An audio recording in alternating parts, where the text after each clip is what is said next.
There's this really fascinating illusion in the corporate world. When you look at a massive multinational corporation from the outside, you just expect this absolute mechanical precision. Oh, yeah, like a luxury Swiss watch. Exactly like a Swiss watch. Well, You read their quarterly earnings, and you see these incredibly exact numbers.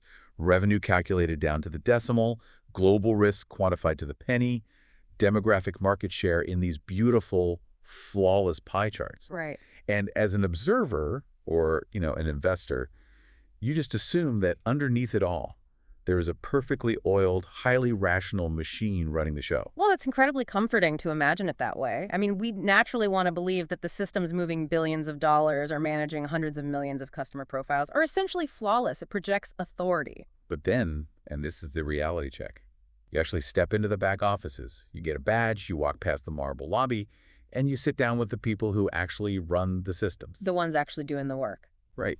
You talk to the data analysts, the engineers, the compliance officers, the platform architects, and suddenly that luxury watch looks a lot less like a masterpiece and a lot more like a frantic, never-ending game of whack-a-mole. It's chaos. It really is. You realize that behind the curtain, we're looking at a data landscape that is, in a lot of the world's most profitable companies, just held together by sheer willpower and giant spreadsheets. Yeah, willpower and a whole lot of Excel. It's the absolute definition of invisible friction. And frankly, it is exactly why we're sitting here today, because the gap between that illusion of precision and the reality of operational chaos, that is where companies just bleed millions of dollars. Which is the perfect jumping off point for us. So welcome everyone to a brand new, incredibly extensive deep dive series. Really excited for this one. Same here. Whether you are an aspiring data governance lead, a working data steward, a data architect trying to build resilient platforms, or, a platform engineer, privacy officer, risk manager, data product manager, if you're the one in the trenches trying to make sense of the chaos, you have found your home. Oh, absolutely. Today, we are embarking on what I can really only describe as a monumental educational journey. We are going to master the definitive curriculum from Durga Analytics. And I want to set the table for exactly what that means. I mean, I've spent decades as an enterprise data governance practitioner and expert with Durga Analytics. My entire career has been spent designing and running these exact programs across highly regulated environments. Like global banking, energy trading, that sort of thing. Yeah, exactly. Global banks, integrated energy trading majors, large asset management enterprises. We've stood up governance operating models, implemented metadata and data quality capabilities, designed privacy and regulatory controls, built modern data platforms. So you've seen it all. I have.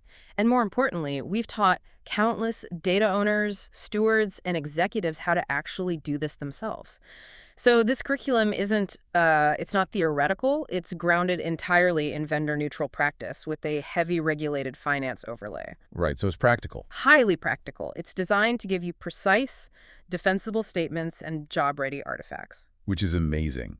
Now, to give everyone listening a sense of the sheer scale of the mountain we're about to climb together, I want to map out the road ahead. Because this isn't just a quick overview.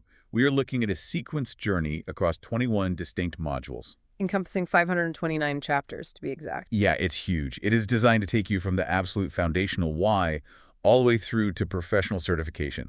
Let me just lay out the geography of this course quickly because understanding the sequence is crucial. Go for it. Okay, so we start with the bedrock. Module 01 is Foundations of Enterprise Data Governance. Module 02 covers governance roles, organization and operating model. Module 03 dives into data strategy, policies, and standards. Right, and that first block is entirely about the human element and the rulebook. You really can't touch technology until those three are locked in. Exactly. Then we move into the data itself. Module 04 is metadata management and data catalogs. Module 05 focuses on data quality management. Module 06 tackles master data management, or MDM, and reference data. Yep, heavy hitters. Module 07 is all about data architecture, modeling, and standards. And Module 08 gets into the heavy compliance side, which is privacy, security, and regulatory compliance. And that middle section is where the theoretical rules become operational reality. That's where you define what a customer actually is and, how you protect their information. Makes sense. And from there, we scale it up. Module 09 brings us to data catalog, lineage and observability in practice. Module 10 is data product management and data as a service. Module 11 explores tooling and technology for governance. Notice how late we introduced the tooling. That's intentional. Good point. Module 12 is data contracts, APIs, and service governance. Module 13 covers data integration, ingestion, and pipeline governance. Module 14 shifts to change management, adoption, and cultural transformation. I always tell my students Module 14 is the silent killer. I mean, you can build the best pipeline in the world, but if you can't manage the cultural transformation, no one will use it. Yeah, people hate change. Yeah. Which brings us to the final, most advanced frontier. Module 15 looks at data governance in cloud, multi-cloud, and data mesh. Module 16 is data governance metrics, reporting, and continuous improvement. Module 17 gets into special topics: data ethics, responsible AI, and sensitive data governance. Very hot topics right now. Very hot. Module 18 is implementation, rollout, and program delivery. Module 19 provides case studies, industry patterns, and best practices.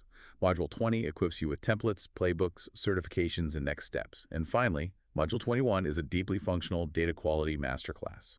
It is a massive undertaking. But here is the critical, non-negotiable reality. Before anyone in your firm touches a single piece of shiny new software, before anyone drafts a single data policy or builds a metadata catalog, they absolutely must answer the first question that every single executive, board member, and managing director is going to ask them. Why? Precisely. Why? Why should a business spend its hard-earned money, its limited time, and its precious political capital governing its data at all? And that is our sole mission for today. Ah. This deep dive is strictly focused on Module 01, Chapter 1, Why Data Governance, Business Value, and Risks. And I want to make a promise to everyone listening right now. A bold promise, I hope. Very bold.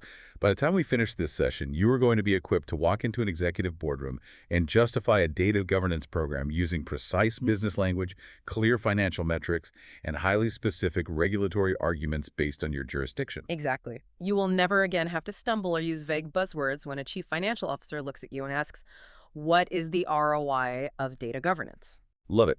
So let's start right at the foundation. The curriculum gives us what he calls the executive one-liner. It defines data governance like this. Data governance is how an organization makes its data trustworthy, safe, and usable on purpose rather than by luck. I really want to highlight those last few words, on purpose rather than by luck, because that is the philosophical bedrock of everything we're going to discuss today. Right. Most companies have some data that's correct, and they have some reports that run perfectly.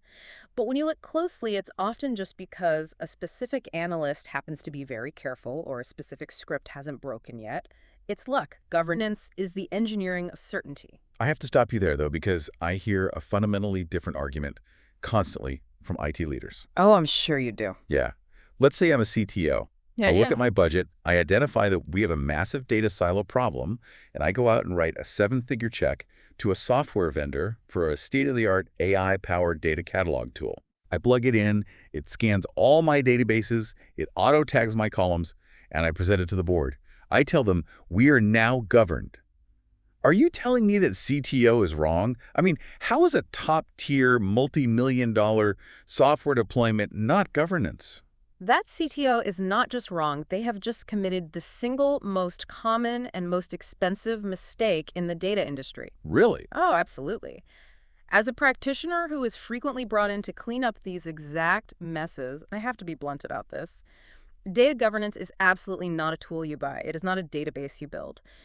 If you buy a massive enterprise-grade catalog without establishing governance first, you haven't solved your data problem. Then what did I just spend all that money on? You have simply created a very expensive, highly searchable inventory of your chaotic, ungoverned data. So just it makes the mess easier to find. Exactly. You can find the bad data much faster now. Governance is the exercise of authority and control. It's a management discipline achieved through people, policy, and process. The tools are merely the machinery that help you scale those policies. That makes a lot of sense. To truly have governance, you must be able to answer 4 foundational questions for every piece of critical data in the firm. And a piece of software simply cannot answer these for you. Okay, walk me through those 4 questions. What are we actually asking? First, who is accountable for it? If this specific data element is wrong, whose phone physically rings? And I don't mean an IT help desk ticket. I mean, which business leader owns the reality of that data? Right. Who takes the hit? Exactly. Second, what does it actually mean? What's the semantic definition, and what state must it be in to be considered good quality? Okay. Third, who is legally and operationally allowed to use it, and how? And fourth, how do we mathematically, demonstrably prove all of that to an auditor or regulator who walks through the door? If your shiny new catalog doesn't have answers to those 4 questions, populated and agreed upon by accountable human beings, you do not have governance, you just have software. Wow. I'm looking at the curriculum's breakdown here, and it uses this brilliant analogy to drive this point home. It compares a firm's data ecosystem to a city full of cars. And this really clicked for me because it moves the concept out of, abstract IT architecture and into the physical world. It is the perfect way to visualize it for a non-technical executive. Think of the cars as the data itself. The cars are what create enormous value for the city. People get to work, goods are transported to market, services are delivered. The economy is moving. Right, the entire economy runs because those cars are moving. But imagine a city with millions of incredibly fast cars and absolutely no traffic rules, no painted lane dividers, no stop signs, no speed limits, and no highway patrol accountable for managing the roads. You don't get a fast economy, you get total gridlock. Every intersection becomes a negotiation. Or worse, you get spectacular systemic crashes. Precisely. That same value-creating asset, the car or the data, turns into a massive, dangerous liability. Data governance is the traffic system for your data. Governance is not the cars themselves, and it's not the physical asphalt of the roads. That's your data architecture and infrastructure. Ah, I see the distinction. Yeah, governance is the rules, the signs, the lane dividers, and the explicit responsibilities that allow the traffic to move safely and predictably. What I find so fascinating about this analogy, and something that I think completely flips the traditional narrative, is the mindset shift around speed. Yes, exactly. If I'm driving to work and I hit a red light, I might grumble because I feel like the system is slowing me down, right? Yeah.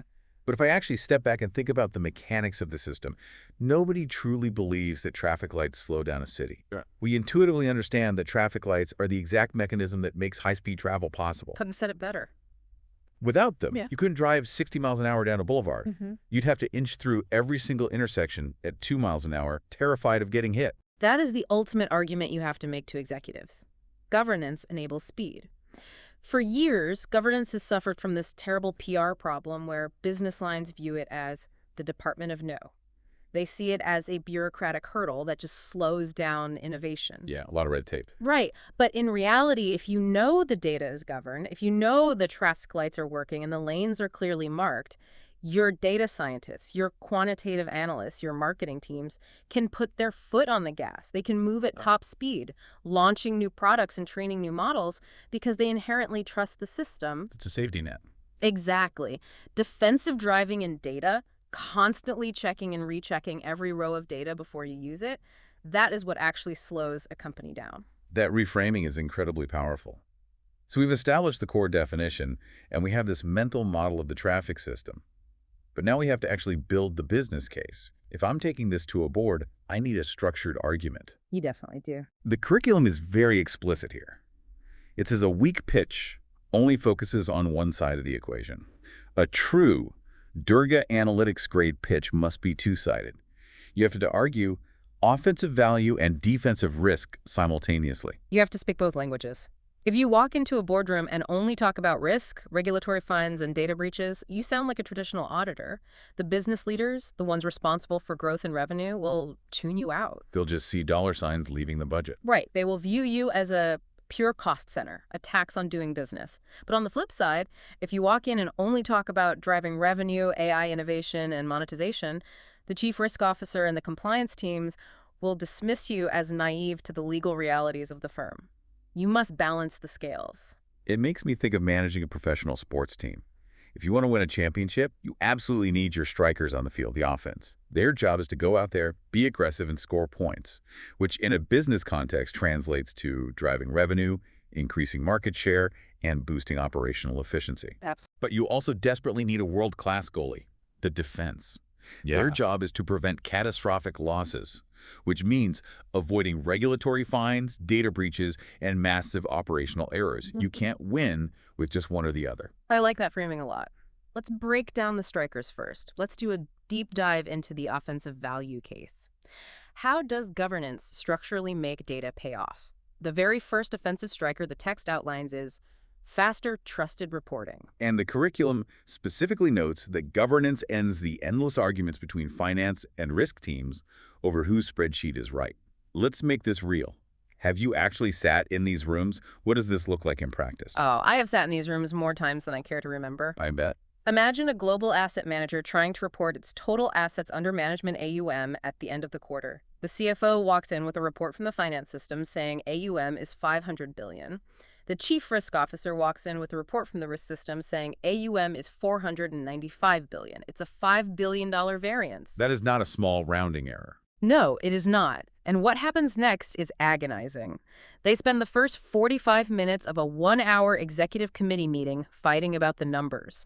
It turns out finance was including pending trades that hadn't settled yet, and risk was only counting fully settled positions. Oh, so they were both right, technically. Exactly. Neither number is inherently wrong mathematically, but their semantic definition of the data element AUM was completely misaligned.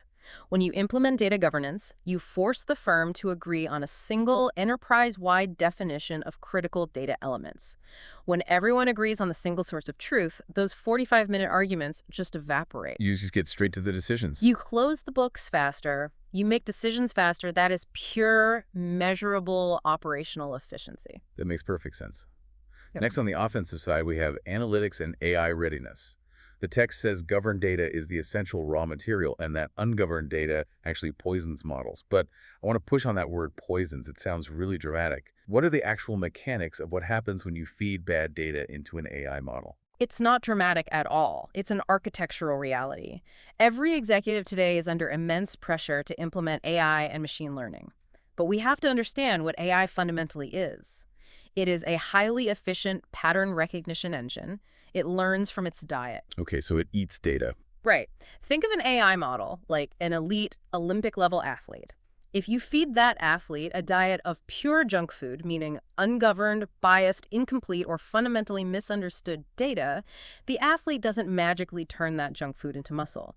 The system processes exactly what it is given. So it becomes a highly efficient failure. Exactly. If you feed a credit decisioning AI historical loan data that contains systemic human biases because it was never governed or audited, the AI will learn to systemically discriminate at machine speed. We use the word poisoning because once a complex neural network has ingested and trained on bad data, unteaching it like, extracting that specific bad assumption from the weights of the model is incredibly difficult, sometimes impossible. You often have to scrap the model and start over.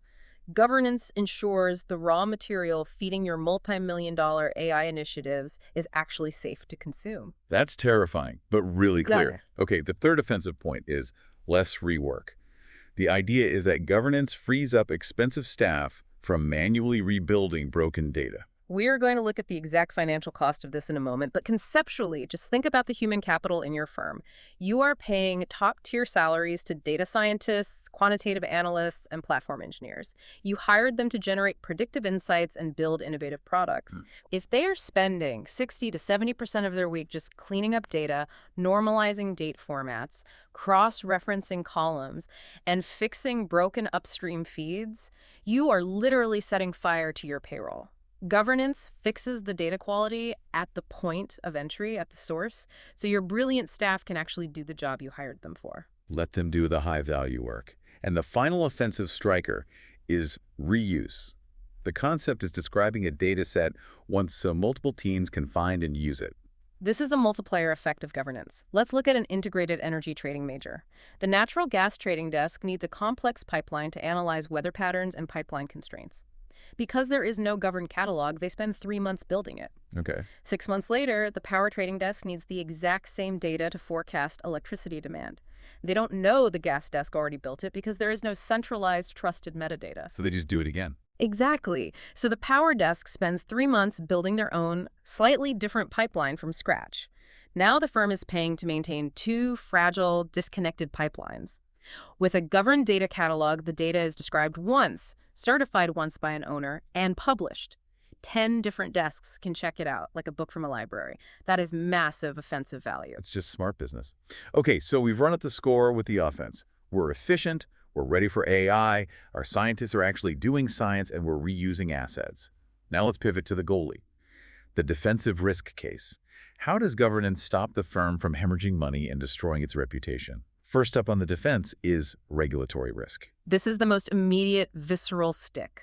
Regulators all over the globe have fundamentally shifted their approach over the last decade. They are no longer satisfied with just looking at your final, polished regulatory reports. No more just handing in the homework. Right. They are now demanding to see the plumbing. They want to see the data lineage. They want you to prove exactly how you calculated those numbers, where the data originated, and who approved it. If an auditor walks in and you cannot mathematically prove that your data is traceable, complete, and accurate, you will fail the audit. And what happens then? Failing a regulatory audit doesn't just mean a slap on the wrist anymore. It leads to massive capital penalties and severe restrictions on your ability to actually do business. Which flows perfectly into the second defensive point, privacy and security risk. The text points out that unclassified personal data is basically an unexploded bomb waiting to become a massive fine. The foundational rule of security is that you cannot protect what you do not know you have.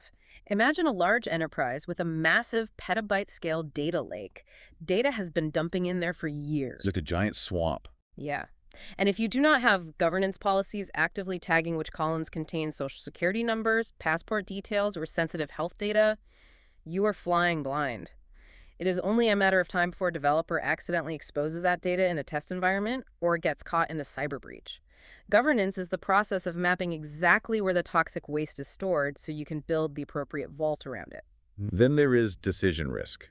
This one is interesting because it isn't necessarily about breaking a law, but it's about bad data leading to mispriced risk or misallocated capital. Right. This won't necessarily result in a regulatory fine, but it can absolutely destroy a balance sheet. Let's say your customer data analytics platform tells you that a specific emerging demographic is highly profitable. Based on that data, the board authorizes a $50 million capital expenditure to launch a new product line tailored to them. Okay, sounds like a good move. But what if that data was flawed? What if a currency conversion was broken or a churn rate was calculated incorrectly, and that demographic actually loses you money? You just perfectly executed a terrible strategy. Bad data makes bad decisions look incredibly convincing. It gives you false confidence. Mm. And finally, the ultimate goalie block, reputational risk. Public data failures destroying client trust. Money can pay a fine. A firm can recapitalize after a bad decision.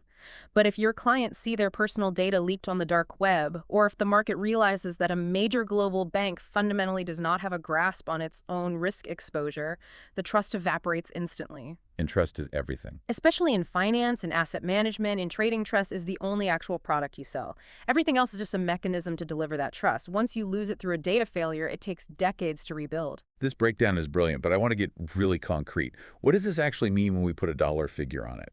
Because this transitions us perfectly into Section 3, the hidden costs of ungoverned data. I was looking closely at Figure 1.2 from the curriculum, which breaks down the cost pool of poor data. I have to admit, my jaw dropped a bit. The stuff that makes the front page of the Wall Street Journal, the massive regulatory fines and remediation efforts, only makes up 10% of the cost of poor data. Yes. The public spectacle is just the tip of the iceberg. The chart continues. Missed revenue opportunities account for 14%. Bad business decisions make up 18%. Failed or late regulatory reports are 23%. But the biggest slice of the pie, a staggering 35% of the total cost of poor data is attributed to manual rework and reconciliation. How's that possible? I mean, how can 35% of a massive corporate cost pool remain largely invisible to executives? Because it doesn't have its own budget line. What do you mean? Well, no department head ever submits an annual budget request with a line item labeled money wasted on fixing bad data. It is entirely invisible because it hides in the payroll. It is masked as business as usual. Oh, I see. Let's go back to our brilliant analysts and data engineers. If a senior quantitative analyst makes a base salary of $200,000 a year, and they spend half of every single day manually cross-referencing Excel sheets, downloading CSV files, and patching broken feeds just to get the data into a usable state, you are secretly paying $100,000 a year to compensate for a lack of governance. That is painful to hear. And now multiply that inefficiency across 1,000 analysts in a global bank. You are bleeding tens of millions of dollars in invisible rework year after year and calling it operations. To make this abstract financial bleed incredibly real for us, the curriculum provides a very specific, hands-on example. It walks us through a financial scenario at a bank. Let's set the stage. We have a bank that is in the middle of reporting its month-end risk position. It's a highly volatile trading day. Deep in the architecture, there is a single shared currency conversion rate, let's say EUR to USD. And on this specific day, that single rate goes stale, the feed drops, and the system just uses yesterday's number. This is a classic everyday failure of what we call reference data. Let's walk through the mechanics of the math, because this is where the rubber meets the road. Because this one, single reference rate is stale, the calculations downstream are skewed. The bank's reported risk exposure artificially jumps from 46.2 million euros up to 48.9 million euros. Okay, so the system is overstating the exposure. But what is the actual mechanical impact of that error on the bank's bottom line? It's just a number on a screen, right? Sure. It is much more than a number on a screen. Under global banking regulations, banks are required to hold a specific buffer of liquid capital against their risk exposure. This is their shock absorber. They cannot invest this money. They cannot lend it out to earn interest. It must sit in reserve. Right. Now, in our teaching example, because the reported exposure jumped, the required regulatory buffer also jumps from 9.24 million euros to 9.78 million euros. So if I'm doing the math, the impact is that over €500,000, 0.54 million to be exact, is needlessly locked up in a reserve account. It's just sitting there, completely unproductive, simply because a data feed was wrong. Exactly. That is real opportunity cost. Now, I must pause and carefully note, as an experienced practitioner teaching this material, that this specific figure of 0.54 million is illustrative teaching math. It assumes a highly simplified 20% capital charge on the overstated exposure. Right. The real world is messier. Much messier. In the real world, regulatory capital rules are vastly more complex. They depend heavily on the specific frameworks the bank is operating under. For instance, the Basel standardized approach versus internal model approaches, which dictate entirely different risk weights based on asset classes. You cannot simply infer capital linearly from exposure alone in a real bank. But the fundamental business principle behind this teaching math is absolutely real, and it happens all the time. And the financial bleed doesn't stop at the locked-up capital, does it? Once the error is inevitably discovered, what happens? The fallout is a cascading administrative nightmare. The risk team discovers the stale rate 2 weeks later. They now have to issue a formal restatement of their month-end position. This triggers immediate queries from the regulator asking why the initial report was wrong. Which nobody wants. No. That triggers internal audit findings. The bank then has to spin up a tiger team of 10 highly paid people to spend 3 weeks investigating the root cause and writing an incident report. The cost of that one stale rate just ballooned exponentially. This right here is my aha moment. What strikes me is that no human being made a malicious or even negligent decision in this scenario. No trader went rogue and hid losses. No risk manager ignored a glaring red flag. The data itself was just fundamentally wrong. But I want to play the skeptical IT guy again. Go for it. If the feed dropped, why wouldn't IT just submit a JIRA ticket, fix the stale feed, and be done with it? Isn't this just a standard technology bug? That is the exact intellectual trap that keeps organizations stuck in chaos. They log a JIRA ticket, an engineer restarts the feed, the number updates, and everyone pats themselves on the back and goes back to sleep. But a stale rate is not a technology bug. It's not. No. Yeah. The system did exactly what it was programmed to do. It pulled a number from a table. This is a fundamental governance gap. Break that down for me. Why is it a governance gap and not a bug? Go back to our 4 questions of governance. Who was personally, explicitly accountable for ensuring that specific EUR to USD reference data was fresh before the batch job ran? Exactly. Nobody. What business rule or policy dictated the service level agreement, the SLA, for the freshness of that data? None existed.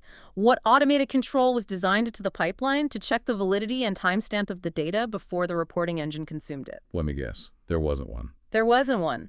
IT can fix the symptom today by restarting the feed, but without governance, a completely different rate will go stale tomorrow, and you will suffer the exact same multi-million-dollar problem. Governance exists to close these exact gaps structurally, by design, and on purpose. That is incredibly clear. You are designing the system so the failure cannot silently propagate. Okay, let's look at the broader macro environment. The curriculum moves into Section 4, which outlines the 4 forces making governance urgent. I want to highlight a really crucial distinction the text makes right off the bat. It differentiates between forces and triggers. Yes, this is vital for understanding why this is happening now. The curriculum covers triggers much later in Chapter 7. Triggers are specific point-in-time events that force a company to act immediately, like a sudden corporate merger that requires integrating two massive data ecosystems, or a catastrophic data breach that puts governance on the board's agenda for the next quarter. Right. But what we are talking about today are structural forces. Forces are the underlying permanent conditions of the modern business environment that make governance mandatory, period. The course uses this really evocative analogy of a rising tide. It says, think of your ungoverned data like a pile of junk left on a beach. A decade ago, it was untidy, sure, but it was essentially harmless. It just sat there on the sand. Nobody cared. Right, but now a massive tide is rising. And as the water level comes up, that same pile of junk becomes a critical hazard. It floats away, it pollutes the ecosystem, it gets sucked into the engines of passing ships and destroys them. Governance is the act of building the harbor wall before the tide completely swamps you. It's a visceral metaphor, and it perfectly captures the urgency. And we don't have to guess what that tide is made of. The text explicitly details 4 specific structural forces that are raising the water level on every company in the world. Let's unpack them. Force number 1 is regulation. If you look back 20 years, regulators were primarily concerned with financial accounting. Did the dollars and cents match the ledger? Today, regulators care intimately about your data architecture. We are seeing explicit written demands across the globe, not just for accurate final numbers, but for deep traceability, data lineage, and privacy protection. A whole new ballgame. You can no longer just hand a regulator a spreadsheet. You must prove to them exactly how that data traveled through your systems, how it was transformed, and who touched it. Force number 2 is analytics. The basis of corporate competition has fundamentally shifted. Firms are no longer competing solely on the physical quality of their products or the scale of their branch networks. They are competing on insight. Who can predict macroeconomic market movements faster? Who can segment and target customers with more precision? But you need good data for that. Exactly. If you are competing on insight, and your analytics are built on a foundation of ungoverned, messy data, you aren't just being inefficient, you are actively misleading your own executive team. Bad data guarantees bad insight, which guarantees a lost competitive edge. Force number 3 is the undeniable buzzword of the decade: artificial intelligence. And this is where the rising tide becomes a tsunami. We touched on this with the athlete analogy, but it bears repeating because executives vastly underestimate this risk. AI and machine learning models are essentially massive amplifiers. They amplify whatever data feeds them. Good or bad? Exactly. If you have historical systemic bias hidden in your ungoverned hiring data, an AI recruiting model will learn to systematically discriminate at machine speed, exposing you to massive legal liability. If you have inaccurate pricing data, an algorithmic trading AI will execute thousands of trades on bad assumptions before a human can even reach the kill switch.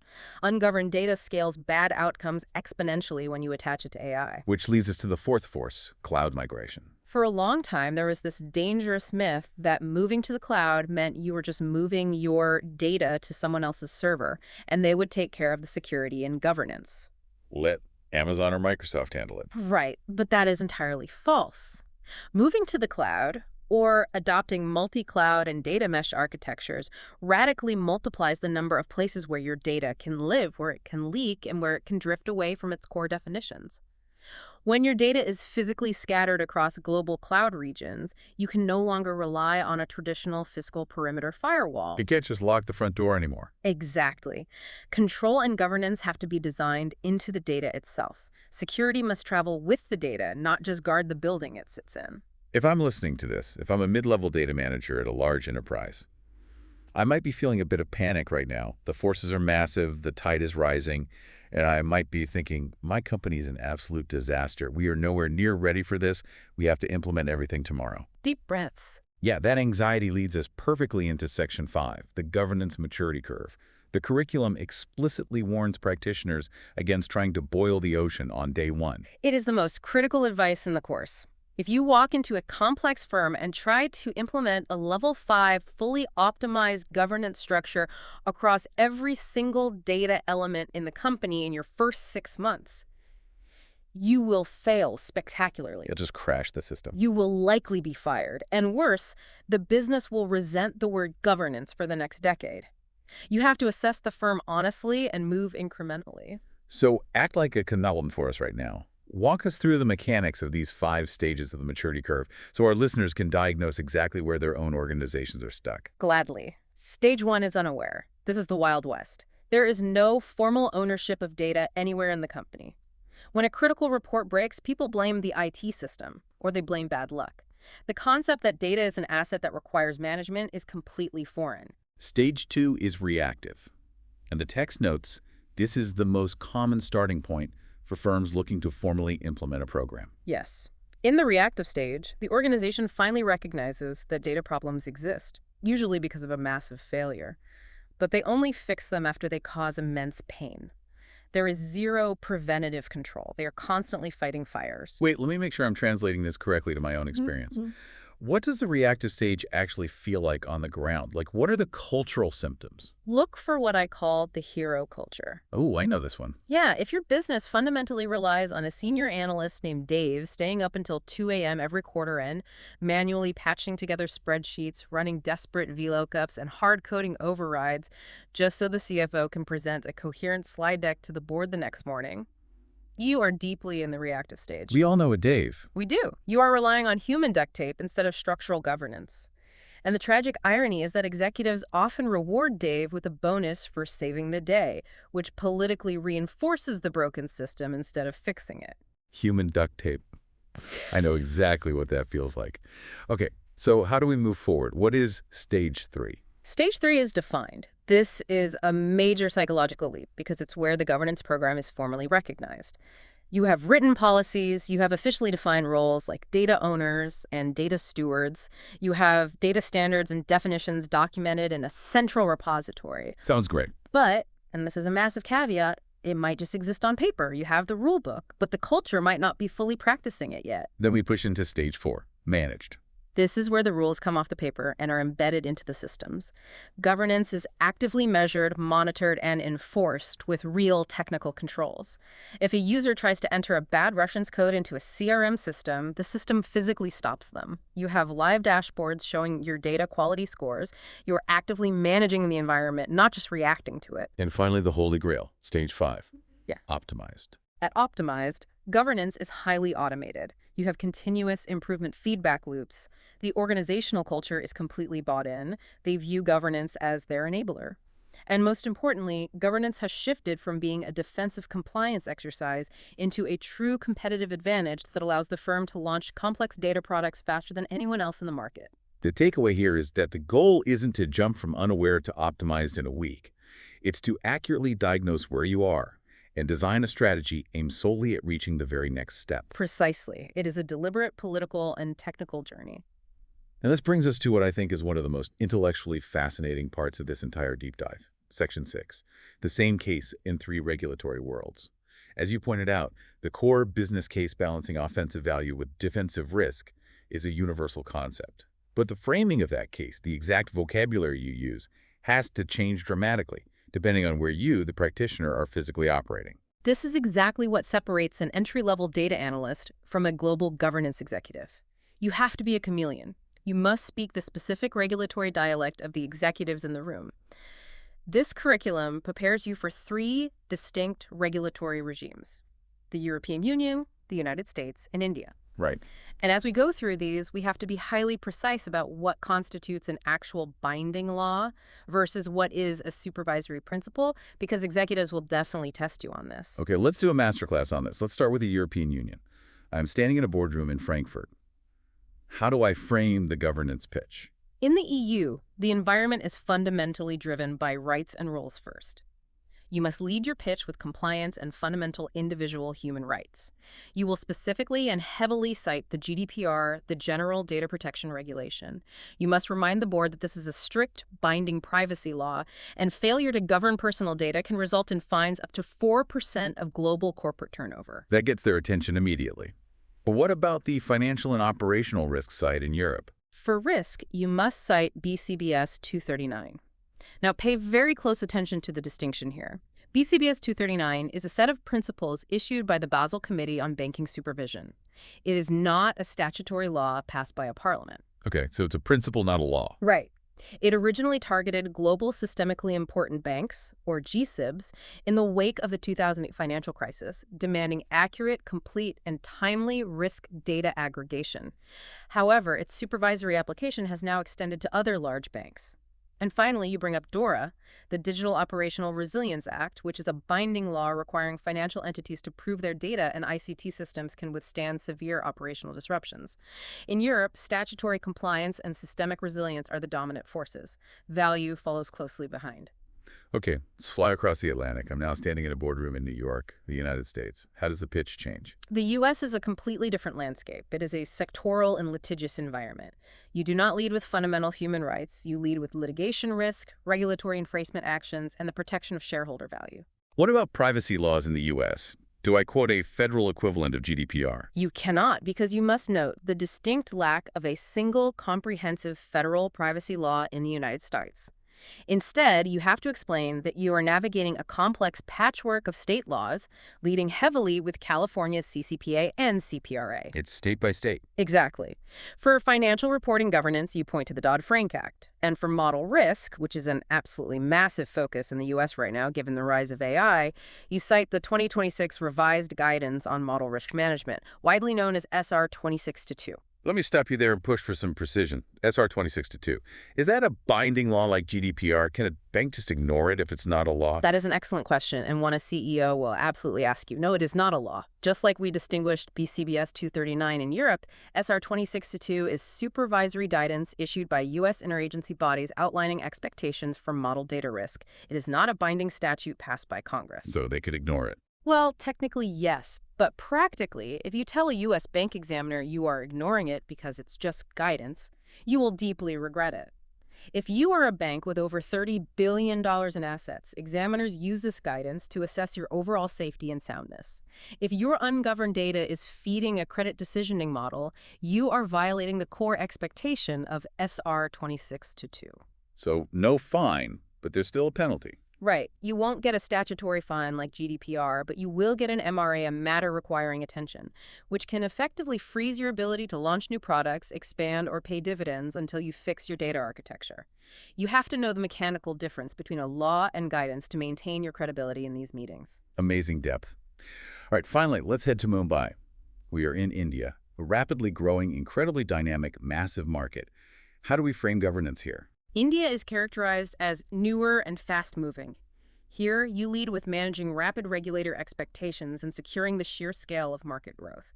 On the privacy front, you must discuss the DPDP Act 2023, the Digital Personal Data Protection Act, along with the 2025 rules, which brought it into operational force. And how is that different from Europe? This is a highly consent-driven privacy regime. You must govern data based on what the user explicitly agreed to. You also point to stringent data expectations set by regulators like the RBI for banking and SEBI for capital markets. I want to push back on something I hear all the time regarding the Indian market. I've had conversations with data architects who say, if we do business in India, the RBI says all of our data has to stay physically inside the borders of India, so we need a completely separate data center. Is that true? I'm so glad you brought that up because it is a very common, very expensive, and very incorrect misconception. The curriculum explicitly dismantles this. Data localization in India is not a blanket universal rule that all personal data must stay onshore. It's not. No. The strict localization rules, primarily driven by the RBI, apply to very specific, sensitive categories of data, most notably end-to-end payment system data. So, as a governance professional, part of your offensive value is classifying what data is strictly payment data that must be localized versus general operational data that has more flexibility to move across borders. This highlights exactly why you can't just buy a software tool and call it governance. A data catalog doesn't inherently know the legal nuances of RBI payment localization rules versus European GDPR consent rules, unless a human governance expert defines that policy and configures it. Exactly. The human intellect must guide the machine. Okay, we are coming into the home stretch here. Section 7, Scenario-Based Interview Prep. The Durga Analytics curriculum is highly focused on applying this knowledge. So I'm going to put you in the hot seat. I'm going to throw specific firm archetypes at you, and I want to see how you adapt the arguments we've explored today in a high-pressure executive interview setting. You ready? Bring it on. I'm ready. Scenario 1. You are interviewing to be the data governance lead at an integrated energy trading major, an ETRM. I am the hiring manager, the head of trading. I look at you and say, listen, our trading systems already make billions of dollars. They work fine. Give me the offensive value argument for why we need to disrupt our operations and spend money on your data governance program. I would not mention compliance once. I would focus entirely on reusability, operational velocity, and speed to insight. I would look at them and say, governed data means your highly paid trading desks can stop manually rebuilding their position and P&L data pipelines every single afternoon. Nice. I tell them, it means your risk numbers become inherently trusted across all books instantly. And most importantly, if you want to use advanced AI for better predictive hedging against market volatility, you must have governed data. We will describe the data set once, govern its quality, and allow every trading desk to consume it reliably instead of maintaining 50 fragile, disconnected, expensive copies. Excellent pivot to their priorities. Okay, scenario 2. You are interviewing at a large asset manager and investment platform. I'm the CTO. I say, we have a massive new AI rollout plan for next year. Honestly, I'm worried governance is going to slow us down. How does your program connect to my AI roadmap? I would reframe their perspective instantly using the athlete analogy. I'd say, data governance is not a tax or a speed bump on your AI roadmap. It is the concrete foundation your roadmap must stand on to survive. I like that. Foundation, not a speed bump. Exactly. AI acts as a massive amplifier. If we feed your new models ungoverned, unclassified, biased data, we are simply going to scale non-compliant, flawed investment outcomes at machine speed. Governance guarantees that the raw material feeding your models is trustworthy, semantically accurate, and legally permitted for use. Without it, you aren't building AI, you are building a liability engine. Spot on. Okay, final scenario. Scenario 3. We are standing in the elevator at any large regulated enterprise in the world. The CEO looks at you. You have one sentence, an entry level closer, to justify your existence. In one sentence, why does this matter to my business? I'd say it turns our data from a source of hidden operational cost and catastrophic risk into a protected, reusable asset on purpose rather than by luck, which, in a highly regulated firm, is the absolute difference between passing an audit and paying a massive fine.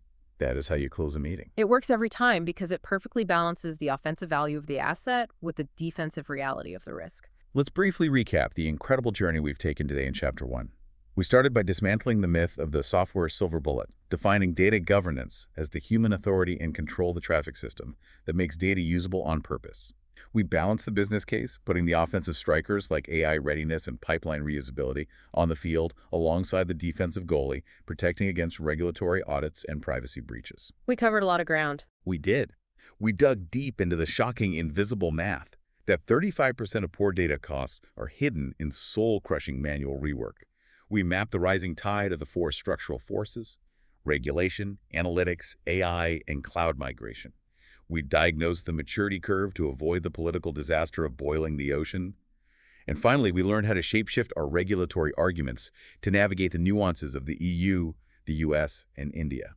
It is the ultimate foundation. You absolutely cannot build the house until you know exactly why you are pouring the concrete, and today we poured the concrete. Which brings us back to that chaotic back office we talked about at the very beginning of the show, the expectation of precision versus the reality of whack-a-mole. If you are listening to this on your commute or sitting at your desk, I want to leave you with a final provocative thought to mull over as you look at your own organization this week. If ungoverned data is quietly bleeding 35% of your data team's time in invisible, undocumented manual rework, what revolutionary market-dominating projects is your company failing to build right now simply because your smartest people are spending half their lives acting as human duct tape? That is the question every executive needs to answer, and it's why this discipline is so incredibly vital. We're out of time for today's deep dive, but this curriculum is just getting started. To prepare you for our next session together, I will leave you with the exact transition line from the source text. Next chapter. O2 definitions, scope, and success criteria for governance programs, where we turn this business case into a precise scope you can put in a charter. We'll see you then. You know, when a city decides to build a massive new skyscraper, there is this immense, almost theatrical expectation of precision. Oh, yeah, absolutely. You have the architectural blueprints, you have the exact tensile strength of the steel beams calculated down to the decimal. Right. You have the zoning permits, safety inspections, the whole 9 yards. And when the ribbon is finally cut, everyone can point at this towering physical achievement and say, There it is. We built that. It is finished. Right, and it's incredibly satisfying for the people involved because it's entirely tangible. Exactly. It is visible, it's physically categorized in space, and most importantly, it has a very clear, unambiguous finish line. The construction crew packs up their tools and they go home. Exactly. It's clean.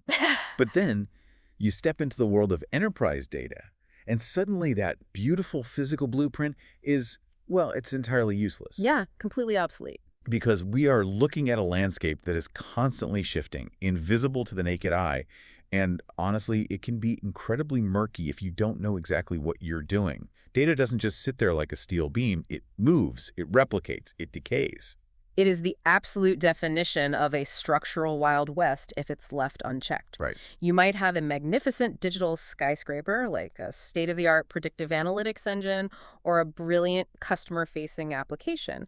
But if the foundational rules governing the data feeding into that skyscraper are missing, It all falls apart. the whole thing is essentially built on quicksand. You aren't building a monument, you are literally just waiting for a collapse. Which brings us perfectly to our mission for today. Whether you are an aspiring data governance lead trying to land your first major role, or maybe a data architect wrestling with 30-year-old legacy systems, We've all been there. or a privacy officer navigating an absolute maze of new regulations, or even a platform engineer just trying to figure out who actually owns the data you are piping around the company, this deep dive is for you. Today, we have a very special setup. My co-host is stepping into the shoes of an enterprise data governance expert from Durga Analytics. That's right. We are talking about someone with decades of experience designing and running actual boots-on-the-ground data governance programs. This isn't academic theory. This is experience drawn from highly regulated banking, aggressive energy trading floors, and sprawling asset management enterprises. Yeah, and that is exactly the perspective I want to bring today. We are leaving the theoretical fluff at the door. Love that. The goal here is to teach hands-on, program-focused governance. I'm drawing on years of standing up operating models, metadata capabilities, privacy controls, modern data platforms, the works. Right. And more importantly, it's about teaching you how to navigate the very real, often highly political waters of enterprise data governance where, let's be honest, different departments are actively fighting over who controls what. Yeah, it gets messy. And to give you all a sense of the sheer scale of the discipline we are talking about, we are pulling from the definitive enterprise data governance course. Which is massive, by the way. It is. Now, just to give you a sense of scale, this curriculum isn't some weekend boot camp. It's a sequenced journey spanning 21 distinct modules and over 500 chapters. 529 chapters, to be exact. Right, 529. And I think we should actually lay out the map real quick just so everyone understands the immense scale and structure of this field. Good idea. I can run through the modules quickly. So modules 01 is Foundations of Enterprise Data Governance. The bedrock. Exactly. Modules 02 covers governance roles, organization, and operating model. Then Module 03 gets into data strategy, policies, and standards. Moving from the who to the what. Right. Module 04 is metadata management and data catalogs. Module 05 is data quality management. Module 06 handles master data management, or MDM, and reference data. That's usually where people start pulling their hair out. Oh, definitely. Then Module 07 is data architecture, modeling, and standards. Module 08 covers privacy, security, and regulatory compliance. Huge one. Module 09 is data catalog, lineage, and observability in practice. Module 10 shifts to data product management and data as a service. Module 11 is tooling and technology for governance. Got it. We're halfway there. Yeah. Module 12 is data contracts, APIs, and service governance. Module 13 covers data integration, ingestion, and pipeline governance. Module 14 is all about change management, adoption, and cultural transformation, which is notoriously difficult. The people part is always the hardest. Exactly. Module 15 brings us to data governance in cloud, multi-cloud, and data mesh. Module 16 focuses on data governance metrics, reporting, and continuous improvement. Proving the value. Right. Module 17 gets into special topics like data ethics, responsible AI, and sensitive data governance. Module 18 is implementation, rollout, and program delivery. Module 19 covers case studies, industry patterns, and best practices. Real-world application. Yeah.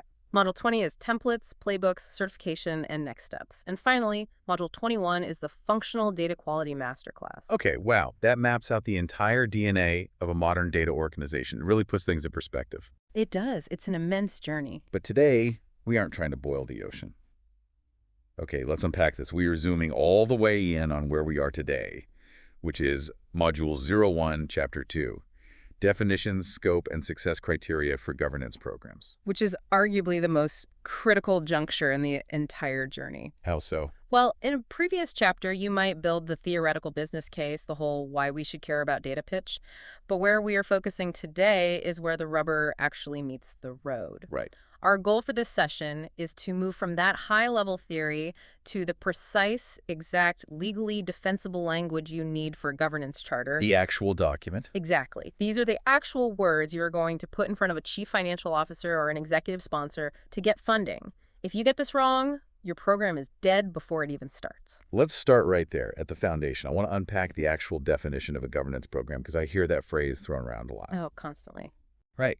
Like, I've walked into companies where they say, oh, absolutely, we have a data governance program. But when you look under the hood, it's literally just two people in IT who occasionally run a data quality script on Friday afternoons. That is incredibly common, and it is exactly why we need to be ruthlessly precise with our definitions. So what's the real definition?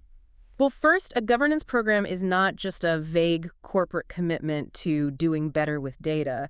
It's not an ad hoc committee that meets once a quarter either. Right. An enterprise data governance program is an organized, funded, and ongoing effort. It requires a named set of people, specific written policies, repeatable processes, and dedicated tools. It must have a formal mandate from the board or the C-suite, a dedicated budget, a roadmap, and a singular accountable owner. Okay, so if I am sitting down to draft the charter tomorrow morning, what is the exact defensible definition I should be typing at the top of page 1? The precise definition you want in your charter, and honestly, I recommend committing this to memory, is this. A data governance program is the accountable, enterprise-wide capability that defines and enforces how data is owned, described, quality controlled, protected, and used. Okay, let me pause you there. Sure. So it defines how data is owned, described, quality controlled, protected, and used. To what end? Ah, the crucial second half. So the organization can trust and safely exploit its data. Trust and faithfully exploit. I love that phrasing. But I want to zero in on the word program there. Yeah. Because you just mentioned it is an ongoing effort, a capability. In corporate environments, we are so used to funding things with a start and end date. And that's exactly the trap. The word program is arguably the most important word in that entire definition. A program is continuous. It is a permanent fixture of the organization. Okay. This is entirely different from a project. To go back to your opening thought about the skyscraper, we really need to distinguish between the building code and the build itself. Oh, I really like where this is going. Walk us through that distinction. How does that map to data? So think of a data governance program like a city's building code department. Okay. When a developer decides to build a skyscraper, that is a construction project. It has a budget, a start date, and a ribbon-cutting ceremony. It finishes, the builders clean up their tools, they hand over the keys to the property manager, and they leave. Right. They pack up the trucks and drive away. Exactly. But the city's building code department, that is permanent. It is a standing capability. They don't go anywhere. Right. It sets the foundational standards for how deep the concrete needs to be poured. It sends out inspectors. It issues occupancy certifications. And crucially, it evolves the rules over time as the city grows, as new materials are invented, and as new risks emerge. Governance is that standing capability. It is not the one-off build. Okay, let me play devil's advocate here. Speaking as an executive who holds the purse strings. Bring it on. You're coming to my office asking for permanent headcount. You want a permanent budget for this building code department. But looking at my P&L, isn't it significantly easier and frankly cheaper to just fund a data quality project? I hear this all the time. Right, like let's just set a start date, put 5 smart people in a room for 6 months, clean up the customer database so the marketing team stops complaining, hand over the keys, and call it a day. Why do I need to fund you forever? That is, without a doubt, the most common pushback you will get from the C-suite, especially from a CFO who is looking to trim operational expenditure. Of course. And your response has to be grounded in the sheer physical reality of how data behaves in a modern enterprise. Data is not a static building. Data is continuously created, altered, duplicated, transformed, and moved every single millisecond your business is operating. It's living. Yes. If you fund a project, yes, you might successfully clean up the customer database once. It will look absolutely pristine on the Friday afternoon the project officially ends. But without a continuous program, without that building code department in place to enforce standards, Think about what happens on Monday morning. Oh, the sales team logs in and starts typing. Exactly. On Monday morning, a sales rep manually enters a client's name with a typo. Right. A new third-party software system is integrated that maps fields incorrectly. A marketing algorithm duplicates 50,000 records. Because you only funded a temporary cleanup, the very next building you try to erect on that data foundation will just collapse again. So the natural entropy of a living business basically undoes the project the second the project is over. It's like paying millions to clean up an oil spill, taking a victory lap, and leaving the leaking pipe wide open. That is the perfect analogy. You'll just find yourself back in the CFO's office in 2 years asking to fund another multi-million-dollar cleanup project, and they will rightfully ask why the first one didn't stick. Man, that's tough. It is. And I'd ask you, listening to this right now, to pause and reflect on your own organization. Are you currently treating data governance as a one-off cleanup project that everyone groans about doing once a year? Or have you established it as a permanent, respected, continuous department? Because if it's the former, you are fighting a losing battle against data entropy. Exactly. You are bailing water out of a boat with a hole in the bottom. That is a brutal mirror to hold up to a lot of organizations, but it's absolutely necessary. Okay, so let's say I won the argument. The CFO agrees to fund a continuous program. We have our building code department. Congratulations. Thank you.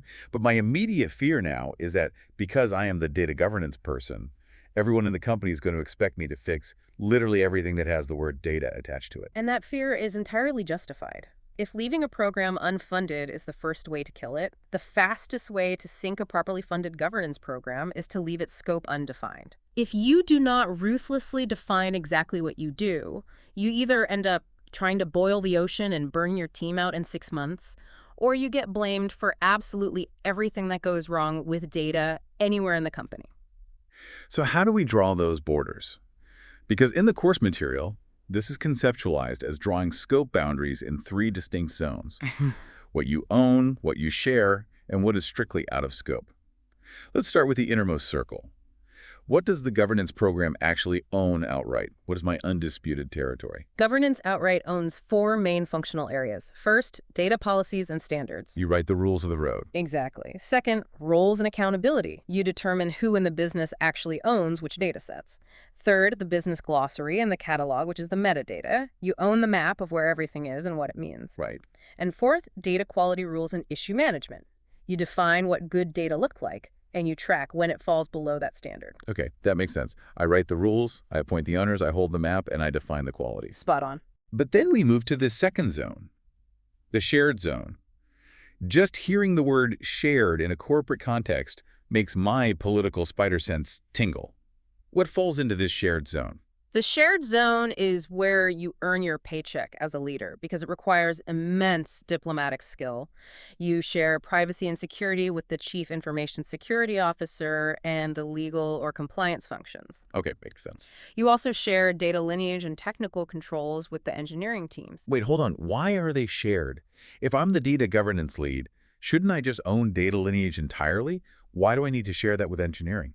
Because of the operational realities and the vastly different skill sets required, think about it this way. Governance defines what lineage is required. Okay. We read the regulatory requirements, and we determine that for this specific financial model, we need lineage tracking all the way back to the source system with hop-by-hop visibility. We set that standard. But governance does not go into a complex multi-cloud AWS and Azure architecture and write the automated extraction tools that actually pull those metadata logs. The engineering team builds those physical tools to meet the standard that governance set. Ah, okay, so it's like writing the traffic laws versus actually paving the asphalt for the roads. Yes. Like, governance writes the speed limits, we decide exactly where the stop signs need to go to keep everyone safe. But we don't lay down the tarmac. We don't drive the steamroller. That is brilliant, yes. You design the flow of traffic, but you rely on civil engineering to build the actual infrastructure. Right. And this brings us to a concept I call the shield and the promise. Ooh, I like the sound of that. What's fascinating here is that a written, explicitly agreed upon scope in your charter is a promise to the C-suite of exactly what value you will deliver to the business. But, more importantly for your daily survival, it is a literal shield protecting your career against unfair blame. How so? Give me an example of how I actually use this shield in real life. I want to know how this plays out in a hostile meeting. I remember working with a massive global investment bank. In that kind of environment, finger pointing during an IT outage is practically an Olympic sport. Oh, I bet. Imagine it is month-end close. A critical server cluster crashes, the network goes down, the ETL pipelines stall, and the financial reports are delayed. The trading floor is furious. Everyone's losing money. Exactly. The executives convene a war room. Someone in that room, usually looking for a scapegoat, yells, "This is a data availability issue. We fund a whole data governance team. Why didn't they prevent this?" Ouch. I could feel the blood pressure rising in that room just hearing it. Exactly. Now, if you have no defined scope, you're suddenly sweating, trying to defend yourself in a meeting you shouldn't even be participating in. Because you didn't crash the server. Right. But if you have that written scope boundary signed off by the board, your answer is immediate and bulletproof. You say, governance owns the data quality rules and the metadata policies, which were fully documented and in place. Running the physical network, maintaining server uptime, and managing infrastructure is explicitly out of scope for the governance program. That resides entirely with IT operations. Wow.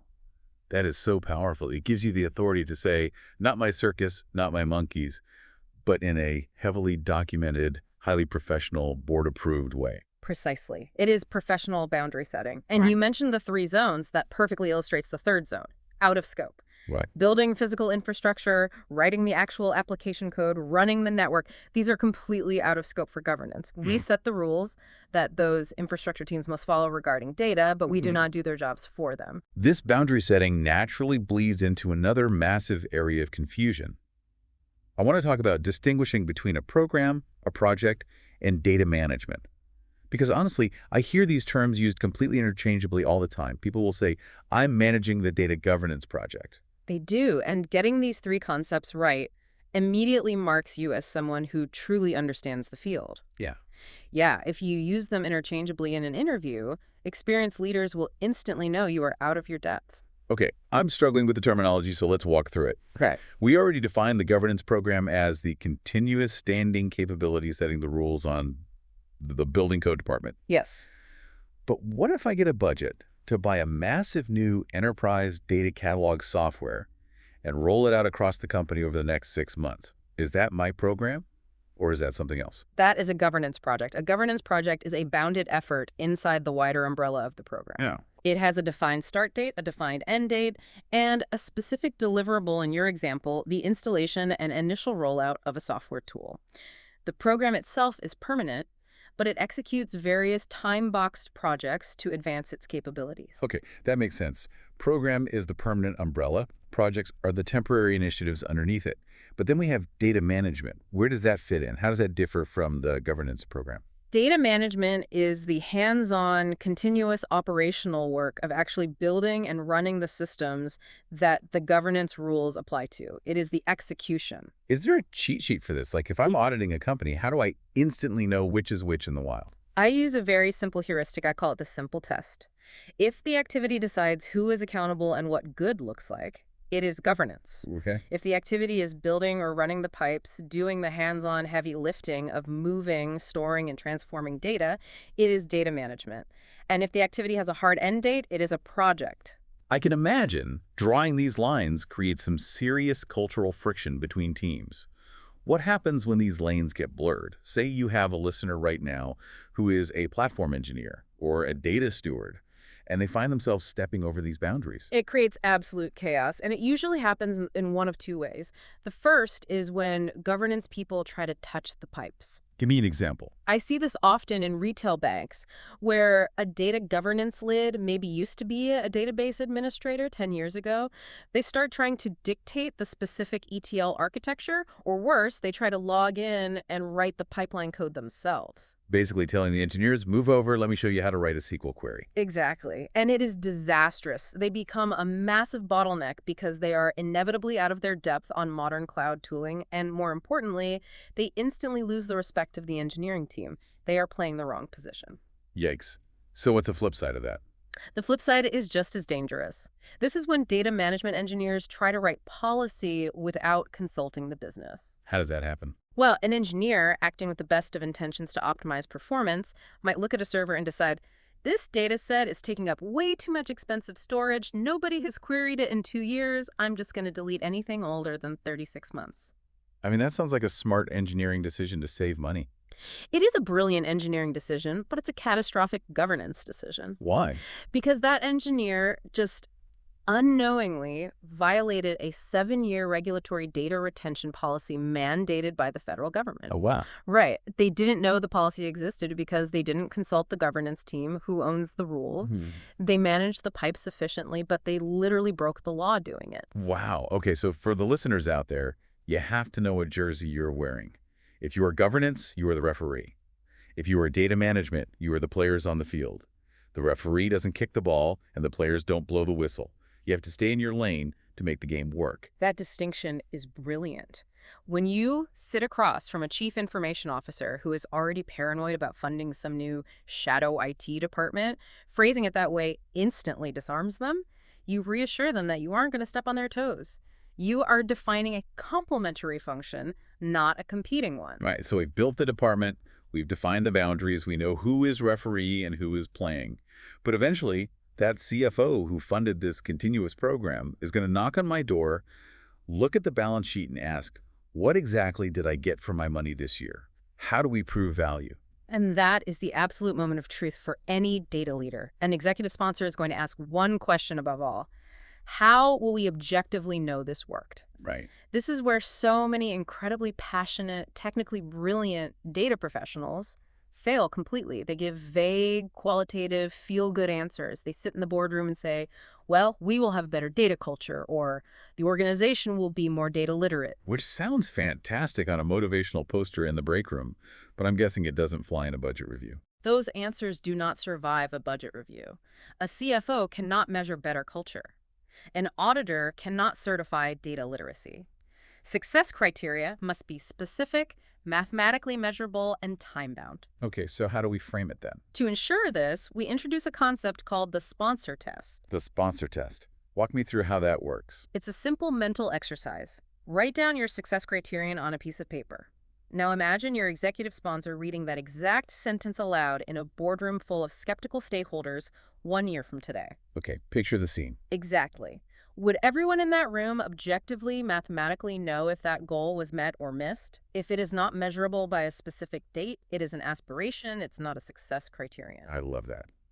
So let's apply the sponsor test right now. Let's get into the hard numbers. If I'm building a success scorecard for my program, what should it actually look like? A well-balanced success scorecard typically weights a handful of measurable outcomes to show holistic value. The standard baseline for a mature program looks something like this.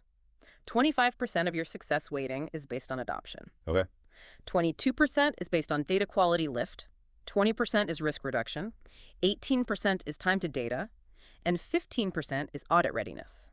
Wait, hold on. I have to stop you there because I'm really struggling to understand that weighting. Which part? Well, if I'm running a data governance program, which is all about control and compliance, I would assume risk reduction or audit readiness would be the absolute top priorities. But you have adoption sitting at 25%, booting out everything else. Why does getting people to just log in and use a tool outweigh passing a regulatory audit? It is a phenomenal question, and honestly, it speaks to the hidden, often painful reality of implementing governance. Here is the hard truth that many organizations learn the expensive way. Without adoption, you merely possess a beautiful, incredibly expensive, completely empty catalog. It's like building the world's most secure, state-of-the-art library, but nobody ever brought any books inside. Exactly. You can have the most rigorous audit controls in the world built into your software. You can have perfect lineage mapping capabilities. But if the business users refuse to log in, if they refuse to formally name owners for their data sets, and if they refuse to register their data in the catalog, your actual audit readiness is zero because the data isn't in the system you are governing. So they are still just emailing spreadsheets to each other. Precisely. You cannot govern what people are hiding on their local hard drives. Adoption is the leading indicator of all other successes. Oh, that makes sense. If you hit your adoption metric, which we wouldn't define loosely as people liking the tool, but specifically as 80% of Tier 1 critical data sets have a named owner and a completed catalog entry within 12 months. That passes the Smother test. Exactly. Then everything else follows. Once the data is actually in the system, the data quality lift, the risk reduction, and the audit readiness naturally follow. That makes total sense. You have to get them in the door first. Let's look at the other metrics quickly to see how they pass the sponsor test. Quality lift at 22%. How's that measured? That would be a measured percentage improvement in a data quality score for priority data.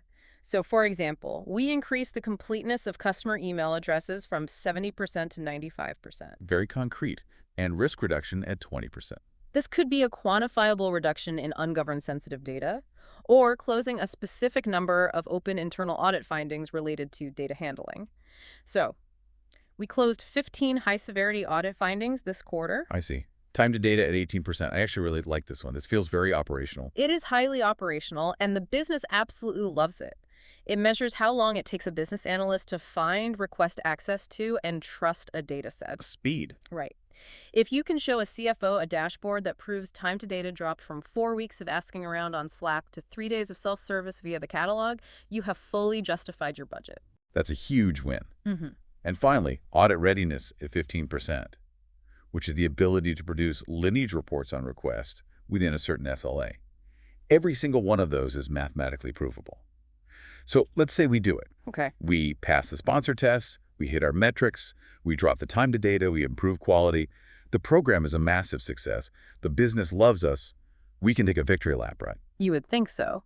But this leads us to what is arguably the most dangerous phase of a governance program's life cycle. We call it the paradox of success. Wait, so if we hit all these metrics and everyone sees the value, doesn't that just mean everyone else in the company suddenly demands your time?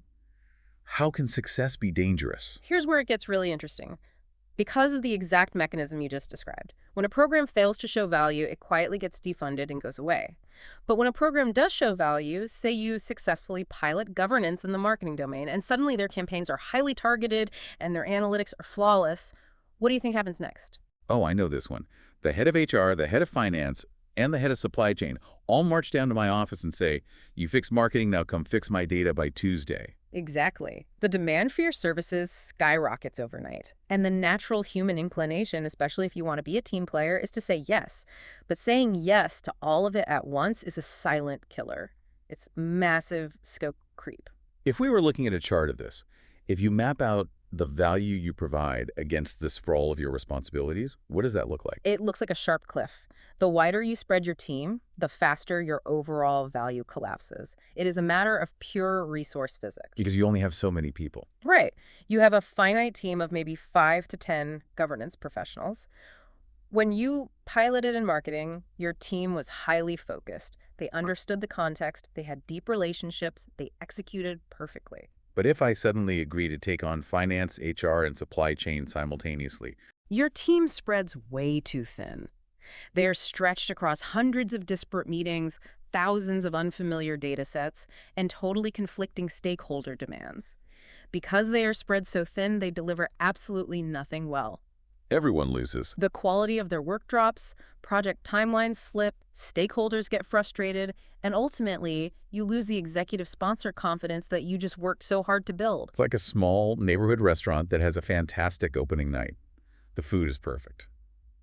So the owner instantly gets overconfident and expands the menu from 10 items to 500 items. Oh, perfect analogy. Suddenly the kitchen completely crashes, the chefs are overwhelmed, and every single dish comes out cold. That is exactly it. And the strategy to combat this, and honestly, this is a tremendously difficult skill for any governance lead to learn, is the discipline of saying no, or more accurately, the discipline of saying not yet. But how do you actually say not yet to an aggressive executive? Say I'm at an energy trading firm.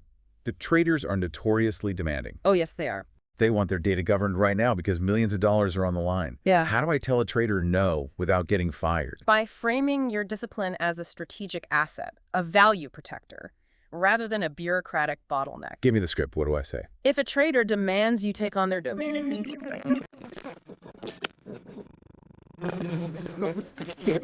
if you look them in the eye and say, If I take on your trading book today alongside the 3 others we are doing, I will spread my team too thin, we will miss critical quality checks, and I will be handing you flawed data to trade on. Oh, that gets their attention. Exactly. You follow up with, I will not let your impatience destroy the quality of the data you rely on.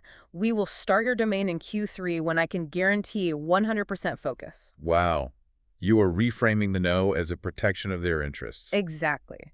It earns instant respect in a high-pressure environment. Wow. You must manage growth deliberately. You pilot, you prove value, you expand to one domain. Then 3, controlled growth compounds value over time.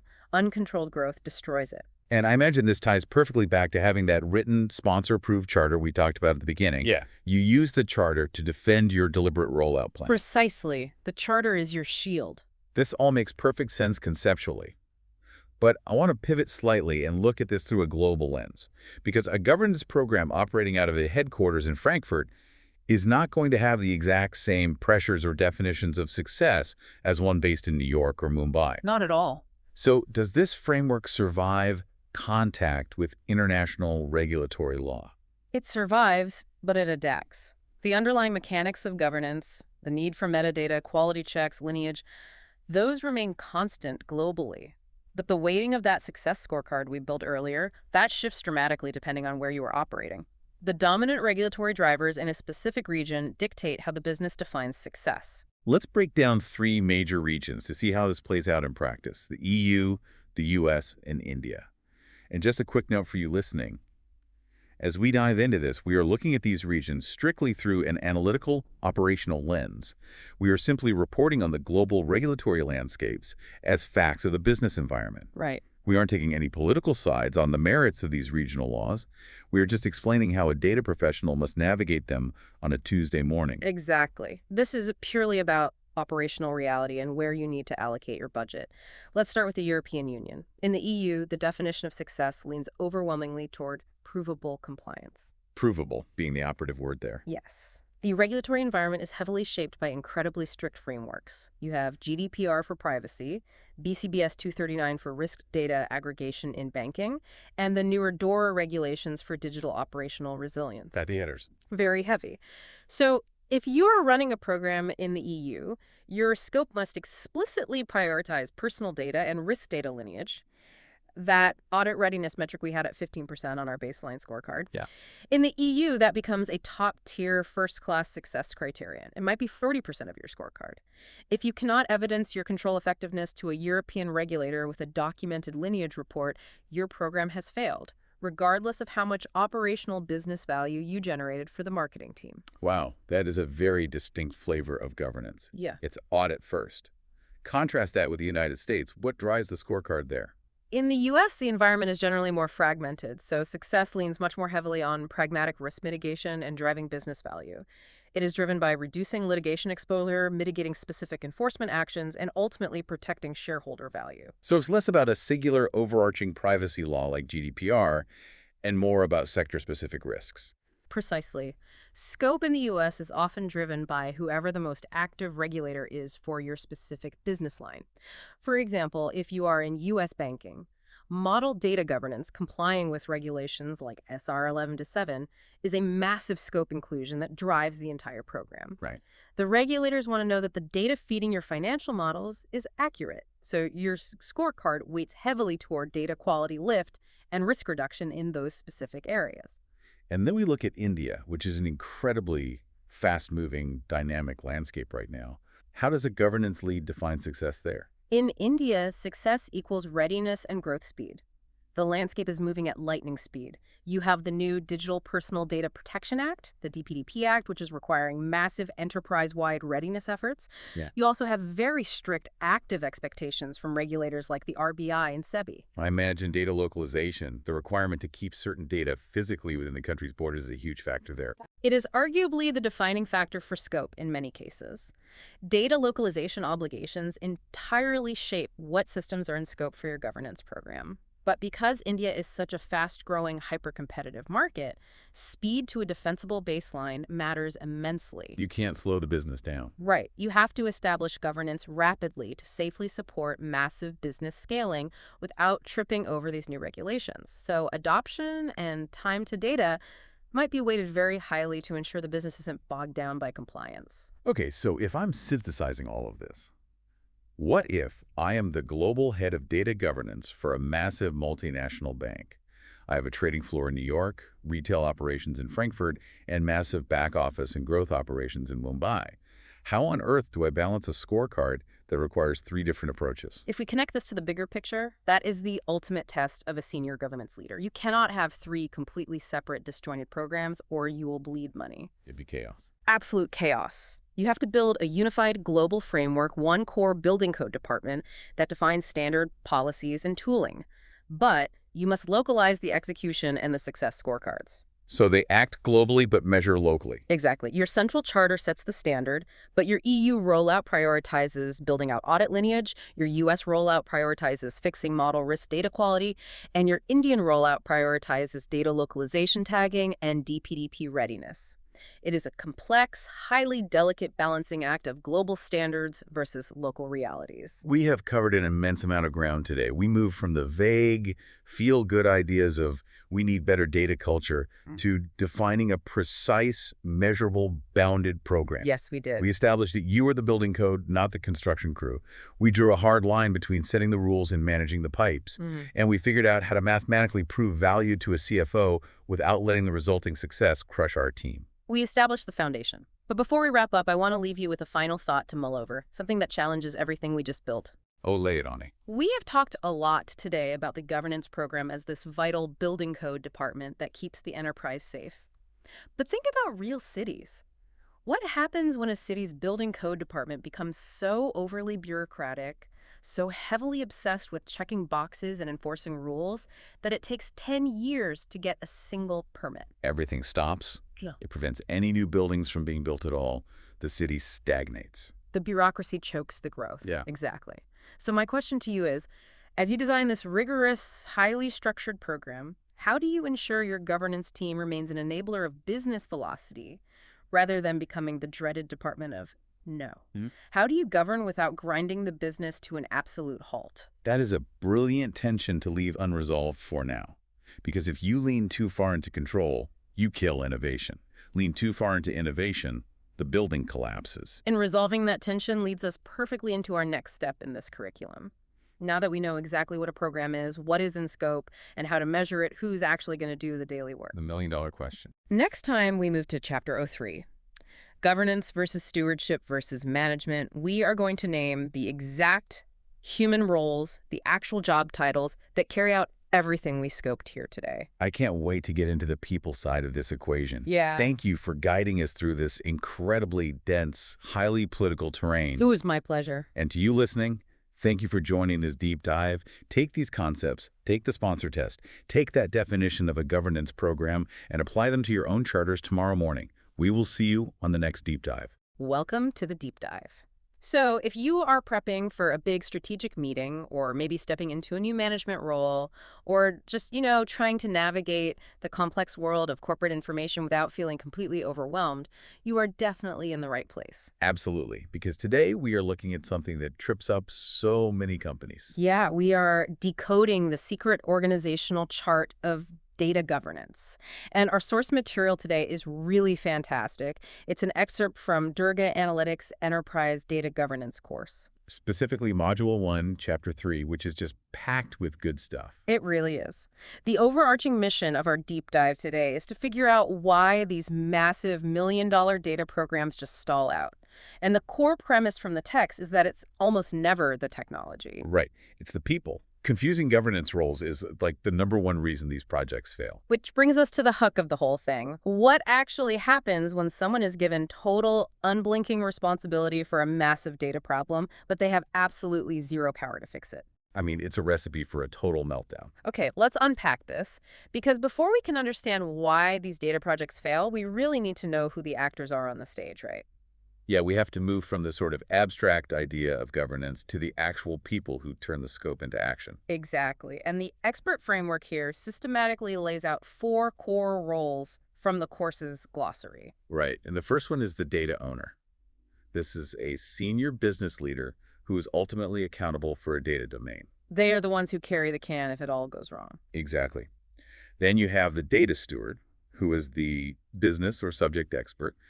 They are responsible day to day for the meaning, the quality, and the rules of the data. So they curate things and raise issues. Yep.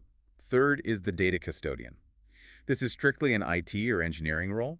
They operate and maintain the systems where the data actually lives. And finally, the 4th role. The governance lead. They are accountable for running the overall governance program across all the different domains. So to make this super concrete for you listening, there is this brilliant analogy in the source material that I just love, the restaurant analogy. Oh yeah, that is a great way to visualize it. It really makes it click. So the data owner holds the restaurant's license. They are the ones who answer to the health inspectors. Right, because the inspector doesn't want to talk to the busboy. Exactly. Then the data steward is the head chef. They decide the recipes, they taste the soup, they check every single dish before it goes out. But the chef can't fix a broken stove. Which is where the data custodian comes in. They are the kitchen engineer keeping the ovens and the walk-in fridges running. And they don't care what's on the menu, they just keep the lights on. Right. And then the governance lead is like the operations manager across all the restaurant branches, making sure everyone follows the same safety standards. It's a perfect analogy because if you confuse these roles, the entire kitchen just falls apart. Right. Like an engineer can't set the dinner menu. No, and a chef definitely can't fix a refrigeration unit. You need everyone in their specific lane. Okay, so now that we know who works in the restaurant, we have to understand how power and blame are distributed among them. Yeah, we are moving from identifying the roles to understanding their relationships. And the text clarifies 3 terms that get muddled together all the time. Oh, constantly. People use them interchangeably, but they are very different. Data governance, data management, and data stewardship. Let's break those down. So data governance is the framework of decision rights. It's setting the rules of the road. Like deciding what the speed limit should be. Exactly. Then data management is the execution and hands-on activities, running the daily operations. Pouring the concrete for the road. Right. And data stewardship is curating the meaning and quality within that framework. Which brings us to the golden rule of the chapter, the single most useful distinction in the whole text. Yes. Accountability cannot be delegated, but responsibility can. Okay, wait, I have to push back on this a little bit, based on a really common misconception they highlight in the interview questions. Sure, what is it? Well, if IT operates all the systems and physically moves the data around, shouldn't data ownership just naturally sit with the IT department? What's fascinating here is that putting ownership in IT is actually a massive and incredibly common mistake. Wait, really? But they control the systems. They do, but ownership is about business meaning and accountability. IT runs the systems, so they are the custodian. But a senior business leader has to own the domain.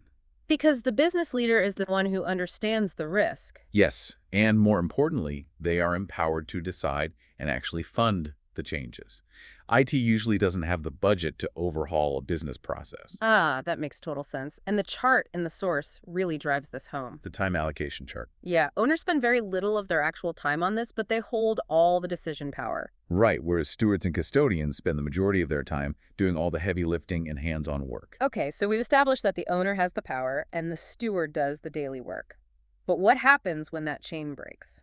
Well, that leads us directly into the primary failure mode identified in the text. Here's where it gets really interesting. Because when this fails, it's a disaster. It is. It's what the course calls the accountability without authority trap. So what does that look like in practice? Imagine a data steward is told by management to improve data quality across the board. They are held strictly accountable for that metric. Okay. But they're given zero authority to actually change how the source systems capture the data in the first place. So they can't force the sales team to use a drop-down menu instead of a free text field. Exactly. They have no power to fix the root cause. And when it inevitably fails, it looks like it's the steward's fault, even though they were completely doomed from the start. Right. They just get blamed. It's incredibly demoralizing. So what is the fix for this trap? The source has a very strict rule to avoid this. You must always define the data owner first. Before you even appoint a steward. Yes. A steward has to have an escalation path to someone who actually has the authority and the funds to make changes.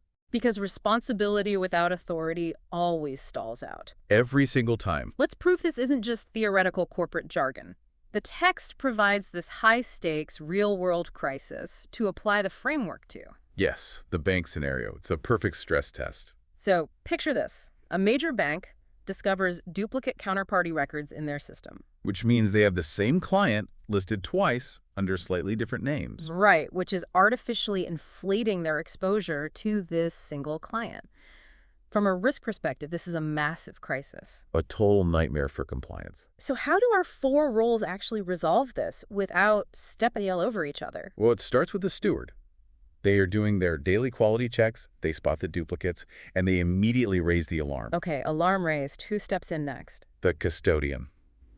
The IT team investigates the back end and confirms that these two records are coming from two totally different source systems. Systems that were probably never set up to talk to each other. Exactly. They were never reconciled.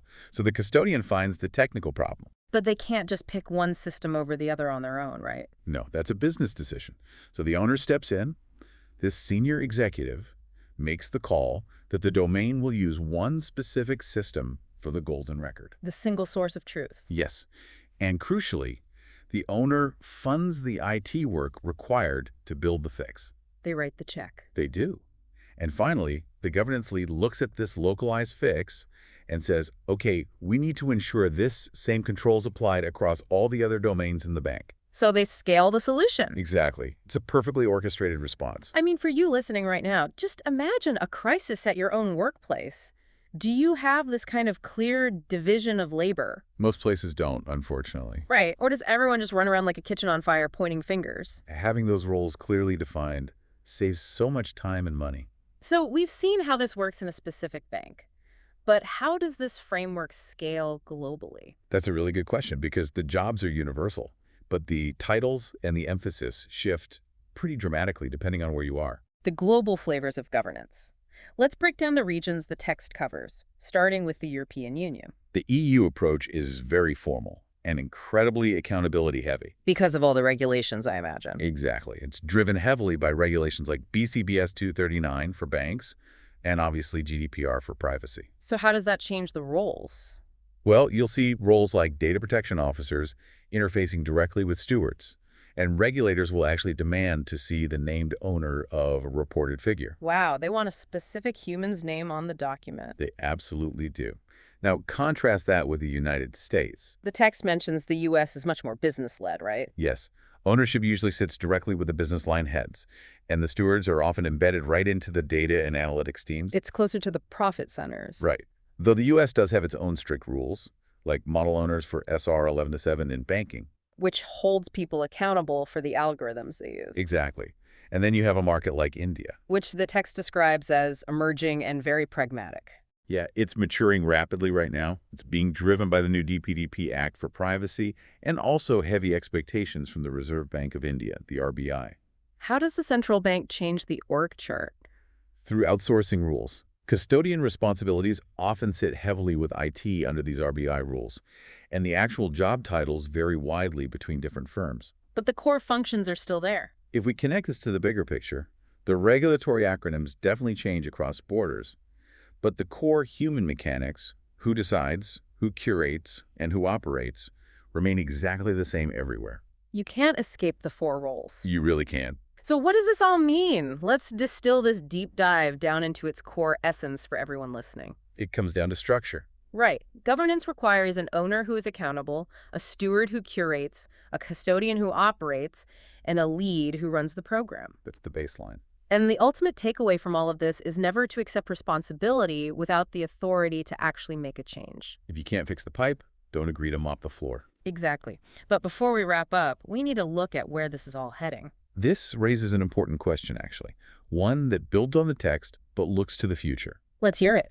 The source makes it extremely clear that the data owner must be a human being, a senior business leader who holds ultimate accountability, because, as we said, accountability cannot be delegated. Right, you can't fire a server. Exactly. But as we increasingly rely on automated systems and AI to generate, clean, and organize our data, What happens to human accountability? Oh, that's a tricky area. It is. Take a look at the data you rely on most heavily in your own life or work tomorrow. If you trace it all the way back to its source, can you point to the specific human being who owns it? Or has that accountability just quietly dissolved into a machine? That's the question we all need to be asking. That is a fascinating thought to end on. Thank you so much for joining us on this deep dive. We hope you take these insights into your next meeting. It's been great. Keep learning, stay curious, and we will catch you next time. You can have the most expensive data catalogs on the market. Right. You can hire the absolute smartest data stewards, write the most elegant policies. But if you don't actually know who has the authority to make a decision when things break, your entire governance program is just going to fail. It's guaranteed to fail. I mean, it is the single most common failure point I see. Yeah. Because when you step into this world of enterprise data governance, the architectural blueprint suddenly gets very abstract. You aren't deciding where a server sits anymore. You are deciding where human authority sits. Which is incredibly difficult. Exactly. It's incredibly difficult to map out. Well, welcome to this deep dive. If you are an aspiring or working data governance professional, you already know we are working our way through the Enterprise Data Governance course from Durga Analytics. Yep. And it is a massive vendor-neutral journey. We're mapping out 21 modules. And I want to just quickly frame the scale of this for you. It's a huge undertaking. It really is. We start from Module 01, which is Foundations, and Module 02, Governance Roles. Right. And then you move through Strategy and Policies in Module 3, Metadata and Catalogs in 4, and Data Quality in 5. Then into Master Data in 6, Architecture in 7, and Privacy and Compliance in 8. Which naturally leads into Lineage in Module 9, Data Products in 10, and Tooling in 11. Yeah, and we keep going. Module 12 is Contracts and APIs, 13 is Integration, 14 is Change Management. A crucial one, that one. Definitely. Then Cloud and Data Mesh in 15, Metrics in 16, Responsible AI in 17. And we bring it all home with Implementation in 18, Case Studies in 19, Templates and Certification in 20, and finally culminating in Module 21, which is the Functional Data Quality Masterclass. It's just this incredibly comprehensive curriculum, built for the reality of regulated finance and complex global enterprises. That's weird. But today, we are zeroing in on exactly where we are in the syllabus right now, which is Module 01, Chapter 4, Data Governance Operating Models, Centralized, Federated, Hybrid. A very fun topic. It is, because the mission here is super practical. Yeah. Like in Chapter 3, we establish the roles. We know what a data owner does. We know the mandate of the governance lead. Right. But how do you actually arrange these people across a massive enterprise without causing absolute chaos? Well, coming at this from, decades of standing up these exact programs across regulated banking, energy trading, asset management, that is exactly what an operating model solves. Okay. An operating model is really just the structure that dictates who gets to write the rules and who is actually on the hook for executing them. Makes sense. So before we just start placing our roles on an org chart, we have to understand the 3 foundational blueprints for governance. Yeah, you have to know your archetypes. Right. So let's clearly define these 3 models. We have centralized, federated, and hybrid. Exactly. So a centralized model is where a single central team sets and enforces everything, every policy, every standard. Okay, and then federated. Federated is where the business domains govern their own data, but within, shared central standards. High autonomy. Got it. And the third is hybrid. Right. Hybrid is a strong central core for standards combined with the execution being pushed out to those business domains. Instead of just reading textbook definitions, let's ground this in an analogy from the course material. The national supermarket chain analogy. Oh, I love this one. Yeah, it makes it instantly relatable for you as a listener. Yeah. So think of a centralized supermarket chain. The head office dictates every single shelf layout, right? Down to the centimeter. Exactly. It's incredibly consistent, but it's super slow to adapt locally. If a store in Florida wants to sell more umbrellas during hurricane season, they have to ask corporate for permission. Which takes 3 months. Right. Now, a federated chain is the opposite. It lets each individual store manager do literally whatever they want. Which is really fast locally. Super fast. But it's chaotic for the brand. Yeah. You walk into one store, and it's a high-end organic market, and the next one looks like a discount warehouse. Yeah, you lose all brand consistency. Which brings us to the hybrid chain. Corporate mandates the brand standards, the safety protocols, and a core range of products centrally. But they let the local stores adapt the rest of the shelf space to their local market. What's fascinating here is Just like large supermarket chains, almost every large data governance program runs on a hybrid model. Really? Oh, yeah, it is the overwhelming standard. Okay, let's unpack this trade-off matrix then. Right. Because if hybrid is so popular, there must be a catch. Why do the other models even exist? Well, it's all about consistency versus local speed. Right. With centralized, you maximize consistency and control, right? Yeah. But you have very weak local speed. It becomes this massive bottleneck at scale. Though, I will say, it has moderate costs because you only have one team to fund. And federated is highly scalable and fast locally. Yes, but incredibly weak on consistency. You risk duplicated effort, divergent standards. Marketing defines a customer one way, finance defines it another way. Total nightmare for reporting. Exactly. And then you have hybrid. Strong consistency, strong local speed, strong scalability. So the text actually gives quantitative fit scores for typical enterprise settings.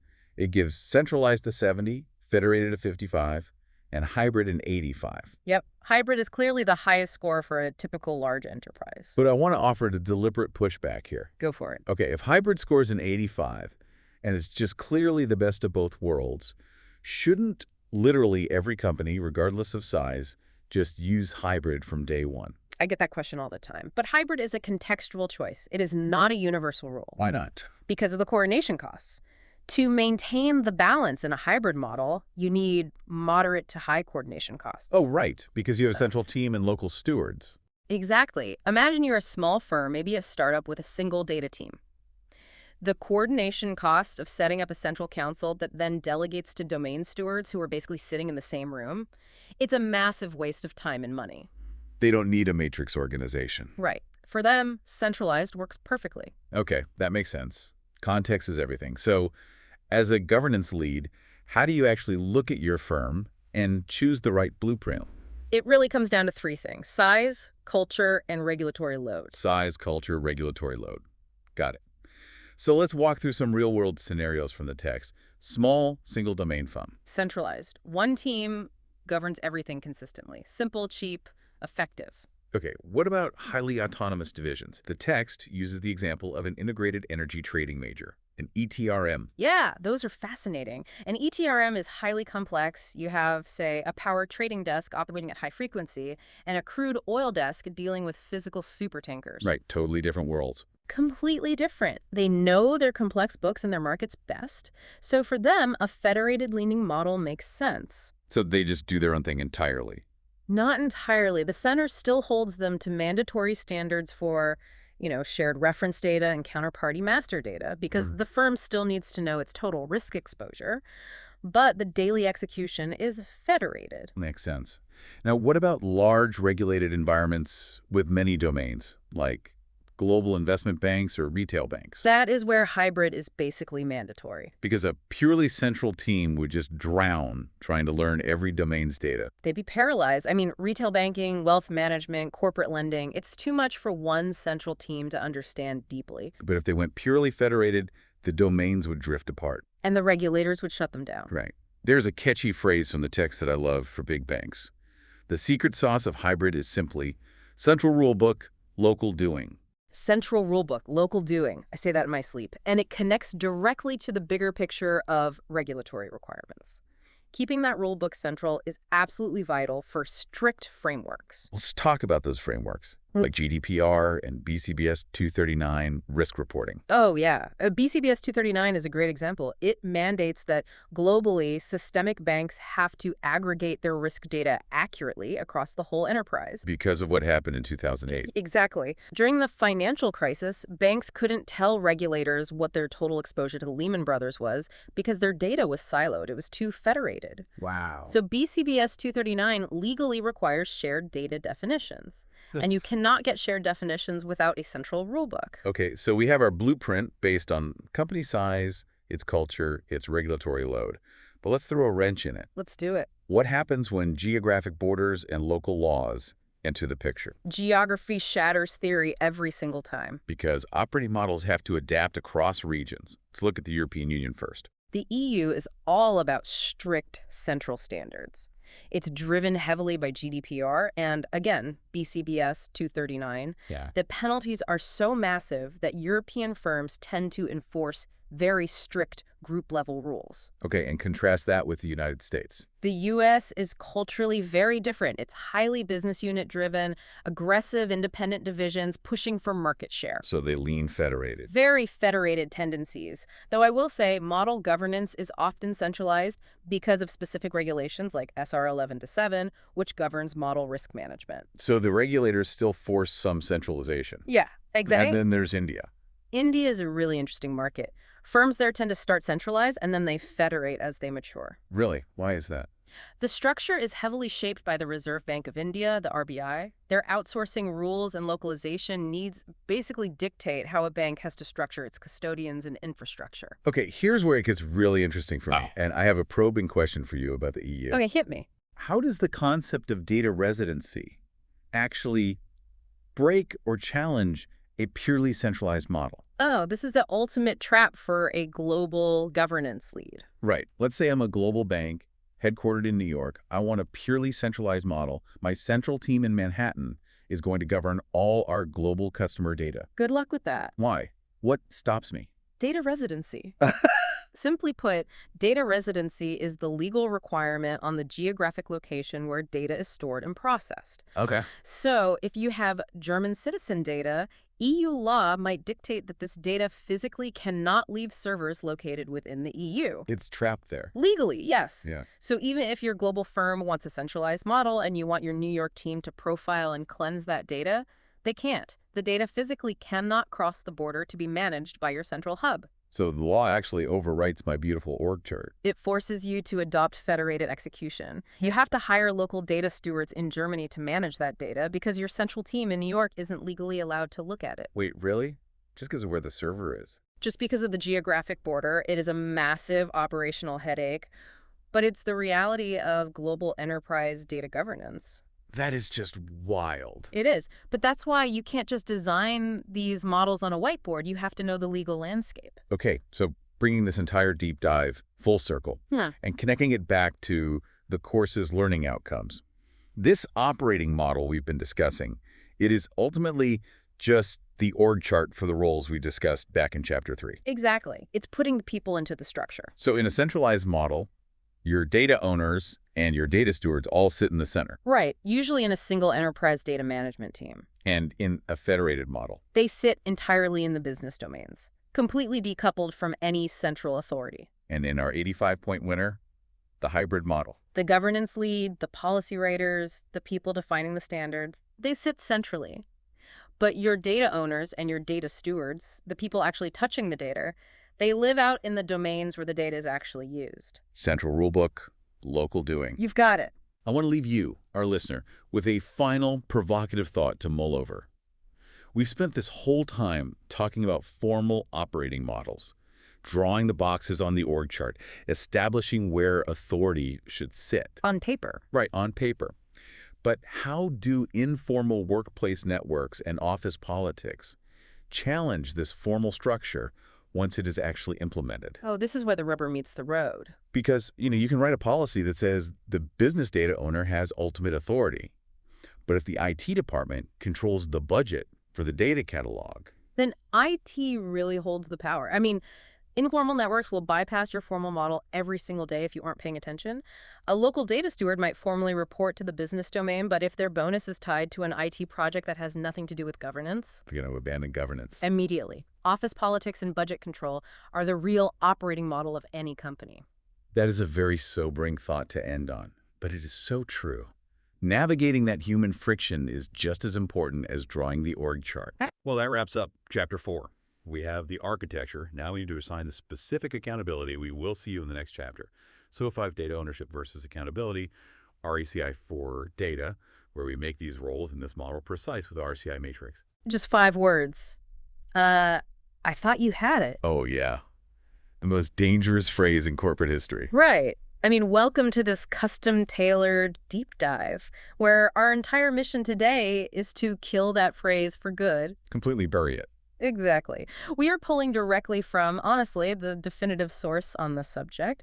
We're looking at Durga Analytics' massive enterprise data governance course. It really is massive, yeah. It is. And the goal here is to extract the exact tools you need to survive in that kind of murky, ambiguous corporate landscape, where precision just vanishes the moment a system goes down and suddenly everyone's pointing fingers. Yeah, and look, that's just the reality of the enterprise environment. I mean, it's exactly why this curriculum was designed the way it is. Right, to deal with the real world mess. Exactly.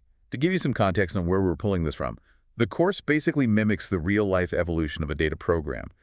We don't just dump technology on you right away. Because that never works. Never. The arc of the course starts with the human element.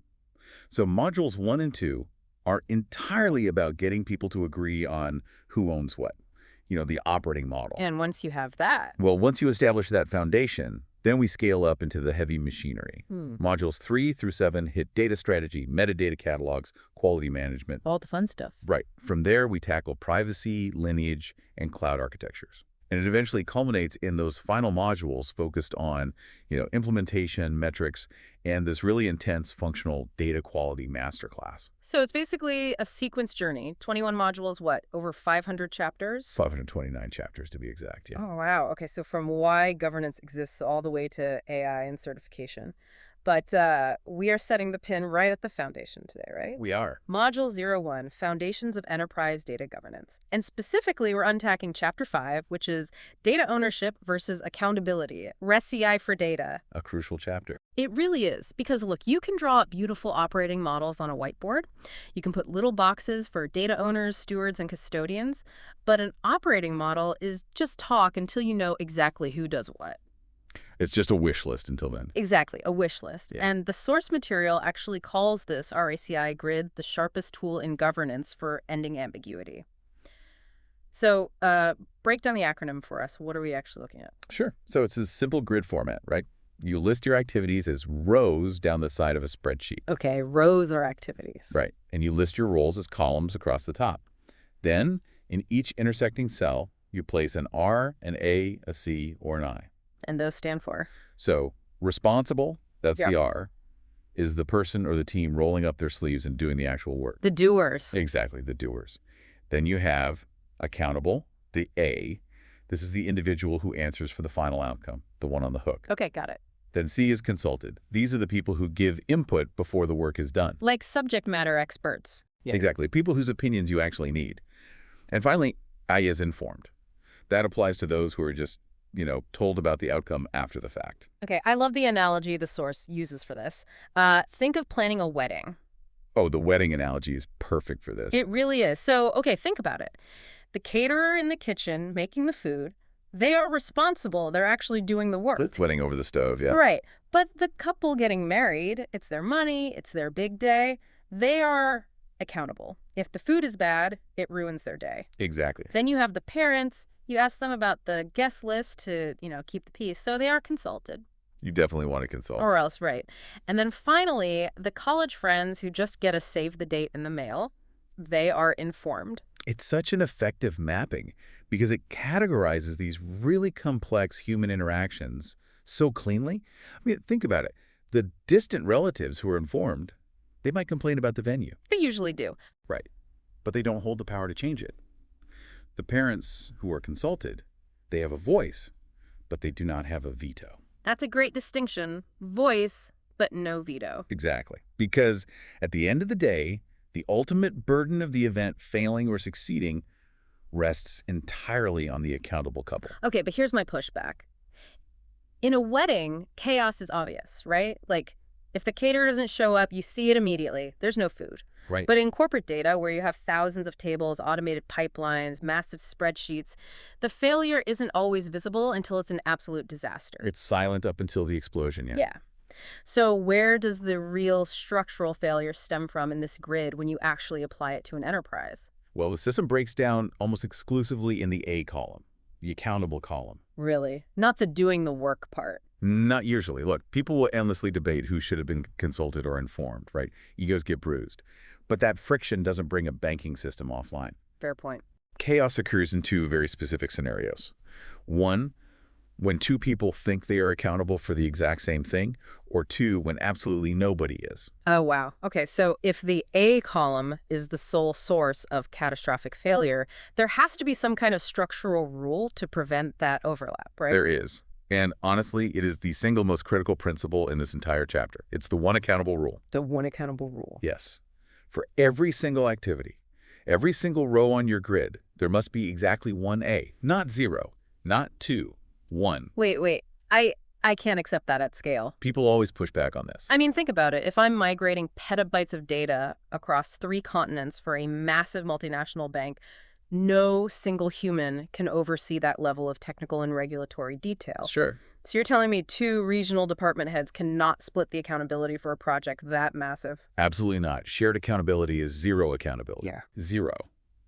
Because if 2 regional department heads share the A, human psychology dictates that each one subconsciously assumes the other one has the tricky, unglamorous parts handled. Oh, Dave's got the compliance part. Exactly. It's the bystander effect applied to corporate risk.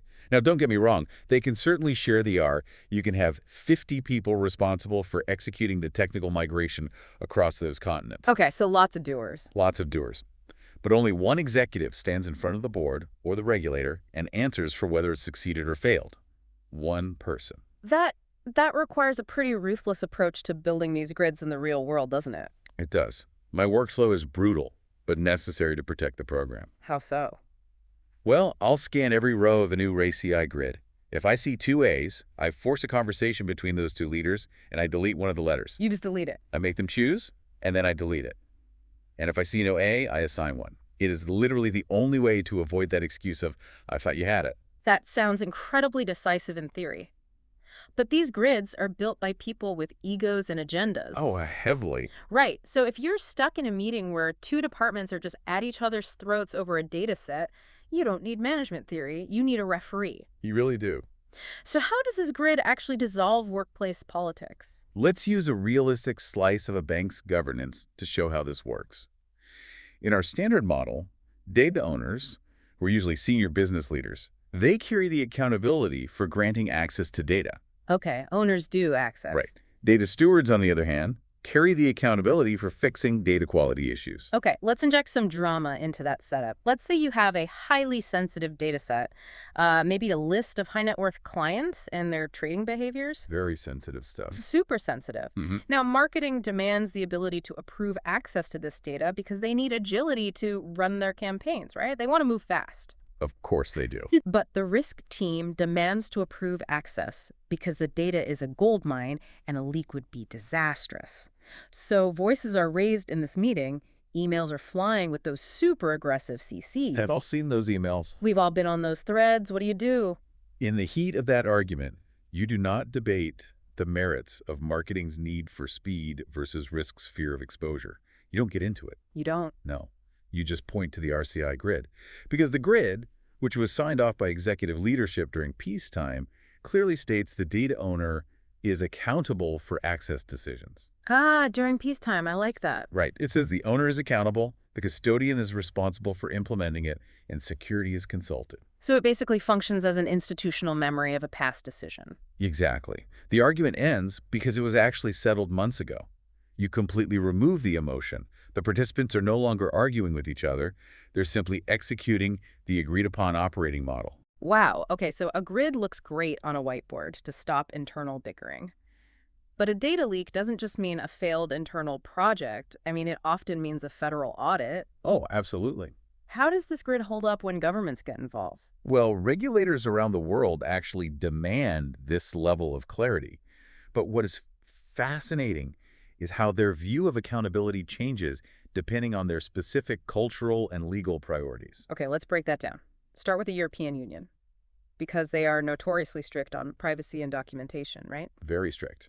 In the EU, accountability is evidence. Evidence. Yes. Their regulatory culture is built around privacy, is driven by laws like the GDPR, and it's highly focused on auditability. Regulators will literally ask to see the physical documentation proving who was accountable for a reported figure. Wow, they want to see the actual grid. They want the artifact. Furthermore, your data protection officer, the DPO, must explicitly be marked as consulted on any activities involving personal data. So it's not optional. No. The RCI is not some HR team-building exercise there. It is a formal audit artifact. Okay, so Europe is very much an audit trail culture. Does the United States view it differently? Entirely differently. The U.S. culture is heavily focused on business line accountability and litigation defense. Litigation defense, meaning preparing to get sued. Exactly. In the U.S., the A almost always maps directly to a business owner, not an IT function.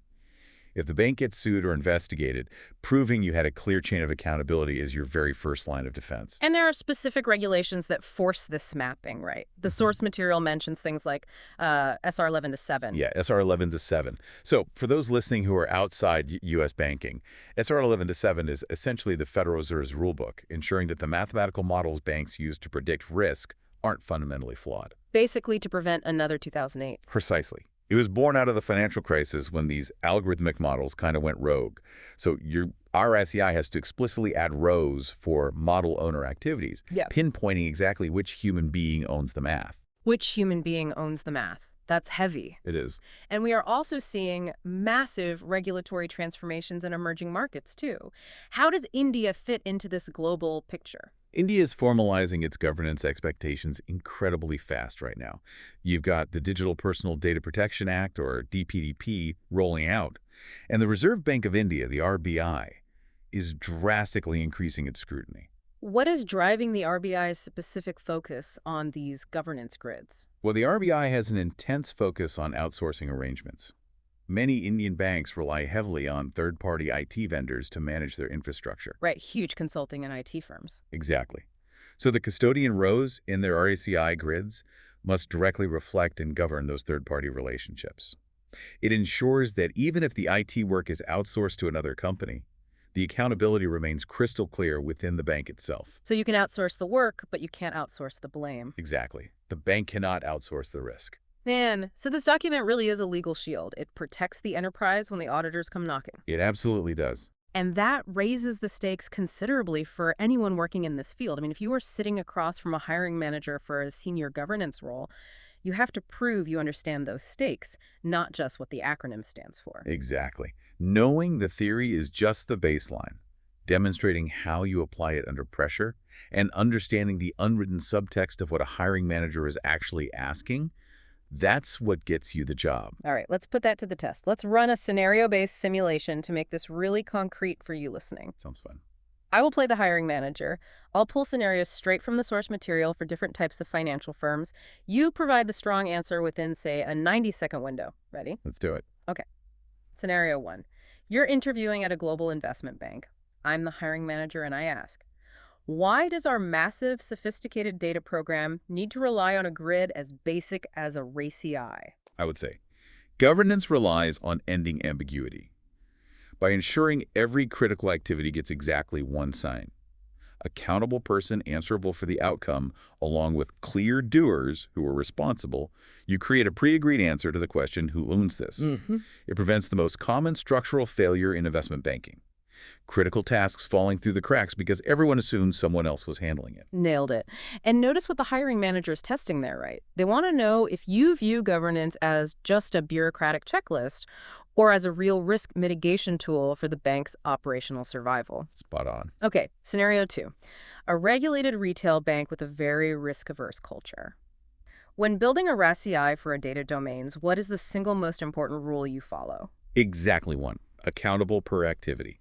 If there are 0, the task is ignored. If there are 2, each assumes the other has handled it. My process is to scan every row. If there is no A, I assign 1. If there are 2, I force a conversation and remove 1. It is the only rule that saves programs from the excuse of, I thought you had it. Beautiful. Because the hiring manager in a risk-averse retail bank is testing your willingness to enforce discipline. They need to know you won't just cave to 2 department heads who want to share the blame. You have to be strong on that. Scenario 3. An integrated energy trading major, an ETRM. These are high-stakes, highly volatile markets. Who should be accountable for a risk figure that we report to our market regulator? The data owner of that specific risk domain must be accountable, which is typically a senior business person. Accountability for a regulatory figure cannot sit with IT, and it cannot be shared. The governance lead might be responsible for the reporting process, and custodians run the technical systems. But if a regulator asks who stands behind the accuracy of that number, it must be the accountable business owner. Okay, let's break character for a second on that one, because the hiring manager at a trading firm doesn't care if you know how to build a spreadsheet. No, they don't. They want to see if you understand that in high-stakes trading, the business side takes the fall for a bad risk metric, not the IT department. IT enables the business, but the business owns the risk. That's right. Governance is fundamentally a business function. Look, if IT is holding the A for a regulatory metric, your operating model is broken. Okay, final scenario. The source material calls this the entry-level closer, I ask. Define the difference between accountability and responsibility. Accountable means being answerable for the ultimate outcome. It is assigned to one person and cannot be delegated. Responsible means doing the actual execution of the work. This can be shared across a whole team.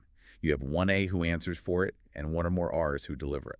Seriously, if you are prepping for a meeting or an interview, lock that last answer into your brain. Understanding that accountable cannot be delegated while responsible can be shared is the absolute foundation of corporate risk management. It really is the bedrock of everything we build in data governance. I mean, from policies to metadata catalogs to data quality controls, it all rests on that concept. We have covered a massive amount of ground today. I mean, from wedding caterers to global banking regulations, all centered on ending the ambiguity of who owns what. It's been a journey.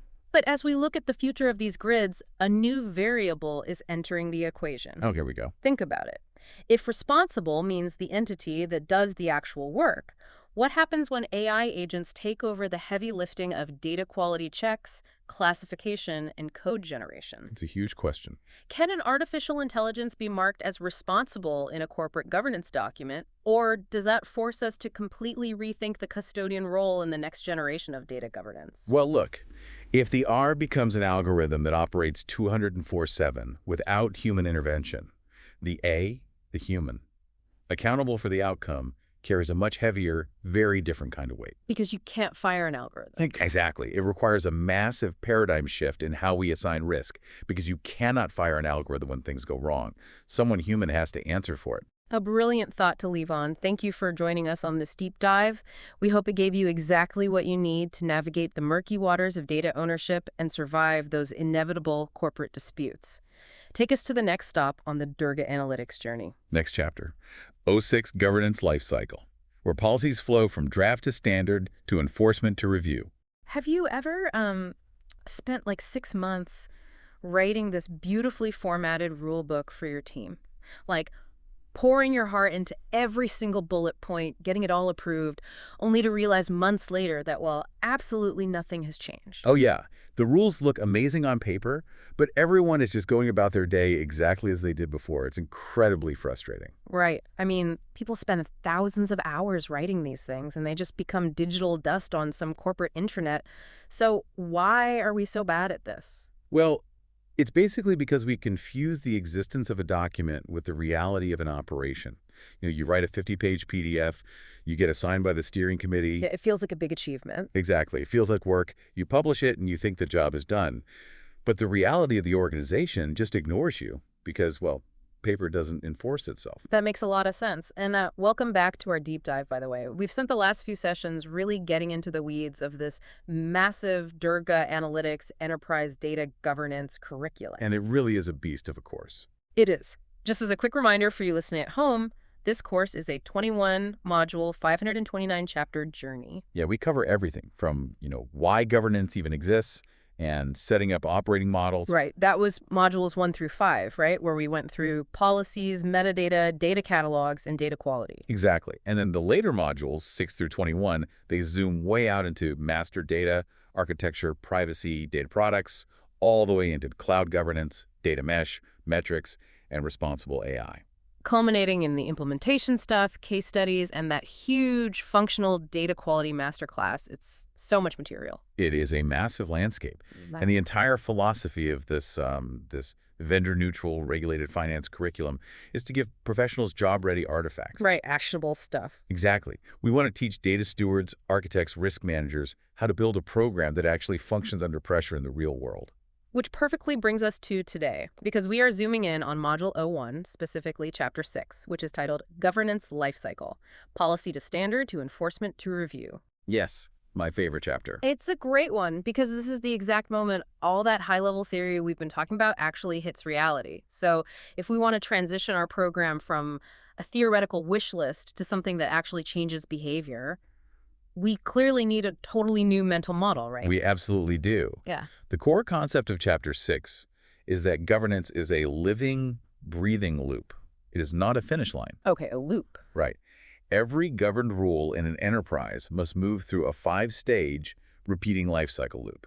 And those 5 stages are policy, standard, enforcement, monitoring, and review. Policy, standard, enforcement, monitoring, review. Got it. And if you miss even one of these stages, your entire governance program just falls apart. Well, the course uses a really clever analogy about road safety to ground this. Walk us through that because it immediately crystallized the mechanism for me. Yeah, the physical world maps perfectly to the digital one here. So let's look at the first stage, which is policy. A local government decides that roads should be safe. Which sounds great. Right. It's a high-level statement of intent. It's the why. But you cannot enforce safe. I mean, what does safe mean to a teenager in a sports car versus, a grandfather driving a minivan? Safe is completely subjective, so until you define it, it's really just a wish. Exactly. So we move to the second stage, the standard. The government makes that subjective policy concrete and testable. They set a limit of 50 kilometers per hour. Okay, now we have a measurable rule. That's the what? But again, a metal sign on the side of the road doesn't physically stop a speeding car. Right, which forces the third stage, enforcement. The government actually installs speed cameras on the traffic lights. Yes, they put a mechanical control in place. That's the how. But you can't just set up a camera, walk away, and assume it works forever, right? No, absolutely not. That brings us to stage 4, monitoring. You review the camera data on an ongoing basis. You're watching the metrics to ensure the control continues to work, and you're producing evidence. Like, are people actually driving 50 kilometers per hour? Right. And then the final stage is review, which closes the loop. Because let's say they build a brand new elementary school on that road. Well, 50 kilometers per hour isn't safe anymore. Oh, I see. The environment changed. Exactly. So in the review stage, you catch that environmental change, you adjust the standard down to 30 kilometers per hour near the school, and the whole cycle starts over. Policy, standard, enforcement, monitoring, review. It literally never stops. It never stops. So if I can test my own understanding here, let's bring this closer to home with a different analogy. It sounds exactly like going on a diet. Okay, let's hear it. So the policy is, I want to lose weight. The standard is, I am going to eat exactly 1,800 calories a day. Right. Highly measurable. But the control, the actual enforcement, is putting a physical padlock on my snack cabinet at 8 p.m. And then the monitoring is stepping on the bathroom scale every morning to prove the padlock is working. That is a brilliant translation, honestly. Because if you just write, I want to lose weight on a sticky note on your mirror, but you don't lock the cabinet and you never step on the scale. You aren't dieting, you're just hoping. You're just hoping. Yeah. And if we connect this to enterprise data, we can apply those exact same layers to something like, say, personally identifiable information or PII. Oh, let's do it. What does the PII sticky note look like? So stage 1, the policy intent is simply personal data must be protected. It's high level, it's subjective. Right. Stage 2, the standard, makes it concrete. Something like PII fields must be encrypted at rest and all access to them must be logged. Okay, that's measurable. And stage 3? Stage 3, the enforcement, is the actual IT mechanism. Database encryption is toggled on, and automated log alerts trigger whenever an unauthorized user queries the table. Got it. I have to play devil's advocate here, though. Yeah. Let's say an organization just stops at stage 1. Okay. They write a 100-page data privacy policy. It looks gorgeous. They get the board of directors to sign it. Now, you called that a beginner mistake earlier, but surely that document isn't completely useless. Doesn't it at least set the corporate culture? I mean, culture is fantastic, but culture's not compliance. A policy without a standard or a control is literally just a suggestion. Just a suggestion. Yeah. In the data industry, we call a document like that a decorative policy. It looks very serious, it lives on the company intranet, but the only person who actually read it was the graphic designer who formatted it. Ouch. The graphic designer and maybe the poor intern who had to upload it to the server. Right. But think about it from a regulator's perspective.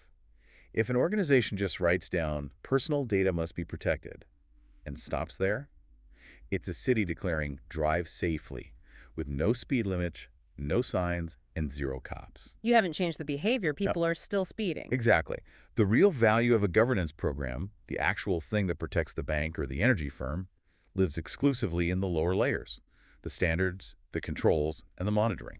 Because those are the only layers that actually touch the data. Precisely. Wait, so if that policy document is functionally useless without controls, are you saying the thousands of hours companies spend writing them are a waste? Because the text makes a really striking claim here. What is the claim? It says an unenforced policy isn't just neutral, it is actually worse than having no policy at all. How is having a rule written down worse than nothing? It all comes down to organizational psychology. Yep. An unenforced policy creates a highly dangerous illusion of safety. An illusion. Yeah, everyone in the enterprise, from the CEO down to the junior analysts, assumes the data is secure because there's this beautiful, heavily formatted PDF that says it is. So they drop their guard. Exactly. They might take risks they wouldn't normally take because they assume someone else built a safety net. But that net doesn't actually exist. It's the false sense of security, like, oh, the compliance team wrote a memo about that, so we must be totally fine. Right. And from an audit perspective, it is a nightmare. I'll share a war story from a few years ago. Oh, please do. I was consulting for a mid-sized asset manager, and they had this massive draconian data retention policy. It stated that all client communications must be archived in a specialized immutable vault for 7 years. Wow, that sounds very robust. On paper, yes, extremely robust. But then a regulatory auditor came in and asked to see the control. Uh-oh. Yeah. They went to the IT director, who awkwardly admitted, oh, we haven't actually purchased the software for that immutable vault yet. It's in next year's budget. Oh, no, that is brutal. It was. And the auditor didn't write them up for missing a control. They wrote them up for a critical control failure. Wait, what's the difference? Because their own board-approved policy mandated it, the gap between their written policy and their reality was an automatic, documented audit finding. So they basically documented their own non-compliance. They handed the auditor a signed confession that they were breaking their own rules. If they had no policy at all, they would have been in trouble, sure, but not nearly as much trouble as writing a strict rule and flagrantly ignoring it. That is terrifying for any data governance lead. So how do we prevent that? How do you make sure you aren't just writing signed confessions? Well, the course introduces a critical framework called the audit test. Before you publish any policy, you must be able to confidently answer 3 specific questions. Okay, let's hear them. Number 1, what's the standard that makes this policy testable? Number 2, what mechanical control physically enforces that standard? Number 3, what monitoring evidence proves the control actually works? Testable standard, physical control, monitoring evidence. So if the policy is just data must be high quality, and I can't answer those 3 questions. You have a decorative document. You're not audit ready. Because audit readiness doesn't live in the PDF. It lives in the evidence. Exactly. Let's put this audit test into practice. I really want to walk through a highly specific real-world scenario from the curriculum. We've talked a bit about privacy. Let's talk about data quality, specifically bank counterparty data. Excellent example. So for context, counterparty data is the information a bank holds about the other financial institutions it trades with. Which is pretty important, right? It is hypercritical. If a bank doesn't know exactly who is on the other side of a billion-dollar trade, their risk exposure is unmanageable. Okay, so if the policy intent is simply critical data must be accurate and complete, I assume the next step is someone actually deciding what the word complete means for this specific database. Precisely. That is the standard. The standard specifies the rule. Counterparty records must have a valid, non-null legal entity identifier, or LEI. Meaning you can't just leave it blank. Right. You cannot leave the LEI field blank, and you can't just type in random letters like ABC. It has to follow the global LEI format. But again, just telling an overworked data entry clerk to type it in correctly isn't enforcement. So the enforcement, the control, would have to be something mechanical stopping them. Yes. So a technical control is built into the onboarding system. It's a validation rule that automatically rejects any new counterparty record if the LEI is missing or invalid. Oh, so the system physically throws an error screen. Exactly. It throws an error and will not let the user click save. So we force the behavior. That's the control. And the 4th stage, monitoring, is how we prove to the auditor that the error screen is actually working. You got it. You generate a daily data quality scorecard. It tracks the percentage of valid identifiers across the entire database, producing a trend line and a log of every single time the system rejected a bad entry. And that log is your evidence. That log is your evidence. Which brings us to the 5th stage, Review. Because the life cycle is a loop, not a straight line. What happens if the real world throws a wrench in the gears? Like, let's say the global regulatory body that manages LEIs decides to launch a completely new alphanumeric format next year. Well then, your perfectly enforced control is suddenly obsolete right under your nose.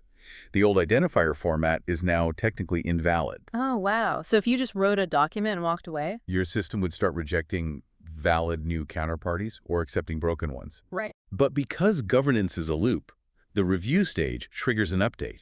You evaluate the external change. You update the standard to include the new alphanumeric scheme. You update the IT control to accept the new format. You update the monitoring scorecard to track both formats, and the loop repeats. It's basically a living organism. It has to adapt to changes in regulations or business models, new risks, otherwise it just rots. Yes, and understanding this loop isn't just an academic exercise. It is exactly how global regulators inspect firms. And the regulatory landscape is shifting aggressively toward this exact lifecycle model. Let's unpack some of those regulatory acronyms, actually, because the curriculum highlights how different regions inspect this life cycle. It's definitely not a one-size-fits-all approach globally. Let's start with Europe. The course mentions GDPR and DORA. Right. GDPR is the General Data Protection Regulation, which focuses on consumer privacy. And DORA is the Digital Operational Resilience Act, ensuring financial firms can withstand cyber threats and IT disruptions. Okay, so when European regulators audit against those, what are they looking for? They're looking for inextricably linked evidence at every single layer of our loop. They want to see the privacy policy linked to the encryption standard, linked to the database control. And if there's a gap? If you have the policy but lack the control evidence, they don't see that as a minor administrative oversight. Yeah. Under DORA, missing control evidence is a formal regulatory finding. They heavily probe enforcement. Got it. And what about the United States? The text mentions SOX-style testing. For, a data engineer listening, what does that actually mean? SOX refers to the Sarbanes-Oxley Act, born out of major accounting scandals like Enron. So SOX-style testing means auditors don't just want a screenshot proving a control was built once. They want more than that. Much more. They are intensely focused on operational effectiveness over time. The mechanism of a SOX audit is historical proof. What does that look like in practice? They want to see a 12-month log proving your data quality control fired correctly every single day of the year. Your documentation must tie perfectly to reality. They want operators, not philosophers. I love that operators, not philosophers. The curriculum also points out India as a rapidly maturing landscape, specifically mentioning the RBI, SEBI, and the new DPDP Act. Yes. The Reserve Bank of India and the Securities and Exchange Board of India are definitely moving away from traditional checklist audits. They are increasingly asking for hard enforcement evidence. And the DPDP. The Digital Personal Data Protection Act, it's pushing Indian firms aggressively away from just publishing privacy policies toward having demonstrable monitored controls for consumer data. Globally, no matter where you operate, monitoring evidence is just a non-negotiable expectation now. So practically speaking, why does a hiring manager care so much about this? Because the course has a whole section on scenario-based interview prep, grouping questions by firm types. But why is this specific loop the ultimate test for landing a high-level data role? Because hiring managers, especially at large asset managers or investment banks, have usually been burned by a regulator before. Oh, they've lived the war story. Exactly. They've lived through the nightmare of handing over a decorative policy. They don't want to hire someone who just writes nice-sounding rules. They want an operator who understands how to prove the system works. So if I'm interviewing at a global investment bank and the hiring manager asks, walk me through the data governance lifecycle, what are they actually listening for? Well, they are listening for fluid comprehension of the loop. You rattle off policy, standard, enforcement, monitoring, review. But a truly strong answer explicitly notes that the real value, the part that keeps the bank out of the news, lies in the lower layers of enforcement and monitoring. Right, showing where the actual protection happens. And what if you are at a regulated retail bank and they ask the track question we covered earlier, why is an unenforced policy worse than no policy? You explain the psychology.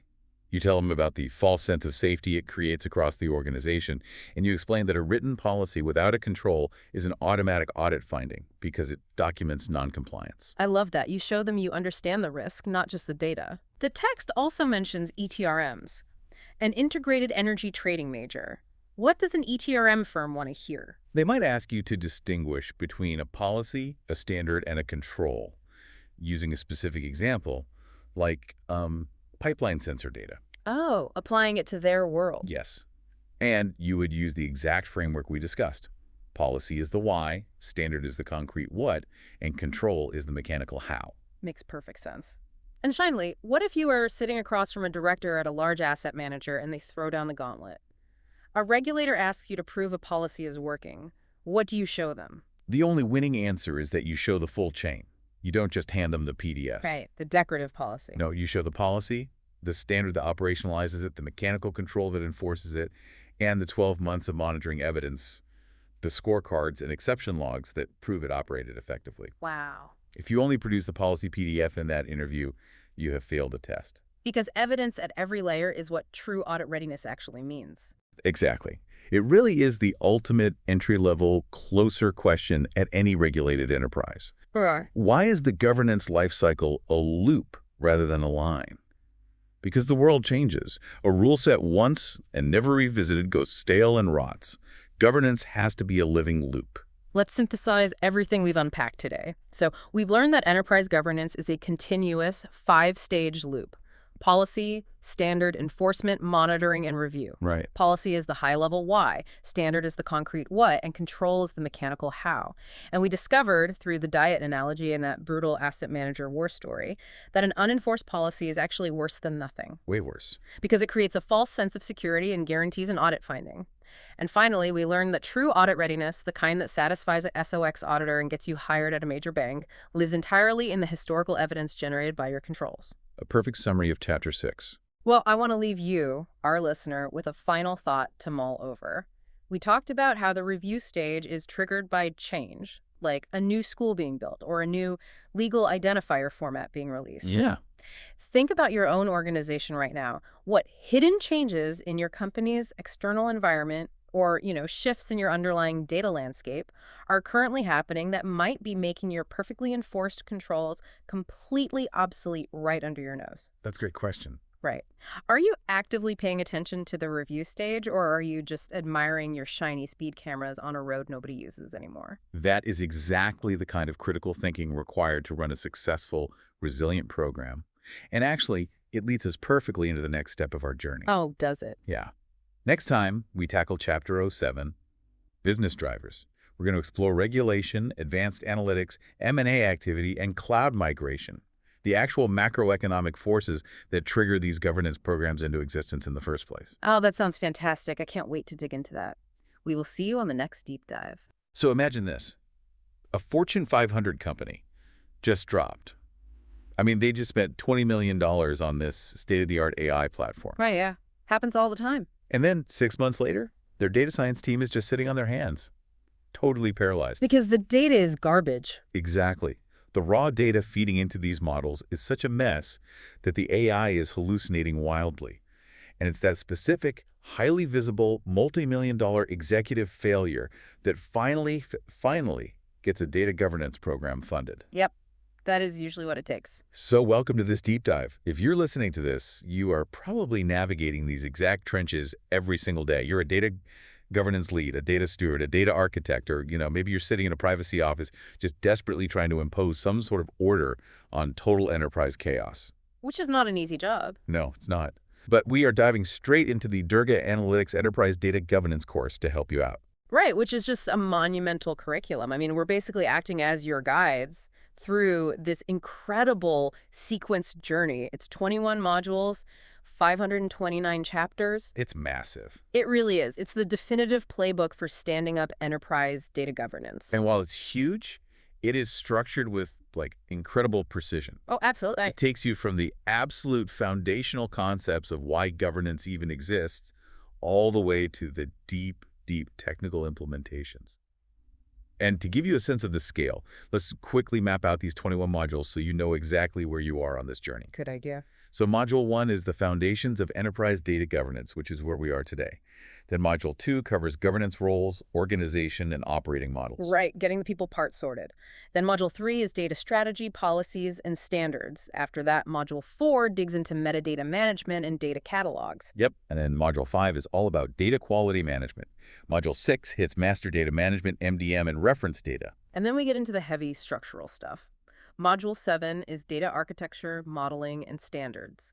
Module 8 covers privacy, security, and regulatory compliance. Huge one. Then Module 9 puts all that catalog, lineage, and observability into practice. Module 10 shifts to data product management and data as a service. Which is very trendy right now. Then Module 11 gets into the actual tooling and technology for governance. Module 12 is data contracts, APIs, and service governance. Module 13 covers data integration, ingestion, and pipeline governance. And then Module 14, which I think is secretly the hardest part, change management, adoption, and cultural transformation. Oh, it definitely is, getting people to actually change their habits. Then Module 15 tackles data governance in cloud, multi-cloud, and data mesh environments. Module 16 is metrics, reporting, and continuous improvement. We're almost there. Module 17 is special topics, so things like data ethics, responsible AI, and sensitive data governance. Module 18 is your implementation, rollout, and program delivery. And tying it all together, Module 19 provides case studies, industry patterns, and best practices. Module 20 gives you templates, playbooks, certification, and next steps. And finally, Module 21 is a functional data quality masterclass. It is a lot, but the critical through line for all 21 of these modules is that they are grounded in completely vendor-neutral practice with a really heavy regulated finance overlay. Right, so this isn't just academic theory. Exactly. It's not, pie-in-the-sky stuff. You're dealing with precise, defensible statements and job-ready governance artifacts that are specifically designed for high-stakes environments. Places where getting it wrong literally means massive regulatory fines or just catastrophic security breaches. Which brings us to our exact coordinates for today. Out of that massive map, we're unpacking Module 01, Chapter 7, Business Drivers, Regulation, Analytics, M&A, Cloud Migration. The fun stuff, the money stuff, really. Exactly. The core mission of this deep dive is funding, because, let's be honest, nobody governs data just for fun. No, absolutely no one. You don't wake up on a Tuesday and just decide, hey, I think I'll overhaul our entire metadata structure today as a hobby. I mean, maybe a few architects do, but the business certainly doesn't. Right. The business does not. So today we're looking at how you identify the exact event that forces a company to write a check. And more importantly, how you tailor your business case to guarantee you actually get that funding. And to get that funding, we first have to draw a really hard line between a force and a driver. The text is super clear about this. Confusing these two concepts is, well, it's basically the primary reason data governance business cases completely fail in the boardroom. So break that down for us. What is the difference? Okay, so a force is a standing structural condition in your industry. So, for example, the fact that the global regulatory environment is perpetually tightening, right? Or that artificial intelligence is just fundamentally reshaping how we extract value from data. Yeah.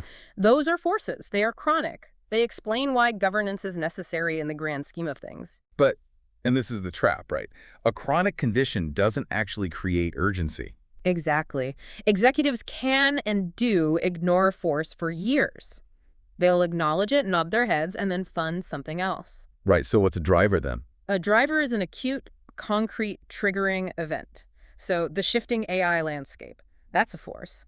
But a highly visible, strategic $20 million AI initiative stalling out because the underlying data is untrustworthy.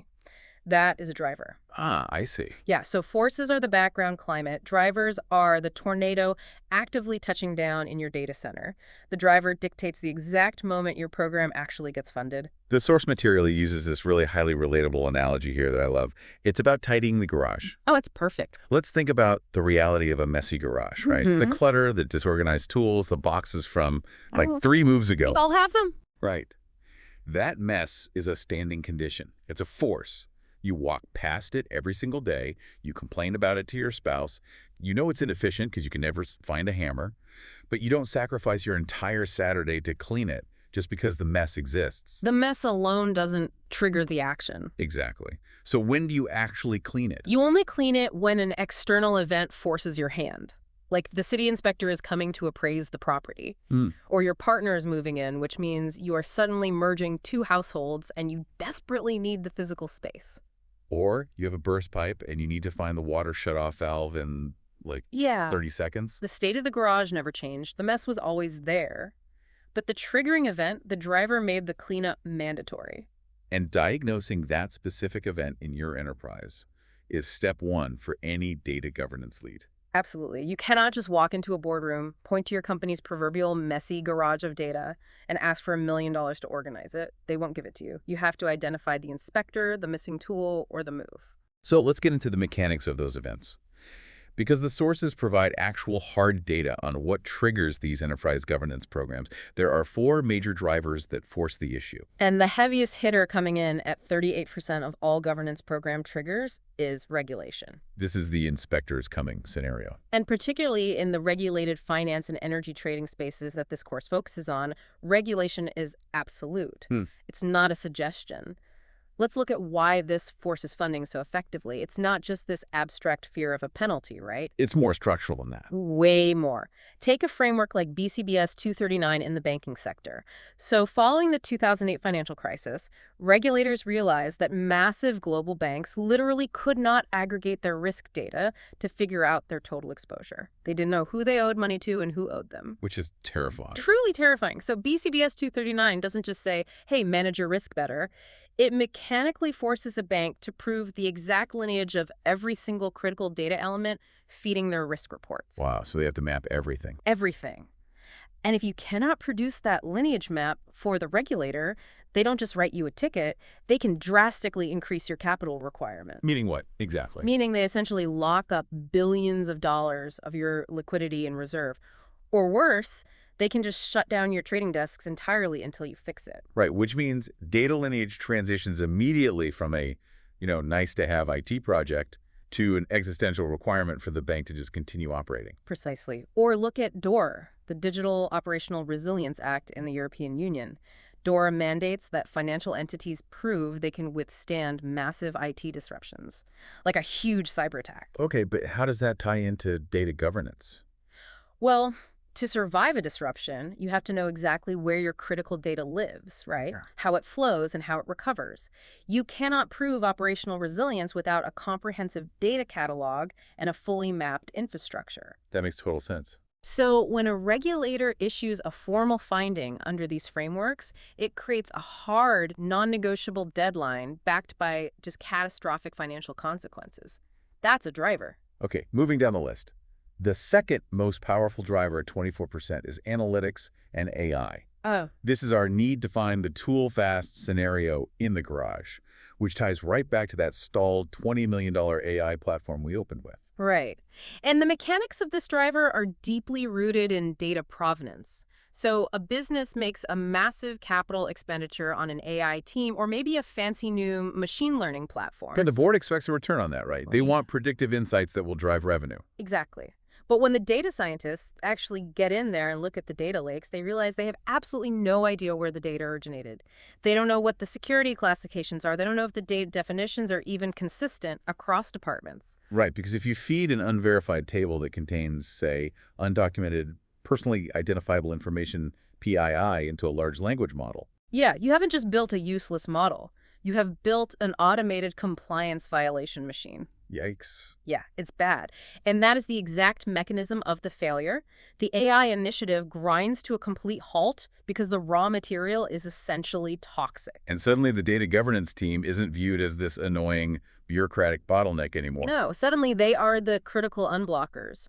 The funding starts flowing because the executive sponsor of that stalled AI initiative desperately needs to save their own job by showing an ROI. That is a powerful pivot.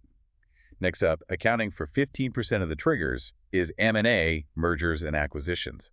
This is the merging two households scenario. Yeah. And frankly, this sounds like an absolute nightmare for data architecture. Oh, it is arguably the most chaotic driver of all of them. Two massive enterprises combined. So let's say Bank A acquires Bank B. Okay. Bank A defines a commercial client as any entity with active credit lines. Bank B, however, defines it as any entity that has just opened an account in the last 5 years, regardless of credit. Oh boy, so they're measuring completely different things. Completely different. So when you just slam those two CRM systems together post-merger without any governance in place, you don't just get messy data. You get wildly inaccurate consolidated financial reporting. Meaning you could inadvertently report a massive, totally fictitious spike in your commercial client base to Wall Street. Which is securities fraud. Yeah, that's a big deal. It's a huge deal. And furthermore, you end up with millions of duplicate customer records.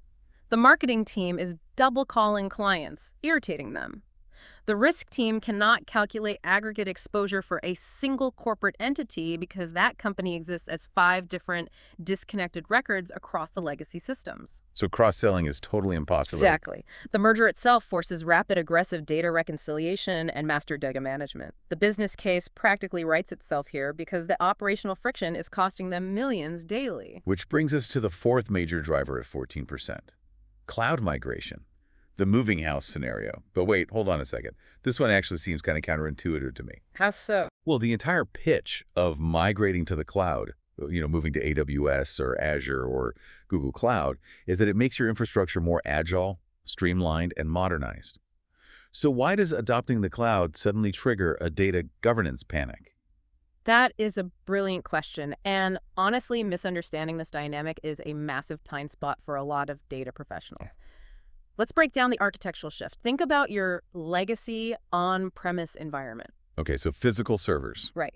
Your data lived on physical servers in a highly secure, temperature-controlled data center somewhere. In that world, your data governance was largely implicit. Right, because your firewall was quite literally a physical concrete wall. Governance was essentially just managing who had badge access to the server room. Exactly. The physical boundaries of the building force the data to stay in one place. But when you migrate to the cloud, all of that implicit control completely evaporates. The cloud is designed for frictionless scale. Meaning it's too easy to move things? Way too easy.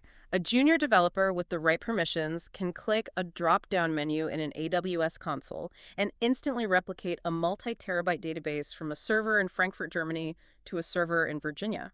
And if that database contains European customer data, they just breached GDPR cross-border transfer rules in about 3 seconds. Without even realizing they did it.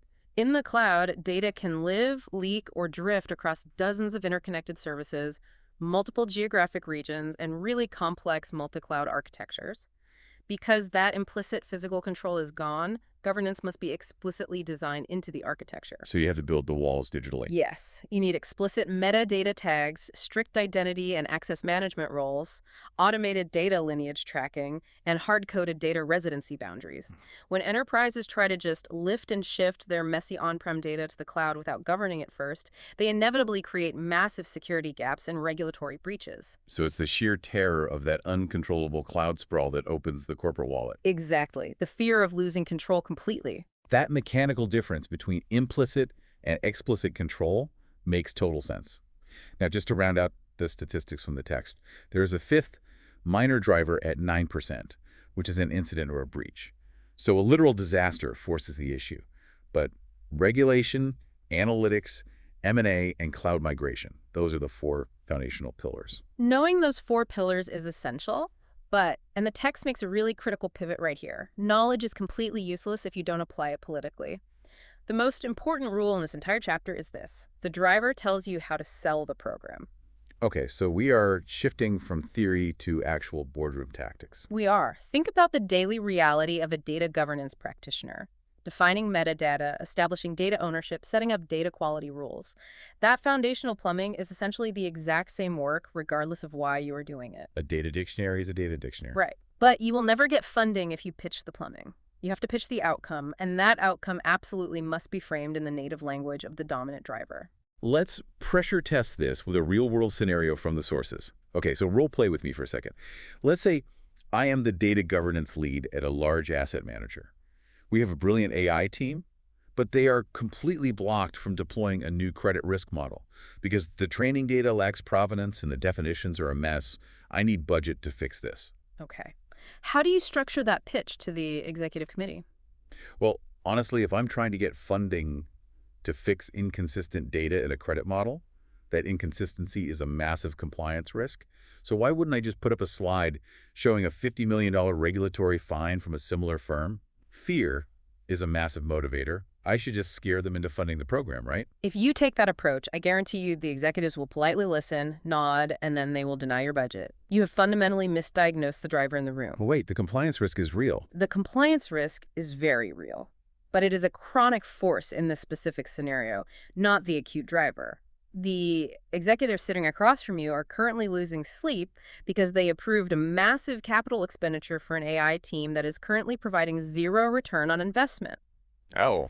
They're worried about the immediate sunk cost. They are not worried about a hypothetical regulatory audit that might happen in 3 years. Ah, I see.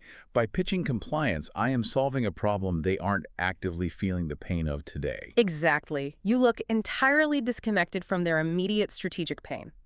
You must lead your business case in the language of the driver. So what should I say instead?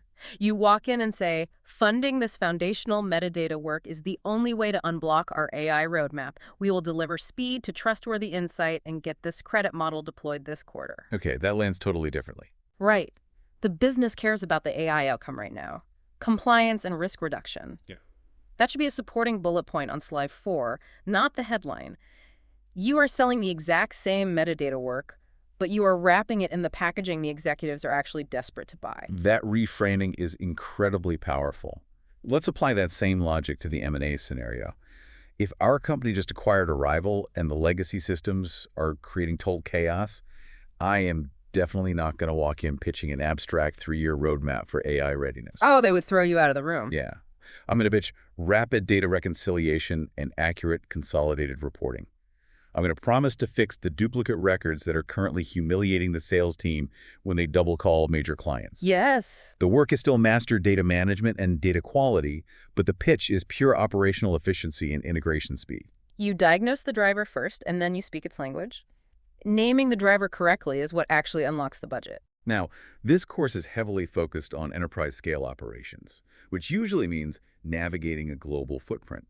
And the sources highlight that you cannot use a one-size-fits-all business case if your company operates internationally. Oh, definitely not. The global data landscape is highly regionalized, and your professional toolkit really needs to reflect that. The dominant drivers shift dramatically depending on where in the world the operations are actually based. Let's map that out for the listeners. Yeah. What is the tactical reality in the European Union?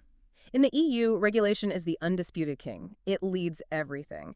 You have sweeping, aggressively enforced frameworks like GDPR for privacy, BCBS 239, and DORA, which we talked about earlier. Right.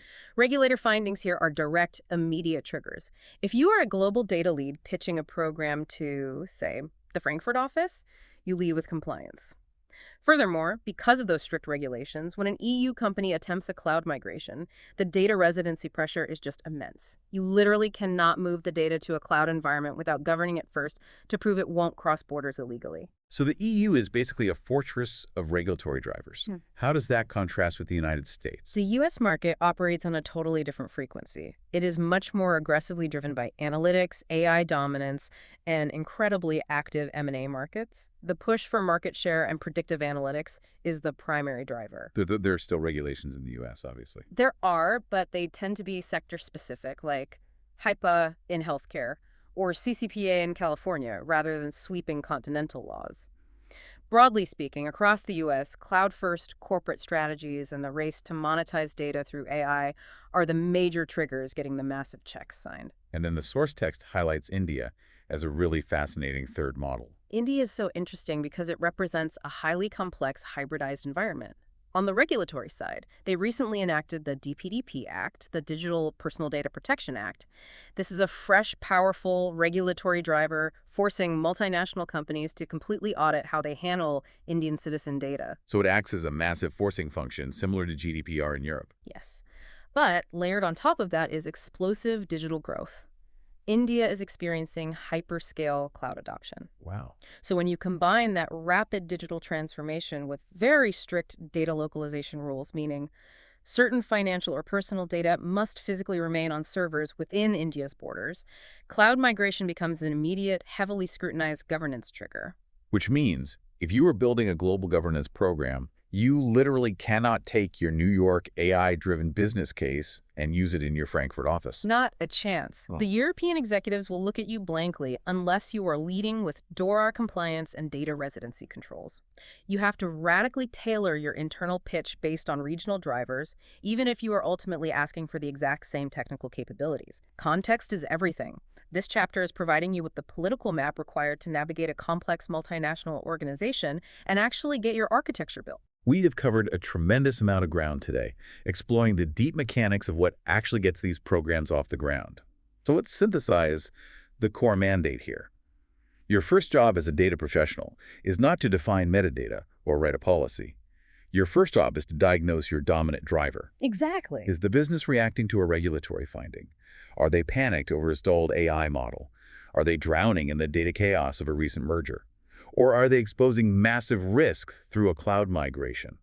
Find the acute pain point and frame your entire request for resources in the native language of that specific driver. It really forces a profound shift in how you view your role, moving from just technical to highly strategic. Which leaves us with a critical question for you to analyze in your own organization. Think about the biggest, most intractable data headache your enterprise is facing right now. The one everyone constantly complains about. Right. Are you passively treating it like a chronic force, just accepting it as the background weather? Or can you look at your company's strategic roadmap, identify an upcoming driver event, and strategically attach your headache to that event to finally secure the budget to fix it? It's all about leverage. Well, now that you have the political framework to get your program funded, join us next time as we take the very next step in the Durga Analytics curriculum. We will move to Modules 01, Chapter 08, Data Domains, Boundaries, and Prioritization. Because once you finally secure that massive funding, you face the next impossible challenge, deciding what exactly to govern first. We will see you then. You know, usually when you think about organizing things, there is this comforting expectation of physical reality. Right, like a tangible space. Yeah, exactly. You have a messy garage, you put the power tools in one box, the holiday decorations in another. It's tangible. You can physically lock the box. You can see what you're working with. Right, but step into the world of enterprise data, and that physical reality just completely vanishes. You are suddenly staring at a landscape of information that is invisible, constantly multiplying, sprawling across, on-prem servers and multi-cloud environments. It is the ultimate digital wilderness. It really is, and honestly, it is terrifying to try and put into boxes. Well, and the fundamental mistake nearly every organization makes is assuming they can tame that wilderness all at once.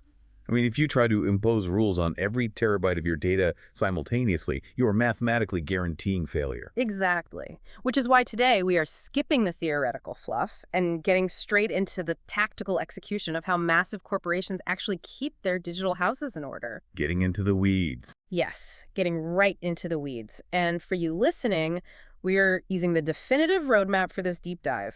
We're looking at the Enterprise Data Governance course by Durga Analytics. A fantastic resource. Oh, it's incredible. Just to give you a sense of the sheer scale we are navigating here, this is a massive sequence journey across 21 modules and 529 chapters. It truly is a comprehensive blueprint. It has to be, right? Right. Because governing data isn't just a single project you do on a Friday afternoon. The core structure flows logically, starting right here in Modules 01 with the foundations of enterprise data governance. Establishing the base. Right. Then it moves into the structural reality. So Module 02 covers governance roles and the operating model, and Module 03 establishes data strategy and policies. And then it gets highly technical pretty quickly. Yeah, totally.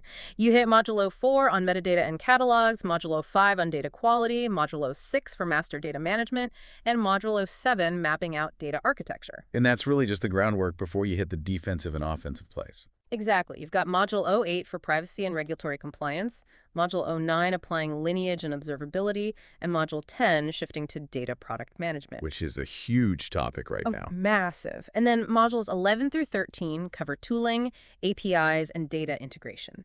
Then comes the human element, which is Module 14 with change management. You can't forget the culture piece. Never. Followed by advanced architectures like cloud and data mesh in Module 15, metrics in 16, and the crucial frontier of data ethics and responsible AI in Module 17. The AI piece is wild right now. Yeah, we'll actually touch on that later. But finally, Modules 18 through 20 cover rollout, case studies, and playbooks, and it all caps off with a highly functional data quality masterclass in Module 21. It is a phenomenal vendor-neutral framework, and it's specifically overlaid for highly regulated industries. But, as someone who has spent decades designing these exact operating models across banking, energy trading, and asset management. You've seen the trenches. Oh, I've lived in them. And I can assure you that trying to swallow all 21 modules at once will just choke your organization. You have to slice the estate into governable pieces. Which perfectly isolates our exact location for today's deep dive. We are in Module 01, Chapter 8, Data Domains, Boundaries, and Domain Prioritization. Yes, the turning point. Because, like you said, you simply cannot govern an entire organization's data at once. So today, we are learning the practical method to carve up a data state, draw clean boundaries, and prioritize what to tackle first based on actual value and risk. Chapter 7 of this module gave us the why of governance. Right. Chapter 8 is the how. Like, how do you actually draw borders in an invisible landscape? Right, let's start with drawing the lines, because the core concept here is the data domain. Yes. And the standard definition is a coherent area of data that belongs together and can have a single accountable owner. So things like customer, product, counterparty, or trade data. Exactly. But I love the analogy the course uses to make this concrete. It says dividing your data estate is exactly like dividing a sprawling metropolis into postal districts. It's the perfect way to visualize it. Yeah. Every district needs a crystal clear boundary and a single responsible postmaster. Because otherwise, mail falls between the cracks, or two post offices go to war over who controls Main Street. It perfectly illustrates the chaos you see in the real world. I mean, if you don't establish accountability, data just floats in the ether. Right. When a critical regulatory report fails, IT claims it's a business data entry problem, the business claims it's an IT pipeline failure, and literally nothing gets fixed. Just pointing fingers. Exactly.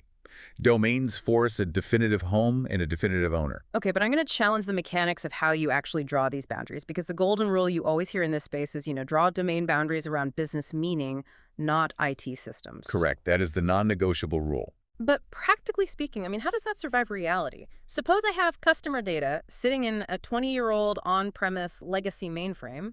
Managed by a team that speaks COBOL. Right. And then I have the exact same customer data being streamed into a modern Snowflake cloud warehouse managed by a totally different agile engineering team. Oh, I've seen this exact scenario. I bet. You're telling me the abstract business meaning of the data trumps the fact that two warring engineering departments manage it? I am telling you exactly that. And here is why. The moment you define a domain by the IT system, say, you declare everything in the mainframe as the legacy domain and everything in Snowflake is the cloud domain, you have completely fractured the business accountability. Oh, I see. Yeah, the definition of a customer shouldn't change just because the data was moved from a mainframe to the cloud. If you draw the boundary around the system, the mainframe owner governs their customer data one way, the Snowflake owner governs theirs another way, and when your chief risk officer asks for your total customer exposure, the numbers won't match. Wow, okay, so the business meaning is the great unifier.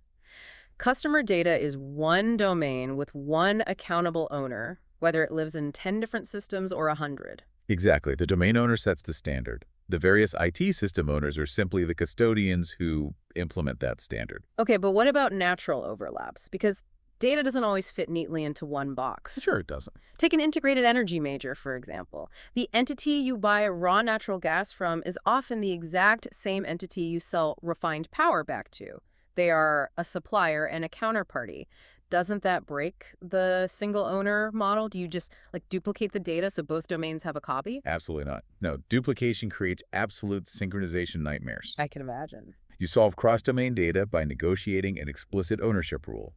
Think of it as a RCI matrix: responsible, accountable, consulted, informed, but scaled aggressively across the entire data architecture. How does that actually play out in a hostile corporate environment, though? You're going to have turf wars. Both departments are going to want control over, say, the legal entity identifier. Oh, they will absolutely fight over it, which is exactly why the Governance Council has to act as the arbitrator. You draw a clear, explicit line through the overlap. Like a hard border. Yes. You might dictate that the counterparty domain strictly owns the legal entity identifier and the credit rating, while the supplier domain strictly owns the shipping, logistics, and payment terms. You force the fuzzy boundaries to become sharp, explicit lines of accountability. Man, I am just imagining a newly appointed data steward who has just survived these turf wars. They look at the whiteboard and they now have 20 newly defined data domains. Yeah, they're exhausted. Right. They're going to have a nervous breakdown if you tell them to start governing all 20 on Monday morning. And this is exactly where governance programs live or die. Chapter 2 actually warned us about this scope creep. You cannot fix the entire city at once. Right. You have to remove emotion and corporate politics from the equation and prioritize ruthlessly. We use a matrix plotting domains on business value versus regulatory risk. Okay, value and risk. Give me the underlying mechanics of this matrix. Let's say we are in a corporate bank and we have domains for customer, counterparty, product, trade, and HR data. How does a steward actually map those? So you start with the most critical quadrant, high value, high risk. In a corporate bank, trade data and counterparty data go directly into this top right quadrant. You govern these first, period. Why those specifically? Like, let's get into the weeds of the risk exposure. Well, look at trade data. The value isn't just revenue. It is capital optimization and algorithmic trading edge. If your trade execution time is off by milliseconds, or your pricing models are fed bad data, you bleed millions. Wow. Okay, that is massive business value. Right. And the risk. If your counterparty legal entity identifier is incorrect, your cascading calculations for systemic risk exposure are completely wrong. Regulators will penalize you severely for misreporting your capital reserves. It's like ER triage. You don't treat a scraped knee while someone is having a heart attack. That is the exact mentality you need. So that quadrant is existential. What about the other quadrants? Like, what goes into high value, low risk? You govern that next. This is your offensive play. Things like product analytics, marketing data. It might not trigger a regulatory fine if it's wrong, but it drives revenue and market share. Got it. Then you have low value, high risk. This is purely defensive. Think about specific compliance reporting data. It doesn't make the firm a dime. It is entirely unglamorous, but it keeps the executives out of federal prison. You govern it for survival. Unglamorous, but necessary. And the final quadrant, low value, low risk. Are we just completely ignoring things like employee facility access logs or the office seating chart? You defer them. You acknowledge they exist, you put them on the inventory, and then you intentionally do not spend a single hour of your limited governance resources on them until the critical domains are under control. Okay, hold on. Let me push back on that triage approach for a second. If a banking regulator knocks on our door and asks to see our counterparty data governance, and I tell them, well, we prioritized it, but we're only governing the crucial fields, we are ignoring 90% of the attributes in the database. Aren't they going to fine us anyway for lack of comprehensive control? Not at all. In fact, regulators expect exactly this approach. Wait, really? Oh, absolutely. Attempting to govern every single column in a database equally is a tremendous waste of effort. You have to zoom in. You focus exclusively on critical data elements, or CDEs. CDEs, okay. Define the threshold for a CDE. Assume I know that a counterparty's office fax number is useless. Give me a complex edge case that sparks a real debate over whether it's a critical element or not. A great example is the counterparty parent company hierarchy. Okay. On the surface, corporate hierarchy just looks like standard, boring reference data. Some stewards might argue it isn't critical because it doesn't represent a direct financial transaction. Right, it's just an org chart. Exactly. But if a small subsidiary defaults on a massive trade, the legal and financial risk immediately rolls up to the parent entity. If your hierarchy data is outdated, you won't realize that your exposure to that parent company has just breached your regulatory limits. Oh, wow. Yeah, that hierarchy data drives the systemic risk calculation. Therefore, it is a critical data element. That makes total sense, because if the hierarchy is wrong, the entire financial calculation just cascades into failure. Precisely. Regulators operating under frameworks like BCBS 239, they don't want to see you cataloging thousands of trivial fields. They want proof that you have absolute, unbreakable control over the specific needle in the haystack that represents systemic risk. Critical few. Yes, by governing just the critical few, which is often just 5 to 10% of the total fields in a domain, you deliver the vast majority of compliance without exhausting your team. That is basically a superpower for a data governance lead. But I'm picturing a scenario, though, where you have meticulously done this math. You know your CDEs, you have your value and risk matrix perfectly aligned. You're ready to go. Right. But the executive sponsor, the person who actually writes the checks for your governance program, looks at your plan and says, I don't care about counterparty parent hierarchies. I want you to govern our marketing analytics data right now so we can drive Q3 growth. A classic conflict. How do you survive that conversation without getting fired? You lean entirely on the evidence-based framework. You don't argue technical data architecture. You argue business outcomes. You look that sponsor in the eye and show them that governing the counterparty domain first provides a dual benefit. Okay. First, you show them the direct financial value. Accurate counterparty data tightens pricing spreads and optimizes capital allocation, which directly impacts the bottom line. Second, you show them the risk mitigation It prevents a catastrophic regulatory fine. You essentially prove that your logical first choice is a quick win that protects the firm's existence while earning the credibility to tackle their marketing data next year. Exactly. Governance requires funding, and funding requires you to speak the language of the business, making money and protecting money. Let's shift gears to geography, because I am imagining a scenario where our data steward successfully defends this strategy in London, gets promoted, moves to New York, and suddenly their entire prioritization matrix is wrong because the geographical laws completely warp the definitions of value and risk. Oh, the regional pressures change everything. A global governance program must dynamically adjust its prioritization matrix based on where the data resides and operates. Walk me through the mechanics of this. Let's start with the European Union. Why is the matrix so different there? Well, in the EU, the legal environment is built heavily on the precautionary principle. Risk data is absolutely king. You have BCBS 239 for the financial sector, which forces risk and counterparty domains to the highest priority. But the massive disruptor is GDPR. The General Data Protection Regulation, Yeah. because it elevates personal data domains to an existential threat level. Precisely. If you mismanage data containing EU citizens' personal information, the fines are astronomical, up to 4% of global revenue. So in Europe, any domain touching personal data instantly rockets into the high-risk, high-priority quadrant. Wow. Why does the United States have such a different flavor then? If Europe is all about privacy risk, what drives the U.S. matrix? The U.S. is a completely different landscape. It's driven aggressively by business value and litigation risk. Litigation risk. Explain the litigation piece. Why does the U.S. favor litigation risk over personal data compared to Europe? It comes down to the mechanics of legal discovery in the U.S. court system. In the U.S., when a company is sued, or even just anticipates being sued, plaintiffs have massive leverage to demand broad sweeps of unstructured data, emails, contracts, internal communications. Right. This process is called e-discovery, and it is brutally expensive. If your communications and contract data domains are not governed, categorized, and searchable, the sheer cost of legal discovery, just having lawyers sift through mountains of data, can run into the millions long before a settlement is even discussed.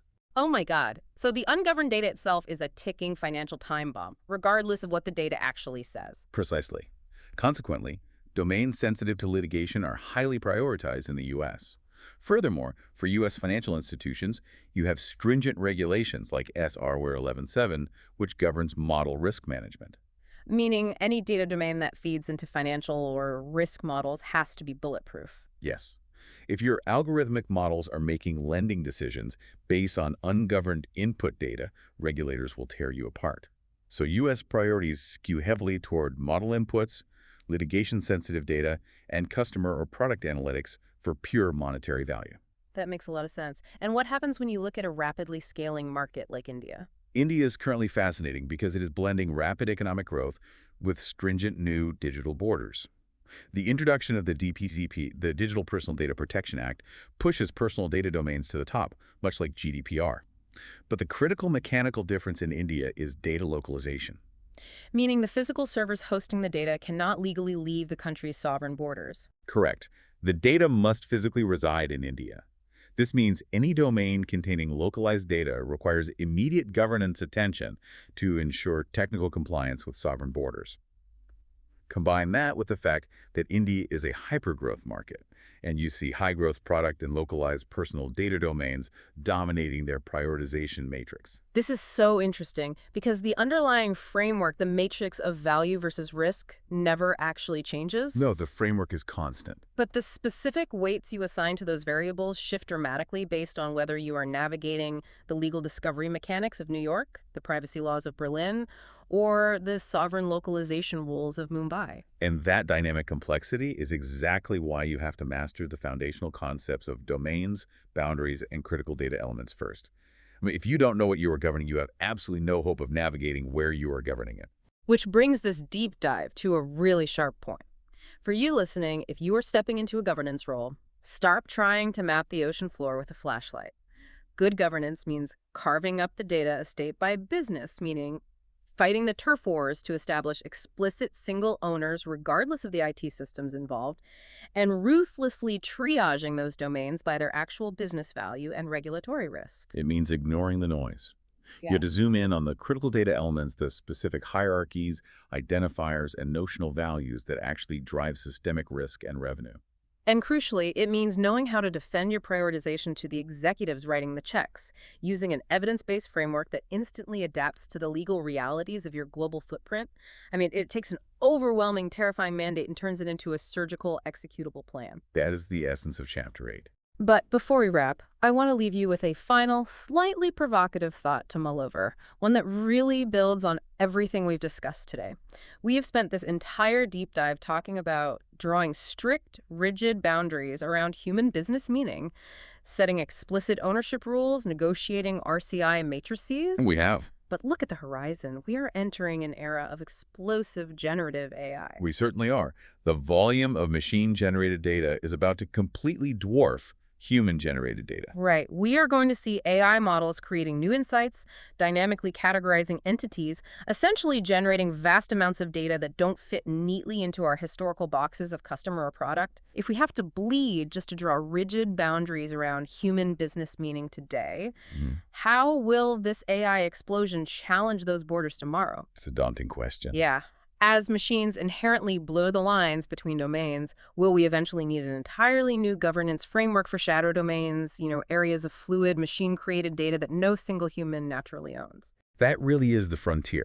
And frankly, it highlights why establishing human accountability right now is so critical before the machines accelerate the volume beyond our comprehension. But, to govern any of this human or machine, you need people to actually agree to own it and champion the process. And that brings us seamlessly to the next step in the Durga Analytics journey. Module 01, Chapter 09, Stakeholder Mapping and Sponsorship, where we figure out how to win over the people who make these domains governable in the first place. When you step into the world of data governance, there's this common, slightly naive expectation that it's going to be all about the tech. Oh, absolutely. Right, like you think you'll be spending your days elbow deep in metadata, crafting these elegant data models, setting up pristine automated pipelines. But then reality hits. Yeah, the data isn't the hardest part to manage. Exactly. The people are. And today we are equipping you with the exact strategies to navigate the corporate politics of data, secure a powerful sponsor, and, turn totally indifferent leaders into your most active supporters. It really is the single most critical hurdle in any data professional's career. Because you can have the most elegant architecture in the world, but if the business refuses to change how they input data, you basically have nothing. Yep. So to give you some context on where we are, this is part of the grand journey through Durga Analytics Enterprise Data Governance course. Which is just a massive undertaking. It is an absolute beast of a sequence. It's designed specifically for working professionals, so we are talking about a rigorous vendor-neutral playbook spanning 21 modules and 529 chapters. That's a lot. It covers everything from the foundations of why governance even exists, through building operating models, metadata, data quality, privacy, all the way down to data mesh, responsible AI, and certification. Right. And every single piece is grounded in practical, job-ready artifacts with a heavy regulated finance overlay. But right now, we are still laying the crucial groundwork. We are operating within Module 01, Foundations of Enterprise Data Governance. Zeroing in specifically on Chapter 9, Stakeholder Mapping and Sponsorship Strategies. Which brings us to this really painful paradox that anyone stepping into a data lead or, say, a data steward role hits almost immediately. You are tasked with governing people who do not report to you. That's the crux of it, yeah. Right. You are held accountable for the quality and security of the enterprise's data, but you have zero authority to force the marketing team to clean up their CRM entries, or, to compel the engineering team to actually adopt your new data catalog. Right. They just ignore you. Exactly. So, okay, let's unpack this. How do we bridge that gap between accountability and, authority? So the source material offers this really powerful mental model for this. Getting data governance adopted across an enterprise, it's exactly like passing a bill in government. Oh, okay. Passing a bill. Right. You can't just issue an order and expect a sprawling organization to comply. You are essentially drafting legislation. Makes sense. And to get that legislation passed, you need a powerful sponsor to champion it. You have to rally a coalition of allies who actually care about the issue. And you must strategically neutralize your opposition. I have to be honest, I can almost hear a collective groan from our highly technical listeners right now. I know. Because a lot of data professionals, whether they're platform engineers or data architects, If we are optimizing our time to pass this governance bill, the absolute first thing we need before we write a single line of policy is a champion to back it, the executive sponsor. That's the holy grail. So define that role for us. Yeah, so the executive sponsor is a senior leader, often sitting on the executive committee, who champions the program, unblocks obstacles, and most importantly, supplies that missing authority we just talked about. Right, because you don't have it. Exactly. When a powerful business unit looks at your new data quality rules and says, we're too busy to do this, your sponsor is the one who steps in and makes them engage. They lend you their organizational muscle. Wow. Okay. What's fascinating here is that the rule laid out in the text is simple and incredibly unforgiving. No sponsor, no program. No sponsor, no program. Securing this person is not a prerequisite to the work. It is the very first real deliverable of your program. Wait, hold on. If the rule is no sponsor, no program, what are we supposed to do while we wait for an executive to care? Just sit on our hands. Because if I'm hired as a data governance lead, I can't justify my salary for 6 months just, looking for a sponsor. That feels incredibly backwards to how we actually operate in tech. How do you usually operate? We usually want to build a prototype, maybe stand up a pilot catalog and show it off to win them over, right? I get that instinct. I really do. Yeah. But building a catalog that nobody is mandated to use just leaves you with an expensive, empty library. Okay, fair. But to answer your question, you aren't sitting on your hands while looking for a sponsor. Finding and securing them is the actual work of those early months. Oh, so that's the job. Exactly. You are investigating the business pain. You're sizing the risk of bad data. You are calculating the financial cost of manual reporting. You are basically drafting the compelling business case for your legislation. Ah, I see. So that when you finally present it to a potential sponsor, they see the immediate value in co-signing it. You are campaigning. Okay, that makes a lot more sense. You're arming them with the rationale they need to lend you their power. So step 1, get the heavyweight champion in your corner.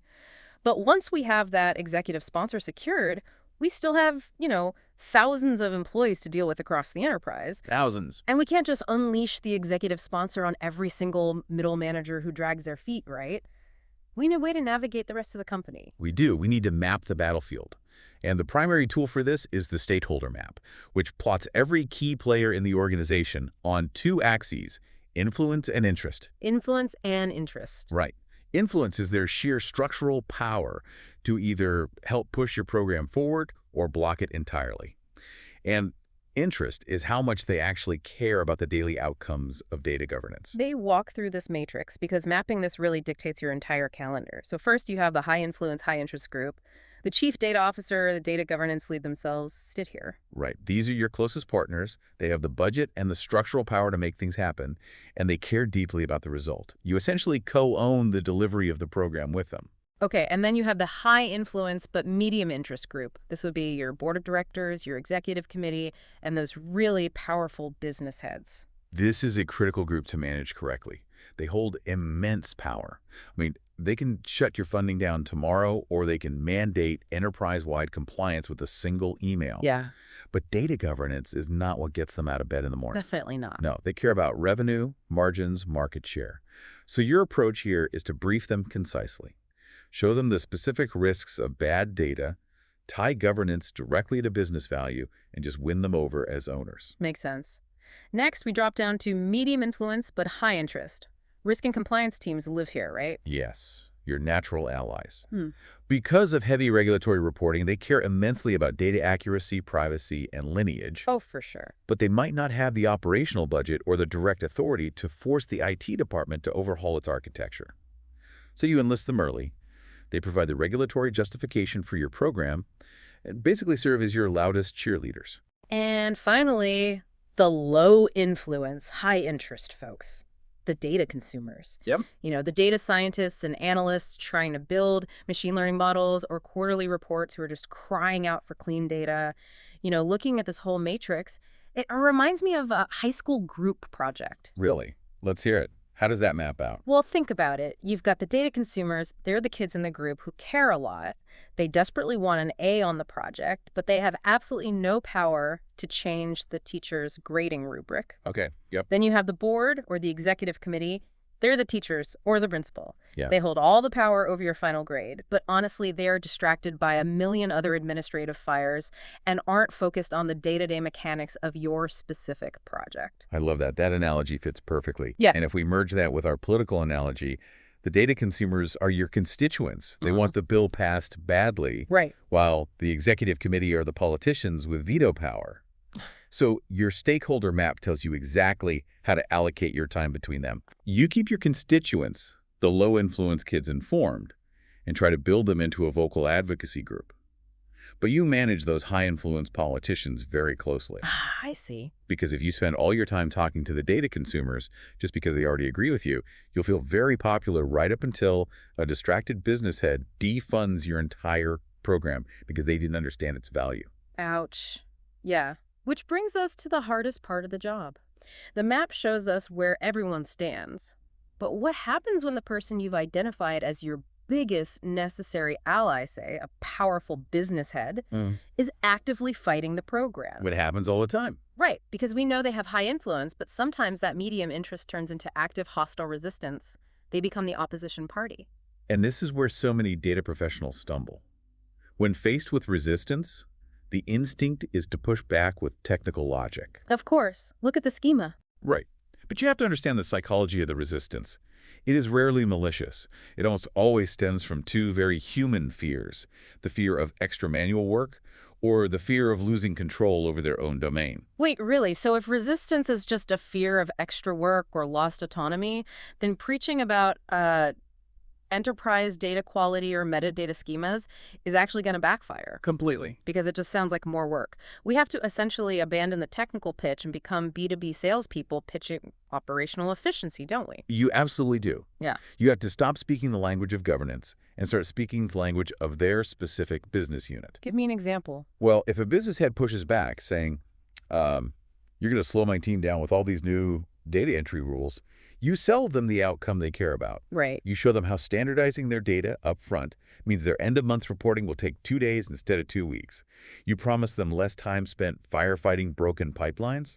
You highlight how a governed environment means fewer nasty surprises from internal audits. Wow. So what does this all mean for you listening? Are we basically acting as salespeople for data? Yes. You prove that the legislation you are passing is going to reduce their workload, not add to it. Exactly. And once you convert one of those resistors by giving them an early win and making their life visibly easier, a fascinating psychological shift happens across the rest of the enterprise. Oh, what kind of shift? The fence-sitters, the swing voters who are just waiting to see which way the wind blows, they suddenly see their peers benefiting. You create a pull effect. They start knocking on your door asking when their department gets to be onboarded. That is brilliant. It's all about framing. Sell the outcome, not the governance. But here is where the playbook requires a massive caveat, right? Right. Because the rules of this political game change fundamentally depending on the regulatory weather system you are standing in. If you are running governance for a massive multinational asset manager, your stakeholder map in London is going to look radically different than your map in New York or Mumbai. The geographical nuances are critical, because local regulatory contexts dictate who holds the real influence. Right. Power in a corporation isn't just about job titles. It's about who carries the legal and financial risk in that specific jurisdiction. Let's break that down, because understanding this is absolute gold for anyone working in a global enterprise. Let's start with the European Union. How do the regulations there shift the power dynamic? So in the EU, your central, most powerful allies are risk, compliance, and the data protection officer. The DPO. Exactly. Yeah. The regulatory hammer there is incredibly heavy. You have GDPR for privacy, and increasingly the Digital Operational Resilience Act, or DORA, for financial entities. Right, DORA is huge right now. It is a game changer. Because it doesn't just fine the company for operational failures, it introduces personal liability and accountability for executives. Personal liability. Yes. Yeah. And because of that direct personal risk, board interest in data lineage and security is existential.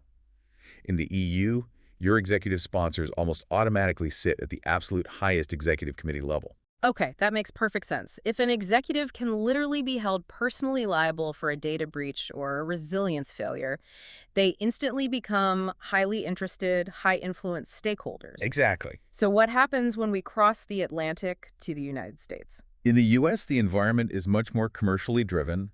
And the privacy laws are decentralized across different states rather than unified under one federal umbrella like GDPR. Right. California has its own, New York has its own. Right. So because of this, business line leaders are often your key sponsors. Analytics and marketing leaders will heavily champion governance programs that drive revenue, personalization, or just operational efficiency. However, the legal department becomes a massive, high-influence stakeholder. Wait, why legal specifically in the U.S. as opposed to just compliance? Litigation risk. Ah, The U.S. has a highly active class action lawsuit environment. Data breaches or misuse of customer data don't just trigger regulatory fines, they trigger massive private lawsuits. So the legal team exerts a huge amount of influence over data retention policies and privacy controls just to protect the firm in court. fascinating. And what about India? Because the course specifically highlights the rapidly evolving landscape there. India is going through a massive transformation right now. Board attention is surging due to the new Digital Personal Data Protection Act, the DPDP, and intense ongoing focus from the Reserve Bank of India, the RBI. Right. But what is truly unique about the stakeholder map in India is that IT leaders hold an unusually high level of influence over governance programs. Really? Why do IT leaders hold the veto power there? You'd think it would be compliance again. It comes down to really stringent regulatory rules around technology outsourcing and data localization. The RBI heavily regulates where financial data can physically sit and how third-party vendors can interact with it. Oh, I see. Because the physical and cloud infrastructure itself is so heavily regulated, the IT leaders who own that infrastructure are the ultimate gatekeepers. You cannot implement a new data mesh or cloud catalog without their explicit approval regarding those outsourcing rules. Wow. So the sponsorship practice there is maturing very quickly to bridge the gap between business needs and IT regulatory constraints. It just goes to show you really cannot copy-paste a governance strategy across borders. Not at all. You have to understand why certain roles hold power in different regions so you know whose office to walk into first. And that ability to read the room and adapt your pitch is exactly what separates a mid-level data engineer from a true enterprise data governance lead. Which means it is time to test that ability. We've covered the core problem of accountability without authority, the absolute necessity of the executive sponsor, how to map stakeholders by influence and interest, how to sell the upside to your opposition party, and how to adapt all of this globally. We covered a lot of ground. We did. And Durga Analytics always includes scenario-based interview prep at the end of their chapters to test your ability to articulate these concepts under pressure. The goal is to answer complex stakeholder scenarios in under 90 seconds, exactly as you would in a high-stakes job interview. All right, put me in the hot seat. Let's do it. Let's use the prompt designed for a large asset manager and investment platform. Ready. Here is your scenario. A powerful business head is actively resisting your governance program. They claim it's just extra administrative work that will slow their trading and analytics teams down. How do you convert them? I convert them by selling the operational outcomes they care about, completely leaving the technical governance jargon out of the conversation. Okay. I know their resistance stems from a fear of lost productivity, so I address that head on. I show them exactly what they stand to: gainless time spent by their analysts, firefighting broken data pipelines, cleaner and much faster quarterly reporting cycles, fewer surprises during their internal audits, and fundamentally trustworthy data for their predictive models. Right. I frame the governance program as the exact mechanism that will reduce their manual data wrangling work. Simultaneously, to capture the fence sitters watching this play out, my goal is to secure an early win with a more willing department head, visibly improving their metrics, to create a pull effect that makes the resisting business head want to opt in rather than be left behind. Flawless. It hits every single key mechanism we discussed. You identified the psychological root of the resistance fear of work, you pivoted entirely to business value, and you utilized peer pressure to move the swing voters. Yep. And crucially, you didn't mention metadata schemas or data catalogs even once. Because the business head doesn't care about the tools. They care about the speed and accuracy of their trades. As a data professional, your job isn't just to build the engine. Right. It's to convince everyone in the car that the destination is worth the trip and to ensure the person with the keys, your executive sponsor, is firmly in the driver's seat. So, as a quick recap of the golden rules for you listening today, as you navigate Module 01, Chapter 9. First, map your stakeholders by influence and interest so you allocate your political capital efficiently. crucial. Second, remember that securing an executive sponsor isn't a nice to have. It is your first real deliverable. No sponsor, no program. And third, always sell the outcomes people actually care about. This raises an important question, though. Something for you to mull over as you look at your own organization's stakeholder map tomorrow morning. What's that? We've placed immense emphasis on the absolute necessity of the executive sponsor. They're the linchpin. But what happens if your executive sponsor suddenly leaves the company right in the middle of your rollout? Oh, man. Does your entire governance program instantly die with their departure? Or can a perfectly mapped, highly engaged stakeholder network sustain the momentum until a new sponsor is found? That is a chilling thought for anyone in the middle of a deployment. It really is. Does the scaffolding hold up if the main pillar is removed?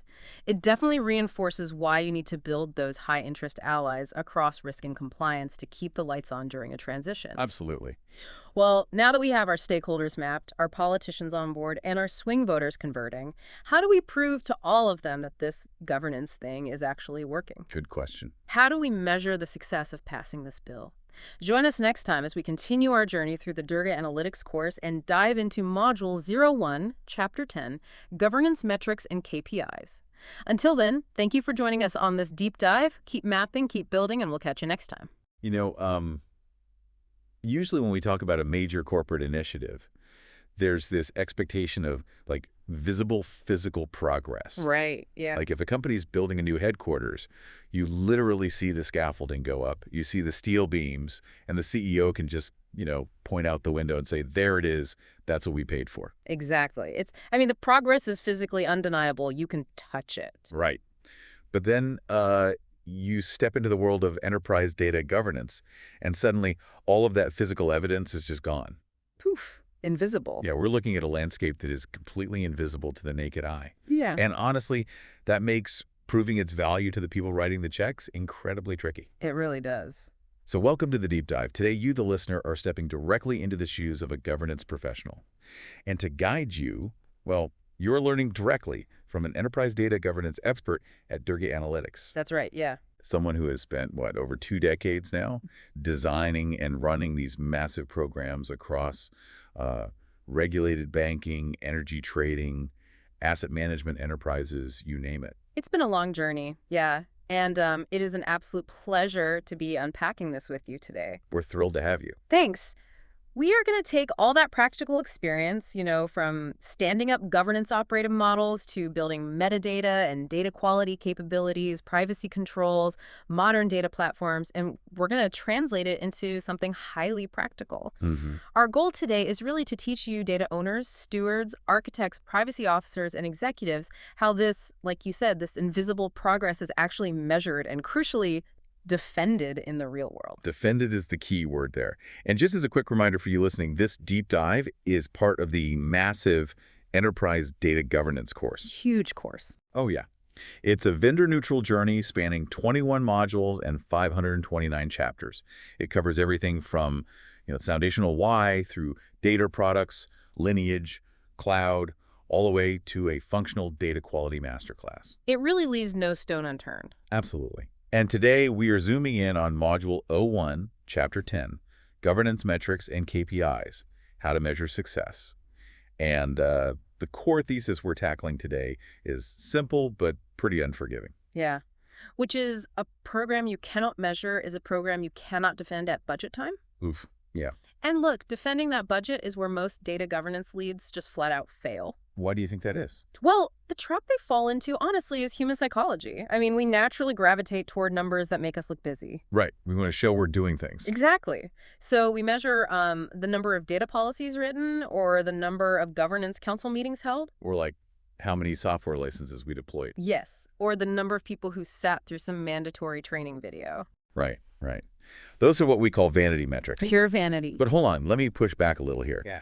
If I'm managing a governance team, I need to show my boss we are actually doing work, right? Sure. Standing up a data catalog or a metadata strategy that takes months, sometimes years. It's a huge lift. Yeah.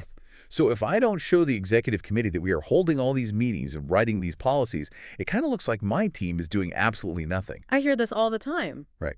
Like I would be terrified to drop those activity metrics from my monthly report. Exactly How do I justify my team's existence in, say, month 3 if I can't show them the sweat equity? It's a completely valid fear, and like I said, I see this anxiety constantly when we go into consult. You aren't credit for the hard work. Obviously.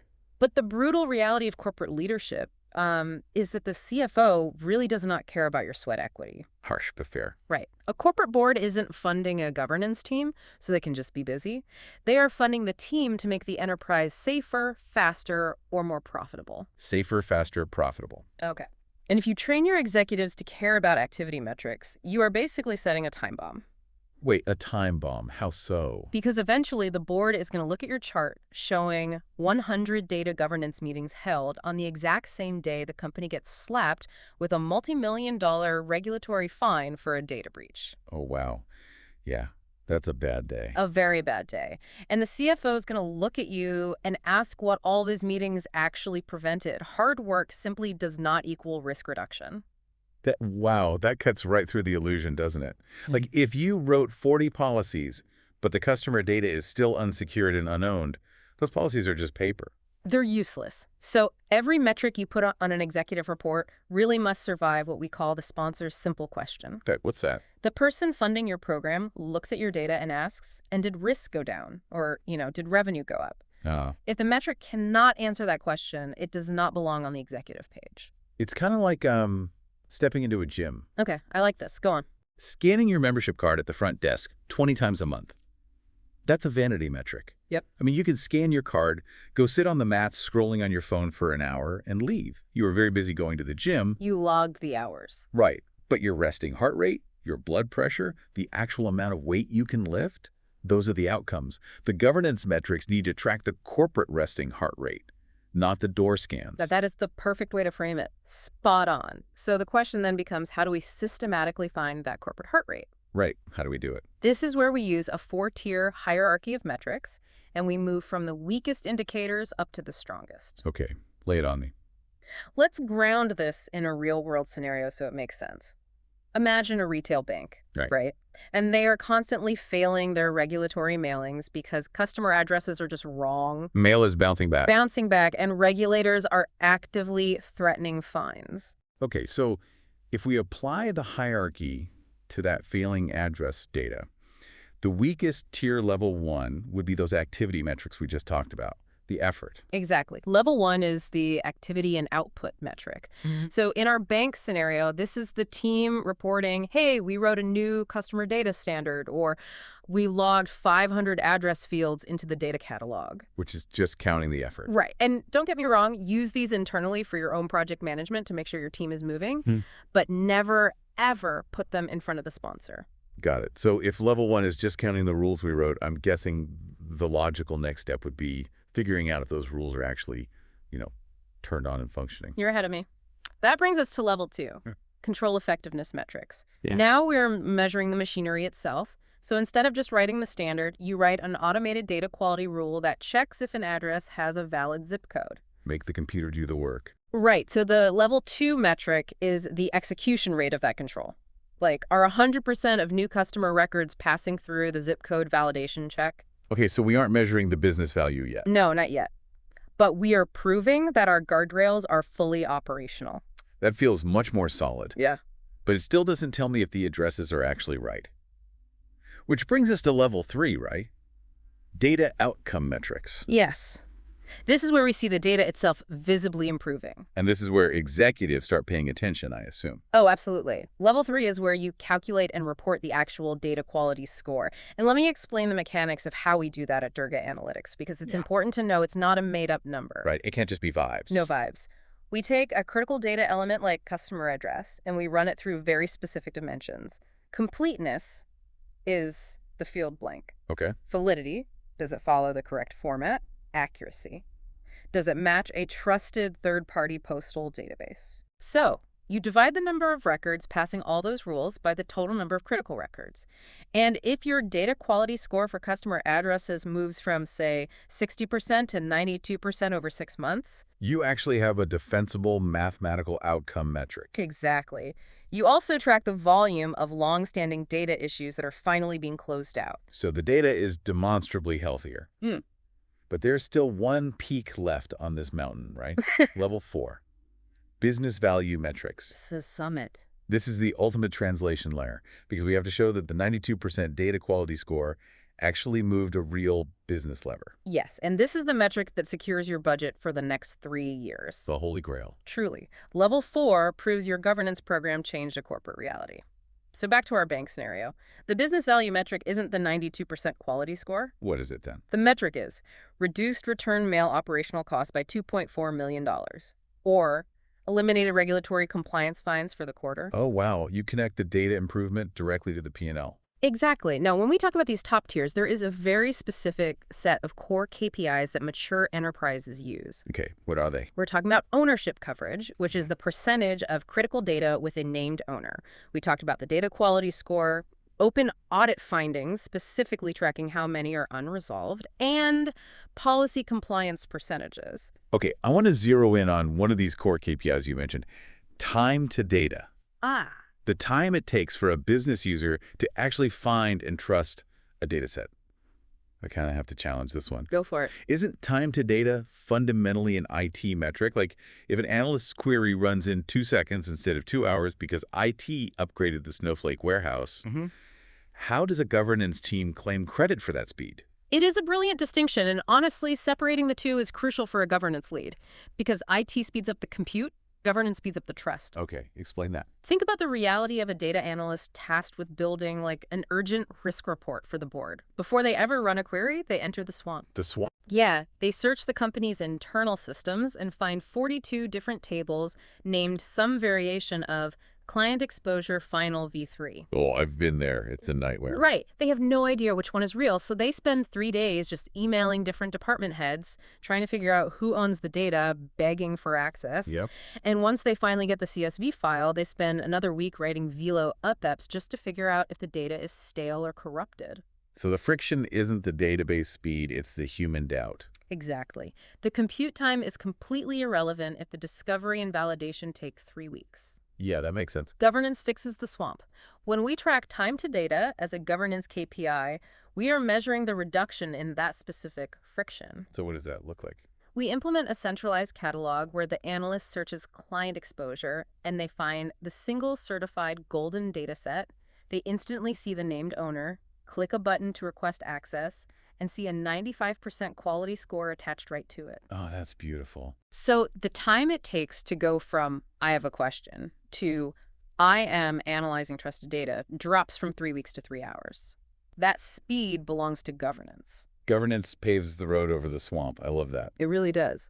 Okay, so now we have this arsenal of powerful level 3 and level 4 metrics. We have our data quality scores, our ownership coverage, our time to data. Yeah.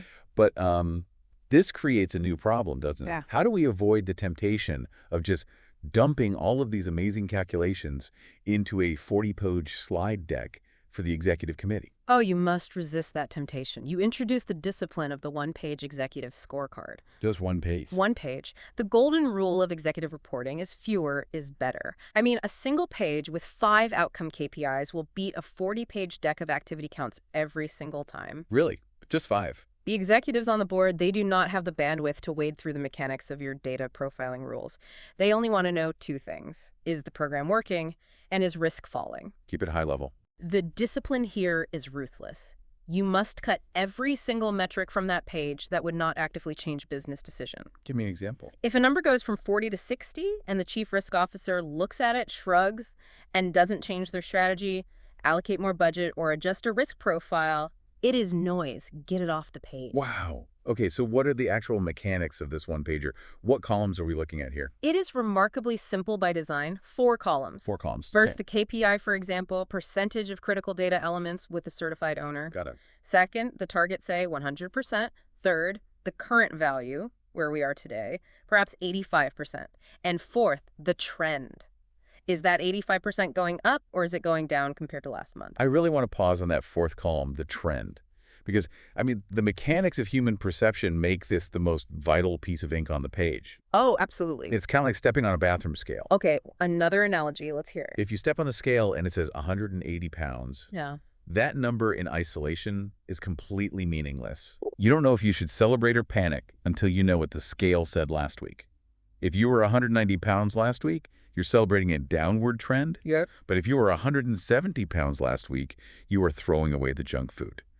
The trend is the only thing that gives the current value meaning. That is exactly it. And in a corporate environment, presenting a number without a trend isn't just meaningless, it is actively dangerous. Dangerous. Right. Because if you report 85% data quality to the board, they might not assume a B grade is fine and just move to the next agenda item. True. But if you show them it was 98% last quarter and has fallen to 85%, that downward trend triggers immediate action. It wakes everyone up. Exactly. What broke? Did our integration with the new CRM fail? Are we feeding garbage data into our financial models? The trend forces the necessary conversation. Okay, but let me put myself back in the shoes of that anxious governance manager, exposing a downward trend on a highly focused 5-metric scorecard that feels like career suicide. It can feel that way, sure. Right. Because if I have a 40-page deck filled with meetings held and policies drafted, I can bury that 85% quality drop on page 32. I can protect my team. Doesn't radical transparency put a huge target on my back? Look, hiding a downward trend is what gets you fired. Point taken. Transparency is the entire point of a governance operating model. If a core system is failing and data quality is dropping, the board fundamentally requires that information to govern the company. They can't fix what they don't know is broken. Exactly. When you highlight a known downward trend on a one-pager and you pair it with a root cause diagnosis and an action plan, you build executive trust exponentially faster than you ever could with rising vanity metrics. That makes a lot of sense. You transition from being like a cheerleader for the data team to being the early warning radar for the entire enterprise. You aren't the person failing, you are the trusted advisor diagnosing a systemic risk before it hits the regulators. Wow. So you're managing the risk, not running a PR campaign. Precisely. Okay, let's look at how this scorecard actually survives in the real world, especially in a multinational corporation. Because a rigid 5 KPI scorecard is going to break down since risk means entirely different things depending on your jurisdiction, right? Oh, entirely. The metrics must adapt based on global variations. So how does the regulatory environment dictate the scorecard? Well, it dictates your entire definition of success. Like, if we deploy a team to a retail bank in Frankfurt, their scorecard will look vastly different from a hedge fund we advise in New York, which looks different again from a tech firm in Mumbai. Okay, let's break down the mechanics of those regional differences, starting with the European Union. Sure. In the EU, the entire governance culture is anchored by GDPR. Right, data privacy. Exactly. So the scorecard is heavily focused on risk and audit KPIs. The regulators there are stringent and proactive. What are we measuring specifically? We measure DSR readiness data subject access requests. The mechanism here is tracking the average time it takes to fulfill a consumer's request to see or delete their data and tracking the percentage of requests completed within the 30-day legal window. That's very concrete. Yep. We also heavily track the age of open audit findings. In the EU, proving you have control over the data is the primary metric of success. Okay, how does that shift when you cross the Atlantic to the United States? Well, the U.S. market leans aggressively into value and risk KPIs. This is largely driven by litigation and highly specific financial regulation. Litigation, of course. Right. So on the litigation side, we measure litigation exposure reduction. We calculate this by tracking ROT data redundant, obsolete, and trivial data. ROT data. We measure the terabytes of legacy data successfully destroyed according to retention policies, because that permanently removes it from the scope of legal discovery. Oh, that's smart. Less data, smaller target. What about financial regulations? For financial institutions, we track model data quality to comply with SR 11-7, which governs model risk management. And how do we track that? The mechanism there is tracking the lineage completeness of every single data element feeding into a capital planning model. If the regulators can't trace the data back to its origin, you fail. Wow. Okay, and what about the rapidly evolving landscape in India? In India, the passage of the Digital Personal Data Protection Act, or DPDP, has shifted scorecards toward readiness KPIs. What does readiness look like there? We are measuring consent mapping, like what percentage of our consumer data assets are actively mapped to a specific auditable consent purpose code. We also measure localization compliance, tracking the volume of specific critical data elements physically residing on servers within the borders of India versus offshore. That proves that if you use a generic, out-of-the-box template from the internet, the board's going to immediately realize you don't understand their specific existential threats. Exactly. Tailoring the mechanics of the scorecard proves you understand the competitive landscape. And I think this brings us to the final critical realization. The metrics we choose today cannot just be invented in a vacuum. No, not at all. They have to link directly back to the original charter we built back in Chapter 2 of this course. Yes. The charter is the contract you signed with the business. In Chapter 2, you define the success criteria that justified your funding in the first place. Right. Your KPIs are simply the running month-to-month mathematical measurement of those original promises. So if there's a disconnect, Then you have a major problem. If you are at a global investment bank and your charter promised the board that you would reduce regulatory risk, your scorecard must feature ownership coverage and open audit findings. Yeah. If, 6 months later, you are reporting to that same board on how many data literacy training videos were watched, you have broken the contract. ouch. You are experiencing measurement scope creep. The KPIs must be the vital signs of the specific goals you promised to achieve. We have covered a tremendous amount of ground today. Let's distill it. Sounds good. A meaningful governance metric is tied directly to a business outcome. It's hard to game, and it proves that the corporate body is actually getting healthier. Vanity metrics, counting effort, meetings, and policies. They're a psychological trap. They pad a report, but they completely collapse under the sponsor's question. Did risk go down? And to present those true outcomes, you build a ruthlessly focused, one-page executive scorecard. Here's the one page. One page. You show the KPI, the target, the current value, and most importantly, the trend. Right. You welcome transparency, you expose downward trends to build trust, and you tailor the mechanics of those metrics to the specific regulatory reality of your region, ensuring every number traces back to the promises in your charter. Brilliant. Now, before you head back into your day, I want you to think about the last time you reported a metric in your own job. Whether you were building data pipelines, managing a marketing team, or running IT infrastructure. Yeah, think about it. Was it an activity metric? Did it give you a false sense of progress just because the number was high? It's a tough question to ask yourself. It is. Look at your own scorecard. How would you replace that vanity metric with a true outcome metric tomorrow? How do you prove mathematically that you actually made the business better and not just busier? That is the ultimate question every professional must answer. Thank you all for joining us on this deep dive. Next up on the journey is Chapter 11, Building the Business Case and ROI, where metrics become money. Imagine you are standing at the head of this massive mahogany boardroom table. Oh yeah, the classic high-stakes setup. Right. And the chief financial officer is sitting at the absolute opposite end, just staring at you over the rim of their glasses. You are asking for a significant budget. I mean, we are talking millions of dollars here to fund an enterprise data governance program. That is a terrifying room to be in. It really is. The room is completely silent.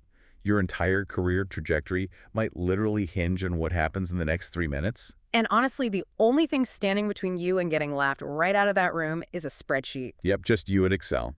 But, not just any spreadsheet. It has to be a completely flawless, bulletproof business case. Yeah. A CFO can spot a fabricated number from, 50 paces. Oh, absolutely. If you walk in there armed with nothing but vague promises about, better data quality and better decisions, they will dismantle your pitch before you even finish your first cup of coffee. Because when it comes to data governance, executives do not fund good intentions. I mean, they fund returns. So, welcome to today's deep dive, where we are going to make sure you never sweat in that boardroom again. I love that mission. Today, you, our listener, you're stepping directly into the shoes of a data professional.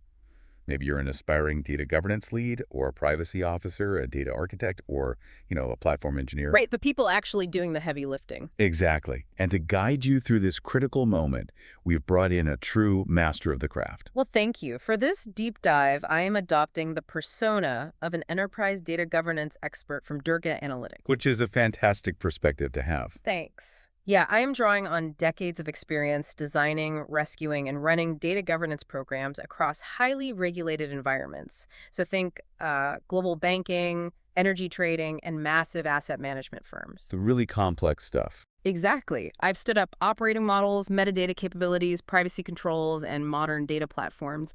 And I spend a lot of my time training professionals just like you to do the exact same thing. And it is quite the journey you are taking our listener on. Just to give some context on the sheer scale of what we are tackling here, the Enterprise Data Governance course we are pulling this from is a sequenced journey. It's a big one, 21 modules. Yeah, 21 modules and 529 chapters, Yeah. which is just wild. It covers pretty much everything. I mean, Module 1 is the foundations of enterprise data governance. Then Module 2 gets into roles, organization, and operating models. Right, building the team. Exactly. Module 3 is data strategy, policies, and standards. Module 4 tackles metadata management and data catalogs. Then Module 5 is all about data quality management. Which we all know is a massive headache. And then Module 6. Module 6 is master data management, or MDM, and reference data.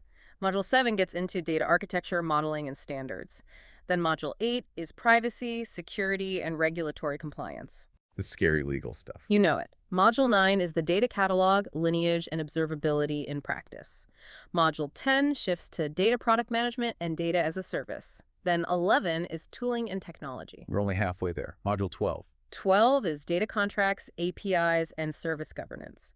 13 is data integration, ingestion, and pipeline governance. 14 is change management, adoption, and cultural transformation. Which is probably the hardest part, honestly, getting people to change. Oh, for sure. Then Module 15 covers data governance in cloud, multi-cloud, and data mesh. 16 is data governance metrics, reporting, and continuous improvement. 17 covers special topics, so data ethics, responsible AI, and sensitive data governance. Very timely. Right. 18 is implementation, rollout, and program delivery. 19 is case studies, industry patterns, and best practices. 20 gives you templates, playbooks, certification, and next steps. And there's one more, right? Yeah, Module 21 is a functional data quality masterclass. The whole thing is grounded in vendor-neutral practice with a heavy regulated finance overlay. Which is just incredible. But none of those 21 modules matter if you cannot get the funding to build the system in the first place, right? That is the hard truth. If you miss a step in your architecture or your lineage or your compliance controls, the whole system fractures. But if you can't get the check signed, you can't even start. Which brings us to exactly where we are zooming in today. We are in Module 1, Chapter 11, which is called Building the Business Case and ROI for Data Governance. It's the fun stuff. The money. The mission for this deep dive is super clear. We are going to learn how to build a credible return on investment. We need to identify real sources of return, construct a realistic payback curve, and defend those numbers to a skeptical CFO without, inflating them. Let's start with the fundamental psychology of the pitch, because before you even open Excel, you have to understand why executives actually part with company money. Right. A business case for governance fundamentally operates as two things simultaneously. It is an insurance policy and it is a tune-up. Okay, let's unpack this. The insurance side feels pretty obvious to me. It's the defensive play, right? Yeah, exactly. Like I'm paying a premium right now to avoid a massive catastrophic loss later. In our world, that loss is a colossal regulatory fine, a data breach, or a total failure in compliance that ends up on the front page of the Wall Street Journal. Yes, it is the defensive side, but we really need to look at the mechanism of why that matters to a board. Okay, break that down for me.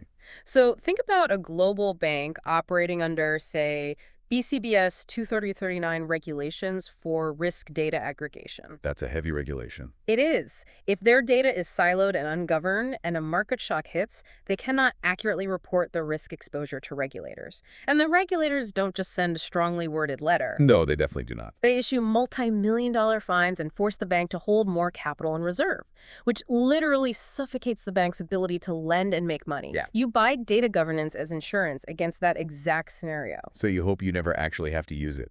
Right. You hope you never need it, but it is deeply irresponsible to operate without it. But I've noticed, like if I just walk into a room and scream that the regulators are coming and we're all going to be fined, eventually people just stop listening. Oh, completely. Fear fatigue sets in real fast. Yeah, you can't build a sustainable program just by threatening executives with hypothetical doom every quarter. Which brings us to the offensive side, the tune-up. Think of an enterprise as a high-performance vehicle. You pay for a tune-up so the engine runs better, faster, and more efficiently every single day. So what does a tuned-up engine look like for data? For data, this means your reporting cycles drop from, say, 3 weeks to 3 days. It means your data scientists aren't spending 80% of their time just cleaning garbage data before they can build predictive models. Which they all hate doing anyway. They despise it.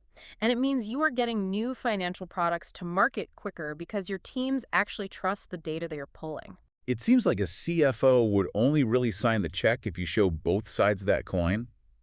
Like the fear of the crash gets their attention, but the promise of the speed justifies the ongoing investment. That's perfectly stated. If you only pitch insurance, you are forever categorized as a cost center. Right, a necessary evil. Yeah, a necessary evil that will always face budget cuts the minute times get tough. But if you only pitch the tune-up, you are seen as a nice-to-have luxury that gets paused the second the economy dips. You need both to become a strategic necessity. So if the tune-up makes the engine run better, how does that translate into actual defensible dollars?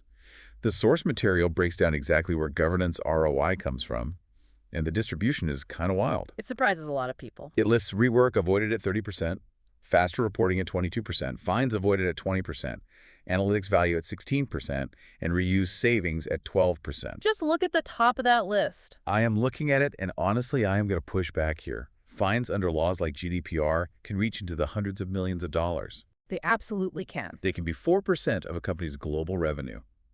So why on earth is rework avoided taking the top spot at 30% of the ROI share, beating out avoiding those company-ending fines? The math feels really lopsided. What's fascinating here is that it feels lopsided until you understand how corporate finance views time. There is a stark difference between actual money and potential money. Okay, say more about that. Yes, a GDPR fine is astronomically huge, but it is potential. It might happen, it might not. You might get audited, or you might fly completely under the radar. Right, it's a probability. Exactly. Rework, however, is actual. It is a slow, quiet bleeding of cash happening in every single department of your enterprise right now, today. Walk me through the actual mechanics of that. What does this invisible rework actually look like on the ground? Let's look at a very common scenario. Imagine a mid-level data engineer. Let's call him David. Okay, sure, David. Upstream, a developer changes the name of a column in a core customable database from, let's say, cust ID to client identifier. Just a tiny tweak. Right. But because there is no data governance, there's no centralized data catalog and no automated lineage, nobody tells David. Oh, no. So David's downstream pipeline, which feeds the critical daily sales dashboard for the entire executive team, just breaks. And the dashboard goes totally blank right before the morning meeting. And panic ensues. David now has to drop all of his strategic project work. He spends 3 days manually tracing thousands of lines of SQL code across a dozen undocumented systems just to figure out what broke in the first place. What a nightmare. Then he has to write a custom patch. Then he has to manually backfill all the missing data. That is 3 days of a highly paid engineer's time completely vaporized. Wow. Now multiply David by 500 analysts, engineers, and risk officers across your company doing this exact same manual reconciliation, manual velo OCUPs, and manual pipeline patching every single week. So if I understand this, if I implement a data catalog and automated lineage, when that developer tries to change the column name, the system actually flags it. Exactly. David is notified instantly, or the change is prevented entirely until the downstream impacts are mapped out. And the dashboard never breaks. And you just saved hundreds of thousands of staff hours. You can calculate this with brutal precision. It's just measured staff hours saved multiplied by their fully loaded hourly cost. Oh, that makes sense. It is highly measurable, highly visible cash that you can literally stop bleeding tomorrow. That is why it's 30% of your ROI. It is the absolute bedrock of a credible business case. So if I'm understanding this, it's almost like a house. The different benefits fall into completely different categories of value. Hard benefits are the actual physical cash in my wallet, like the rework I stopped paying for today. Sure. Risk-adjusted benefits are like my home security system. Sure. I might not get robbed, but if I do, I've mitigated the loss. And soft benefits are like improving the curb appeal of my house, right? Like it looks great, the neighbors love it, but I can't go to the grocery store and buy milk with curb appeal. That analogy tracks perfectly with how a CFO structures their thinking. Let's map that directly to the methodology you must use in the boardroom. Let's start with your cash in the wallet, the hard benefits. The real money. Right. These are measurable cash or time savings happening right now. Rework avoided is one. Faster reporting is another, literally calculating the reduction in days it takes to close the financial books each month. The cardinal rule here is that you fund your business case entirely on these lines. Wait, entirely. So if my governance program costs $2 million to implement, I have to find $2 million strictly in time saved and rework avoided. I can't use the massive fines I'm avoiding to pad the number. You cannot pad the number. This is where most aspiring governance leads fail. Which brings us to the home security system, the risk-adjusted benefit. Where the fines live. Exactly. This is where regulatory fines and data breach costs live. The critical rule is that you must present these strictly as a probability-weighted risk reduction in a range. You never, ever claim a fine avoided as banked spendable savings. Because if I walk in and say, hey, good news, my governance program saved us from a $50 million GDPR fine, the CFO is going to look at me and say, fantastic. Where is that $50 million? Can I spend it on a new marketing campaign? Exactly. You cannot spend an avoided fine. It doesn't generate free cash flow. If you try to claim it as guaranteed hard ROI in your final calculation, the CFO will immediately recognize you as financially illiterate. Ouch. It instantly destroys your credibility. Instead, you present it like this. You say, by implementing these data quality controls, we reduce our risk exposure to this specific regulatory penalty by 40 to 60% over a 3-year horizon. It shows maturity. Okay, that makes total sense for risk. Huh? But I want to push back a little on the curve appeal part, the soft benefits. We were talking about things like better decision-making or increased enterprise trust in data. Right. Isn't better decision-making the literal point of a company? I mean, if our asset managers have better data, they make better trades, and we make millions of dollars. Why are we treating that like fluff? Why are we hiding that at the bottom of the deck? We aren't hiding it, but we are isolating it because CFOs mathematically discount fluff to zero. Look at it from their perspective. Every single department head that walks into that boardroom claims their new software will lead to better decision-making. That's true. HR, marketing, everyone says it. The HR software, the marketing software, the supply chain software, it is impossible to defensively prove that a specific 1% increase in quarterly revenue came exclusively from the data catalog versus, market conditions or a great sales team. Ah, I see. It's a shared outcome. You can't draw a straight line from the governance tool to the exact dollar earned. Right. So the rule is use soft benefits purely for illustrative color. Tell a compelling story about how the asset managers will have more confidence. Let them nod their heads. But do not attach a hard dollar value to it in your final ROI calculation. Keep the math clean. A credible, smaller number built entirely on hard benefits will win over a CFO much faster than an incredible, massive number built on assumptions about better decisions. Okay, so I have my hard cash benefits. I have my probability-weighted risks. I put them in a timeline to show the CFO when we get our money back. Yeah. But looking at the mechanics of the payback curve in the curriculum, the first year is deep in the red. Very deep. So what does this all mean? If I'm asking for $2 million and my first major visual shows our net value plummeting below zero for 12 to 18 months, aren't I going to lose the room? Why does this curve literally start in the negative? It feels like terrible marketing. It feels counterintuitive, yeah, but showing that Valley is actually your strongest weapon for building trust. It proves you understand the physics of corporate change. Data governance is not a software switch you flip overnight. So what is actually happening in those negative months? Month 1 through 3, you are bleeding cash to acquire tooling, catalogs, quality monitors, things like that. You are hiring data stewards. Just burning money. Right. And then month 4 through 6, you are fighting massive change management friction.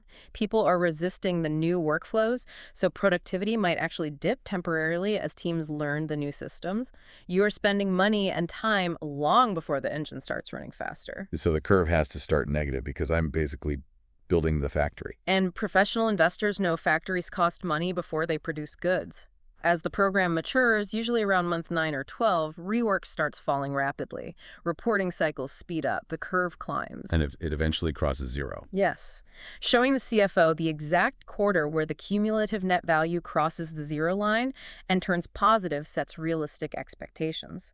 It says, I am not selling you magic tomorrow. I am promising you measurable profitability in quarter 5, and here's the exact mathematical path to get there. That's powerful. It builds a level of credibility that a flat, magical 150% ROI number never could. You are preempting their skepticism by showing them the valley they have to walk through to get to the peak.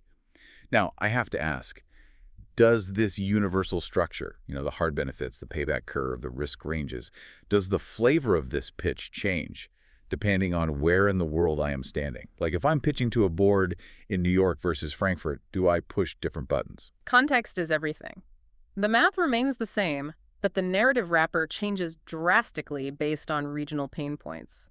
A good data governance lead knows how to tailor the pitch geographically. Let's explore that. If I'm standing in a boardroom in the European Union, What is the mechanism driving their anxiety? The European Union is an incredibly risk-weighted, defensively minded regulatory environment. Over there, fine avoidance under GDPR is a very material line item. Unsurprising. But it's not just privacy. Yeah. You heavily frame compliance with regulations like DORA, the Digital Operational Resilience Act. The mechanism there is proving to regulators that your critical data systems will not collapse during a cyber attack. In Europe, proving that your data lineage is fully auditable to reduce the agonizing cost of regulatory remediation is a major selling point. Very defensive. Very focused on not angering the authorities. How does that contrast with pitching in the United States? The U.S. market leans much more heavily toward value creation and litigation defense. Defensively, you don't focus as much on regulatory fines, you focus on e-discovery and litigation cost avoidance. Why is litigation discovery specifically so expensive in the U.S. compared to Europe? Because of the legal structure. When a massive U.S. corporation is sued, the discovery phase requires them to turn over terabytes of internal communications, emails, and transaction records. Oh, wow. Yeah, and if your data is unstructured and ungoverned, you have to hire armies of contract lawyers at like $800 an hour to manually read through millions of documents to find what is relevant and redact what is sensitive. That sounds wildly expensive. It is. But if you have data governance, if data is classified, tagged, and archived properly, you can automate that extraction. You save tens of millions in legal fees alone. That is a fascinating mechanism. And offensively in the U.S.? Offensively, you lean hard into analytics value and reuse savings. The U.S. is hyper-competitive. Proving that data governance increases your speed to market for new AI products or customer analytics really resonates with American executives obsessed with quarterly growth. What if our operations are focused in a massive, rapidly scaling market like India? In India, the framing shifts toward explosive growth and scaling readiness. Defensively, yes, you frame readiness for the DPDP, the Digital Personal Data Protection Act, but you frame it as avoiding business disruption rather than just avoiding a penalty. Okay, I see the distinction. Primarily, you lean into analytics value. In fast-growing markets, efficiency, scalability, and the ability to reuse clean data seamlessly to capture millions of new users are the arguments that win the day. This all sounds incredibly logical in theory, but theory goes out the window when someone is staring you down. The course material actually provides scenario-based interview questions to prep professionals for this exact high-stakes pressure test. It does. Here's where it gets really interesting. Let's do a live exercise. I am ready. Hit me. Okay, I am going to role play as a highly skeptical, notoriously difficult CFO at a large asset manager investment platform. You have just slid your beautiful business case across my mahogany desk. I flip through it, I toss it back, and I say, look, I've been doing this a long time. Every tech leader walks in here claiming they're going to save the company. These governance numbers look inflated to me. You're claiming a massive return, but I don't see the cash. How do you defend these projections? I defend them by actively separating the hard, measurable cash benefits from the soft and risk-based assumptions. If you look at the primary funding line, I have funded this entire case solely on hard returns. Specifically, the thousands of staff hours we will save by eliminating manual data reconciliation and the reduction in our monthly reporting cycle. I've provided the exact methodology and hourly rates for how we measured that wasted time. Right. Furthermore, I have presented avoided regulatory fines strictly as a probability-weighted risk range, not as bank savings you can spend. The better decision-making capabilities you see are included purely as illustrative context, not counted value. Finally, if you look at the payback curve on page 3, I am not promising an immediate return. You will see exactly which quarter this program turns net positive after our initial investment. Honesty and a highly defensible smaller number is what I'm presenting to you. Wow. Okay, breaking character here. That is a fortress of an answer. It completely defangs the core argument. The CFO wants to attack the fluff, and you basically say, I already removed the fluff for you. We're only talking about the time your employees are currently wasting. Because it speaks their native language. It respects their intelligence. You are proving that you understand the difference between an avoided loss and a generated dollar. Once you establish that baseline of financial literacy, they stop treating you like a tech vendor and start treating you like a strategic partner. So to wrap this all up for you, the listener, the core lesson of Chapter 11 is profound in its simplicity. Metrics only become money in a business case when you build a credible, honest argument. Funding your pitch entirely on the hard mechanisms of things like rework avoided, while treating risk honestly and showing the gritty reality of the payback timeline, is the absolute key to leadership buy-in. It is the foundation that funds everything else you want to build. Which brings us to the end of this session.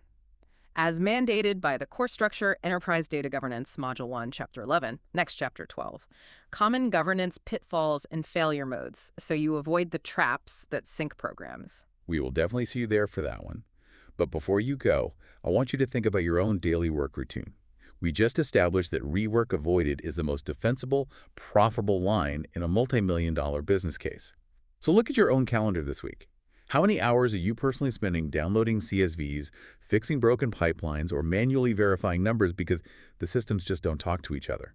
How much invisible, frustrating rework are you doing every single day that a well-governed enterprise could completely eliminate? Think about it. Usually when we look at a collapsed building or a bridge, there's this real expectation of precision in figuring out why it fell. Oh, absolutely. Like a forensic certainty. Right. The engineering investigator arrives, they check the steel, they find the stress fracture, and they point to it. The load was too heavy or the material was too weak. It's a very binary thing. Exactly. It's binary, and honestly, it's comforting.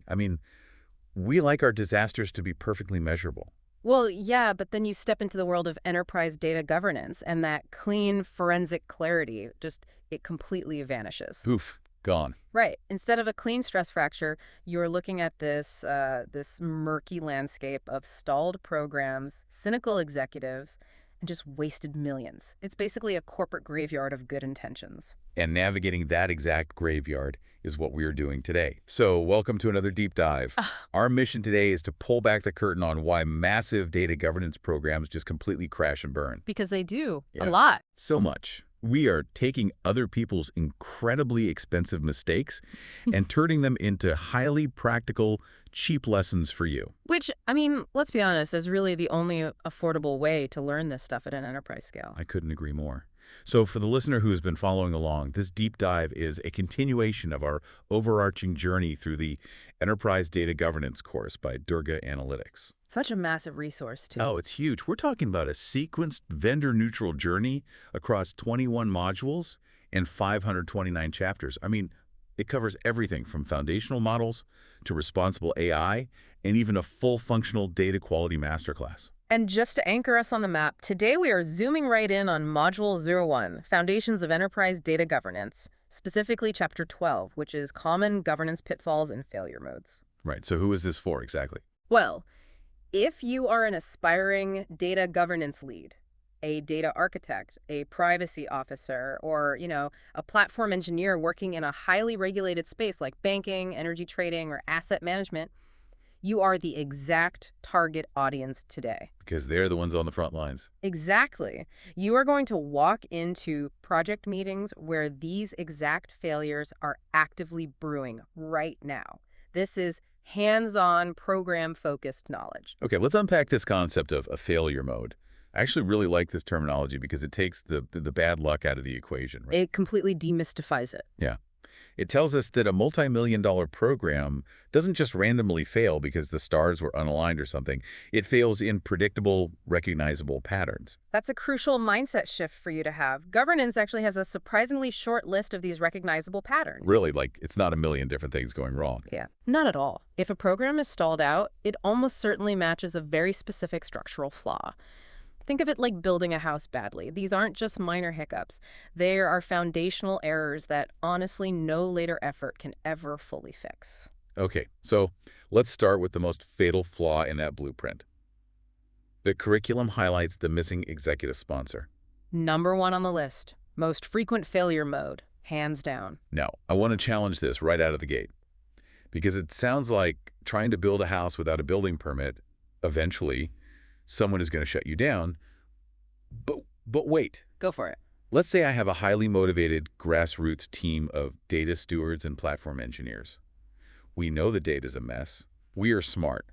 Why can't we just fly under the radar, build a really elegant governance framework, and then present it to the C-suite once we've proven the value? It's a very romantic idea, right? The scrappy engineer saving the day from the bottom up. Everyone loves an underdog. They do. But in a large, regulated enterprise, it is a guaranteed death sentence for your initiative because grassroots governance assumes that everyone actually wants to be governed. And they don't. They absolutely do not. People hate change. Let's role play this for a second so the listener can hear the actual friction here.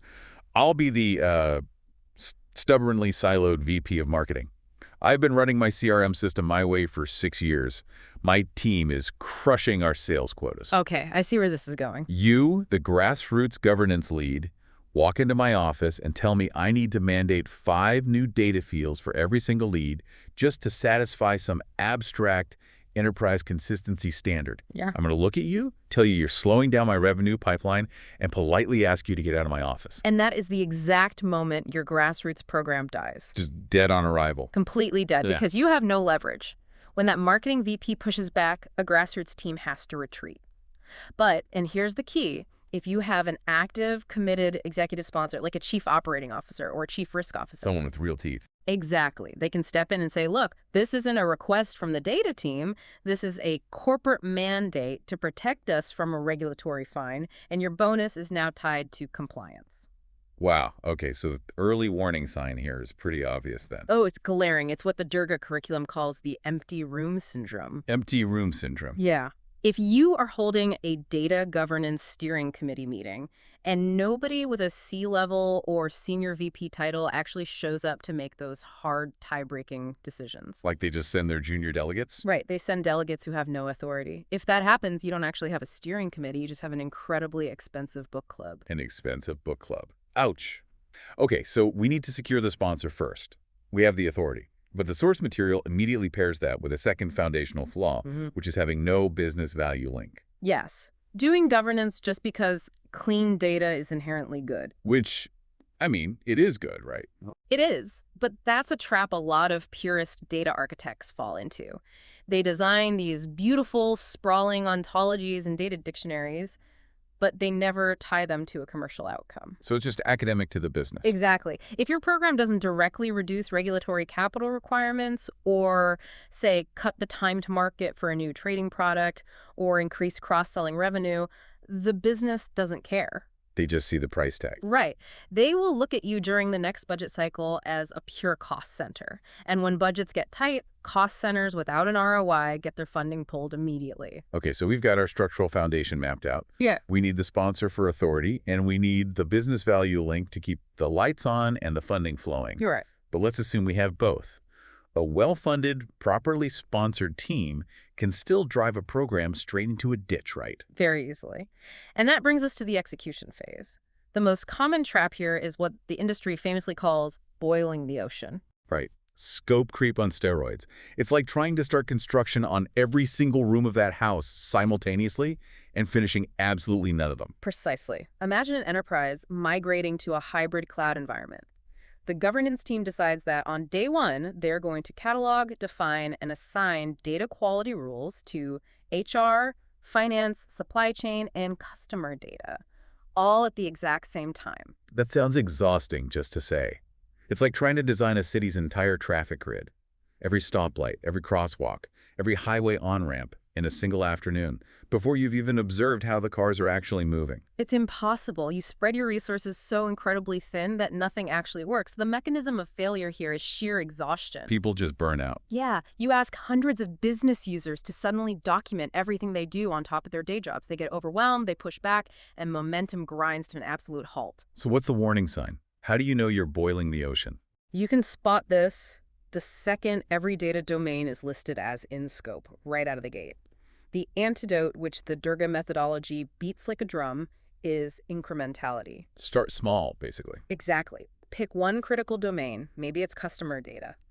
Prove the operating model there, deliver tangible business value to that specific team, and then scale horizontally once you have a blueprint that works. Okay, so let's say a team listens to that. They realize they shouldn't boil the ocean, they focus on one domain, but they still need to report their progress up to that executive sponsor. Right, they have to show they're doing something. Here's where it gets really interesting for me.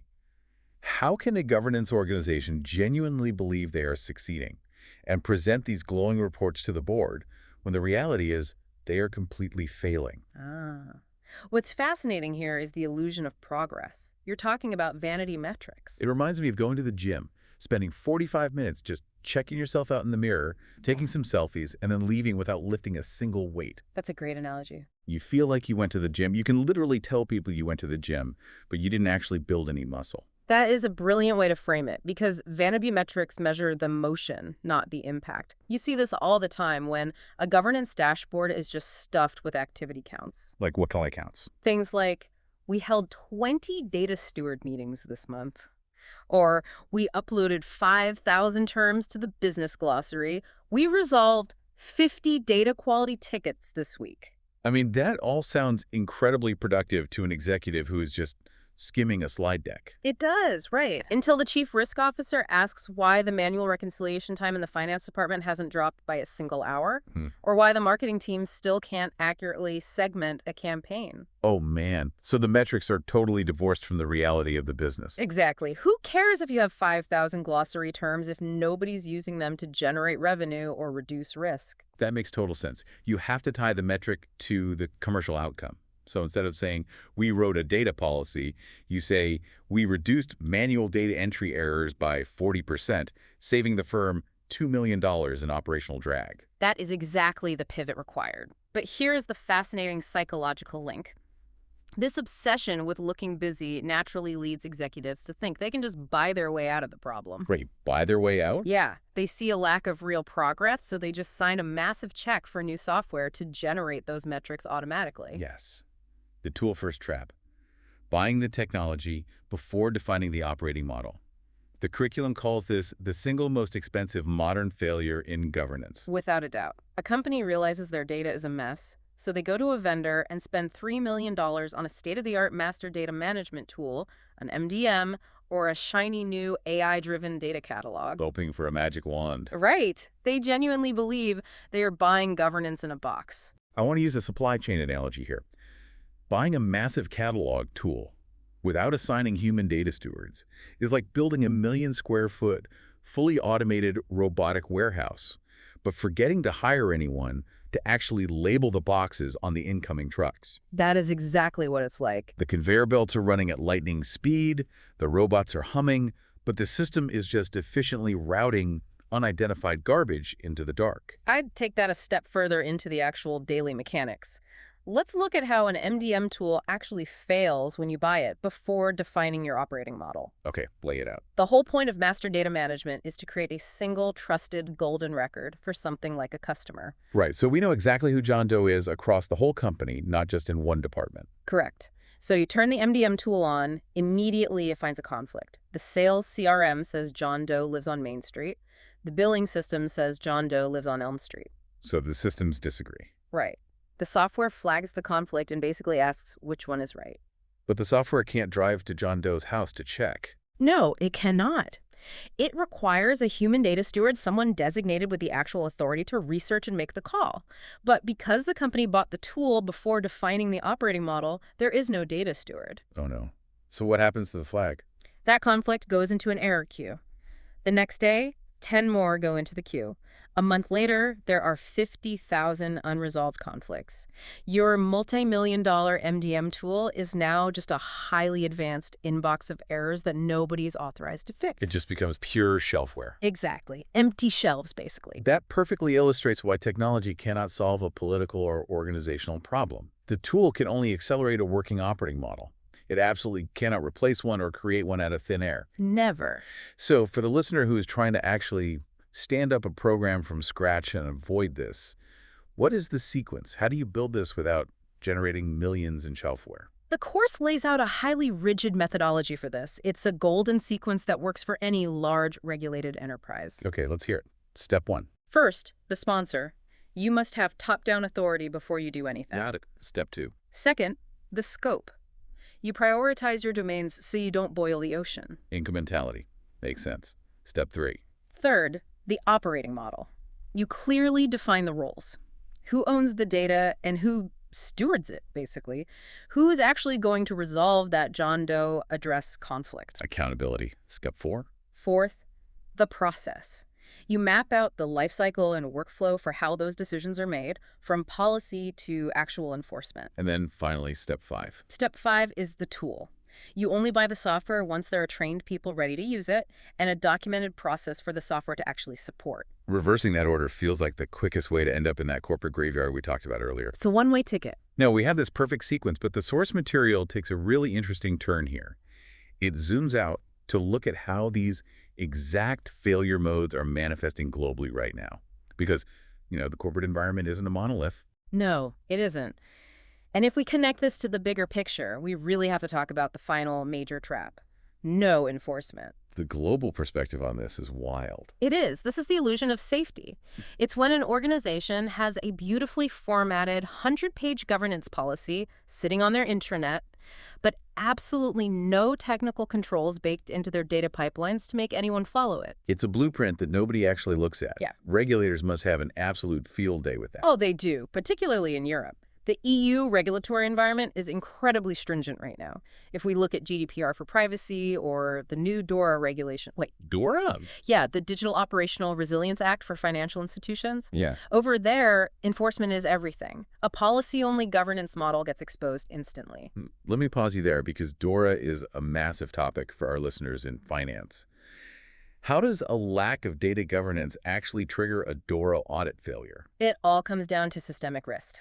DORA mandates that a bank must be able to recover its critical operations during a severe cyber attack or an IT failure. Let's say a bank's core trading system goes down. To restore it safely, the IT team needs to know exactly which upstream data feeds populate that system. That requires pristine data lineage. So if your governance policy says all critical systems must maintain data lineage, but you never enforced it and no one actually mapped the data flows, You fail the DORA audit. Not because your system went down, but because your unenforced policy proves you knew you should have mapped the lineage, but didn't. you're basically admitting you knew the rule and ignored it. Exactly. You can't prove you can recover the system. In Europe, an unenforced policy isn't just bad practice. It is a direct, costly regulatory vulnerability. That makes the stakes incredibly real. What about the friction between jurisdictions? We always hear about cross-border data programs stalling out. That goes right back to the lack of a unified executive sponsor. Imagine a data governance team in a German branch trying to standardize employee data for a global HR dashboard that's being run out of France. Okay, 2 different countries, 2 different sets of rules. Right. German works councils have incredibly strict data protection laws. The German team legally cannot share that data without specific concessions, but the French team is demanding it for compliance. Let me guess. Without a global executive sponsor sitting above both regions to negotiate the legal compromise, they just argue in circles. Forever, the program just gridlocks. Wow. Now, contrast that European regulatory pressure with the United States. The U.S. landscape is heavily plagued by those value link failures we discussed earlier. Because the U.S. corporate culture is notoriously driven by the quarterly earnings report, right? Exactly. It's very short-term focused. If a U.S. chief data officer can't prove that their governance program generated revenue or saved hard dollars within a few quarters, the board just slashes their funding. I don't have patience for a 5-year maturity model. No, they don't. We also see rampant tool-first buying in the U.S.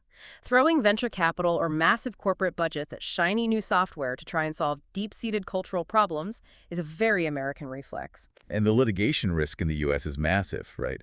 Having that unenforced policy sitting on an intranet in the U.S. seems like a plaintiff's dream during a lawsuit.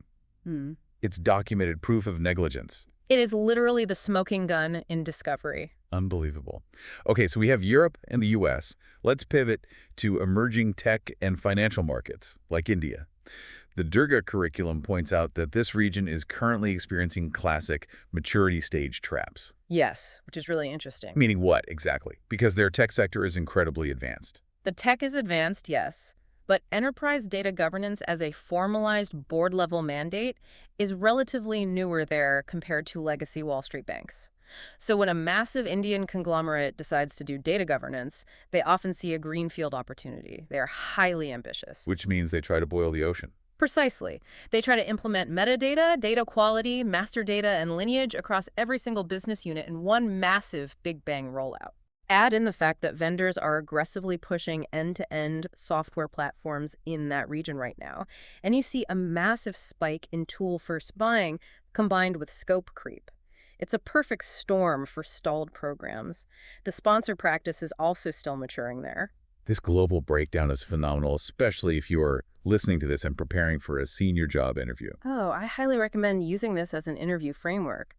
If you are sitting across from the hiring manager at a global investment bank, they will inevitably ask you about the risks of a new governance rollout. And you want to stand out. Exactly. You don't just give them textbook answers. You walk them through the mechanics of cross-border sponsor gridlock and the audit risks of unenforced policies under strict regulations like DORA. That makes you a premium candidate. Or if you're interviewing at a massive integrated energy trading firm, an ETRM, where risk management is just everything, you can tell them exactly why you would never buy a data catalog tool before mapping out the data ownership roles. Yes. You explain that a tool accelerates a working operating model. It doesn't replace one. Bringing that level of practical, mechanical understanding to a boardroom shows that you aren't just reciting theory. You have the battle scars. You understand the actual friction of execution. It's the difference between knowing the names of the parts and knowing how the engine actually runs. Beautifully said. So let's pull all of this together and recap the vital takeaways for you, the listener, as you head back into your own data environments. Let's do it. First, do not start building without a permit. Secure an active, committed, tie-breaking executive sponsor. Second, anchor everything you do to tangible business value or prepare to lose your funding fast. Absolutely. Third, ruthlessly prioritize your scope to avoid boiling the ocean. Fourth, avoid vanity metrics. Measure actual business outcomes, not just activity counts. Fifth, follow the golden sequence. Define your operating model and your people before you buy the expensive shelfware. And finally, ensure your policies actually have technical controls, because an unenforced policy is just a legal liability. If you can spot those warning signs early, the empty steering committee rooms, the untethered software purchases, the unresolved MDM error queues, you can correct course long before you end up in that corporate graveyard. Which perfectly sets up where we are heading next in the curriculum. Now that we know exactly how these programs die, we need to learn how to measure their health. In our next deep dive, we are moving into Module 1, Chapter 13, Governance Maturity Models. We'll take all these hard-learned lessons and turn them into a tangible assessment and a roadmap for your enterprise. But before we wrap, this raises an important question, and I want to leave you with a final thought to mull over regarding the tool-first trap. Oh, I like where this is going. We've established that buying software without human data stewards results in useless shelfware. Right, because the software can't referee the human conflicts. It needs a steward. Right. But consider the trajectory of large language models and autonomous AI agents right now. As artificial intelligence begins to actually automate and emulate the decision-making roles of human data stewards, resolving those address conflicts by cross-referencing external data sets automatically, will the tool-first trap eventually cease to be a trap? Or will AI simply allow enterprises to boil the ocean and generate vanity metrics at a terrifying, fully automated scale? Wow. Automating our failure modes at light speed. That is a heavy, chilling thought to end on. We will let you mull that one over on your own. Okay. Until next time, keep digging deep. Imagine you are handed like the most beautifully illustrated, perfectly detailed treasure map in the world. Okay, I'm picturing it. Right. So the parchment is crisp, the landmarks are totally clear, and the big red X is boldly marked right there in the center. Sure. But there is just one massive problem. You have absolutely no idea where you are currently standing. Ah, yeah, that's an issue. You don't know your own starting coordinates. And without that one crucial piece of information, that magnificent map is completely useless. You might as well just wander into the jungle blindfolded. It is the ultimate paradox of planning for literally any enterprise. The destination means absolutely nothing if you refuse to acknowledge your starting line. Exactly. So welcome to this deep dive. Today, we're taking you on a mission to solve exactly that problem in the corporate world. Yeah, and it's a huge problem. It really is. We're mastering how to assess a firm's data governance capabilities and build a realistic roadmap to actually improve them. And crucially, doing that without falling into the trap of over-promising to your leadership and then failing before you even start your engine. Right, because that happens all the time. Oh, constantly. It is a critical survival skill for any professional in this space. Because, in the enterprise data world, building a roadmap on a fantasy starting point is the absolute quickest way to end a career. Yeah, that's a resume-generating event right there. Exactly. So before we really dig into the mechanics of this, we should probably orient you on where this information is actually coming from. Right. Today's insights are pulled directly from the Enterprise Data Governance course by Durga Analytics. And if you aren't familiar with this course is just an absolute beast of a curriculum. It really is a sequenced journey. I mean, it distills decades of veteran experience. Right. Across regulated banking, energy trading, asset management enterprises. Yeah, standing up governance operating models, metadata and data quality capabilities, privacy and regulatory compliance controls, modern data platforms, the whole 9 yards. And teaching everyone how to do it.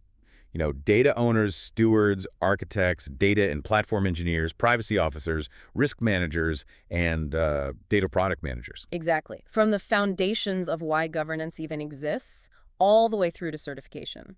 So to give you a sense of the sheer scale of this journey, I actually want us to just quickly run through the 21 modules that make up this course. Oh, wow. Okay, let's do it. So it starts with Module 01, Foundations of Enterprise Data Governance, which is chapters 1 through 25. Okay. Then Module 02 is Governance Roles, Organization, and Operating Model. That's chapters 26 to 50. Right, establishing the people side. Yeah. Then Module 03 covers Data Strategy, Policies, and Standards, chapters 51 to 75.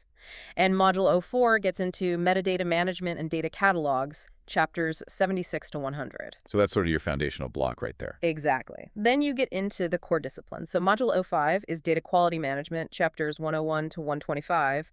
Module 06 is Master Data Management, or MDM, and Reference Data. MDM is always a huge headache for companies. Oh, massive. That's chapters 126 to 150.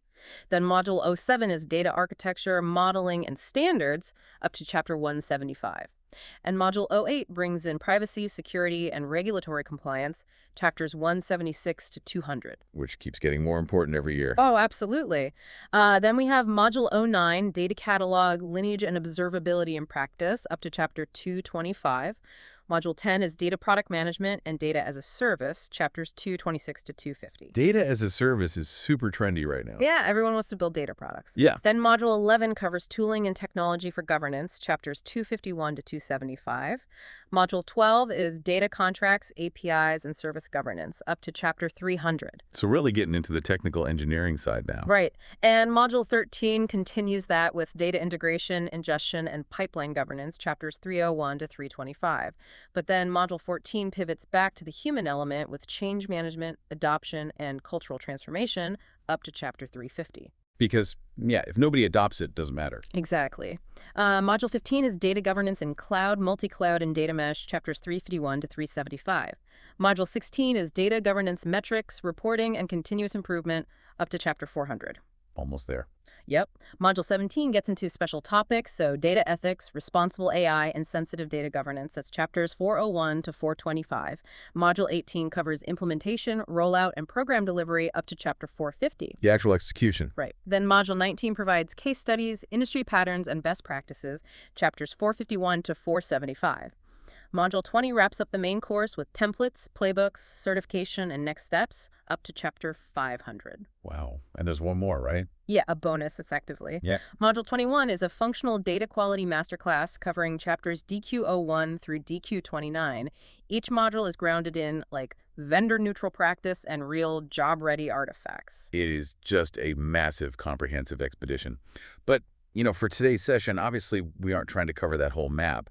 No, we'd be here for weeks. Right. So we are placing a giant pin in just one specific spot, which is Module 01, Chapter 13. And that chapter is titled Governance Maturity Models, Assessment and Roadmaps. Which is a perfect place to start. Exactly. Because before we can plan a roadmap for your enterprise, we really have to define what the milestones on that map actually look like, right?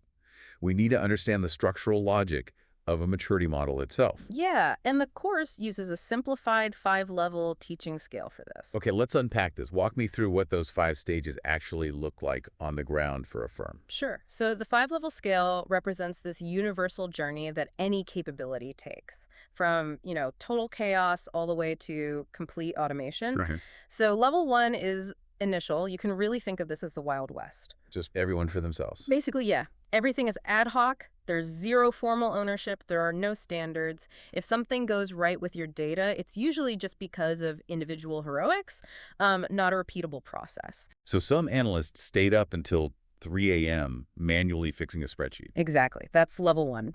Then you move to level 2, which is developing.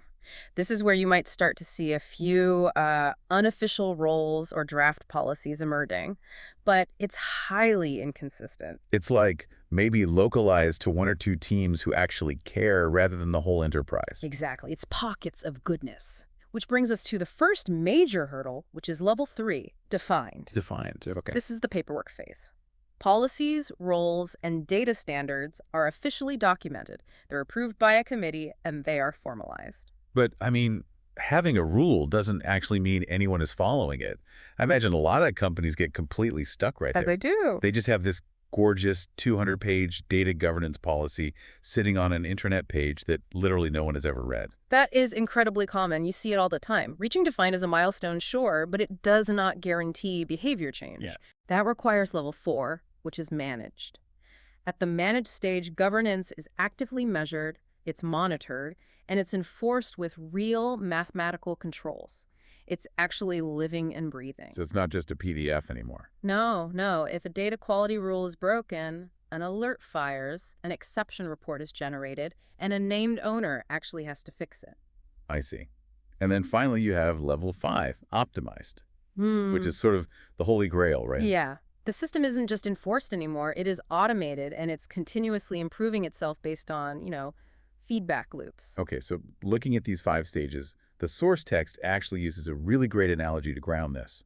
It compares these maturity levels to learning how to drive a car. Great way to think about it. Right, so initial is like, you've never even sat in the driver's seat. You literally don't even know where the gas pedal is. Yep. And developing is taking lessons with an instructor. So you're moving, but someone else is sitting there ready to grab the steering wheel if you panic. And then defined is passing your written driving test. You know all the rules of the road, and you have the license to prove it, but you're not experienced. Managed is confident, everyday driving. You can commute, deal with heavy traffic safely, monitor your blind spots, and then optimized is advanced, defensive driving. Your reactions to hazards are like near automatic and highly tuned. Right. It's a progression of muscle memory. But wait, I want to push back on this idea of a strict, unbendable progression, because we see companies all the time bragging about their massive tech budgets. Oh, absolutely. Right. Say you are a really tech-savvy startup or even a big bank, Yeah. and you buy top-tier AI-driven data quality tooling. Sure. Why can't you just skip the boring defined paperwork phase and jump straight to managed or optimized? Just buy the tool and turn it on. Well, what's fascinating here is that the technology often tricks leadership into thinking they can just buy their way out of maturity. They think it's a shortcut. Exactly. But structurally, skipping levels is impossible. Think about the mechanics of it. How can you possibly measure and enforce controls, which is level 4, managed, if the policies and the roles of who is accountable haven't even been documented yet, which is level 3, defined? Oh, right. You can't enforce a rule that doesn't officially exist. You literally can't. So if you buy $1 million software platform to automate your data quality, but nobody in the business actually owns the data, Then what happens? all you have done is automate the reporting of your own chaos. Wow. The tool will just spit out thousands of error alerts every single day. And because no one is formally accountable for fixing them, the alerts will just be completely ignored. That sounds like a very expensive nightmare. It is. Each level provides the non-negotiable structural foundation for the next. You can't skip steps. Which I guess is why the industry relies on standardized frameworks to measure this stuff. I know the text mentions DAMA, DMBOK, and CMMI, Yes. and I feel like a lot of people throw those acronyms around without really understanding the actual mechanism behind them. Yeah, let's demystify them. So DAMA DMBOK is the data management body of knowledge. It is basically the industry standard encyclopedia for how to manage data. Okay. When they assess maturity, they commonly borrow a progression style from CMMI, which stands for Capability Maturity Model Integration. Right. It was actually originally developed by the U.S. Department of Defense, like decades ago, to evaluate software contractors. Wait, really? The military? Yeah. The military wanted a mathematical way to figure out if a contractor's software process was just chaotic or if it was mature enough to be trusted with, actual defense systems. That makes total sense. Right. So that 1 to 5 logic moving from ad hoc chaos to optimized automation has simply been adapted by the data governance world. Okay, so we have our structural map. We know the 5 levels. Now we have to figure out where we're currently standing on that map. The hardest part. Yeah. The course calls this the maturity assessment. Yeah. We have to score the firm honestly against each level. across specific dimensions like data ownership, policies, and enforcement. But I want to talk about that word, honestly. Why is it so tempting for, say, a corporate executive at a massive, highly regulated retail bank to just look at an assessment spreadsheet and stamp managed across every single column? I mean, it comes down to basic human incentives, right? Nobody wants to stand in front of a board of directors and admit that a multi-billion-dollar enterprise is operating at an initial state of data governance. It's embarrassing. It is. Ego, peer pressure, and frankly, executive bonuses often depend on presenting a highly mature, heavily controlled facade. But the scenario-based insights from this course highlight this as a catastrophic failure mode. It's the worst thing you can do. If a firm lies to itself like that, what actually happens to the team on the ground? Yeah. If leadership rates a capability as managed when the reality on the ground is merely developing, they practically guarantee the failure of their entire program. Because the roadmap is broken from day one. Exactly. The roadmap moving forward will be built on a totally false starting point. The baseline has to be established using cold, hard evidence. So you can't just send a survey. No, you cannot just ask a department head, hey, are you managing your data? You have to ask, show me the exception reports from last month and show me the audit trail of exactly who fixed the errors. You have to score what is actually true, not what leadership hopes is true. Right. An uncomfortable, sometimes really painful baseline is the only solid foundation for a credible climb. And I imagine that evidence gathering phase is usually where the illusions completely break down. Oh, yeah. When you force a team to mathematically prove they are at a level 3 or a level 4, you very often realize they are barely a level 2. Okay, so we have our honest baseline. And let's say the reality check reveals our data ownership is sitting at developing. Okay. Now we need to set a target. A lot of ambitious leaders want to just fix everything immediately. How do we prevent this from turning into a disaster? So the golden rule of setting a maturity target is this. You aim for exactly one level up per dimension in a standard planning cycle, which is typically 12 months. Just one level. Just one. If your ownership is at developing, your absolute target for the next year should be defined. Nothing more. I see the logic, though. I can imagine that being a very tough pill to swallow in a corporate boardroom. It's not what they want to hear. Right. Yeah. So let me put you in the hot seat. Let's use a scenario from the source text. Okay. Imagine you, listener, are the new data governance lead at a massive asset management firm. No pressure. Exactly. Yeah. You sit down in your first major steering committee meeting, and a top executive looks at you and demands that the firm reaches the optimized level across all data domains within 1 calendar year. Oh, boy. And mind you, your brutally honest assessment just proved you were starting at initial. How do you respond to that executive without getting laughed out of the room? Or worse, fired? It is a high-pressure moment, definitely. But this is exactly where you earn your keep as a governance professional. You have to calmly explain the mechanics of failure. Well, promising a leap from initial all the way to optimized in 12 months isn't an ambitious target. It's completely delusional. It's like trying to build the roof of a skyscraper before you have even poured the concrete foundation. It will inevitably collapse. Because you were trying to automate controls that haven't even been written down yet. Exactly. So you reframe your pushback from a negative into a credible strategic plan. Right. You explain to that executive that if we overscope the target, it will fail just like every other overscoped IT project in the firm's history. They've definitely seen that happen before. Oh, they've all lived through it. Instead, you tell them you're going to sequence the wins, you promise to deliver defined this year, and you promise to prove it with hard evidence. Then you target manage for the year after. So you manage their expectations. Yes, because when you actually hit that first milestone of defined on time, you build massive trust. But if you make an impossible promise up front, you destroy your credibility the moment you miss the very first deadline. Makes total sense. A target is really just a wish until you actually map out the steps to get there. Which brings us to the whole concept of the roadmap. Right. Now, roadmap is one of those massive corporate buzzwords. Oh, for sure. In a lot of environments, a roadmap is just a really colorful PowerPoint slide full of wishful thinking, some generic text, and a big arrow pointing up and to the right. Yeah, the classic hockey stick graph. Exactly.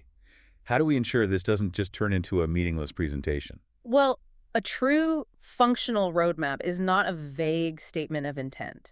It is a sequenced plan of concrete owned and time-bound moves that are engineered to raise each specific governance dimension exactly one level. Okay. It ties directly back to the success criteria we established early in the program. Let's make that really tangible for the listener. What does a concrete move actually look like on paper? Let's stick with the dimension of data ownership. If your assessment says ownership is at developing, meaning maybe a few people unofficially watch over the data, and your target for the year is defined, your roadmap does not just say improve data ownership. Because that's too vague. Way too vague. Instead, the roadmap dictates a highly specific action like identify formal data domain owners for customer and product data, secure their written sign-off, and publish their names and responsibilities in the corporate data catalog by the end of Q2. Ah, I love that. It gives you a binary success metric. You either got the written sign-off by Q2 or you didn't. There's no hiding. Exactly. What if we are looking at enforcement? Moving from initial, where there are no rules, to developing. In that case, the roadmap dictates something like write the first formal data quality control for the top 5 critical data elements, implement the rule in the system, and generate a monthly exception report by Q3. So again, very specific. Every single move on a real roadmap must be specific, measurable, and produce a physical piece of evidence. That is the actual physical mechanism of climbing the maturity ladder. It's all about making the abstract incredibly physical and tangible. But your internal roadmap, no matter how beautifully sequenced it is, it doesn't exist in a vacuum. No, it doesn't. Your company doesn't get to just leisurely climb this ladder at its own comfortable pace if external forces are breathing down your neck. Definitely not. The text goes into some fascinating detail on how regional laws and regulations actually dictate the minimum maturity a firm must achieve. Yeah, the regulatory landscape changes everything. I imagine the pressure in the U.S. looks a lot different than Europe, right? Mm-hmm. Over there, it feels like it's less about a top-down government mandate and more about the sheer terror of getting sued. That is a very accurate read on the cultural differences. Let's actually tour the globe on this, starting with the European Union. Okay, let's go. In the EU, reaching the managed level is effectively a non-negotiable legal requirement for heavily regulated industries. Why is that? What is the specific mechanism forcing them to that level? Well, look at a framework like BCBS 239. It's a standard that was born directly out of the 2008 financial crisis. Right. During the crash, massive global banks literally could not sum up their total risk exposure to Lehman Brothers. Wait, really? They didn't know? They had no idea because their data was just a tangled, unmanaged mess. Regulators realized that having a nice written policy, so being at the defined level, simply wasn't enough to prevent a global meltdown. Sure. So BCBS 239 was created to demand the managed level. Regulators want mathematical system-level proof that your risk data controls are actively working. And the text also mentions DRA in Europe. Yes, the Digital Operational Resilience Act. It addresses what happens if a major cloud provider or third-party tech vendor goes down. Like a massive outage. Right. You can't just have a theoretical backup plan. You need proven, managed enforcement of your digital resilience. And of course, GDPR forces all dimensions related to personal data to mature incredibly quickly because the auditability requirements are just so high. You certainly can't be at initial or developing when a European regulator knocks on your door and asks to see exactly how you are protecting citizen data. Exactly. You'd be heavily fined. So how does that contrast with the United States? The U.S. landscape is highly value-led, meaning the target maturity often tracks the firm's own commercial and analytics ambitions rather than a blanket federal privacy law. Right. However, as you mentioned earlier, the sheer risk of massive litigation in the U.S. raises the bar for enforcement targets. It's the fear of discovery during a lawsuit. If your data is a mess, you can't defend yourself in court. Precisely. Additionally, for U.S. financial institutions, there is a massive focus on model governance. What does that look like? Well, the text highlights SR 11-7, which is a supervisory letter from the Federal Reserve that was established back in 2011. Okay. It focuses on the risk of algorithmic models. Banks rely on incredibly complex mathematical models to predict risk and price assets. SR 11-7 essentially says that banks need to prove their models aren't hallucinating risk or making bad calculations based on terrible input data. You need highly mature, managed data pipelines feeding those models to comply. That makes a lot of sense. So let's shift over to India, which the text also highlights. What is the specific pressure altering the roadmap there? In India, the immediate goal for many firms is reaching that defined milestone incredibly fast, and that's due to the Digital Personal Data Protection Act, or DPDP. Right. It is heavily pushing personal data maturity, but the real structural change comes from strict localization dimensions. Explain how that alters the actual architecture of the roadmap. Localization means certain types of data physically cannot leave the borders of India. Wow. Yeah, it alters your entire cloud architecture. A data governance lead in India has to build a roadmap that heavily prioritizes geographic tagging and cross-border data transfer controls. Something a lead operating purely domestically in the U.S. might not have to worry about at all. Not even a little bit. So synthesizing all of this, Yeah. it sounds like you can't just pick your target level based purely on when your internal teams feel ready. The local regulators are essentially setting the concrete floor for you. Well, they absolutely are. Does this mean that compliance and regulations are actually the best friend of a data governance lead who is trying to secure a budget? Oh, undoubtedly. Regulatory pressures act as forced accelerators for your maturity dimensions. Right. When you're sitting in a boardroom trying to explain why you need budget to move from developing to defined, pointing to internal efficiency is a nice story. But it doesn't get the check signed. Exactly. But pointing to BCBS 239 or GDPR and explaining the catastrophic legal risk of staying at our current maturity level, that is the mechanism a data leader uses to justify the time, the headcount, and the millions of dollars needed to actually build out and execute the roadmap. It's the ultimate leverage. We have to build this foundation or the regulators will shut down the building. Exactly. We have covered a tremendous amount of ground today on our map. Let's do a quick recap of the journey for you. Sounds good. We started by mastering the 5-level teaching model. So that's initial chaos, developing patches, officially defined paperwork, strictly managed enforcement, and finally, optimized automation. Right. And we established the not-negotiable need for brutally honest baseline assessments. Because, building a roadmap on a lie guarantees a failed program. We also explored the golden rule of setting targets, aiming for exactly one level up per dimension per cycle. We avoid the trap of trying to build the roof before the foundation is poured. We then defined what a real roadmap is. Not just vague arrows on a slide, but sequenced, concrete, time-bound moves that generate physical evidence. And finally, we saw how regional regulatory pressures from the EU, the US, and India act as forced accelerators, fundamentally altering your maturity targets based on where you actually operate. Which brings our specific focus on Module 01, Chapter 13 to a close.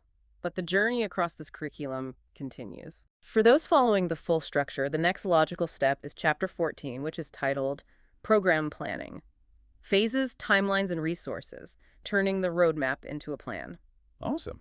That is where you take everything we discussed today and operationalize it with actual human resources and budget cycles. Turning the strategy into daily reality. But before we leave you today, I want to leave you with a final thought to chew on. Something not explicitly in the textbook, but that this whole framework really brings to mind. Okay, what is it? The entire maturity model teaches us to aim for optimized. Level 5, a state of beautifully automated continuous improvement. Right, the Holy Grail. But look at the world right now. We are seeing sudden, massive market disruptions. There is an explosion of entirely new, chaotic forms of AI-generated unstructured data just flooding the enterprise. Yeah, it's unprecedented. So if you finally reach that peak, if your governance system is entirely automated and perfectly optimized for the way things work today, could it actually become too rigid? Oh, that is a fascinating paradox to consider. Does reaching the absolute peak of the maturity model secretly make an enterprise more fragile when the fundamental rules of the game suddenly change overnight? When the terrain completely shifts, does a highly optimized defensive driver suddenly find themselves unable to navigate a completely new kind of jungle? That's a great question. Definitely something to mull over as you build out your roadmaps this week. Thanks for joining us on this deep dive, and we'll see you on the next one.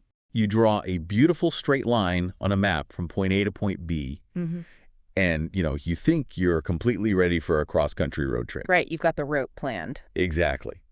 But that pristine piece of paper sitting on your dashboard, it doesn't tell you how much gas you need. No, it doesn't. It doesn't tell you who is actually taking the midnight driving shift or what you're supposed to do when a bridge is unexpectedly washed out along the way. Yeah, that's where reality hits. Right. We always talk about having a strategy, but today, in this deep dive, we are looking at the brutal, unglamorous reality of execution. Because the gap between a glossy strategy slide and reality is, well, it's where most grand plans completely fall apart. It really is the graveyard of good intentions. I mean, a roadmap tells the enterprise where it wants to go, right? But a program plan dictates the The mechanics. actual engine underneath it. Exactly. The how, the when, and honestly, with whose money and time you're actually going to get there. And today, we're doing something really cool. We are stepping into the shoes of enterprise data governance experts from Durga Analytics. Which means we've seen it all. Oh, absolutely. So Right. think of this as stepping into the room for a high-level corporate training masterclass. We're talking about the pure mechanics of standing up governance models across incredibly complex, highly regulated environments. Yeah, we're talking banking, energy trading, asset management. Right, and we're delivering this as seasoned, vendor-neutral professionals who have spent decades doing this. We've seen every single way these programs can possibly fail. Oh, there are so many ways they fail. But, you are navigating a massive sequenced journey in this enterprise data governance course. Yeah, and just to remind you, the listener, of the sheer scale of the mountain you're climbing here, I want to briefly touch on the overarching structure. We are talking 21 modules, right? Right, and that spans 529 chapters, It's massive. So we start with Modules 01, Foundations of Enterprise Data Governance. which sets the stage for Module 02, governance roles, organization, and operating model. Yep. And then you flow right into Module 03, Data Strategy, Policies, and Standards. Then Module 04, Metadata Management and Data Catalogs. Dan, you can't have those without Module 05, data quality management. Exactly. Then you get into the really meaty stuff. Module 6, Master Data Management and Reference Data, and Module 07, Data Architecture, Modeling, and Standards. Then the critical compliance piece, Module 08, privacy, security, and regulatory compliance. Right, which leads to Module 09, Data Catalog, Lineage and Observability in Practice, and Module 10, Data Product Management and Data as a Service. And then we shift to the tech and implementation, Module 11, tooling and technology for governance. Yep, and Module 12, Data Contracts, APIs, and Service Governance. Plus Module 13, Data Integration, Ingestion, and Pipeline Governance. And, the human element is just as important, which is Module 14, change management, adoption, and cultural transformation. Totally.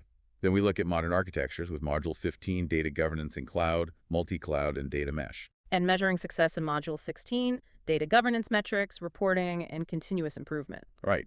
Then we cover the big modern questions in Module 17, Special Topics, Data Ethics, Responsible AI, and Sensitive Data Governance. Getting close to the end, there's Module 18, implementation, rollout, and program delivery. Followed by Module 19, Case Studies, Industry Patterns and Best Practices. And finally, Module 20, Templates, Playbooks, Certification, and Next Steps. Capping it all off with Module 21, the Functional Data Quality Masterclass. It's a complete journey, but right now we are zeroing in on Module 01, Chapter 14, which is called Program Planning, Phases, Timelines, and Resource Models. This is a fun one. This is where we stop talking about the destination and, frankly, start building the engine. Right. Because you cannot execute an enterprise-wide roadmap on day one. If you try, you're just going to boil the ocean. Yeah, that never works. No, it doesn't.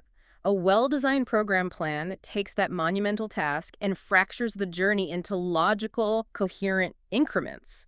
And every single increment must deliver a distinct, measurable capability to the business. Okay, let's unpack this a bit. Let's get into the mechanics of those increments. The standard model from the source material breaks this down into 4 distinct phases. Right, the 4 phases. So phase 0 is mobilize. Phase 1 is foundations, phase 2 is scale, and phase 3 is optimize. That's the core framework, yeah.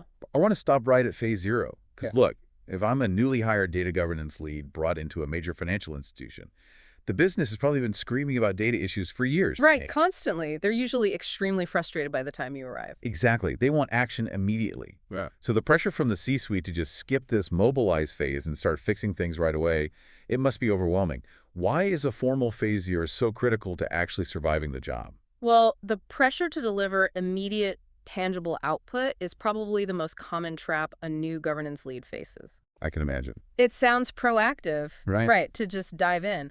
But if you skip phase 0, which typically takes, 4 to 8 weeks, you are skipping 2 vital things: the definition of scope and the securing of your executive sponsor. Okay, let me test a theory on why that's fatal. If I don't lock down the scope in writing during phase 0, I imagine every single department head is just going to try to hijack my team to fix their specific, localized spreadsheet problems. You hit the nail on the head. Without a locked scope, the business will constantly move the goalposts on you. So you basically become a glorified IT help desk. Exactly. You become the IT help desk for data complaints rather than a true enterprise governance program. Yeah. And without an explicit executive sponsor secured in phase 0, you have no political cover. Right. The minute you ask a business unit to dedicate their top subject matter experts to your governance council, they'll just claim they're too busy. Oh, we don't have the bandwidth right now, right? Always. And if you don't have a sponsor with real political capital to escalate that refusal to, your program just stalls on day 1. So phase 0 is not corporate bureaucracy. It is the structural integrity of your entire program. Okay, that makes perfect sense. So we spend those first 4 to 8 weeks locking down the sponsor and the scope. We survive phase 0. That brings us to phase 1, which is foundations. Yes. And the defining characteristic here really seems to be restraint. You don't try to govern the whole bank. You appoint your first data owners, write your initial policies, and govern just one single high-value data domain. Restraint is the perfect word for it. This is where the railway analogy from the course becomes incredibly useful. Oh, I love this one. Walk us through it. Well, if you are tasked with building a national railway network, you cannot physically lay track across the entire continent simultaneously. No, of course not. If you tried, you would burn through your capital and exhaust your political goodwill years before a single passenger ever bought a ticket. Right, you just have a million disconnected steel bars rusting in the dirt and investors screaming for their money back. Exactly the outcome you want to avoid. So instead, after you survey the land in phase 0, you lay one single highly profitable line connecting 2 major cities. You prove it works. Yes, you get trains running on it. You generate actual revenue. You prove to your investors that your engineering works and your operational model is sound. That is your phase 1 foundation. And it usually takes, say, 3 to 6 months. Which naturally earns the trust and the revenue to fund phase 2, the scale phase. Precisely. And in phase 2, you spend the next 6 to 12 months extending that proven framework to multiple other domains and switching on your enterprise tooling. And then eventually you hit phase 3, optimize, which is the ongoing multi-year process of automation and continuous improvement. Right. But I want to pivot to the timeline reality here, because once the phases are defined, the very first question the board is going to ask is, when will this all be finished? Oh, the timeline question. This is where a governance professional's credibility is permanently won or lost. Okay, let's look at a specific scenario from the text. Imagine you are operating within an integrated energy trading major, an ETRM. Leadership calls you into a boardroom and demands that the entire enterprise governance program be fully delivered and operational in 6 months. Yeah, that happens a lot. I mean, based on the standard durations you just outlined, that is physically impossible.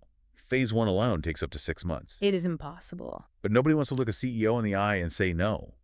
So the temptation to just pad the spreadsheet, shrink the timeline bars to fit the 6-month window, and hope for a miracle, it must be massive. It is massive, and it is a fatal mistake. You really have to understand the psychology of executive leadership here. What do you mean? When you pad a timeline to look fast, you are making a promise. The CEO is not going to remember your enthusiasm or your can-do attitude from day 1. No, they definitely won't. Right. They are only going to remember that in month 6, you completely failed to deliver the enterprise-wide capability you promised. It's like telling a board of directors, you'll build a 60-story skyscraper in a month just to win the bid. Yes. And then 30 days later, you're standing in front of them trying to explain why there was only a massive hole in the ground and some poured concrete. I mean, it doesn't matter that the concrete foundation is structurally perfect. You promised a skyscraper. That analogy perfectly captures the dynamic. Failing to meet a padded deadline destroys trust. And in data governance, trust is your only actual currency. So what's the alternative? The golden rule is to underpromise on timing and overdeliver on execution. In that ETRM scenario, you do not capitulate and promise the whole program. You push back. Yes, you firmly set expectations by phase. You tell leadership, look, in 6 months, I cannot give you the entire enterprise, but I will give you a fully governed, highly critical data domain, say, counterparty risk data with measurable quality improvements. You commit only to a concrete phase 1 win. Okay, so we have the phases, and we are being ruthlessly realistic about the timelines. But, you know, a program plan is really just a fancy Gantt chart until you actually staff it. That's very true. Which brings us to the resource model. How do you staff a sprawling enterprise governance program without creating a massive, incredibly expensive bureaucratic layer. You avoid it by deliberately refusing to build a large central governance department. Really, because I feel like when firms realize they have a massive data quality problem, the instinct is just to throw headcount at it. Oh, it absolutely is. They think, hey, let's hire 50 data governance analysts, put them in a central office, and have them just fix the enterprise. Yeah, I have seen that movie, and it usually ends with those 50 analysts creating beautiful, heavily engineered policies that absolutely no one in the actual business units follows. Exactly. And the reason they don't follow them is because the central team doesn't own the data, and they don't understand the contextual nuances of it. Right, they're disconnected. A central analyst sitting in headquarters doesn't understand the complexities of an energy trade execution or, the specific inputs of a retail banking credit risk model. If they try to write the rules for that data in a vacuum, it just becomes an academic exercise. So what's the alternative model? The strategic execution requires what we call a lean center distributed edge approach. Lean center distributed edge. Here's where it gets really interesting. Let's really break the mechanics of this down. I'm picturing something like a franchise restaurant model. Okay, I like where this is going. Like the central corporate team is lean, right? They design the kitchen layout, they write the safety standards, they negotiate the supply chain. But they don't actually cook the burgers. Right. The local franchise owners cook the burgers because they are the ones interacting with the local customers every single day. That is a brilliant way to conceptualize it. Your central team should consist of a governance lead and a very small core of technical specialists. Just the essentials. Yeah. They provide the framework, the tooling, and the facilitation. But the heavy lifting, the actual cooking of the burgers, is distributed at the edge. Meaning out in the business units. Yes. You utilize a network of part-time data owners and data stewards who are embedded directly within the business lines where the data originates and lives. Okay, let me push back on this, though, because I see a massive execution risk here. Bring it on. Let's look at the retail bank scenario from the curriculum. If I am the lean center, I need business unit data owners to take on this stewardship role. But these are people managing retail banking operations. They already have incredibly demanding day jobs. They absolutely do. So if I walk up to a regional manager and say, congratulations, you are now a data steward, here's a list of governance tasks, aren't they just going to view this as the central team delegating its own homework? Yes. If you frame it as a compliance exercise or like administrative homework, they will absolutely reject it, and your distributed edge will just collapse. So how do you avoid that? The key to the resource model is how you align governance with their existing pain points. You have to show them that governance is actually the mechanism to solve the problems already slowing down their day job. Walk me through a day-in-the-life example of how that actually works on the ground. Okay, let's take that retail banker. Say every month they spend 3 days manually wrangling Excel spreadsheets to produce a regulatory risk report. Which sounds miserable. It is, and why are they doing it? Because the upstream customer relationship management team keeps changing the format of the customer address fields without telling anyone. Oh, so the retail banker is the one suffering the pain of poor data quality. Exactly. They are constantly reconciling errors just to do their actual job. So when you, as the lean center, approach them to be a data steward, you aren't giving them extra work. You're giving them a solution. You are giving them authority. You provide them with a governance framework that gives them the institutional power to mandate that the upstream CRM team must adhere to a specific data standard. Oh, wow. Okay. You give them the data quality tooling to monitor those feeds automatically. By taking on the stewardship role, they eliminate those 3 days of manual Excel reconciliation. You empower them to fix the root cause of their own pain. That reframing changes everything. It shifts governance from a tax they have to pay Yeah. to a tool they get to wield. Exactly. But wait, if you decentralize the execution to all these different business units, don't you risk creating absolute chaos where every department just invents their own distinct standard? How does the Lean Center prevent the franchise from basically going rogue? That is where the central core team really earns its keep. The Lean Center does not dictate the business definition of the data, but they absolutely dictate the enterprise standard for how the data is governed. I see. The central team owns the metadata catalog platform. They own the overarching data policy framework. A local steward can define what a customer means in their specific context, but they must record that definition in the central tool, using the central template, adhering to the enterprise privacy guidelines. So the edge provides the context, and the center provides the consistency. Perfectly said. So the business is engaged at the edge, and the core team is kept lean, which keeps finance relatively happy. But let's be real, let's talk about the elephant in the room. Sustained funding. Ah, yes. Budget season. Right. Everybody loves a kickoff meeting during the mobilize phase, but eventually budget season rolls around. How do we guarantee that Phase 2 and Phase 3 actually get their funding approved for the next fiscal year? You guarantee it through a strategy called sequencing for self-funding? Sequencing for self-funding. Right. A governance program cannot be a perpetual cost center that just drains the budget for 2 years before showing any tangible value. If your program front-loads all of its costs, buying expensive software, hiring consultants, writing hundreds of pages of policy with no early business value, It's going to be the very first thing cut during a budget review. without a doubt. It's the classic trap of building the perfect engine, but never actually attaching it to a car to see if it drives. So how do you sequence the work to avoid the budget X? You have to sequence an early, undeniable, quick win. This is precisely why Phase 1 focuses on a single high-value domain. You need to produce a highly visible business benefit early on. Going back to our analogy, that is your first profitable railway line. Yes. When you can walk into a budget meeting and say, look, our Phase 1 work on customer data reduced reporting errors by 40% and saved the marketing team 200 hours of manual reconciliation, you have earned the credibility, the trust, and the financial justification to fund the rest of the scaling in Phase 2. If we connect this to the bigger picture, what fascinates me is how the definition of that quick win completely morphs depending on the geographic reality of your enterprise. Oh, absolutely. The underlying mechanics of what drives funding change drastically across the globe. They do. The 4 phases, mobilize, foundation, scale, optimize, they remain constant. But the specific milestones you sequence within Phase 1 must reflect regional priorities, or you will never secure funding. Let's break down those regional mechanics. If I am operating a governance program in the European Union, what is driving my sequencing? In the EU, your phases are almost entirely deadline-driven, heavily anchored by regulatory audits.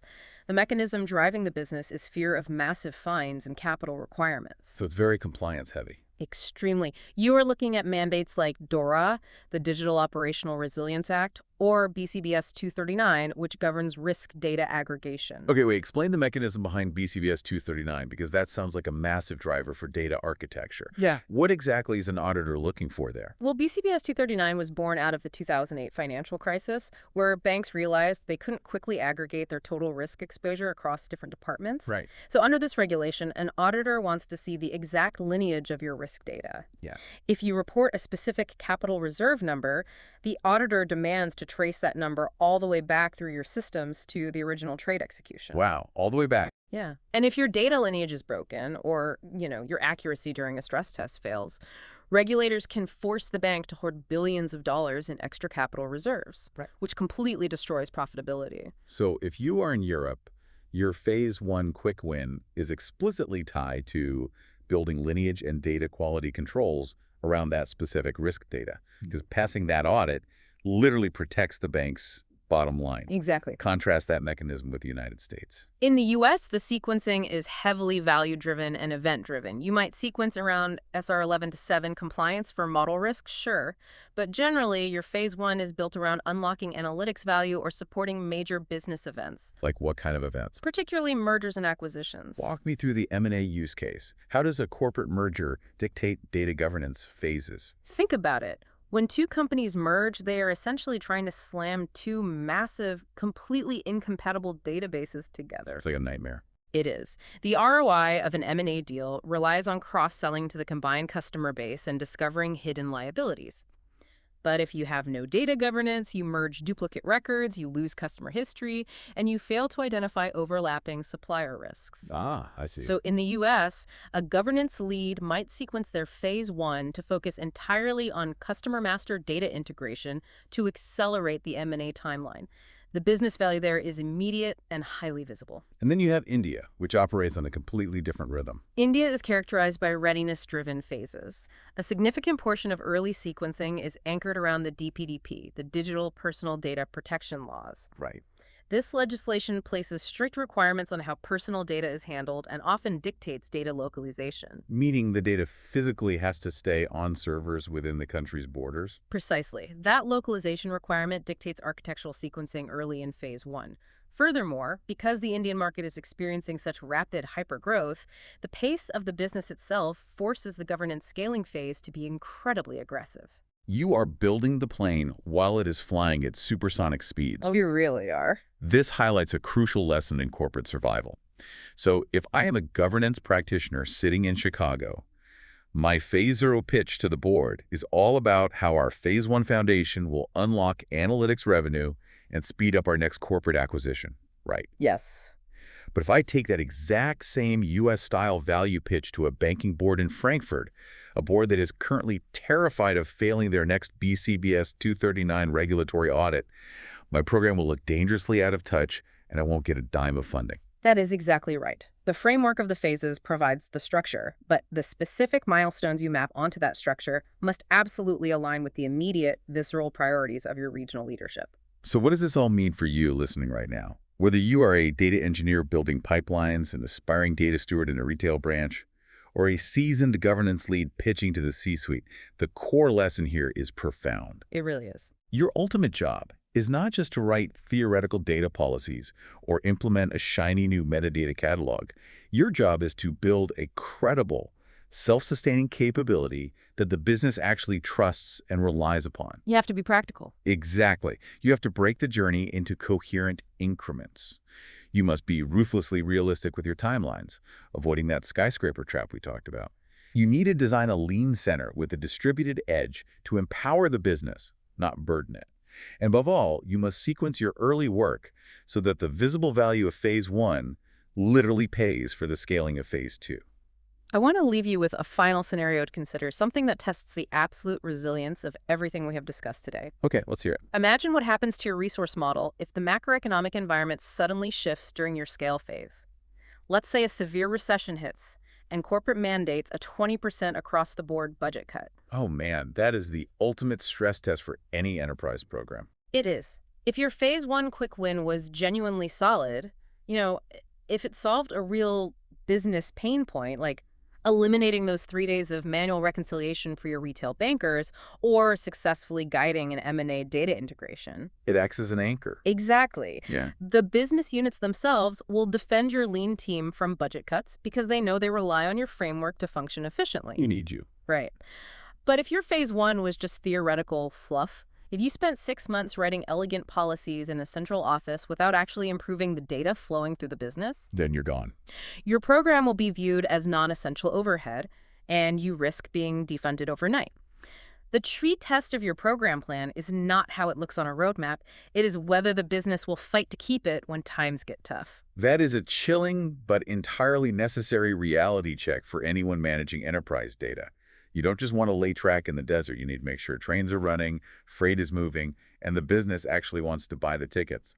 Exactly. The map is not the journey, and the plan is only as good as its execution. That wraps up our deep dive into the mechanics of Modules 01, Chapter 14. Next chapter. Okay. 15, Change Management for Governance Adoption. Because the most elegant program plan in the world only worked if people are actually willing to change how they work. So, have you ever spent months, or I don't know, maybe even a full year, just designing the absolute perfect workflow for your team? Oh, yeah. We all have. Right, like you mapped out every single contingency, you color-coded all the flow charts, you actually got the budget to purchase this shiny new enterprise software. Yeah, the dream scenario. Exactly. And then launch day finally arrives, and you roll it out expecting this big standing ovation from the team, and instead you just get, crickets. Yeah, absolute silence. Nobody actually uses it. Or, honestly, even more infuriating, they find some bizarre workaround within like 24 hours just to keep doing things exactly the way they did before. It is, it's the classic trap for anyone building any kind of system. I mean, we just fall so deeply in love with the technical architecture of our solution that we completely forget about the psychology of the human beings who, actually have to live inside it. And that frustration, like the messy reality of human behavior completely ruining a perfect plan, that is the entire focus of our deep dive today. It's a huge topic. It really is. Today we are digging into a massive training curriculum from Durga Analytics, It's titled Enterprise Data Governance. And just to give you an idea of the sheer scale we're dealing with here, this isn't some quick weekend blog post.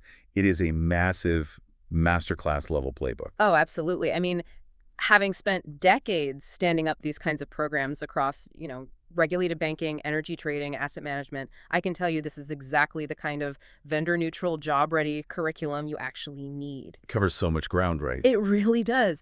It's this comprehensive sequence journey across 21 modules and over 500 chapters. It takes you from the absolute basics, like why governance even exists and how to build an operating model in modules 1 and 2, all the way through, policies, metadata catalogs, data quality, master data, privacy. There's a whole section on data products, too. Yeah, data products, cloud data mesh, responsible AI in Module 17, and it goes all the way down to a fully functional data quality masterclass in Module 21. It's incredibly thorough.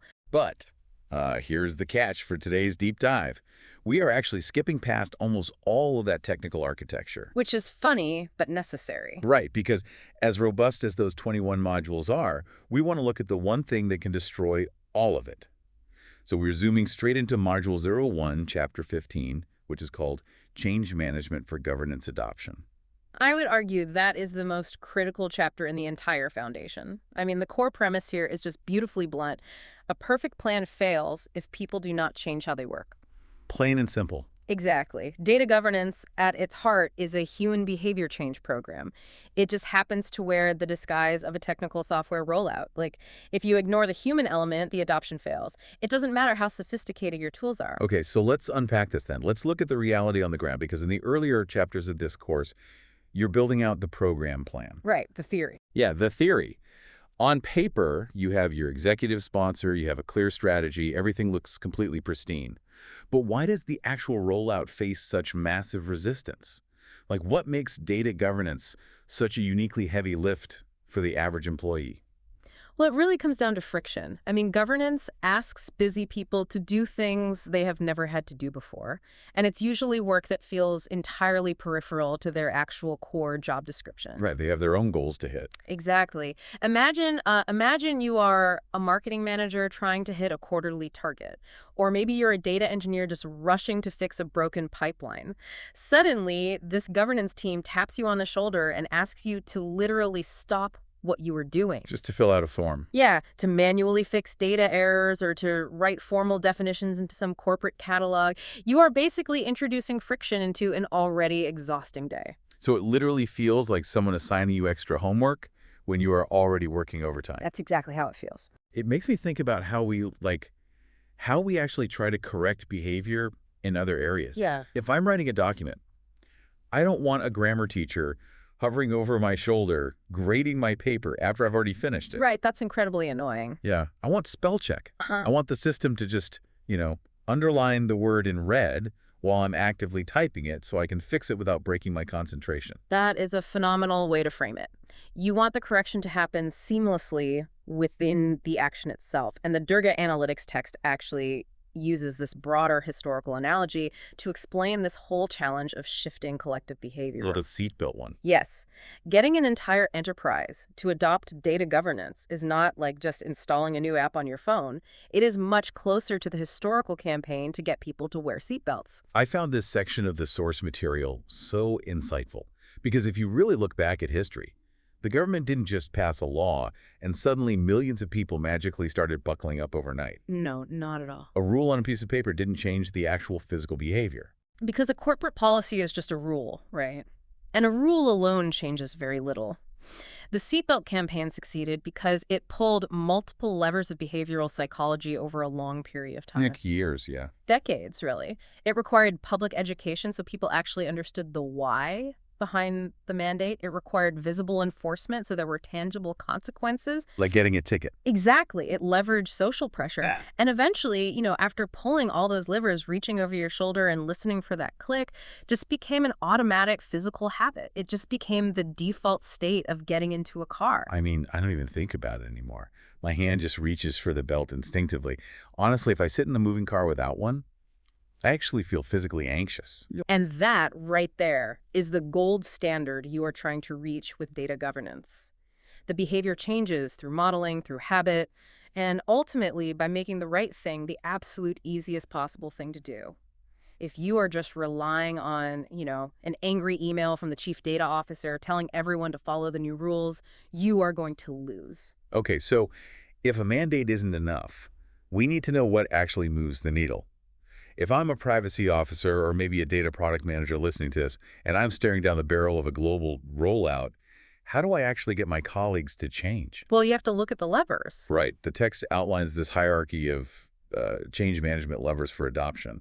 And if we're treating this like a behavioral science problem, paying people has to be an option, right? Oh, it is an option. The text refers to this as having incentives aligned. Yeah. If you actually reward stewardship, maybe tying it to their performance review or their bonus pool, rather than just punishing them with extra unrewarded work, you will absolutely see a positive impact. But I'm guessing it's not a magic fix. No, it's not a silver bullet at all. It actually hovers around the middle of their effectiveness scale. So buying their cooperation really only gets you so far.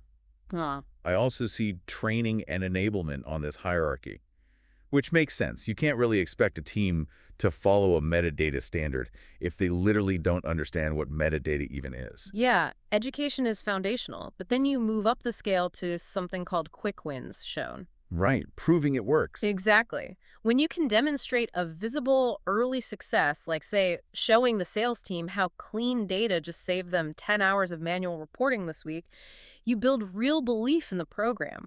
But coming in near the top of the impact scale is executive modeling. Okay, let's dive into that because I'll be honest, executive modeling sounds like classic corporate buzzword bingo.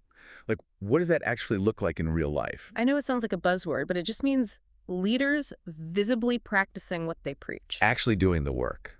Yeah.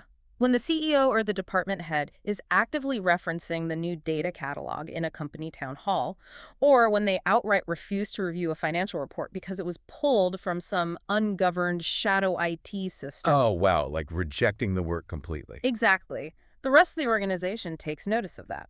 When leadership visibly falls in line and takes it seriously, the team falls in line very quickly.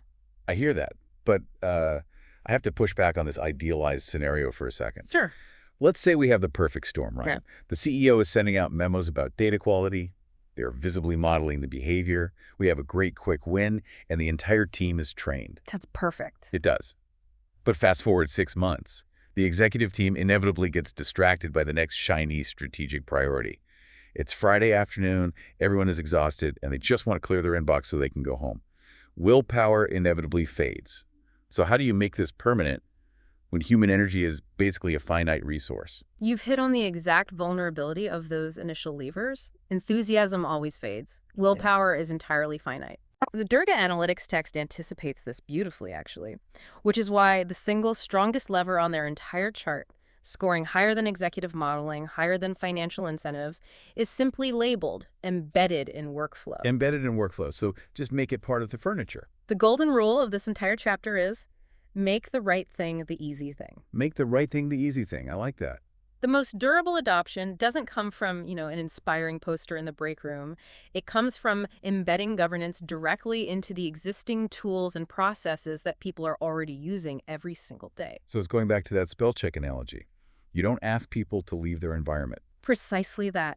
You do not ask a busy data engineer to pause their coding, open a new browser tab, log into a totally separate clunky governance portal, fill out a 10-page request form, and then go back to their work. They just won't do it. They will completely bypass it. Instead, you build a required field directly into their Gira ticket. That's the software they already use to track their daily coding tasks. So they literally cannot close the task without linking the data dictionary. You essentially make the governed way the path of least resistance. Exactly. You integrate a data catalog link directly into the Salesforce dashboard that the sales team basically lives in. You build automated quality checks natively into the CI/CD pipeline, which is the mechanism your engineers use to deploy code anyway. So they can't even avoid it if they tried. You design the system so that skipping governance is actually harder and takes more effort than just doing it. As the text notes, a well-designed default never gets tired. Willpower fades. Defaults do not. That is the big takeaway right there. Like, if people are working around your governance program, it is probably because you made the right thing the hard thing. Almost always. But let's take this a step further. We've baked the governance into the floorboards. The data engineer has their required JIRA fields. The sales team has their dashboard links. If I'm the chief data officer, how do I actually prove this is working? You have to measure it. Right, because in my experience, project managers love to declare total victory based on absolutely nothing but, like, good vibes and a few launch day emails. And vibes are the ultimate enemy of a sustainable governance program. The text is incredibly strict about this. Adoption must be measured through concrete telemetry, not just anecdotal feelings. You have to track specific behavioral signals. Okay, so if we need hard metrics, I'd imagine the very first thing you'd check is if people are even opening the tools. Like, you can't have adoption if nobody even logs in. Exactly. That is the first metric the text demands. It's called role activation. It is not enough to just, type someone's name into a spreadsheet and call them a data steward. Right. Role activation measures what percentage of your named owners are actually logging into the platforms and actively engaging with their assigned domains. But just logging in doesn't mean they're actually working, right? They could just be clicking around to make their activity light turn green on Slack or something. I assume we need to track if they're actually doing the chores we assign them. Which brings us to the second metric, stewardship participation. Are those stewards actively curating data definitions? When a data quality error is flagged, are they actually resolving the ticket, or are those alerts just piling up in some queue gathering dust? Yeah, just sitting there forever. And from a broader view, we probably need to know how much of our company's data is actually protected by these new rules. That is policy and control adoption. It's really a coverage metric. You look at your entire data landscape and ask, what percentage of our highly critical data is actually sitting under the required governance controls? And when things inevitably break, because things always break, we need to know if the system responds. That's issue closure behavior. When a user raises their hand and says, hey, this financial data set is corrupted, how fast is it fixed?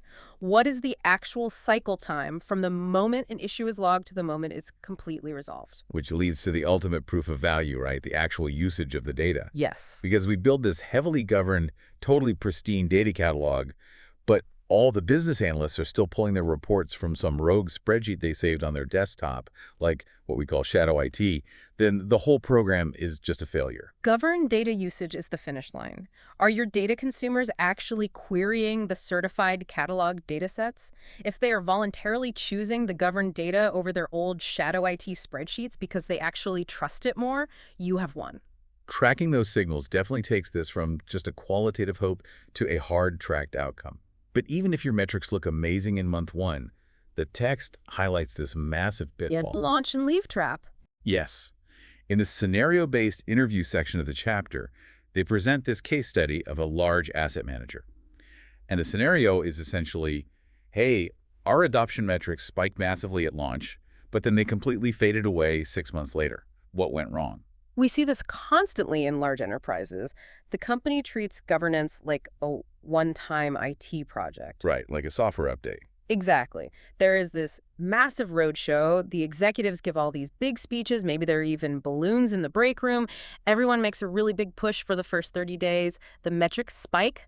The project team declares victory, pats themselves on the back, and then they completely disband.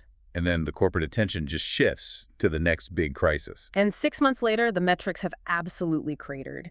The data is messy again, and people have drifted right back to their old, lazy habits because the governance just wasn't sustained. So how do you stop that decay? If a one-time launch project fails, what is the alternative? Sustaining adoption over years requires something the text calls an operating rhythm. An operating rhythm. Sort of implies a pulse, like a heartbeat. It is exactly the heartbeat of the program. Governance that is launched and left will just die. To keep it alive, you need a standing data council. What does that look like? Well, this isn't some temporary project committee. It is a permanent, recurring forum where business leaders meet every single month to review those exact concrete metrics we just discussed, to make actual decisions, and to unblock systemic issues. So it basically becomes a permanent fixture of how the business operates, just like a monthly financial review. Yes.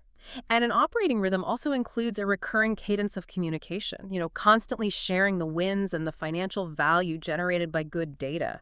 It includes public recognition of your best data steward, so they really feel their extra effort is seen by leadership.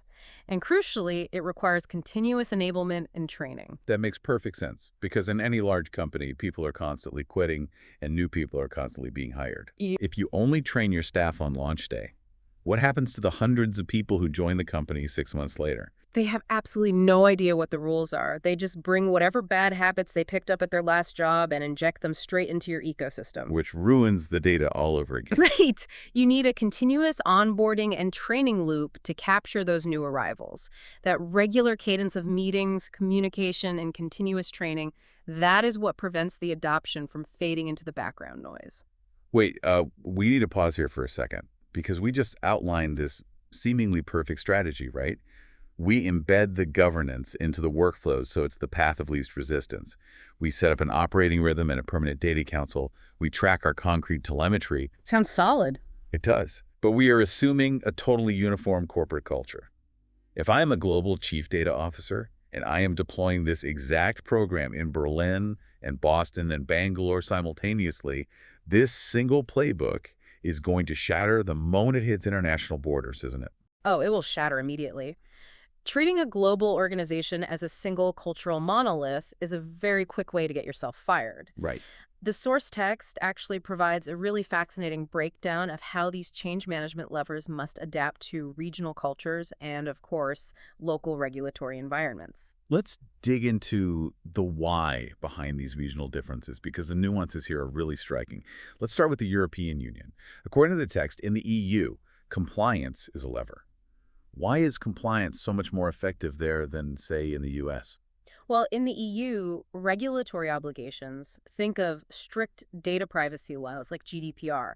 They are highly respected. They are legitimate adoption levers because the culture fundamentally understands that compliance is non-negotiable and the penalties are severe. It's just baked into the culture. It is. But it actually goes much deeper than just laws. Any change in how people work in the EU often means you have to navigate works councils. Oh, right. For those who haven't operated in Europe, works councils are basically elected employee representatives who have a legal say in changes to working conditions. Right. Yes, exactly. You cannot just mandate a new software platform or some new data monitoring tool from corporate headquarters without consulting them first. Collective bargaining completely shapes the governance approach there. Because they want to protect the employees. Exactly. You have to prove that the new governance program doesn't unfairly surveil employees or add unreasonable burdens to their workload.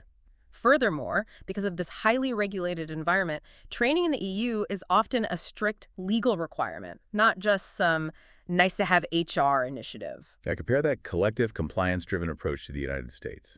The text highlights value and recognition, as well as champions networks for the U.S. market. Why the major shift there?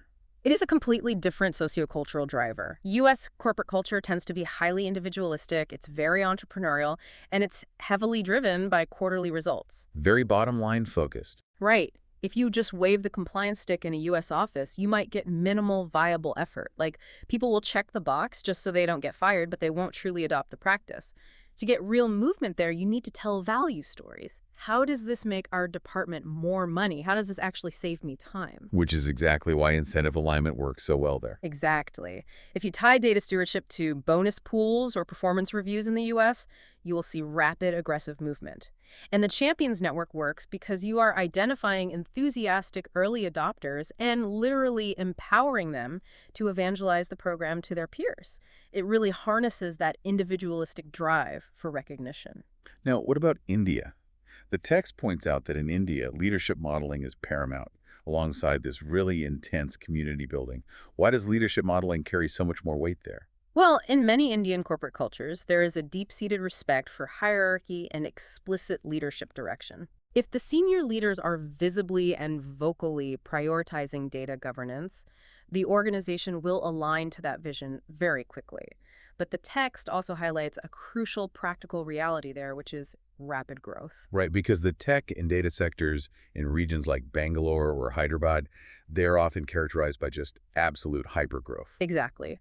When an office doubles its headcount in a single year, you just don't have stable institutional memory. You can't rely on the way we've always done things because half the people just got there. Yeah, it makes a lot of sense. You need senior leadership visibly modeling the behavior to set a firm anchor, combined with really robust, constant training and community building just to rapidly onboard that massive influx of new talent. It is such a stark reminder that as a data governance lead, you aren't just an IT architect playing with cloud infrastructure. You actually have to be an amateur sociologist. You really do. You have to deeply understand your audience.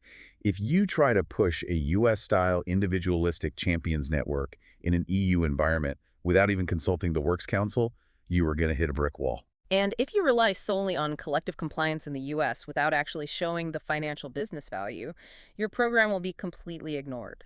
The levers you pull change based on the geography, but the ultimate goal remains the exact same. You have to change human behavior. This has been an incredibly eye-opening deep dive into a topic that usually just gets glossed over in dry technical training. Let's just recap the ultimate takeaways for everyone listening. First and foremost, enterprise data governance is not really about software. It is a behavior change problem. If you ignore the humans, the tools simply do not matter. And to change that behavior, you really have to pull the right levers for your specific culture. Executive modeling, continuous training, visible quick wins, and aligned incentives are all critical tools in your toolkit. But the undisputed king of those levers, like the most durable way to drive adoption so you aren't just relying on finite willpower, is embedding governance into existing workflows. You have to make the right thing the easy thing, because if an engineer has to go out of their way to govern data, they simply won't. And finally, just remember that adoption will naturally decay over time unless you sustain it with an operating rhythm. You need a standing data council, you need continuous communication, and you need region-specific change strategies just to keep the pulse of the program beating. Now, if you are as fascinated by this curriculum as we are, the Durga Analytics course does not stop here. This was just Chapter 15. It acts as this perfect psychological setup for what comes next in the curriculum. Which gets very practical. Exactly. Chapter 16 focuses entirely on the actual machinery of this sustained adoption. The specific communications plans, the training frameworks, and the community-building tactics required to keep that operating rhythm alive. It is basically the practical how-to guide for everything we just discussed. It is an essential next step for anyone tasked with moving these programs from theory into actual practice. As we wrap up today's deep dive, we want to leave you with a final thought.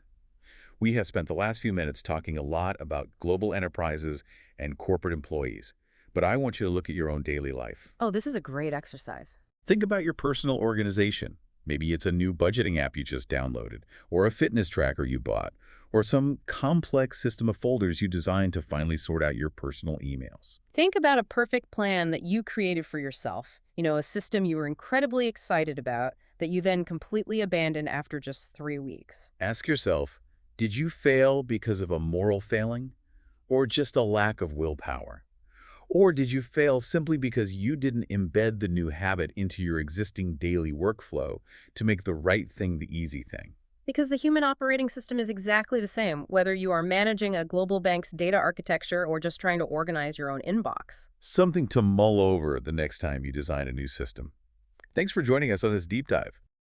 When most people hear the words data governance, there is this immediate expectation of just rigid, unyielding structure. Oh, absolutely. It's a very specific vibe. Right. It kind of conjures up the image of a fortress. You lock down the databases, you write a 100-page policy manual, and the enforcers just point to the document and say, well, follow the rules. Yeah, and it feels safe. It feels controlled, very binary. Exactly.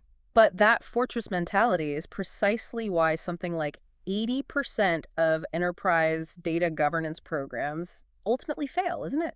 It really is. I mean, they build the walls and the rules, but they just completely forget the human machinery. The human machinery, I like that. Yeah, because you can deploy the most expensive, state-of-the-art cataloging technology in the world, but if you don't have the cultural mechanisms in place to actually change human behavior, you've essentially just purchased a multi-million-dollar paperweight. A very expensive paperweight, which brings us right to the core of today's deep dive. We are exploring how you actually get people to change their behavior around data. And it is not an easy task, let me tell you. No, I bet.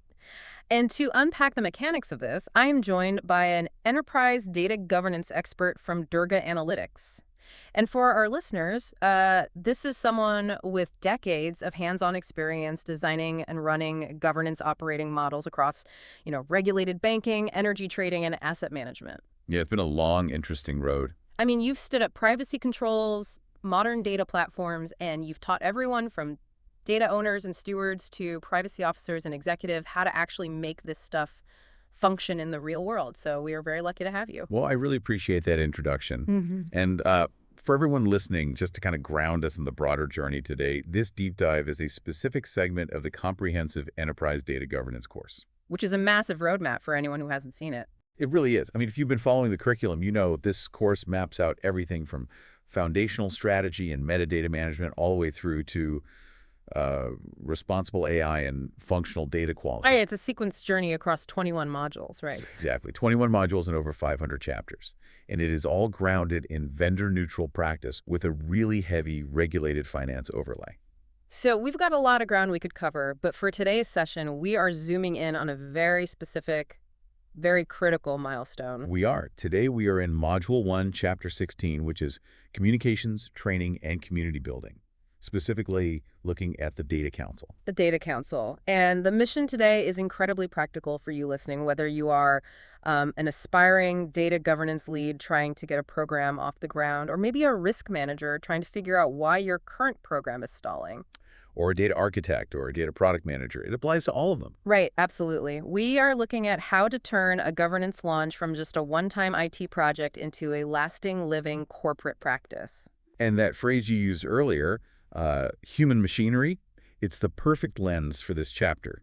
Because to build human machinery, you first need a centralized place where humans actually make decisions. Like an engine room. Precisely. You need an engine room. And in data governance, that engine room is the Data Council. It is the standing forum where decisions are finalized, conflicts are resolved, and adoption is sustained. So for our listeners, the data architects, governance leads, platform engineers tuning in, we all know the standard 3-tier governance setup. It's pretty much the operational baseline. Right. It's the classic structure. You have the executive steering committee at the top, which are your senior sponsors. Then you have the cross-functional data governance council in the middle making enterprise decisions. Yeah, the enterprise layer. And finally, the domain councils or working groups down in the business areas handling the local data issues. So we know the structure. But the source material argues that the reason programs stall is because enterprises constantly blur the lines of decision-making between these 3 tiers. Oh, blurring those lines is the fastest way to kill a program. Hands down. Wow, really? Yeah, I see it all the time. To prevent that, a data council requires 3 non-negotiable elements. It needs a charter, a cadence, and clear deliverables. Okay, break those down for us. So, the charter defines the exact remit and authority, meaning what this specific room of people is actually allowed to decide. Right, keep them in their lane. Exactly. Then the cadence is the meeting frequency, which creates a dependable rhythm for the organization. And the deliverables are the tangible outputs, like policy approvals or documented escalations. Now, the text uses an analogy that I want to explore a bit. It calls the data council a town council for data. It's a great visual, isn't it? In theory, yeah, that makes sense. A real-world town council sets local zoning laws. They resolve property line disputes between neighbors, which, in our corporate context, are the different business domains, and they keep the community informed. Right, they manage the local ecosystem. But, and here's my pushback, town councils are notorious for moving at glacial speeds. I mean, they're highly bureaucratic. Everyone shows up to complain about the potholes, and nothing actually gets paved. That's a very fair point. So how do we prevent a corporate data council from devolving into a giant, ineffective complaint forum? Well, you prevent that by ruthlessly enforcing the boundaries we just talked about. The complaint forum and dynamic, it only happens when a council tries to solve problems that do not belong in its charter. Ah, okay. So it's about scope creep. Exactly. For instance, the most common failure I see in, say, an energy trading firm is a local domain issue being escalated way too high. Like how to format a specific timestamp on a trade. Oh, wow. People bring that to the main council. Oh, all the time. They bring it all the way up to the Enterprise Data Governance Council. But that room should be discussing enterprise-wide data sharing policies, not formatting issues. Right, they have a bigger fish to fry. Exactly. When you bring local complaints to a global forum, everything just grinds to a halt. Let me challenge the reality of enforcing those boundaries, though. You have a charter, sure. But what happens when you introduce actual organizational friction? Ah, the politics. Yeah, exactly. Let's say a powerful vice president of global trading is just furious about a new latency metric. They ignore the domain working group, they completely bypass the Standard Council, and they demand the executive steering committee fix their specific issue right now. I have lived this exact scenario more times than I can count. Right. So how do you push back on that kind of executive weight without, getting fired? That is the exact friction every governance lead faces eventually. And the resolution lies in how you leverage the hierarchy.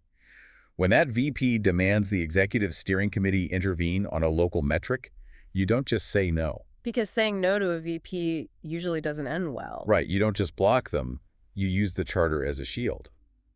The governance lead points out that the steering committee's mandate, which was set by the board, is to resolve cross-domain funding and enterprise risk, not local metrics. Okay, so you redirect them. Exactly. You redirect the VP's urgency back to the Domain Council. You explain that the Domain Council has the designated authority to actually change the metric today, whereas the Executive Committee, well, they will require a 2-month review cycle. Oh, that is brilliant. You make the correct path the faster path. Exactly.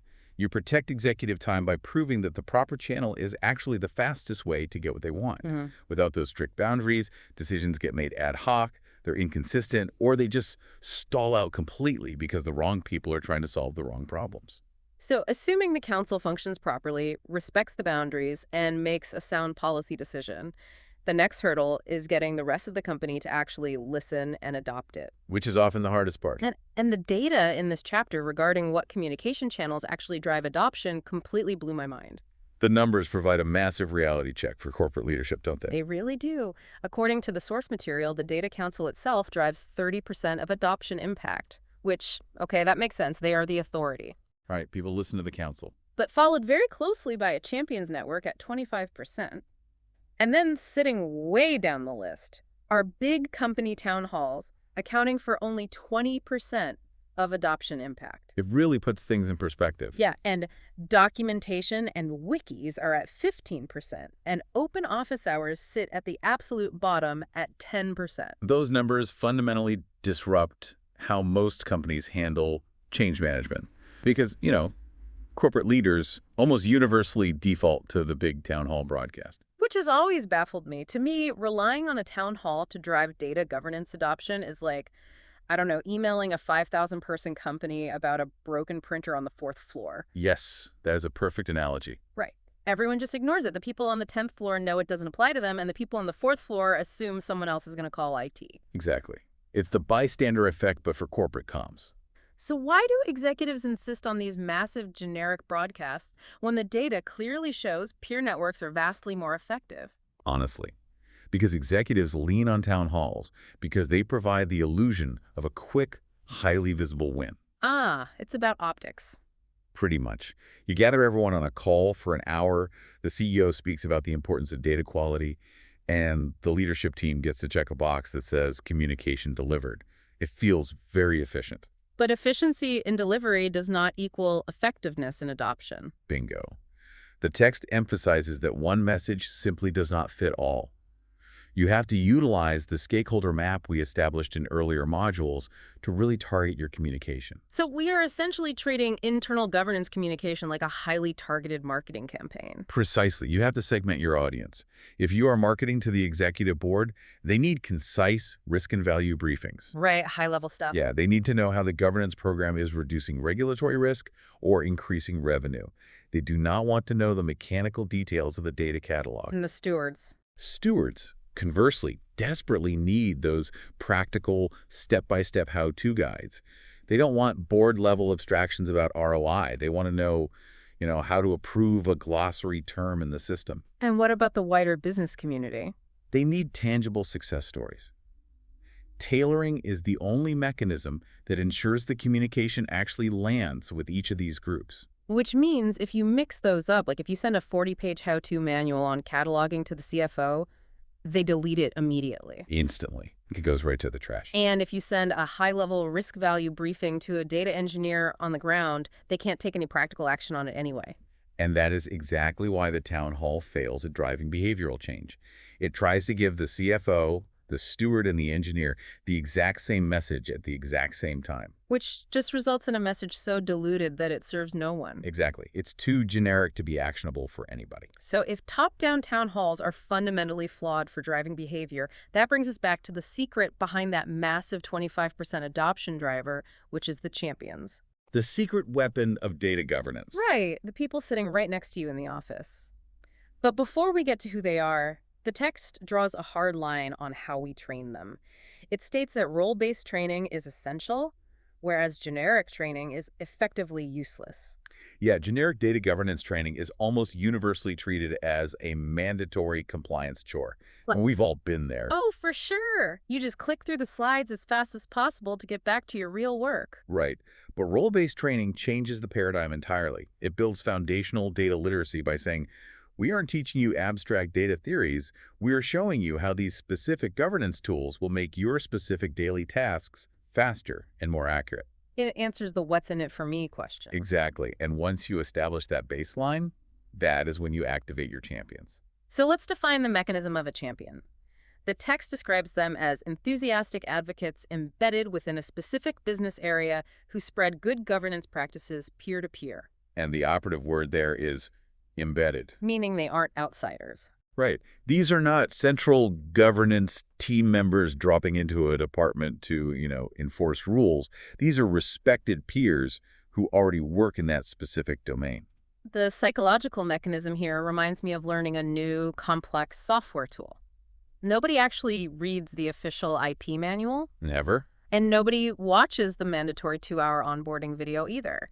You struggle for a bit, and then you just lean over the cubicle wall and ask the person next to you who has already figured out the shortcuts. Because you trust them. They do the same job you do. Exactly. And that peer friction is the most powerful catalyst for behavioral change. Let's look at a concrete scenario. Okay, lay it on us. Imagine a data engineer is working late on a Friday, trying to finish an ingestion pipeline. They're really tempted to bypass a mandatory data quality check just to meet their deadline and go home. Very relatable. An email from the CEO about data excellence isn't going to snipe them. A warning in a policy document won't stop them either. Right, they're tired, they just want to deploy. But if the data champion, who sits 3 desks down, reviews their code, and understands the pressure they are under, says, hey, if you bypass that quality check, it's going to corrupt the downstream reporting for our department next week, well, that peer pressure works. Because it's coming from a peer, not the police. Exactly. Adoption spreads horizontally, from colleague to colleague, rather than being pushed vertically from an ivory tower. I see how that works in the short term. It makes perfect sense. But here is the practical reality of corporate initiatives. You launch the program, you identify these champions, maybe you give them a special title or, I don't know, a branded coffee mug. Oh, the classic branded mug. Right, and they are highly motivated for a month. But what happens 6 months later when the novelty wears off? Don't these champions just quietly revert to focusing entirely on their regular day jobs? How do you sustain that horizontal pressure? That is the exact point of failure for so many promising programs. The launch hype dies, and the champions just burn out. So how do we fix it? The structural solution to this is building a community of practice. A community of practice? Yes. It's an active, ongoing network where your stewards and champions meet regularly to share problems, workshop solutions, and crucially, receive recognition. It shifts governance from a finished IT project into a living, self-sustaining discipline. So it requires ongoing curation. It's not just an email distribution list, it's a dedicated ecosystem for these specific people. And the engine of that ecosystem is recognition. The text points out that public recognition of good stewardship sustains long-term motivation far better than any written policy mandate. But we aren't just talking about a pat on the back, right? No, not at all. We are talking about formal mechanisms, like having the chief data officer specifically highlight a champion's work in a quarterly business review, or formally integrating their governance contributions into their annual performance and compensation reviews. Oh, tying it to compensation, that changes the game. Absolutely. When champions see that their efforts in the community of practice translate to visible career capital, they stay engaged long after the initial launch phase. Now, taking this peer-to-peer framework and scaling it globally introduces a whole new layer of complexity. What works seamlessly for a community of practice in a New York office might be completely culturally tone-deaf for a team operating in Frankfurt or Mumbai. Global rollouts require immense cultural intelligence. You cannot just copy-paste your strategy. And the source material provides a really fascinating breakdown of regional nuances that a global governance lead has to navigate. Let's start with the European Union. So in the EU, corporate communication tends to be more formal, and obviously you are navigating a multilingual landscape. But the critical structural difference is the presence of works councils. Let's pause there because while our listeners know governance, international labor law might be a bit of a blind spot. What is the actual mechanism of a works council in this context? It's a great question.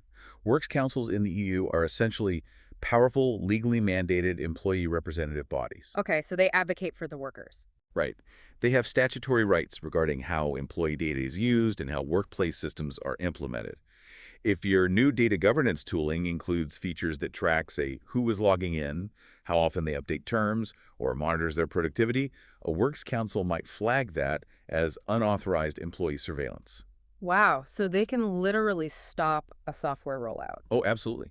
You cannot just launch the tool. You have to bring the works councils in very early in the planning phase. And from a messaging standpoint, you have to lean heavily into a compliance and data protection framing. Meaning you prove the tool is safe for the employees. Yes.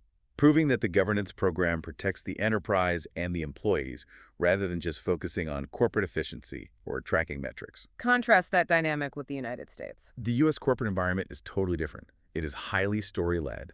Engagement is driven by tangible success stories and visible public recognition. So those champion networks we discussed earlier would be perfect there. Exactly. They are incredibly effective in the U.S. because peer-driven initiatives align so well with the culture. Rather than a compliance framing, the U.S. responds best to a value framing. Value framing, like what's the ROI? Right. You have to clearly articulate how the governance program is going to save time, reduce manual effort, or directly increase revenue. And then looking at India, the dynamic shifts again. It does. India operates on a highly community-driven model with a very strong internal mentorship culture. While peer networks matter, leadership visibility is absolutely paramount. So the executives really need to step up. If senior leadership is not visibly and consistently championing the data program, adoption at the ground level will severely lag. Plus, because teams in India are often scaling rapidly, there's a massive operational need for rapid enablement and structured onboarding training just to get new team members up to speed quickly. If I am listening to this as a global data governance lead for, a massive asset management firm, and I have teams in all three of these regions, does this mean I am effectively tasked with writing and maintaining three completely different data governance policy manuals? No, and it is vital to separate the policy from the delivery. The enterprise data policy, the rules of the road, the definitions of data quality, those remain a single static source of truth globally. Okay, that is a huge relief. Right. A critical data element is a critical data element, whether you are in New York or Frankfurt. What changes is the adoption machinery. The framing. Exactly. The rules are static, but the framing is localized. You enforce the same policy using compliance framing and works council partnerships in the EU. You drive that exact same policy using value framing and champion networks in the US. And you reinforce it using leadership visibility and mentorship in India. So it's like you're selling the exact same product, just utilizing different regional marketing strategies. That is a perfect way to put it. If we pull all of these threads together, it paints a very dynamic picture of how the human machinery operates depending on the environment.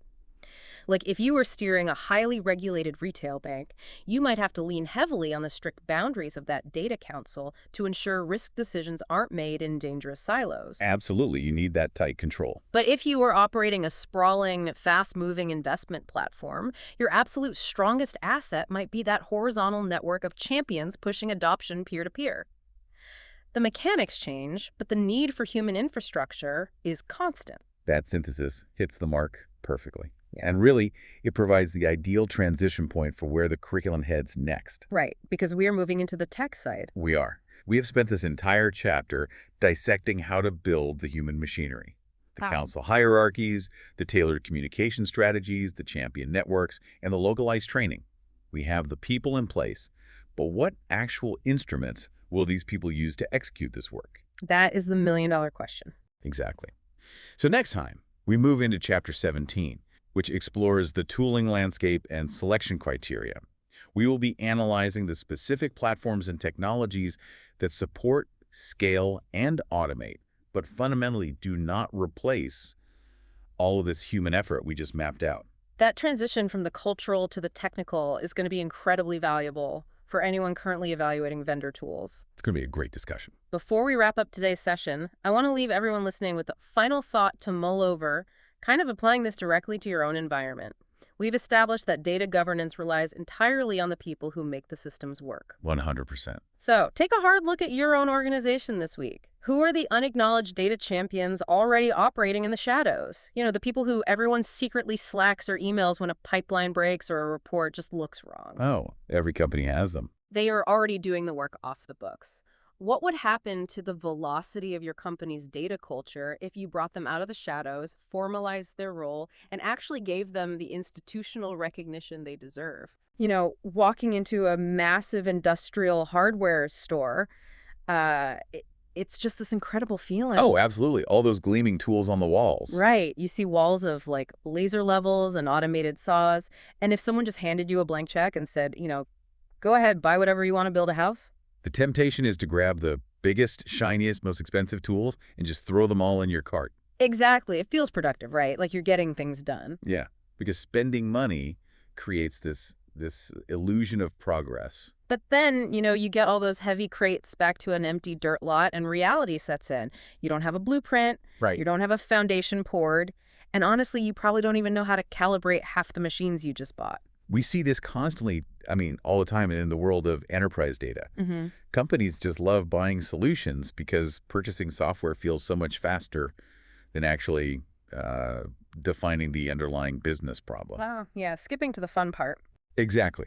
But buying enterprise data tools before you have a blueprint is just a recipe for millions of dollars in absolute waste. Which brings us to today. Welcome to this deep dive.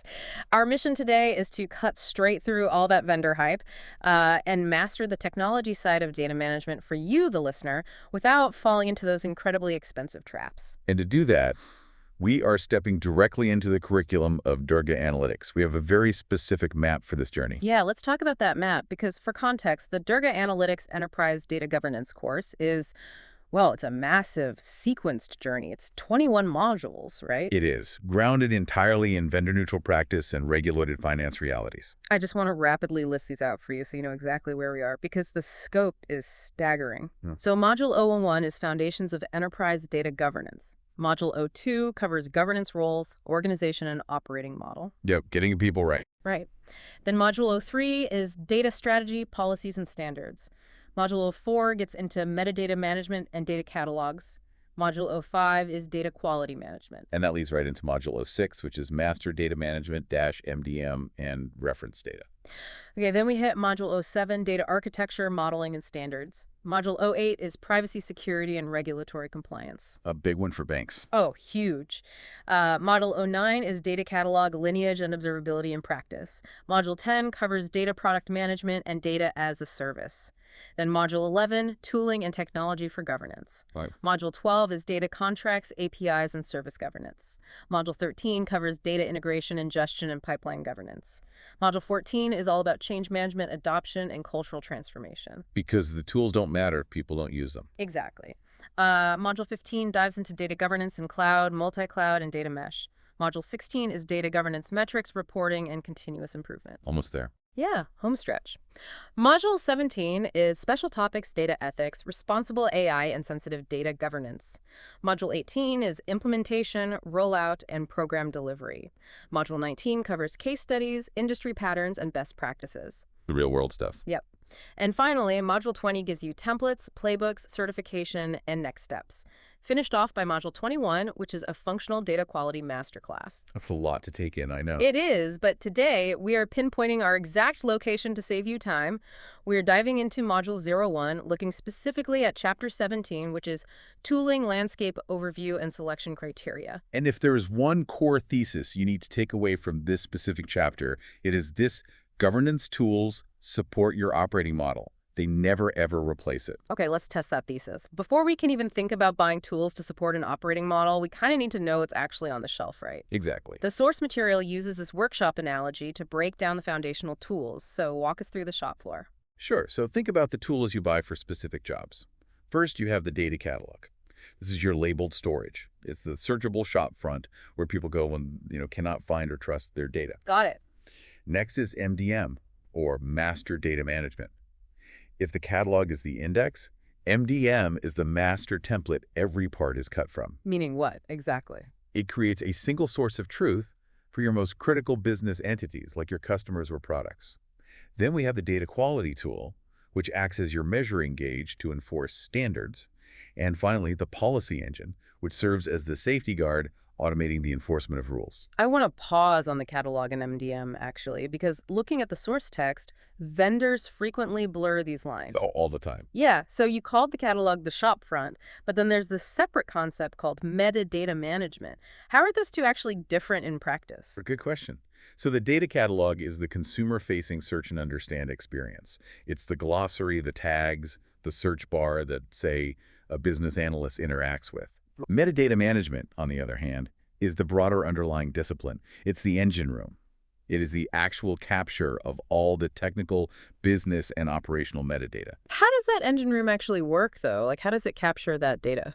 Well, it uses connectors and crawlers. So a metadata management tool connects directly to your databases, say like Snowflake or Oracle. It pulls the schema, and it parses the SQL query logs to see how data is moving and transforming. Oh, wow. Yeah, it builds this massive graph of relationships behind the scenes. The catalog just simply puts a user-friendly storefront on top of that complex graph. Okay, that clarifies the catalog for sure.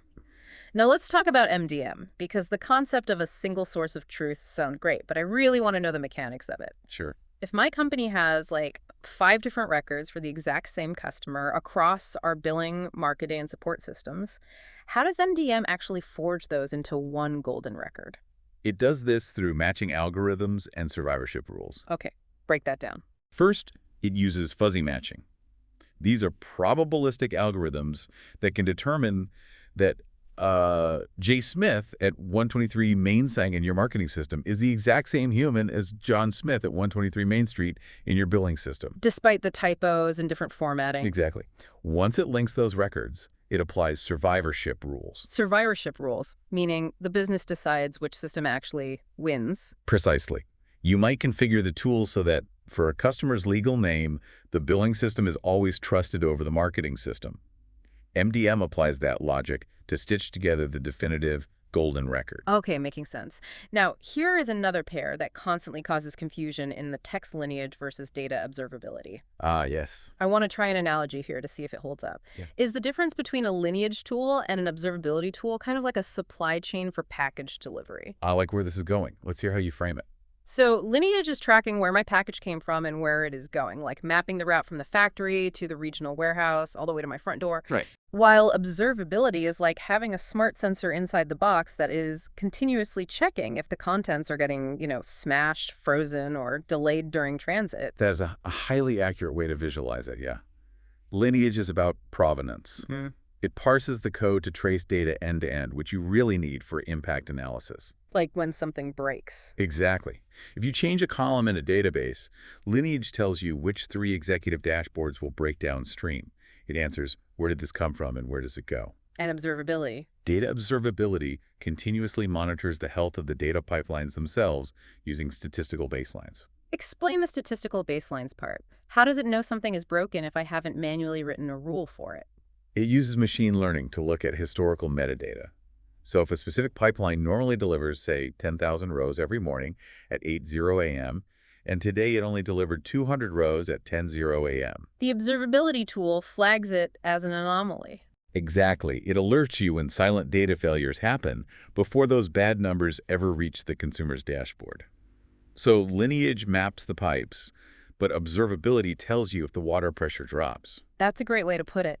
But, those foundational tools catalogs, MDM, Lineage, they still sound like they require a lot of human curation. They do. What happens when a business has, like, petabytes of data, thousands of tables, and human effort just simply cannot keep up with organizing it all? That is the exact transition happening in the industry right now. We're moving from manual workshops to automated factories. The source text points to 2 major frontiers driving this active metadata and AI governance tooling.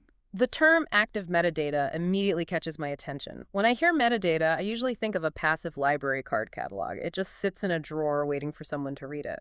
Right, and for a long time, passive documentation was the standard. Hmm. But active metadata is intelligence that actively drives automation. It does not wait to be read. Because it is constantly analyzing query logs and usage patterns, it can actually make proactive recommendations. Give me a concrete example of active metadata doing its job without a human prompting it. Let's say your active metadata engine notices that a specific financial table hasn't been queried by anyone in the company for 14 months. It can automatically trigger a workflow to deprecate that table. Oh, saving storage costs. Exactly. Or if it detects someone trying to join two tables that historically have incompatible keys, it can warn the user in real time. It is the machine using data about data to govern itself. Which ties perfectly into the second frontier AI governance tooling. But wait, why do we need entirely new tools for AI? Isn't governing an AI model just like governing a complex algorithm or, a giant spreadsheet? Not at all. Governing AI introduces entirely new vectors of risk. You are not just governing static code anymore. You are governing probabilistic models and the massive data sets they train on. You need specialized tools to track training data provenance, meaning, can you prove you actually have the legal consent to use the data you fed into this model?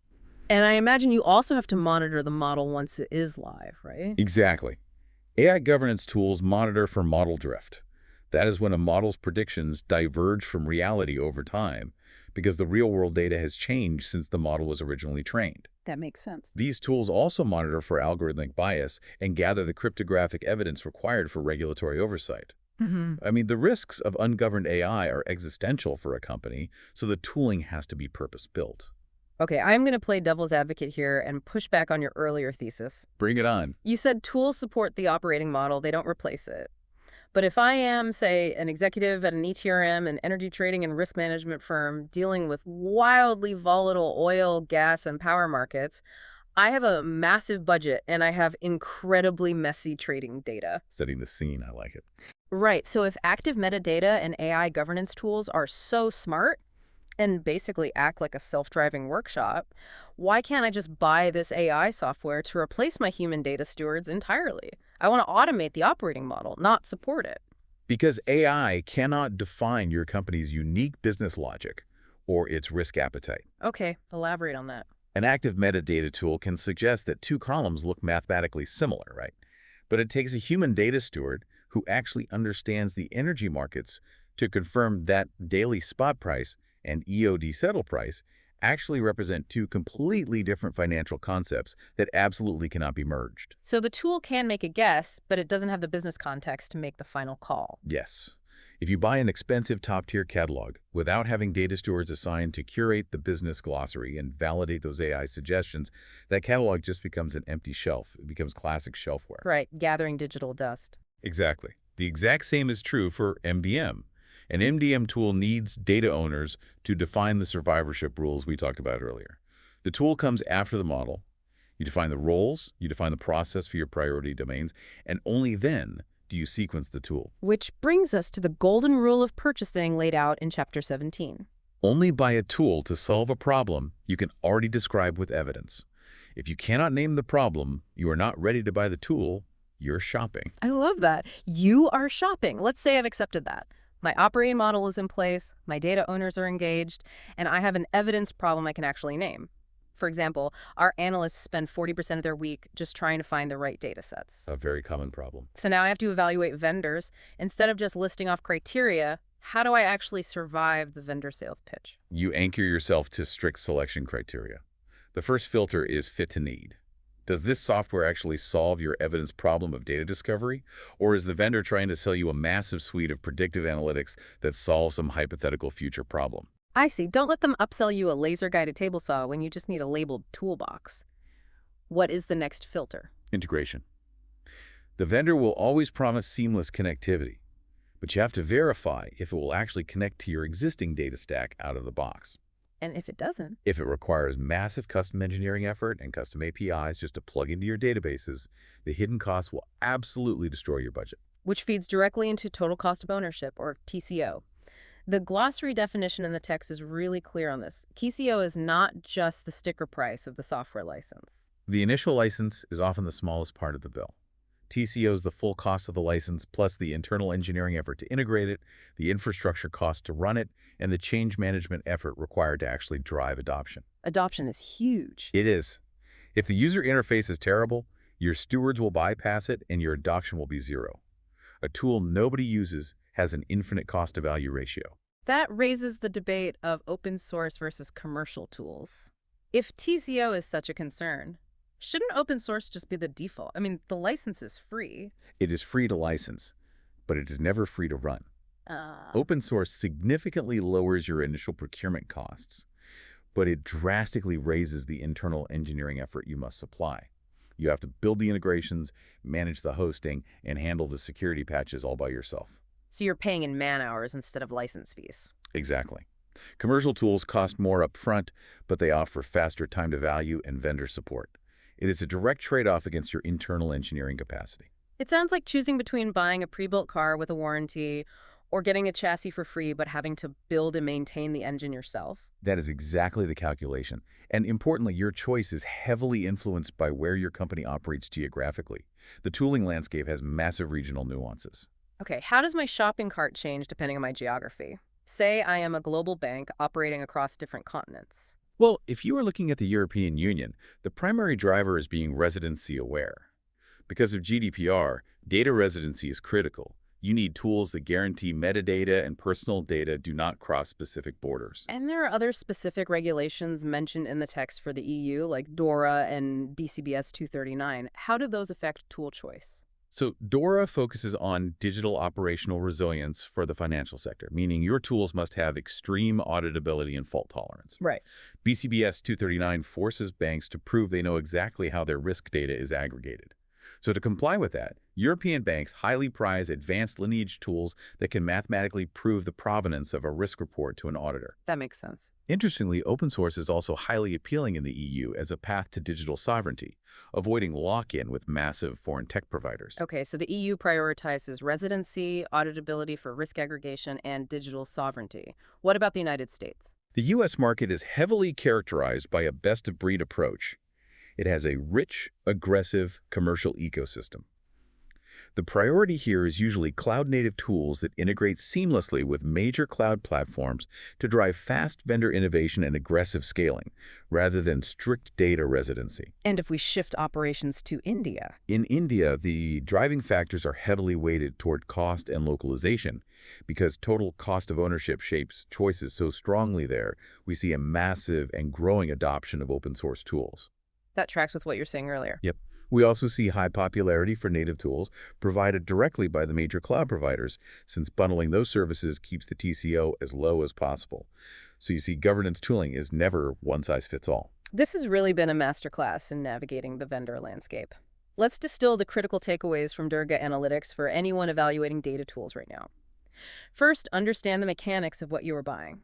Your catalog is your searchable storefront, while metadata management is the engine crawling the logs to build the graph. MDM uses survivorship rules to forge a single source of truth. Lineage parses code to trace the route, while observability uses statistical baselines to monitor the health of the pipeline. Second, never fall for the tool-first trap. You must define your operating model, your data owners, and your stewards first. A catalog without human curation is just expensive shelfware. AI can suggest, but it cannot define business logic. And finally, the golden rule: only buy software for an evidence problem you can actually name. When you evaluate, scrutinize the integration effort, calculate the true total cost of ownership, balance open source against commercial engineering limits, and let your specific regional regulatory landscape guide your choices. Chapter 17 is really the bridge that connects the human operating model to the technology required to scale it. And that sets us up perfectly for the next step in the Durga Analytics curriculum. Which is? Next up is Chapter 18, Legal and Regulatory Drivers Overview. Because once you have the people and the tools in place, you need to deeply understand the external rules that shape everything a governance program does. I'm looking forward to seeing how all these tools actually stand up to an auditor. But before we wrap up today, I want to leave you, the listener, with a lingering question. Let's hear it. We talked about the transition from manual workshops to automated factories. We discussed how active metadata and AI governance tools are increasingly driving automation, enforcing policies, and triggering alerts without human intervention. Yeah.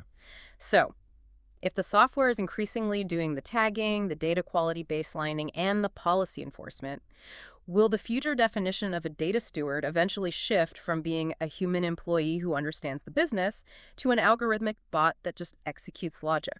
That is a fascinating thought. Right. As AI gets better at understanding context, how long until the self-driving workshop doesn't need us on the floor at all?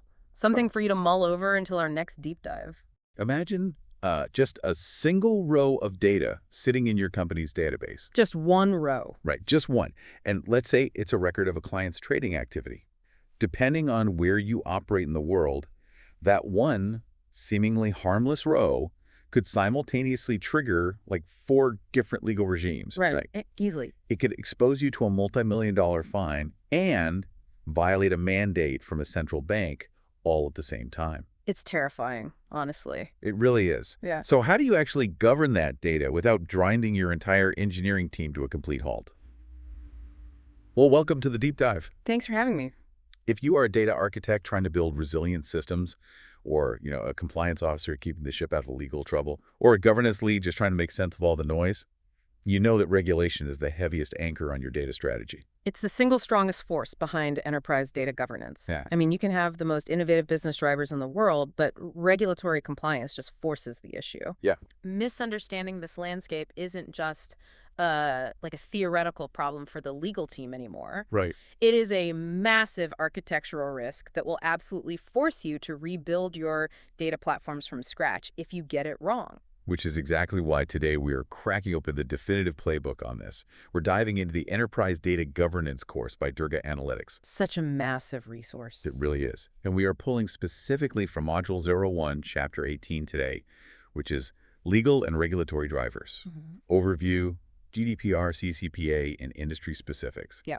But before we get into the weeds of all these global data laws, I think it helps to see where this fits into the bigger picture of the course. Because this isn't just a list of rules. No, it's a complete evolution. Right. The course is like a sequenced journey across 21 modules. 529 chapters. Which is just wild. That's exhausting. Yeah. So just to give you all a sense of the scale here, it kicks off with Module 01 on foundations, Module 02 on roles and operating models, and Module 03 on data strategy and policies. Right, getting the do print down. Exactly. Then it moves into the technical realities. You've got Module 04 for metadata and catalogs, Module 05 for data quality, and Module 6 for master data management. And then Module 7 hits architecture and modeling, followed by Module 08 on privacy and security, which ties heavily into what we're talking about today. Totally. Then we get into Module 09 for lineage and observability, Module 10 on data products, and Module 11 on tooling. It just keeps building. Module 12 is data contracts and APIs. Module 13 covers integration and pipelines. And Module 14 is all about change management and culture. Which is so critical. Yeah. And then we hit the advanced stuff, right? Module 15 is cloud and data mesh. Module 16 is metrics and reporting. And Module 17 gets into data ethics and responsible AI. The bleeding edge, yeah. And it wraps up practically with Module 18 on rollout, Module 19 for case studies, Module 20 giving you templates and certification, and finally Module 21, which is a functional data quality masterclass. It is the ultimate roadmap, and every step is grounded in vendor-neutral practice with this really strong regulated finance overlay. Defensible statements, job-ready artifacts, it's all there. But right now, we are firmly in the foundations. Module Level 1, Chapter 18. So, okay, let's unpack this. Let's do it. Today's mission is to build a working map of the global regulatory landscape. We're looking specifically at the EU, the US, and India, so that you can connect any architectural requirement you face directly to the legal obligation that's driving it. Exactly. Let's start with categorizing the chaos. Because when a data engineer looks at this giant alphabet soup of acronyms, GDPR, CCPA, BCBS 239, it is so tempting to just throw it all into one mental bucket labeled compliance stuff. Oh, and that is the first major trap. Yeah. Yeah. The Durga Analytics material emphasizes that you have to understand the specific flavor of regulation you're dealing with. They target completely different vulnerabilities. Right, they aren't just one big blob of rules. Exactly. So we categorize these by subject. The most famous bucket, of course, is privacy. These rules exist purely to protect the human being behind the data. So the General Data Protection Regulation, GDPR, in Europe is the gold standard here. Everybody knows GDPR. Right.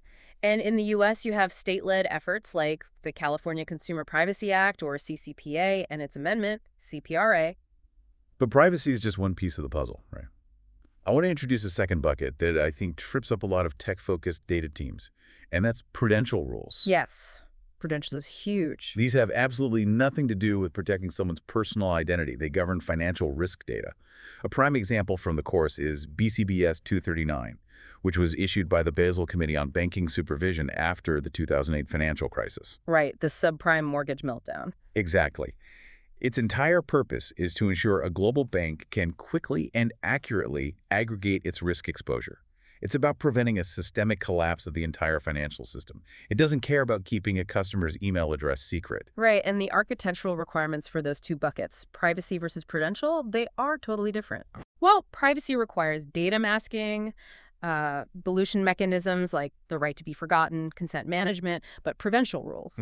They require ironclad data lineage, historical accuracy, and these incredibly high availability aggregation pipelines. So you're building two very different types of muscles. Exactly. And then we add a third bucket, which is resilience. This is about systems withstanding severe disruption.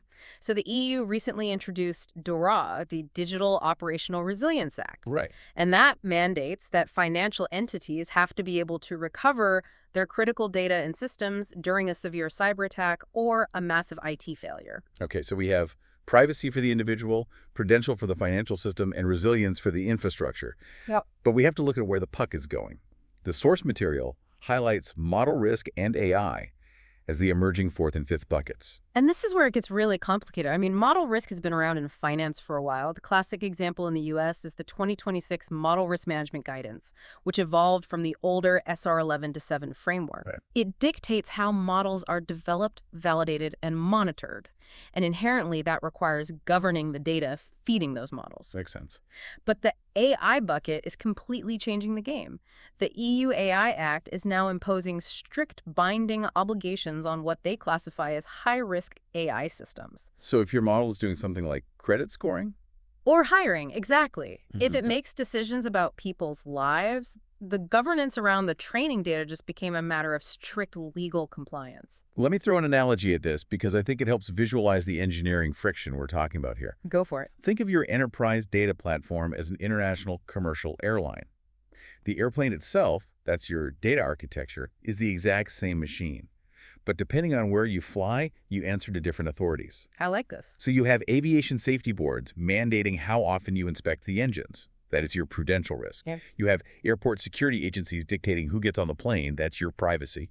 And you have local city ordinances dictating noise levels over neighborhoods. Those are your regional quirks. Right. You can't build a different airplane for every single city you land in. You have to engineer one plane that satisfies all of them. That airplane analogy holds up really well, especially when we look at how those different authorities actually enforce their rules. Which is critical. It's a crucial distinction for anyone designing a governance operating model. You have to categorize regulations not just by the subject, but by what we call instrument type. Instrument type, meaning what is the actual legal force behind the rule? Exactly. Let's break that down mechanically because, if I'm a product owner prioritizing my engineering backlog, I really need to know the difference between a polite suggestion and a subpoena. Definitely. So first you have binding law or regulation. GDPR and DORA fall into this category. They are statutes passed by a legislature. If you breach them, the mechanism is direct legal penalties, lawsuits, and massive, massive fines. Right, it's binary. Pass or fail. Kind of like a town building code. Then you move to supervisory principles. BCBS 239 is the classic example here. These aren't statutes in the same way. They are applied through bank examiners and supervisors. They set the standard for how an institution is expected to manage its risk data. Hold on, let me challenge this for a second. Sure. If a supervisory principle isn't a binding statute passed by a legislature, and there was no direct fine for breaking, Section 4A, why shouldn't an engineering team just deprioritize it? Like, if I am a data architect with a limited budget, shouldn't I just focus all my resources on the binding laws like GDPR, where the immediate financial threat is super obvious? That is a very common and very dangerous assumption. Really? Oh, yeah. Because the enforcement mechanism for a supervisory principle can actually be far more devastating to a business than a regulatory fine. How so? If you fail to meet the principles of BCBS 239, the bank examiners can issue what's called a matter requiring attention, or MRA. Yeah. And if you don't fix your data architecture to their satisfaction, they can restrict your ability to pay dividends. They can block you from acquiring other companies. They can even pull your banking license entirely. Oh. They can effectively shut down your business operations. So instead of just writing a check for a fine, they just turn off your oxygen. Exactly. The mechanism is different, but the force is absolute. That makes sense. Next, we have supervisory guidance. The 2026 Model Risk Management Framework fits here. Guidance shapes examinations, and it sets expectations for what good looks like, but it doesn't create a binding legal requirement on its own. Wait, so if guidance isn't a law, and it isn't a direct supervisory principle that can revoke your operating license, how does it actually bite? It bites through litigation and broader enforcement actions. Oh, I see. If a bank's risk model fails and causes a massive financial loss, the regulators will point to the guidance and say, look, we told you what a safe model data architecture looks like. You ignored it. Therefore, you were acting recklessly. So it sets the baseline for negligence in court. Exactly. It's your standard of care. And finally, the course highlights regulatory direction. Right. This is a highly specific mandate issued by a regulator for a very specific category of data, and it often overrides other broader principles. Okay, let's use India as the prime example of regulatory direction because their posture completely upends traditional data architecture. It really does. Actually, here's where it gets really interesting. Let me synthesize what is happening globally first.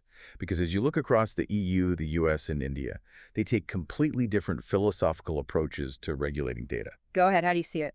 Well, if I'm looking at the EU, it is a regime of comprehensive, prescriptive laws.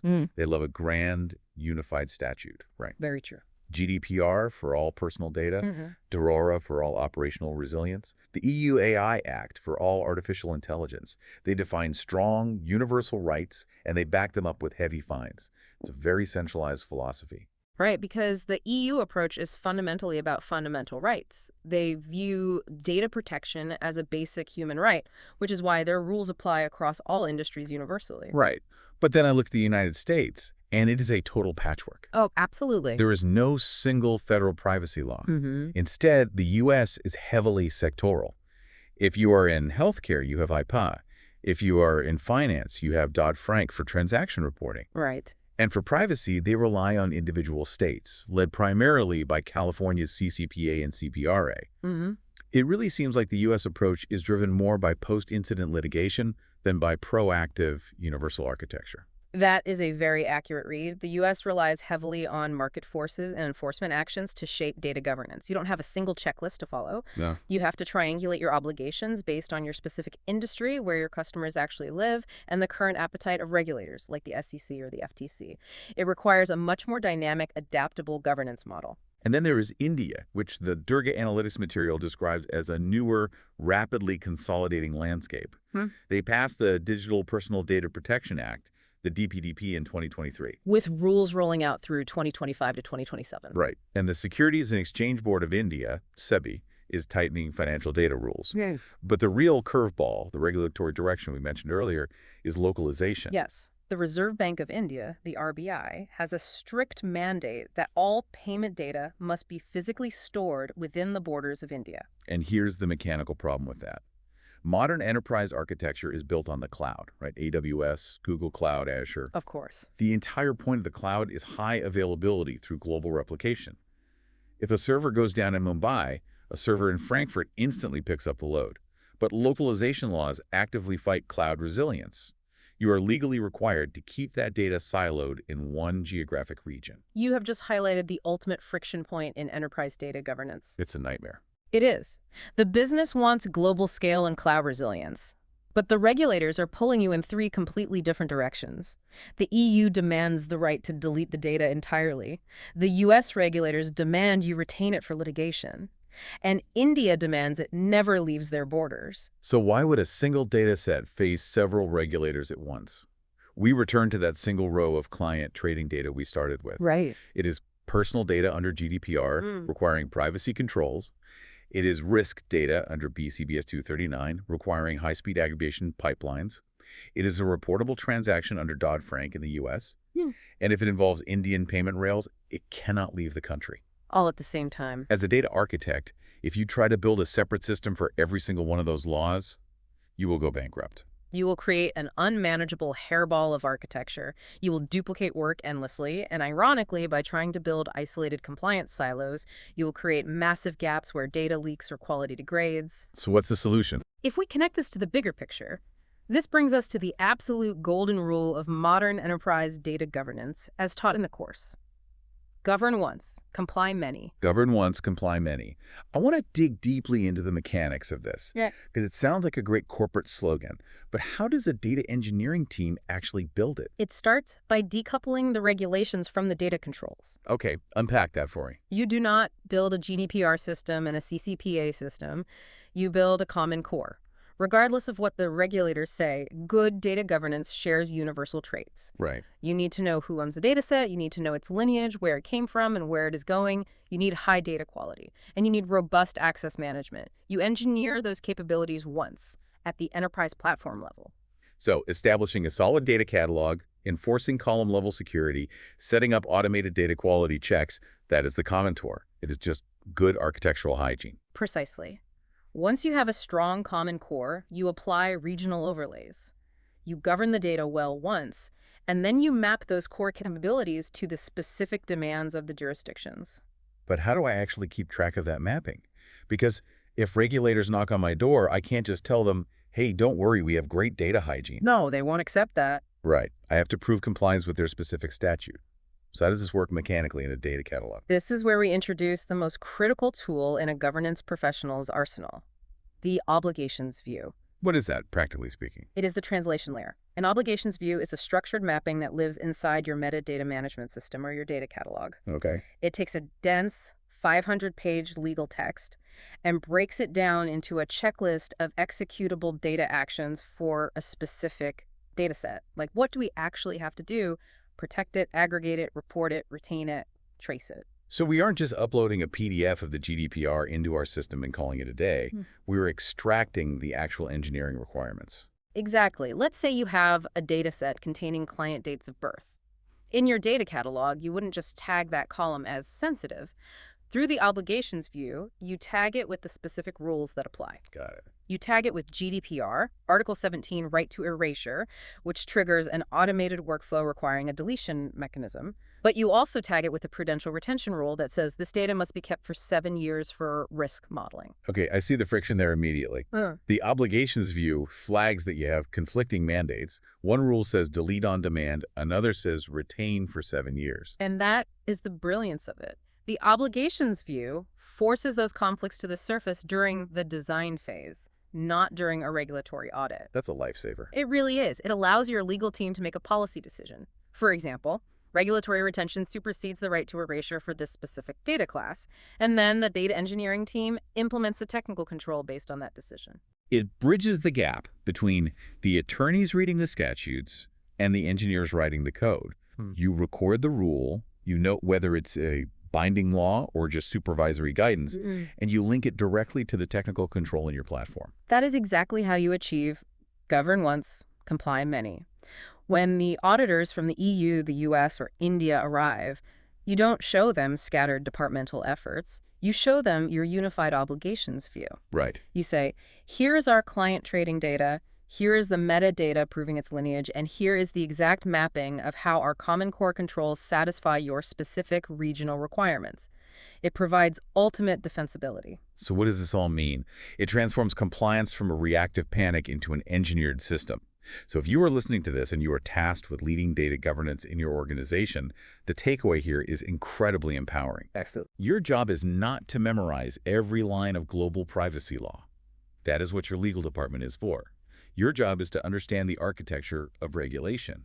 You need to know if you are dealing with a privacy right, a prudential mandate, or a resilience standard. Right. You need to know if it's binding law or supervisory guidance. You build a robust common core of governance capabilities. And finally, you map your data through an obligations view. It is a phenomenal framework. But as we wrap up, I want to leave you with a final thought to consider because the landscape is shifting rapidly beneath our feet. Oh, for sure. We know how to build a common core, and we know how to map rules using an obligations view for structured data. But as artificial intelligence accelerates and the EU AI Act takes hold, think about the nature of large language models. They don't just store rows of data, they internalize the patterns of billions of data points into a neural network. Yeah, you can't just query a model and ask it to delete row 45 to satisfy a GDPR request. Exactly. When a single global AI model is trained on data that is simultaneously governed by contradictory localization rules from India and strict privacy rights from Europe, how do you map an obligations view to the weights and biases of a neural network? Oh, wow. The concept of govern once, comply many is about to face its ultimate stress test in the age of generative AI. The technical mechanics of unlearning data from a model, I mean, that is a nightmare that will keep architects awake for the next decade. The map is getting more complicated, but at least now we know how to read the legend, build your core, map your obligations. Couldn't have said it better. Well, for now, keep mapping those obligations. And as we continue our journey through Module 01, we'll see you in Chapter 19. Security and privacy interplay with governance, where we explore the practical principles where these regulations actually bite. Thanks for joining us on this deep dive. Picture a massive high-stakes corporate boardroom right after a major data breach. The CEO is sitting at the head of the table, and they are just furious, right? Demanding answers. Oh yeah, I've seen that exact scenario play out. It's not pretty. No, it's really not, because on one side of the room you have the chief information security officer, and they're practically shouting about zero-day vulnerabilities, firewalls, and, encryption keys. Right, they're in full defense mode. Exactly. And then on the other side, the chief privacy officer is waving this massive legal document warning everyone about catastrophic regulatory fines and consumer rights violations. And right in the middle of this total crossfire, the chief data officer is just frantically trying to figure out what information was actually sitting in that compromised database in the first place. And who internally was actually supposed to be looking after it. Exactly. It's chaotic, it's incredibly stressful, and it plays out time and time again. And why? Because in any large enterprise, you have these three entirely distinct disciplines: governance, security, and privacy, all constantly overlapping on the exact same data set. Yeah, it is the absolute definition of a corporate traffic jam. I mean, when those three lanes merge without a really highly specific, agreed-upon system, the enterprise doesn't just stall out. It crashes. Right. We love to think of business data in these neat, isolated silos. But the reality is that a single customer record, let's say, like a spreadsheet of loan applications, it's simultaneously a governance asset, a severe security vulnerability, and a massive privacy liability all at once. Which is exactly why you're joining us today. Welcome to the Deep Dive, everybody. This session is designed as a really crucial stepping stone in your professional journey. Because whether you're prepping to defend your strategy in a board meeting, or maybe you're stepping into a new data stewardship role, or just trying to navigate a highly regulated enterprise, understanding the exact boundaries between these three disciplines, it's not optional anymore. It's mandatory. It really is. And just to ground us in where we are, I'm pulling from my background designing these operating models across, regulated banking, energy trading, asset management for Durga Analytics. This deep dive is part of a much larger journey, our massive enterprise data governance course. Right, which is huge, by the way. It is. We're walking you through 21 modules, 529 chapters. We move from the absolute foundations of why governance even exists through operating models, policies, metadata, catalogs, data quality, master data. It really covers everything: architecture, privacy, lineage, data products. Yeah, tooling, integration, adoption, cloud and data mesh, metrics, responsible AI, all the way to implementation, case studies, certification, and a completely functional data quality masterclass. Every single module is grounded in vendor-neutral practice and job-ready artifacts. But, we aren't doing a textbook read today. No, definitely not. We are zooming in on one very specific, highly critical mile marker. Today's mission is Module 01, Chapter 19, Security and Privacy Interplay with Governance. We are focusing on the core principles. Right, because in our earlier sessions, we placed privacy and security in the shared zone of the governance scope, and we mapped out the privacy regulations that drive them. But today, We look at the actual mechanics of the handshake. Okay, let's unpack this, because before we can figure out how these three distinct teams work together without, stepping all over each other's toes, we need to draw some hard lines. Absolutely. We have governance, we have security, and we have privacy. And on paper, they sound incredibly related. So when they're all looking at the exact same customer database, what is each discipline actually doing? So let's break them down into their distinct operational lanes. Governance is the discipline that decides what the data actually means, who formally owns it within the business, and what state of quality it has to be in. So governance is all about establishing definition and accountability. Okay, definition and accountability. Right. Security, on the other hand, has a totally different mandate. Their job is protection, full stop. They defend that data from unauthorized access, internal leaks, and external attacks. And then you have privacy. Right, the lawyers. Basically, yeah. Privacy is the discipline that ensures personal data is used lawfully, fairly, and strictly according to the rights of the individual who actually provided it. I hear those definitions, but in a corporate setting, especially when you're sitting in a 2-hour strategy meeting, those words can quickly just turn into corporate jargon that blends together, definition, protection, lawful use. It gets fuzzy. I'm trying to visualize this so it actually sticks. It sounds a bit like running a museum. Oh, a museum. Go on. How do you mean? Well, imagine a world-class museum, right? Housing all these priceless historical artifacts. In this setup, governance would be the curator.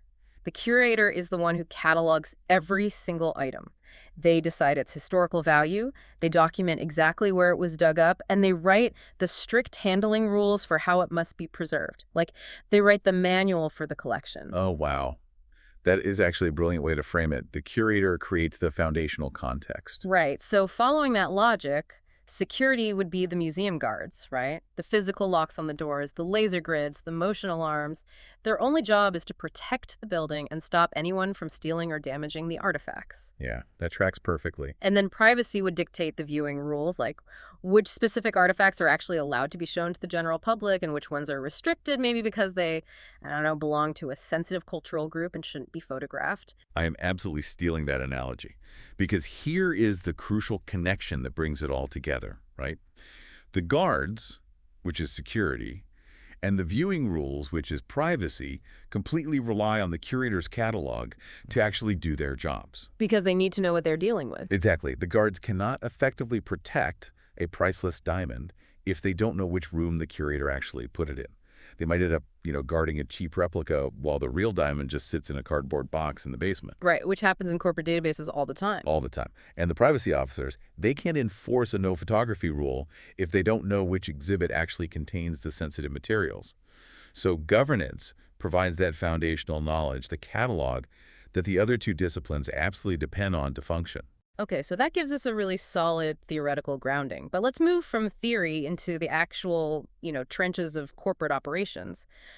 How does this handshake work in the real world? Because I have been in these organizations, and I know there are constant turf wars over who is actually calling the shots. What's fascinating here is that there is a very stubborn myth in the corporate world that governance just outright leads everything data-related. People think the chief data officer is the ultimate dictator of the data set. But it is much more accurate to describe this as a highly structured shared responsibility. Governance doesn't own every single requirement. So walk me through a scenario. How does a shared responsibility model actually play out for something major, like deciding how long a bank keeps a customer's financial history? Okay, let's look at data retention and data minimization.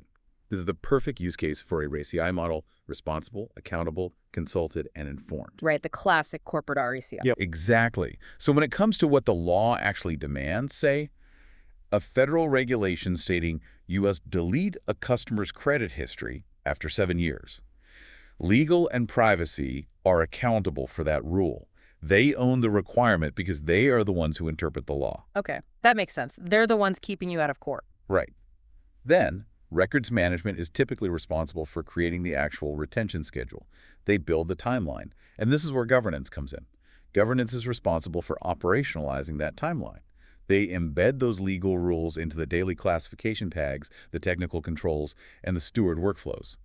And finally, the data owners in the specific business units are responsible for actually executing the deletion on their data sets. Wait, I need to push back on this for a second. Let's look at that chain of command. If governance is just taking a rule that legal created and then passing it down to a data owner to actually execute, aren't you just describing a glorified middleman? Ah, I see where you're going with this. Yeah, like why do we even need a massive governance apparatus in that chain?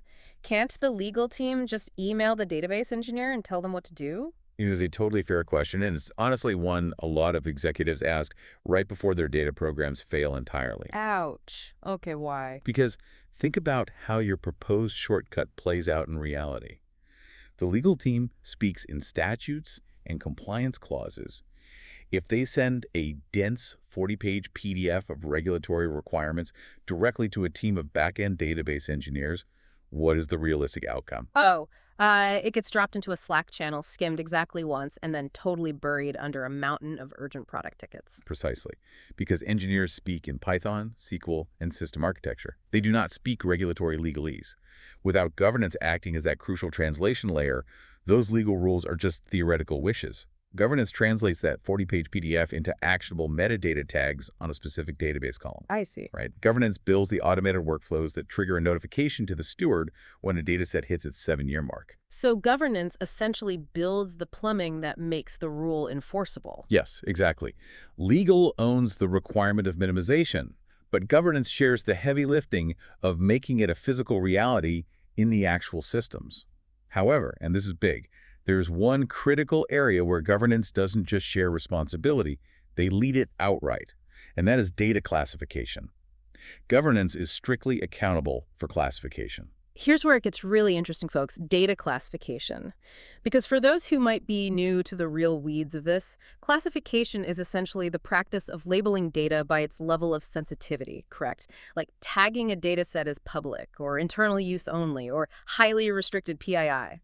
That is exactly it. And classification is the absolute linchpin where these three disciplines intersect.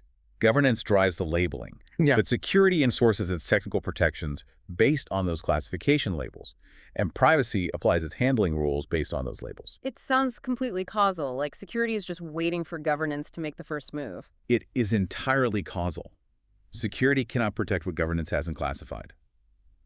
Let's say you have a database full of unencrypted social security numbers, but governance hasn't gone in and labeled that column as highly sensitive. Okay. Security's automated systems might just look at it, see a generic miscellaneous tag, and apply standard low-level firewall protections to it.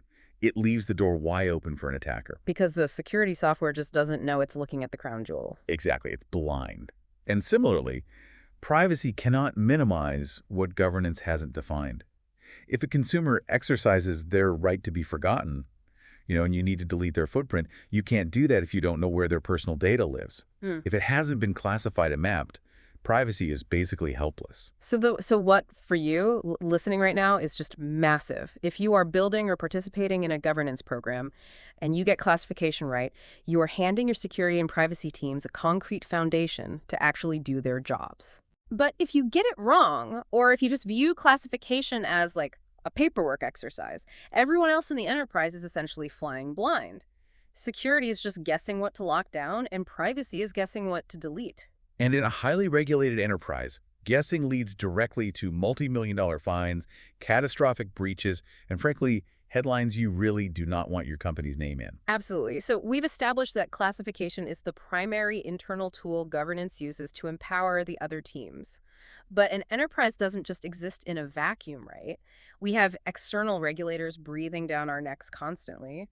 How does this internal operational tool actually satisfy the complex, really strict legal requirements we face globally? So it bridges the gap between operations and law through 4 core principles. And these aren't just nice-to-have ideals, right? They are the practical mechanisms for satisfying the regulations we covered back in Chapter 18. First, as we just discussed, is classification. Labeling data by sensitivity to ensure protection is proportionate. Right, because you don't need a bank vault to protect a cafeteria menu. Exactly. Well said. Second is data minimization. This is the principle of collecting and keeping only the data you absolutely need for a specific business purpose and then destroying it when you're done. Which inherently reduces risk. Right, because you can't leak data you no longer possess. Third is privacy by design. This means building privacy protections into your software and business processes from the very first blueprint, rather than trying to, bolt them on as an afterthought once a product is already live. Which never works, by the way. And the fourth. Fourth is least privilege, granting a user the absolute minimum access rights they need to perform their job. While this is fundamentally a security principle, governance heavily supports it by defining who the data owners actually are and providing those classification labels so security knows how to restrict the access. Okay, so those are the four pillars: classification, minimization, privacy by design, and least privilege. But what does this all mean when we start crossing borders? Because modern data is totally borderless. You might have a data science team in Frankfurt, servers sitting in California, and a massive customer base in Mumbai. How do these four principles hold up across entirely different global legal jurisdictions? That's the real challenge, isn't it? If we connect this to the bigger picture, the four principles serve as your universal translation layer, but the specific legal flavors and strictness, they change dramatically by region. Let's look at the European Union first.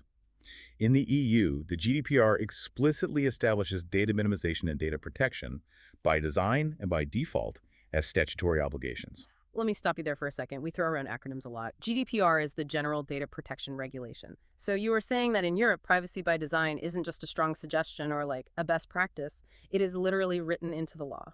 Yes, it is a legal mandate. If you build a system without privacy baked in, you are breaking the law, regardless of whether a breach actually happens or not. And alongside GDPR, the EU has DORA. Hold on, Dora. We've got listeners from all over. Remind us what that one is. Right. DORA is the Digital Operational Resilience Act. It heavily links cybersecurity with operational resilience, specifically in the financial sector. And data classification is the core capability that supports compliance for both of these massive European regulatory frameworks. Okay, so Europe is very strict on privacy mandates. How does that contrast with the United States? The U.S. is historically very security forward. They have mature, rigorous security frameworks, often driven by specific sectors like health with IPA or finance. Privacy, however, is not governed by a single omnibus law like Europe. It varies wildly, state by state. It's basically a patchwork quilt of regulations. It really is. But recent acts like the CCPA and CPRA in California, the California Consumer Privacy Act, and its subsequent Privacy Rights Act, they've added incredibly stringent privacy duties that mimic Europe in some ways.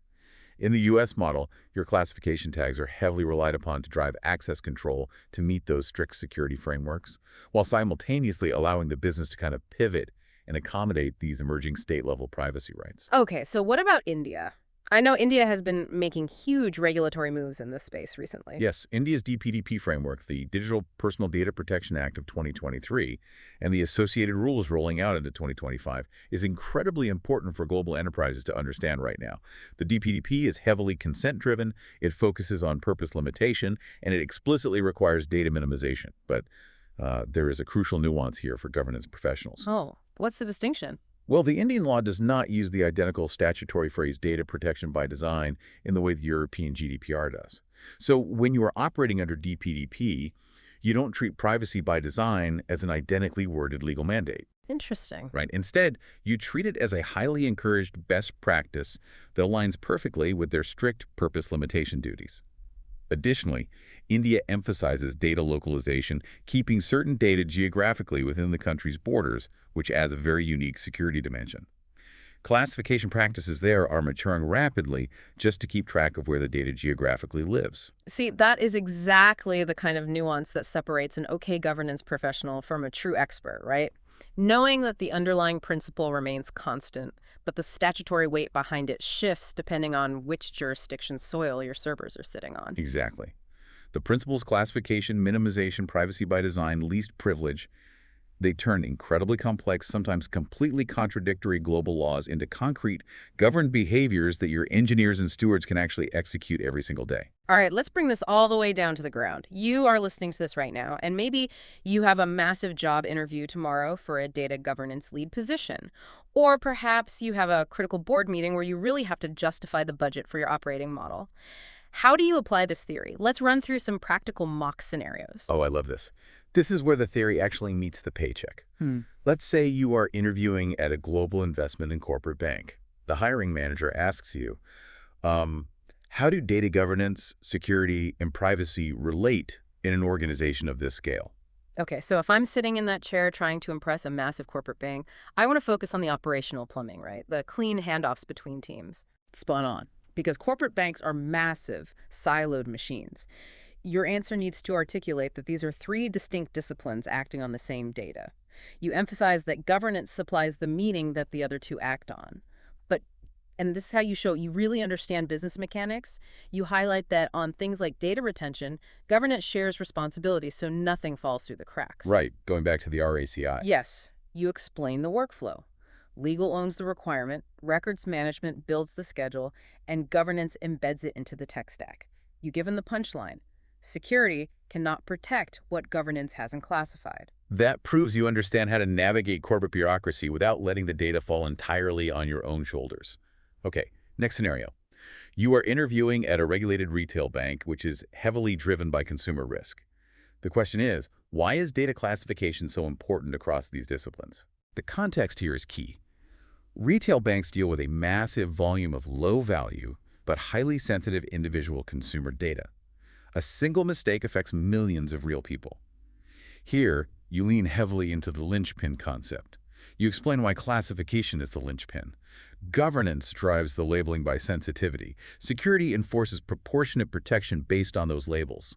Privacy applies its rules based on those labels. Because in a retail, like if you just lock down everything like Fort Knox, the business basically grinds to a halt. But if you leave it open, you get breached. Exactly. So your closer here should be get classification right, and security and privacy have something solid to act on. Get it wrong, and both are just guessing.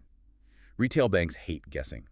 Classification is the single practice that ensures all three disciplines are working from the exact same understanding of the data's risk profile. Very nice. Okay, final scenario. You are pitching to a large asset manager and investment platform, they ask. What principles connect our governance program to global privacy regulation? Okay, so asset managers are just obsessed with proving compliance to regulators and institutional clients. This is where you flex your regulatory translation skills. You list the four principles: classification, minimization, privacy by design, and least privilege. But you don't just list them, you bridge them. Connect the dots for them. Right. You explain how Europe's GDPR explicitly mandates minimization and privacy by design.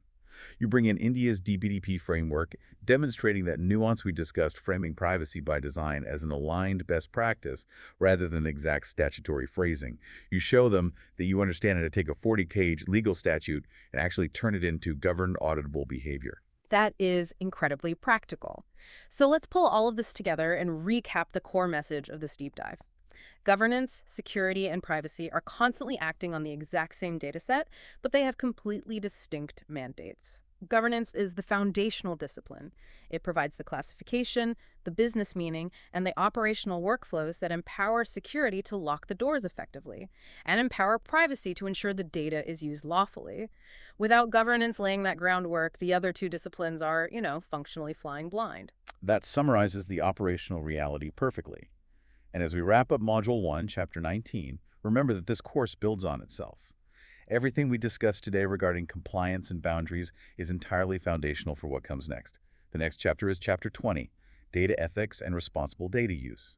And that is where we step beyond asking what is strictly legally permitted and start asking what is actually right for society and the consumer. Which, honestly, considering the pace of technology right now, is an entirely different minefield. It absolutely is. And as we transition toward ethics and advanced technology, this raises a really important question for you to mull over. We spent a lot of time today talking about data minimization, right? The strict principle that you should destroy data you no longer legally need in order to reduce your privacy risk. Right.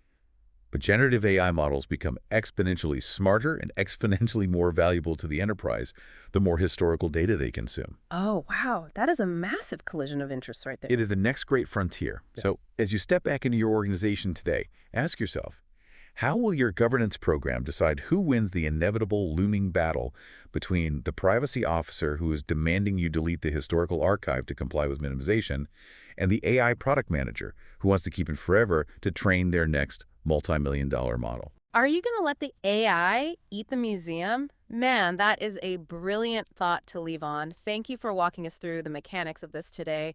And to you listening, take these principles, draw those boundaries clearly in your own organization, and go govern that data. We'll see you in Chapter 20. Imagine your company legally purchases this massive demographic data set. Right, happens all the time. Yeah, and they feed it into a state-of-the-art AI model to, automate mortgage approvals. And at first it works flawlessly. Probably saves the firm millions in operational costs, right? Exactly. Yeah. Millions. But then 3 months later, you wake up and your company is on the front page of the Wall Street Journal. Oh, no. Yeah.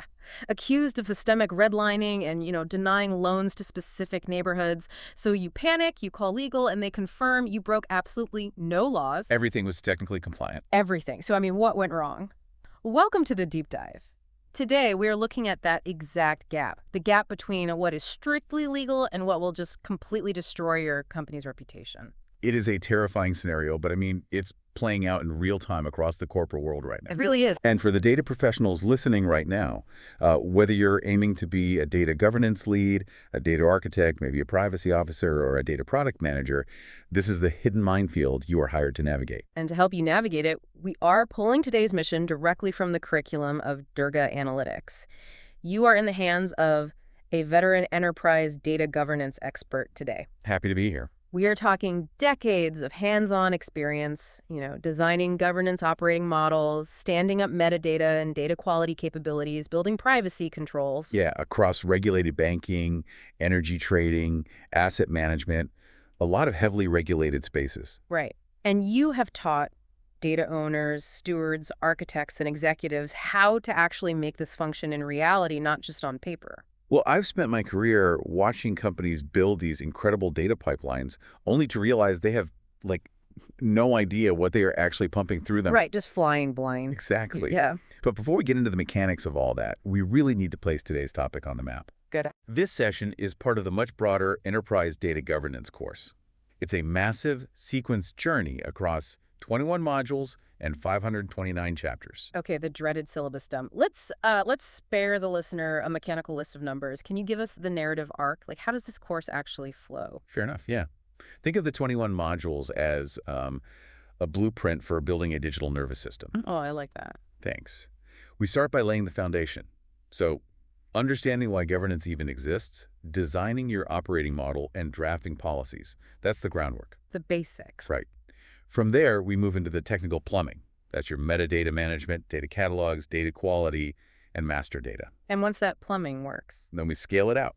We look at data architecture, we integrate privacy and regulatory compliance, and we push into the modern era with, data products, cloud multi-environment setups, data mesh. So really advanced stuff. Yeah. And finally, we cap it all off with the human element. Change management, measuring success through metrics, governing responsible AI, and the actual program rollout and certification. It's super comprehensive. It is. And every single step is grounded in vendor-neutral practice with a regulated finance overlay. Which brings us to today's specific coordinate on that map, which is Module 01, Chapter 20. Yes. Data ethics and responsible data use in governance context. Now, just to orient everyone, this builds directly on Chapter 19. Right. Chapter 19 covered privacy by design and lawful use. Okay, let's unpack this. This is where I need to push back right out of the gate. Go for it. In the real world, businesses run on profit, not philosophy. If Chapter 19 already covered what is lawful and compliant, why do we need an entire separate chapter on ethics? That's a great question. If a data use case is completely legal, why would a CEO authorize spending millions of dollars to build an ethics review board? Because compliance only answers what is legal. Ethics answers what is right. And in the data economy, confusing those two things is literally the fastest way to wipe out billions in market cap. Wait, really? Just by being unethical but legal? Oh, absolutely. Yeah. You can have a data pipeline that is 100% compliant with every privacy regulation on the books, yet the output is, utterly unfair, opaque, or actively harmful to your customers. I hear that, but words like harmful and unfair are super subjective. Give me a concrete scenario. How does a company follow the law but destroy the business? Okay, let's use a real-world parallel first, outside of data. Okay. Imagine a coastal town gets hit by a massive hurricane. The power grid fails. Water supply is contaminated. People are desperate. The total disaster zone. Right.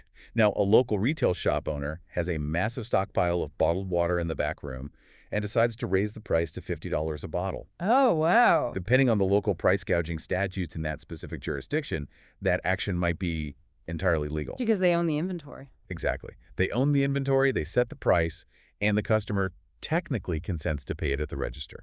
no laws are broken. Right, but they completely lose the community's trust. I mean, the second the roads open up, no one in that town will ever buy a pack of gum from that shop again. Exactly.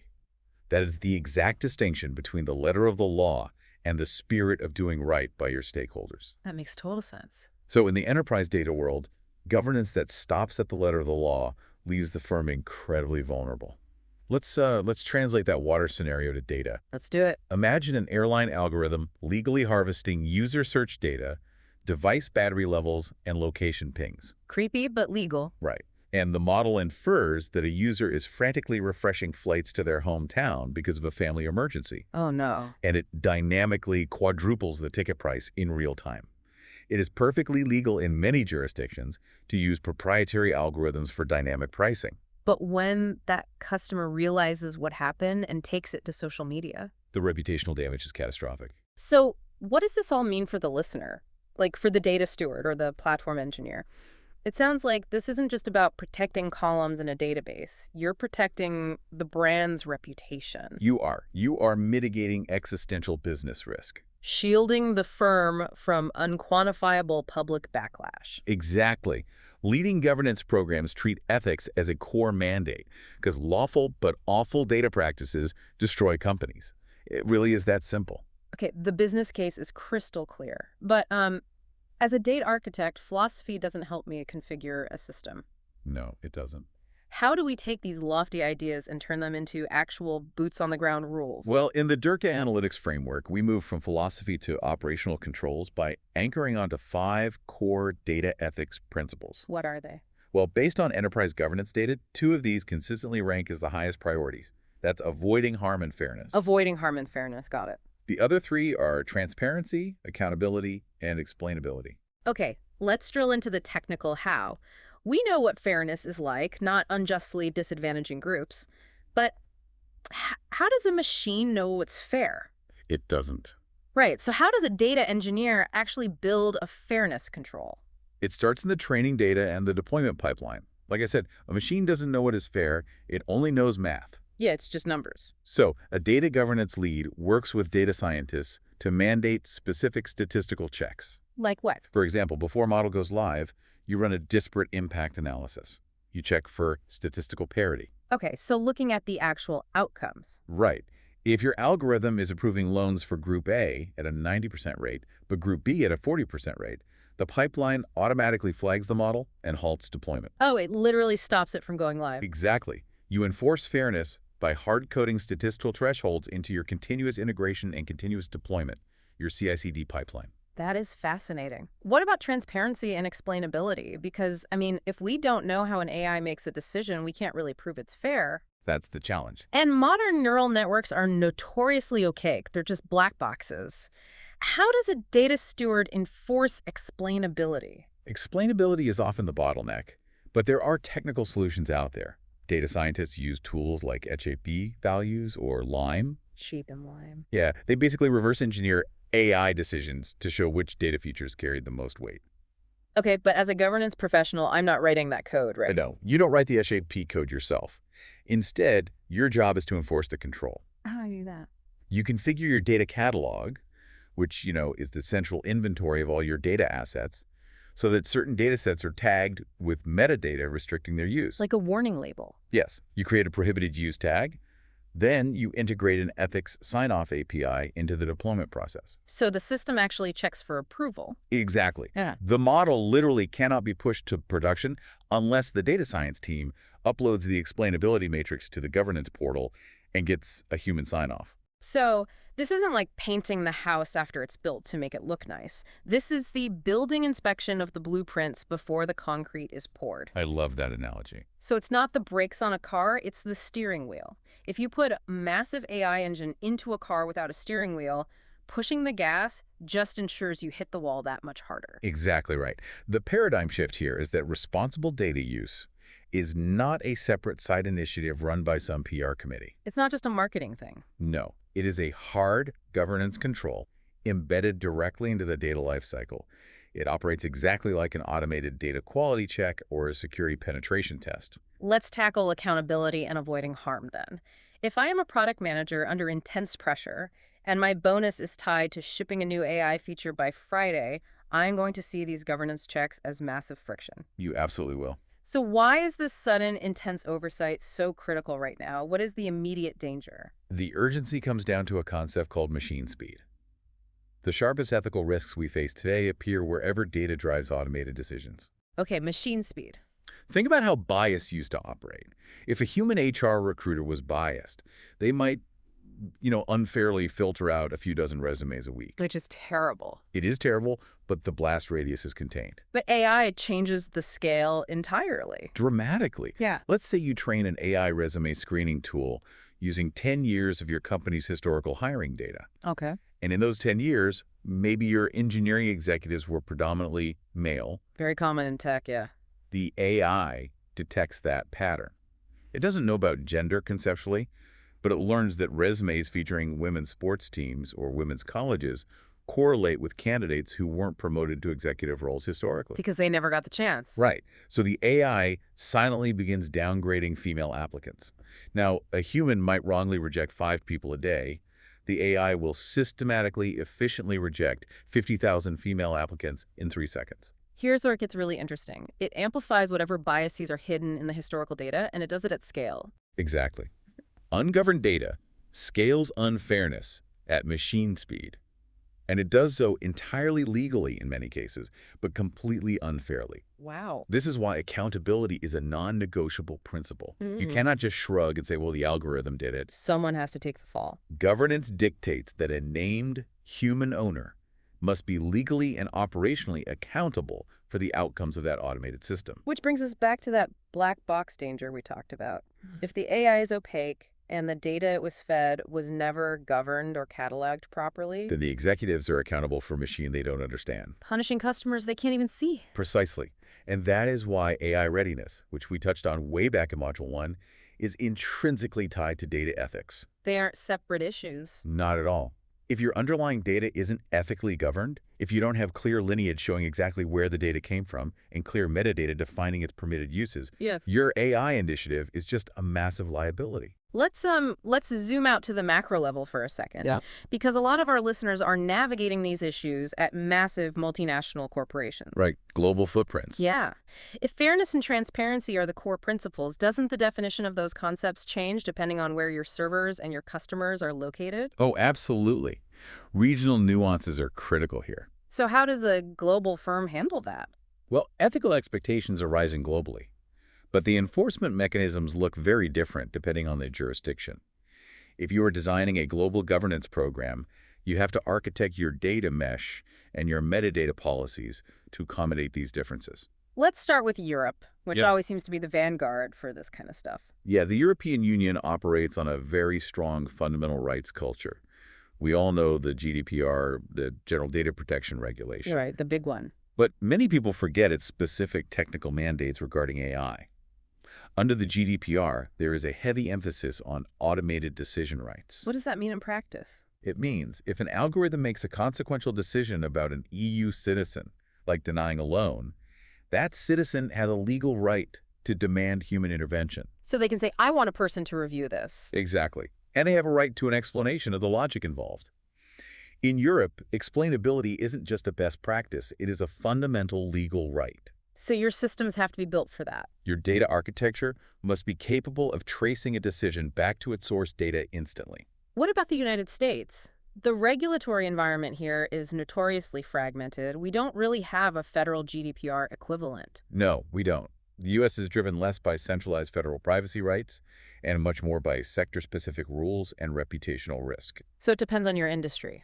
Right. In the U.S., the teeth of data ethics are found in industry regulators.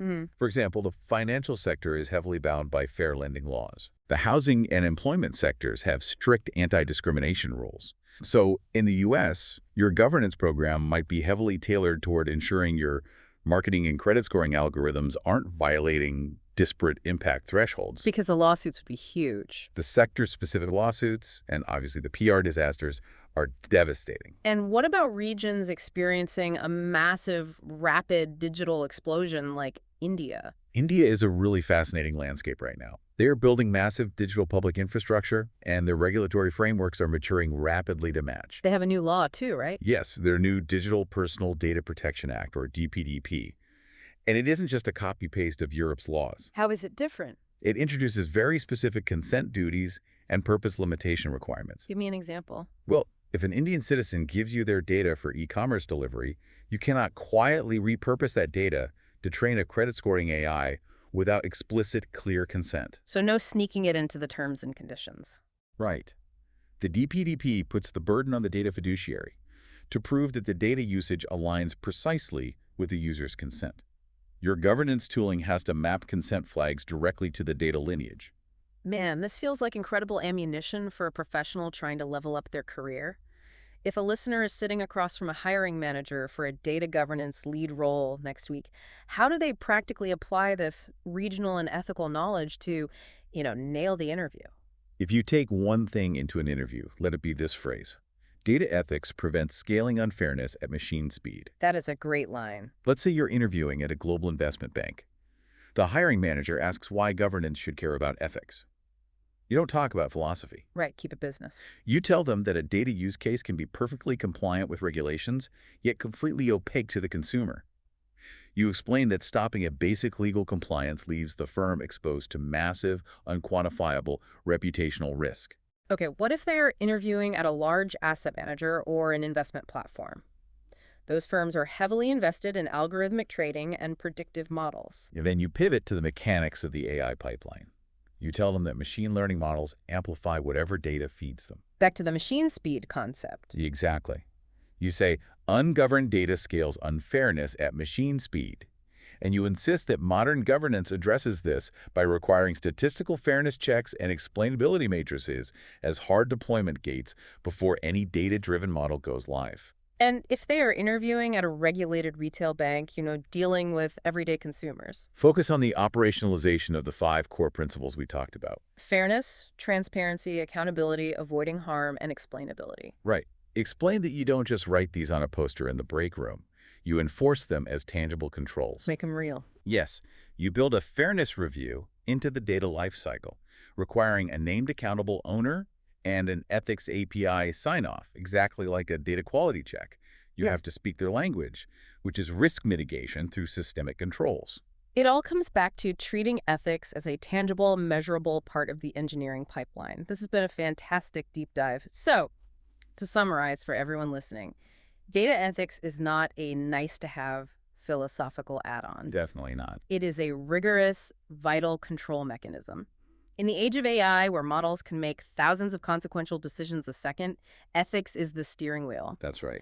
It is the only thing preventing lawful but awful data practices from scaling up and destroying a firm's reputation overnight. Precisely. And now that we have established these foundational principles and the technical mechanisms behind them, it is time to put them into action. So what's next? Well, as our Durga Analytics curriculum dictates, in our next chapter, chapter 21, we're going to cover quick wins and pilot program design. Oh, that sounds super practical. It is. We will show you exactly how to turn these ethical principles into an early, visible success for your enterprise without stalling your development cycles. I cannot wait to get into the pilot program strategies. But before we wrap up today's session, we always like to leave our listeners with something to chew on. I actually have a puzzle for you, building on our discussion of AI and historical bias. Let's hear it. So, we know that AI models learn by analyzing massive amounts of historical data. Right. And we also know that human history is inherently full of biases, unfairness, and structural inequalities. Sadly, yes. So, as data professionals, we face a fundamental question. Is the ultimate goal of data ethics to govern AI so it accurately mirrors society exactly as it currently is, flaws and all? Oh, wow. Or is the goal to govern AI so it reflects society as it ought to be? Oh, that is a heavy one. Mirroring reality versus engineering a better one. We will let you all mull that over as you look at your own data catalogs this week. Keep questioning your data, keep looking for the spirit beyond the letter of the law, and we will see you in Chapter 21. Usually, when a company decides to launch a massive new corporate initiative, there's this this overwhelming pressure to deliver a grand unveiling, you know the drill, right? A massive presentation to the entire company, the proverbial ribbon-cutting ceremony. The classic Big Bang rollout. Exactly. And there's this expectation of a complete systemic overhaul of how the business works on day one. Right. And, I mean, if you attempt that in the world of data governance, it is practically a guaranteed death sentence for your program. Which is exactly why we're taking a deep dive into the alternative today. Because for those of you following along, this is a really critical juncture in our exploration of the Durga Analytics Enterprise Data Governance course. It really is a turning point. Yeah, we've been unpacking this massive vendor-neutral blueprint. And just as a quick reminder, this course spans 21 modules and 529 chapters. It covers everything from the absolute foundations of operating models all the way through metadata, data quality, privacy, cloud environments, and, even responsible AI. Each module has this really strong regulated finance overlay, too. Yeah, it's an incredible journey. Very comprehensive. It is. But today, we are hyper-focusing. We are zeroing in on a single make-or-break concept, which is Module 01, Chapter 21, Quick Wins and Pilot Program Design for Governance Adoption. So our mission today is to figure out how to design a pilot, deliver an early success that actually builds momentum, and avoid the trap of pilots that just silently drain budgets. Because the stakes at this stage are, frankly, existential. I mean, momentum in a corporate environment is built entirely on visible early success. Right. Not promises. Exactly. Never on grand multi-year promises. If you're stepping into a role as, say, a data governance lead, or a data architect, or even a risk manager, and you cannot prove tangible value fast, you're going to lose your executive support. Yeah. The budget will dry up, the attention shifts, and your program becomes, well, it just becomes another failed IT project. Yeah, and I want to dig right into the psychology of that, because before we can even talk about the technical mechanics of, data quality scorecards or metadata catalogs, we have to understand the environment we're operating in. Absolutely. The human element. Right. Okay, so let's unpack this. The source material uses this brilliant analogy that completely shifts how you think about this. The television pilot episode. It's a great comparison. Think about how a major TV network operates. They never, ever just commission a full 24-episode season of a brand new show completely blind. No, of course not. They would never take that kind of upfront financial risk. I mean, the capital required to write, shoot, and market 24 episodes of unproven television is astronomical. Right. So they shoot a pilot, just a single bounded episode. They build a small set, they hire the core cast, and they test it out. They want to prove the concept. Yeah, see if the chemistry actually works on screen. And most importantly, they use that single episode to win the budget for the rest of the series. And that is exactly how you have to approach data governance. A pilot is a small, tightly bounded first delivery. Its entire purpose is to prove that your governance approach, so your operating model, your technology, your people, actually works in reality before you try to scale it across an entire enterprise. Makes total sense. Because, you have to remember the context of the audience you're dealing with. In corporate environments, especially in highly regulated sectors like finance or energy trading, you're stepping into a room full of entrenched skepticism. Oh, for sure. They've been burned before. Exactly. These executives have seen massive data initiatives come and go. They've watched millions of dollars just vanish into the ether with nothing to show for it. You cannot convert that level of skepticism with, a slick PowerPoint deck or theoretical arguments about data maturity. No, you need proof. Right.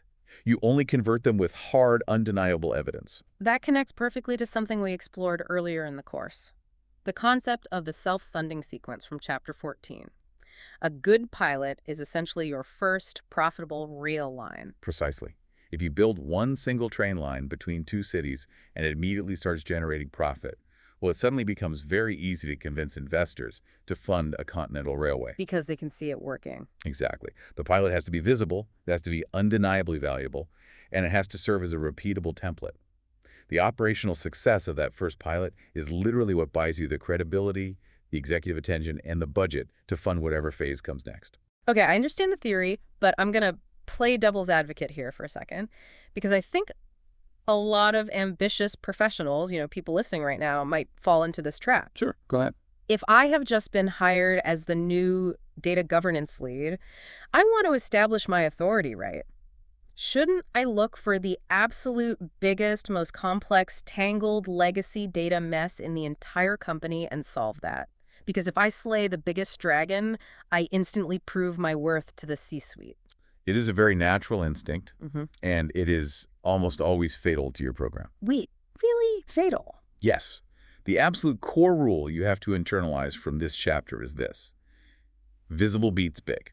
But isn't tackling the massive systemic problems exactly what they hired us to do? I mean, if we just pick off small, easy things, aren't we kind of avoiding the real work? No, no, you will get to the massive systemic problems eventually, Hmm. but you have to earn the right to tackle them. Oh, I see. If you optimize your very first pilot for scale, say you're trying to untangle a massive legacy ERP migration, you are introducing way too many variables. It takes too long.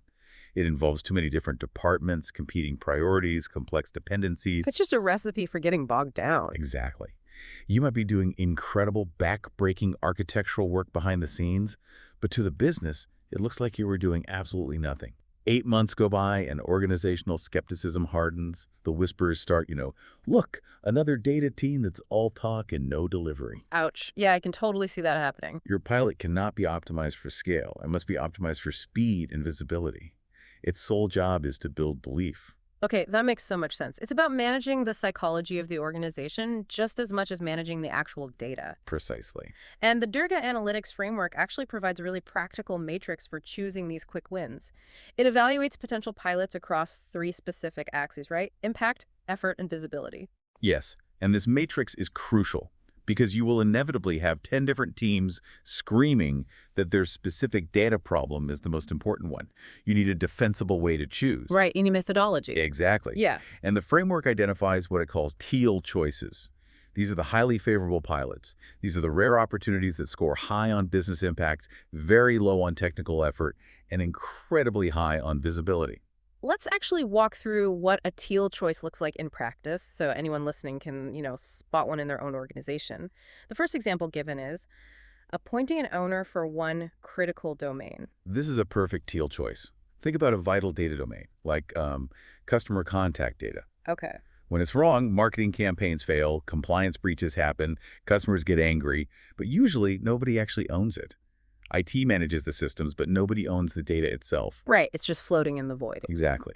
If your pilot simply identifies a senior executive to officially own that domain, defines their responsibilities, and makes that ownership public, the technical effort is virtually zero. But the impact is massive. Huge. Because you have instantly created accountability. When something breaks, the organization now knows whose phone rings. And it is highly visible to everyone. Okay, the second teal choice is fixing one broken critical feed. Every organization has one of these, right? It's the data pipeline that mysteriously fails every Tuesday morning at 3 a.m. Oh, yes. Always at 3 a.m. And a team of engineers has to spend 4 hours manually patching it just so the CFO can get their morning report. Exactly. And the businesses usually just accepted this as a reality of life. It's just how things are. Hmm. But if your governance pilot goes in, conducts a root cause analysis, traces the lineage, and implements a permanent standard that fixes that specific feed, you haven't just improved data quality. You've given those engineers their mornings back. Yes. And you've removed a recurring headache for the CFO. The impact is undeniable, the scope is tightly bounded, and the visibility is immediate.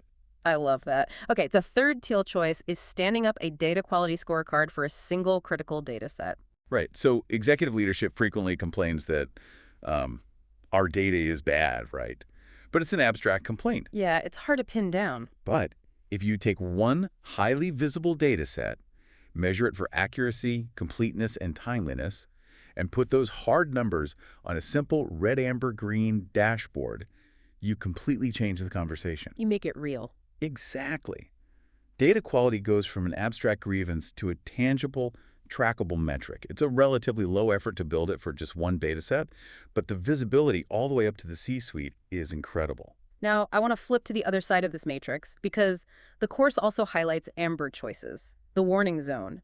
These are initiatives that sound like great data governance on paper, but make terrible first pilots. Yes, you have to avoid these early on. And one of them is cataloging one data set. I have to push back here, actually. A data catalog is the bedrock of modern governance. Why wouldn't we want to show that off? Well, catalogs are absolutely foundational, you're right, and you will eventually need one. But as a very first pilot, it fails the visibility test miserably. Think about the underlying mechanics. You do all this complex technical work to extract the metadata, map the schemas, define the terms, but you are putting it into a specialized tool that the wider business isn't actively using yet. Oh, I see. It's like building an incredibly detailed state-of-the-art index for a library, but the books are still locked in a vault and nobody has a library card. That is exactly it. The business users don't feel the impact in their day-to-day workflow. To them, nothing has fundamentally changed, which means you haven't bought yourself any momentum. Okay, that makes a lot of sense. Another classic Amber choice is trying to retire duplicate data systems, which, again, on paper looks like a massive cost saver. You walk into the CFO's office and say, we have 3 systems doing the same thing. I'm going to shut 2 down. That sounds like a huge win. It sounds like a win, but the effort required is astronomical, and it's deeply political. The politics of data. Oh, it's brutal. To safely retire a duplicate system, you have to meticulously migrate users, ensure absolutely no downstream reporting breaks, and navigate those office politics because some department head somewhere feels like they own that legacy system and doesn't want to give it up. They protect their turf. Exactly. By the time you finally decouple everything, you've exhausted your political capital and spent 12 months on a single initiative. It is way too much effort and friction for a first win. Visible beats big. It just keeps coming back to that. But let's say you follow the matrix perfectly. You execute a brilliant teal pilot. You fix that broken critical feed. Executing the pilot is really only half the job, isn't it? It is. Because if a tree falls in the forest and no one measures it, it definitely doesn't secure funding for next year's roadmap. The delivery itself is never enough. You have to translate that delivery into a business case. It reminds me of those late-night fitness or weight loss commercials. Okay, I like where this is going. Well, if they just pop a photo on the screen of someone looking incredibly fit and say, buy our workout program, you wouldn't care. The after photo is completely meaningless unless they force you to look at the before photo first. You need that stark contrast to prove that the mechanism actually works. What's fascinating here is that is the perfect way to look at it. The framework mandates that a win only counts if it is measured and communicated. You have to establish the before and after contrast. Right. That contrast is your evidence, and that evidence becomes the literal business case for the next round of funding. Let's break down how that storytelling actually works, because this is where a lot of technical professionals, struggle. Let's go back to our teal pilots and look at the specific pairings of metrics and narratives. First up, appointing an owner for one domain. How do we measure the before and after there?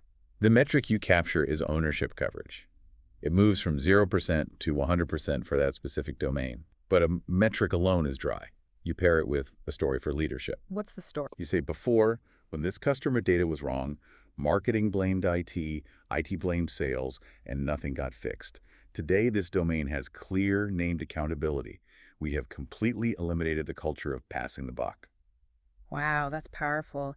What about fixing that critical feed, the 3 a.m. break?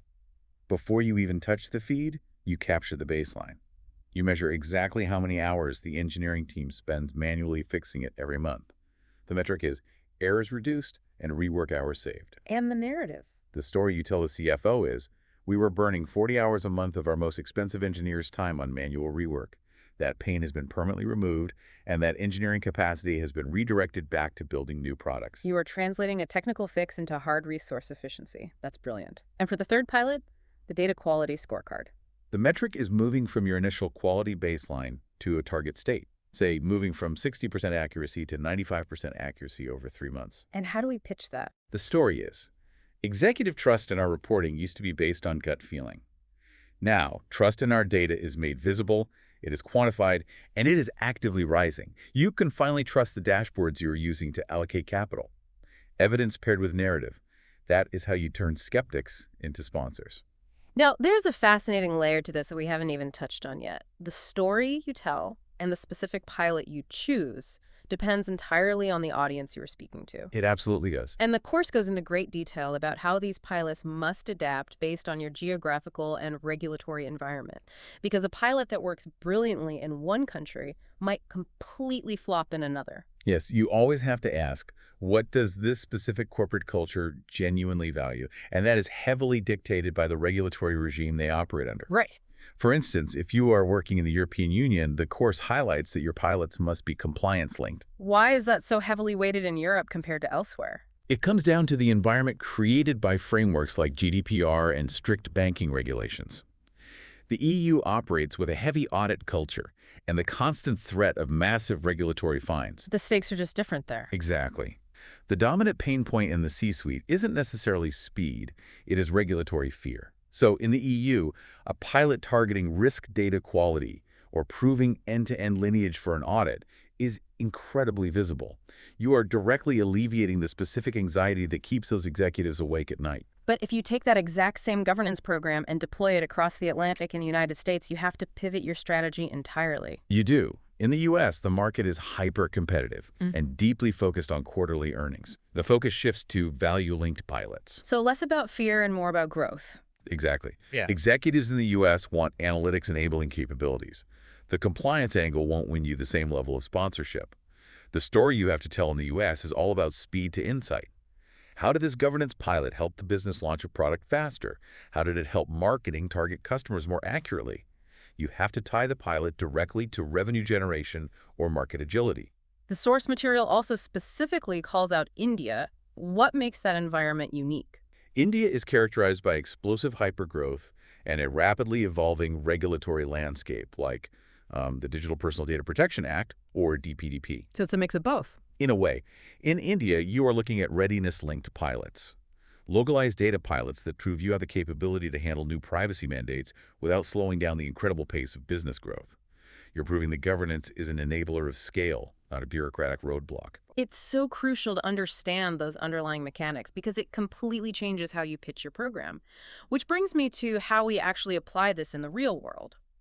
Let's look at how you tailor this approach, not just by geography, but by the specific type of firm you are sitting inside. Okay, let's do some scenarios. Yeah. Imagine you're listening right now and you're interviewing for a data governance lead role. You walk into a global investment and corporate bank. These are institutions that are ruthless about ROI. How do you pitch the pilot concept to them? In a global investment bank, data literally is money. They do not care about academic governance frameworks. So you emphasize proving the approach with hard evidence rather than philosophical argument. Okay, so what do you actually say? You tell them, I'm going to execute a small, bounded, first delivery-like, optimizing one critical trading data feed. I will capture a before and after metric on data latency, and I will use that concrete evidence to win the commission for the next phase. Oh, you use the TV pilot analogy directly? Yes. They understand risk, and they will respect that you are de-risking the governance rollout by proving the ROI first. Okay, different scenario. You walk into a regulated retail and risk-driven bank. The culture is completely different. It's naturally conservative, deeply entrenched, and highly skeptical of change. If they ask you why you want to start small instead of fixing everything at once, how do you handle that? You hit them with the golden rule. Visible beats big. You address their inherent skepticism head on. Just put it right on the table. Exactly. You say, I know this organization has seen massive data transformations fail because they took too long and relied on too many dependencies. We are going to avoid that trap. We are going to optimize our first pilot purely for visibility. Building that early trust. Right. You tell them a small win that this entire organization can see will convert the skeptics early, which earns us the political capital to safely tackle the larger systemic risks later. Yeah. You're showing them that you know how to navigate their specific corporate immune system. That is incredibly strategic. Okay, last scenario. You are pitching to the leadership of a large asset manager and investment platform. They manage portfolios. They think in terms of capital allocation. For an asset manager, you explicitly frame the pilot as a self-funding sequence. You tell them, this pilot is our first profitable rail line. Any program that front-loads all its capital costs without generating early measurable wins will fail its first budget review. Speak their language. Exactly. You say, our pilot will produce visible, measured value like hundreds of hours of manual rework saved, which effectively pays for its own attention and makes the wider governance program self-sustaining. Asset managers spend their entire day evaluating capital efficiency. If you frame governance as a self-sustaining asset, you win them over. It's all about empathy, really. Understanding the pressures the people across the table are facing and designing a pilot that solves their specific problem visibly and quickly. Yes. The technology is often the easy part. Managing the human psychology and the organizational dynamics is what determines whether your program survives its first year. So, as we wrap up this deep dive, let's synthesize the core mechanics we've uncovered. First, redefine what a launch looks like. A pilot is a small, tightly bounded delivery designed to prove the concept, not boil the ocean. Right. Second, when you are staring at a massive list of data problems, use the matrix. Ruthlessly hunt for the teal choices: high business impact, low technical effort, and maximum organizational visibility. Always look for teal. Third, and this should probably be tattooed on the arm of every data professional: visible beats big. Optimize your early efforts for speed and visibility, not scale. And finally, never forget the fitness commercial. You must capture your baseline before you start, because that before and after evidence is the only story that will fund your next phase. And I'd like to leave you with one final thought to ponder as you look at your own organization today. Think about the most annoying, persistent, highly visible data pain point in your company right now. Oh, everyone has one. The one that everyone constantly complains about in meetings. You probably view it as a massive headache. But based on everything we've discussed today, look closer. Is it actually a curse? Or is it secretly the perfect high-visibility pilot just waiting for you to solve it, capture the metrics, and build unstoppable momentum for your entire program? That is a phenomenal reframing. The mess isn't the roadblock. The mess is the opportunity. Well, that does it for our exploration today. Next time, we're going to follow the data to where it actually lives as we step into Chapter 22. Governance for cloud and multi-cloud environments. Keep questioning how things are done, keep proving your value, and we will see you on the next deep dive. So, imagine finding out that your company's most sensitive financial data, the stuff that's legally required to stay on servers in Frankfurt, was just suddenly copied over to a server in Tokyo. Oh, yeah. That is an absolute nightmare scenario. Right. And the kicker here is it didn't happen because of some, sophisticated master hacker infiltrating your mainframe. No, it almost never is. It's usually a mistake. Exactly. It happens because an intern who was just trying to run a simple analytics test clicks the wrong drop-down menu in a cloud console. Just one click. Yeah. And suddenly, a minor configuration error turns into this massive front-page international compliance breach. It's terrifying. It really is. And if you're a data governance lead or a data architect or, I don't know, a privacy officer listening to this, your heart rate probably just spiked. I bet. I mean, it's the ultimate transition from a boring slide deck to a 5-alarm fire. Because in the digital world, data governance feels like this invisible, abstract web of theoretical rules right up until the exact moment a careless click makes it the most urgent crisis in the room. Yep. In my decades running governance programs, across regulated banking and energy trading enterprises, I have seen that exact scenario play out more times than I care to count. I can only imagine. Yeah. Well, when governance works, it is entirely invisible. Yeah. But when it fails, especially in the cloud, the fallout is instantaneous and catastrophic. Which is exactly why we are taking this deep dive today. We are tackling a pretty intimidating beast of a document. It's a big one, yeah. We're exploring the Enterprise Data Governance course from Durga Analytics. And for those of you navigating this space, you probably know this curriculum is massive. Oh, absolutely massive. It's a sequenced journey spanning 21 modules. And get this 529 chapters. Yeah, it's less of a textbook and more of a total survival guide. Right, for standing up operating models, metadata catalogs, privacy controls, modern data platforms, all of it. It really is the foundational text for professionals who actually need to apply these concepts in the real world. I mean, it walks you from the absolute basics of why governance even exists through data quality, master data, architecture. And then it pushes really deep, right? Yeah, into integration, responsible AI, and it caps off with this highly functional data quality masterclass. But, and this is key, the real value is that it forces you to look at vendor-neutral practices through the lens of heavily regulated industries. Which changes everything. Total. So we're going to distill a very specific critical piece of that massive map today. We are zeroing in on Module 01, Chapter 22, which is titled Governance for Cloud and Multi-Cloud Environments. A very timely chapter. Yeah, and there's a core thesis to this chapter that feels like a total paradigm shift.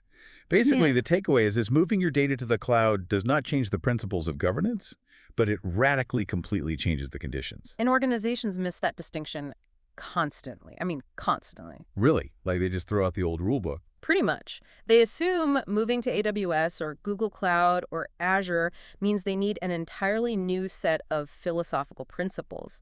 But you still need to know who owns the data set. Right. You still need to track its lineage, understand its quality, and classify its sensitivity. The principles of data ownership and stewardship, they are identical. So what's actually changing then? What changes is the environment, the physics of how that data moves and who can actually touch it. Okay, let's unpack this, because to really understand how those conditions change, I think we need a visual. Visuals always help. The course has this great analogy. Think of it this way. When your data is sitting on-premise, Right. like on your own local servers, it is like owning a single warehouse. Right. You own the whole thing. You own the concrete building, you own the heavy steel locks on the doors, you hire the security guards yourself, and you know exactly which boxes are sitting on which shelves. It's a known, contained physical space. Exactly. But moving to the cloud, Yeah. that's like deciding you are going to rent space in 50 different warehouses scattered all over the globe. Which gives you incredible agility, of course. Oh, sure. You can expand your storage instantly. But your goods, your most sensitive corporate assets, are now sitting in buildings you do not own. Maintained by people you don't employ. Yes. And subjected to foreign laws. That loss of absolute physical control is the root of almost all cloud anxiety for risk managers. Without a doubt. It keeps them up at night. I have to push back here, though, because I know what some of you listening might be thinking. Okay, let's hear it. If I am a Fortune 500 company, and I'm paying millions of dollars a year to rent space in these global warehouses, doesn't the landlord handle the security? Like, I am paying a premier cloud provider for a secure environment, so shouldn't they be keeping my data safe and governed automatically? Yeah, so that assumption right there, Yeah. that is what we call the shared responsibility trap. The shared responsibility trap. Exactly. Misunderstanding this model is arguably the leading cause of cloud data incidents worldwide. Really, the leading cause. Oh, easily. The cloud provider is not managing your governance. They are strictly responsible for securing the infrastructure. So just the building. Right. They make sure the physical servers aren't stolen, they ensure the power stays on, and they manage the hypervisors. As you said, they secure the concrete building. But you, the enterprise customer, you remain entirely responsible for classifying, controlling, and governing the data you put inside that building. Wow, okay. So if we stick with the warehouse analogy, the cloud provider puts an unbreakable state-of-the-art lock on the front door of the building. Right, a fantastic lock. But if I leave my top-secret financial records sitting wide open on a table inside that building, Yep. and I hand out the master passcode for the front door to 100 random employees, that is entirely my fault. 100% your fault, because the cloud provider's infrastructure is doing exactly what you told it to do. It let in the people with the passcodes. Yeah. If you fail to classify a data set as highly sensitive, or, and this happens a lot, an engineer accidentally grants global read access to a private storage bucket, you cannot blame the vendor. The vendor secures the cloud. You secure your data in the cloud. Exactly. Put that on a bumper sticker. So once you accept that you are the one responsible for the data inside all these rented global warehouses, you really have to confront the sheer scale of the risks involved. The scale is staggering. It really is. The chapter gives this breakdown of where governance effort actually goes in a cloud environment, and it's eye-opening. For the data stewards listening to this, I'm sure this will resonate. Oh, they'll know exactly what we're talking about. Right. The biggest risk, taking up about 26% of cloud governance effort, is data sprawl. Yeah. Sprawl is basically the dark side of cloud agility. How so? Well, think about an old on-premise environment. If an engineering team wanted to copy a massive, say, 5-terabyte production database, they literally had to order physical hard drives. Oh, man, I remember those days. It took weeks of approvals. Exactly. Weeks of approvals, hardware setup, getting it racked. That friction acted as a natural governance bottleneck. People didn't just copy data for fun. Right. But in the cloud, that friction is entirely gone. Gone. It takes 3 clicks and about 2 minutes to copy that same 5 terabytes. Which sounds great for productivity. It does. But that is where the nightmare begins. Because, okay, let's say a data scientist decides they want to run a machine learning experiment. Sure. They copy that massive production data set into an isolated sandbox environment. They run their tests, they get the results, and then they move on to another project. And you just leave the data there. They leave that shadow copy sitting right there in the sandbox. Now, multiply that by hundreds of engineers over a few years, and suddenly your data has proliferated completely out of sight. So you just have sensitive customer information floating around in forgotten corners of your cloud infrastructure. Exactly. Ghost data everywhere. Which brings us to the next risk, taking up about 18% of governance effort access at scale. Yeah, permissions in cloud environments are incredibly complex. And to understand why it's so easy to accidentally expose data, we have to look at a highly technical distinction the curriculum makes for data and platform engineers. We need to talk about the control plane versus the data plane. Yes. Anyone touching cloud architecture needs to internalize this distinction immediately. So break it down for us. What's the data plane? The data plane is where your data actually lives and is processed. So it's the database reading and writing customer records. It is the analytics engine crunching the numbers. Okay, let's adapt our warehouse analogy here. If the cloud is the warehouse, the data plane is the actual forklifts moving the boxes around. It's the physical movement and processing of the goods. Oh, I like that. That's good. Okay, so if the data plane is the forklifts, the control plane is the administrative office overlooking the warehouse floor. The management layer. Exactly. It is the management layer where you configure the resources. It is the interface where you decide which employee gets a key card, how the security cameras are routed, and what policies are actually enforced. The control plane dictates how the forklifts are allowed to operate. Okay, so why is distinguishing between the office and the forklifts so vital for a governance team? Because a misconfiguration in the control plane overrides absolutely everything else. Wait, really? Everything? Everything. You could have perfectly clean, fully encrypted, beautifully governed data sitting down there on the data plane. But if an engineer in the control plane accidentally toggles a drop-down menu that changes an IAM policy and identity and access management policy from private to public read, Oh, no. yep, all your data plane security is instantly useless. Wow. The control plane is this massive, terrifying lever. One tiny mistake there exposes petabytes of data to the open internet in literally a fraction of a second.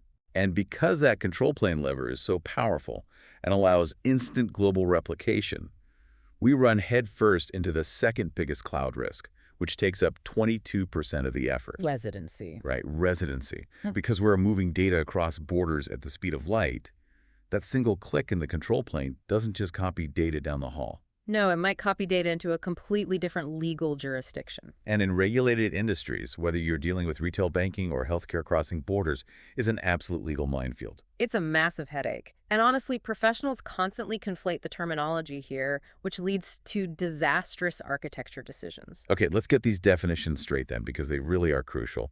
The curriculum highlights 3 specific terms: data residency, data localization, and data sovereignty. Let's start with residency. Okay, residency. That's simply the where, right? Exactly. It is a geographic location choice. You, as an enterprise, choose to spin up your cloud servers in Frankfurt or Tokyo or Northern Virginia, mostly because you want the data physically close to your users to reduce lag time. So it's just an operational choice for performance. Precisely. But then you escalate to data localization. And how is that different? Localization takes the choice away. It is the must-stay-here rule. This is a strict legal mandate imposed by a government stating that a specific category of data, usually citizen data or financial records, cannot physically leave the country's borders. Got it. So residency is a performance choice. Localization is a geographic mandate. But data sovereignty is the trickiest one, isn't it? Oh, absolutely. Because sovereignty is the whose law applies consequence. That is the trap right there. Sovereignty means that the moment your data physically sits on a server in a foreign country, it is subject to the laws and legal structures of that specific jurisdiction. So even if I didn't mean for it to be subject to their laws. Doesn't matter. Let's say you choose to store company data in another country strictly for performance reasons. Simple data residency, right? Yeah. You have inadvertently triggered data sovereignty. The government of that country may now have the legal right to subpoena your data or access it under their national security laws, regardless of where your company is actually headquartered. That is wild. How does this even play out operationally? I mean, if I'm designing a multi-cloud architecture today, how do different regions apply these pressures? Because the landscape has to be incredibly fragmented. Fragmented is an understatement. I mean, it's a patchwork quilt of regulations. If you look at the European Union, it is heavily residency critical. Because of GDPR. Exactly. Everything is driven by the GDPR, the General Data Protection Regulation. You cannot just move EU citizen data to the US. You need a lawful basis, like an adequacy decision. Which is what exactly? It's essentially a formal agreement where the EU decides they trust the destination country's privacy laws. Add in the new Digital Operational Resilience Act, or DORA, which forces financial institutions to prove their cloud infrastructure can survive massive disruptions. Wow. Yeah, you quickly find that sovereignty concerns dictate almost all architectural design in Europe. Now, the United States is almost the complete opposite, right? Very different, yeah. There isn't a single overarching federal privacy law like GDPR in the US. It's highly sector-specific. Like HIPAA for healthcare. Right. HIPAA protecting healthcare data and SEC regulations for finance. So in the US, the focus is less on national borders and more on mature cloud-native tooling. Large American firms often use 2 or 3 different cloud providers simultaneously. So their governance teams must be obsessed with cross-platform consistency rather than strict localization. Exactly. It's all about making sure AWS, Azure, and GCP are playing by the same internal rules. And then you look at a market like India, which the curriculum specifically highlights. India is fascinating right now. They are aggressively localization-driven. How so? The Reserve Bank of India, the RBI, has very stringent rules regarding payment systems and outsourcing. If you are a financial institution operating in India, you simply must keep certain financial transaction data physically within the country. No exception. Basically none. As their cloud adoption accelerates, those regulatory stakes are forcing companies to build entirely separate, isolated cloud environments just to operate there legally.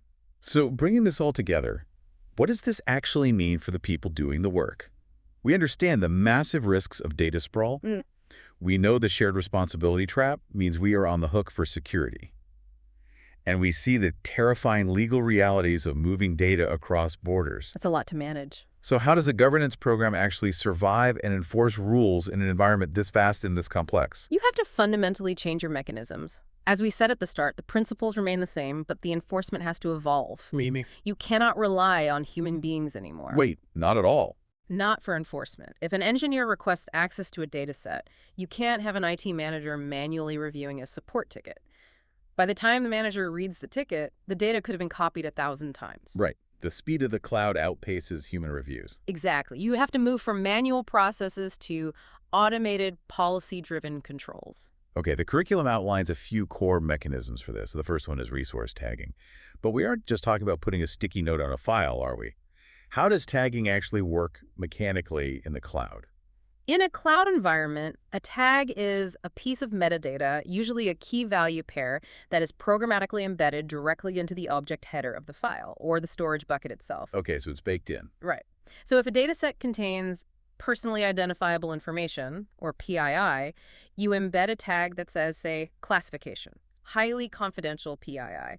Because that tag is baked into the infrastructure layer, it travels with the data. Oh, that's brilliant. Yeah, wherever that data drifts, whether it's copied to a new region or pulled into a new analytics tool, the identity and classification travel with it. It acts like a digital passport. I love that analogy. Yeah. So if the tag is the passport, then the mechanism that checks the passport is policy as code. Yes, exactly. This feels like the absolute cornerstone of modern cloud governance. Instead of human beings granting permissions, you are turning your governance manual into executable software. That is exactly what you're doing. You are writing scripts that the cloud infrastructure enforces automatically. Let's walk through how that works in practice. Sure. So you write a policy in code that says, if a data set has the tag highly confidential, then only users in the senior compliance group can read it, and it can never be moved to a storage bucket outside the EU. And when a user tries to access it, what happens? The cloud's identity and access management engine, the IAM, intercepts the API request. It evaluates that request against your written JSON policy in milliseconds. And if they don't have clearance? If the user doesn't have the right clearance, or if they are trying to copy the data to an unauthorized region, the IAM engine instantly denies the action. No human involved. None.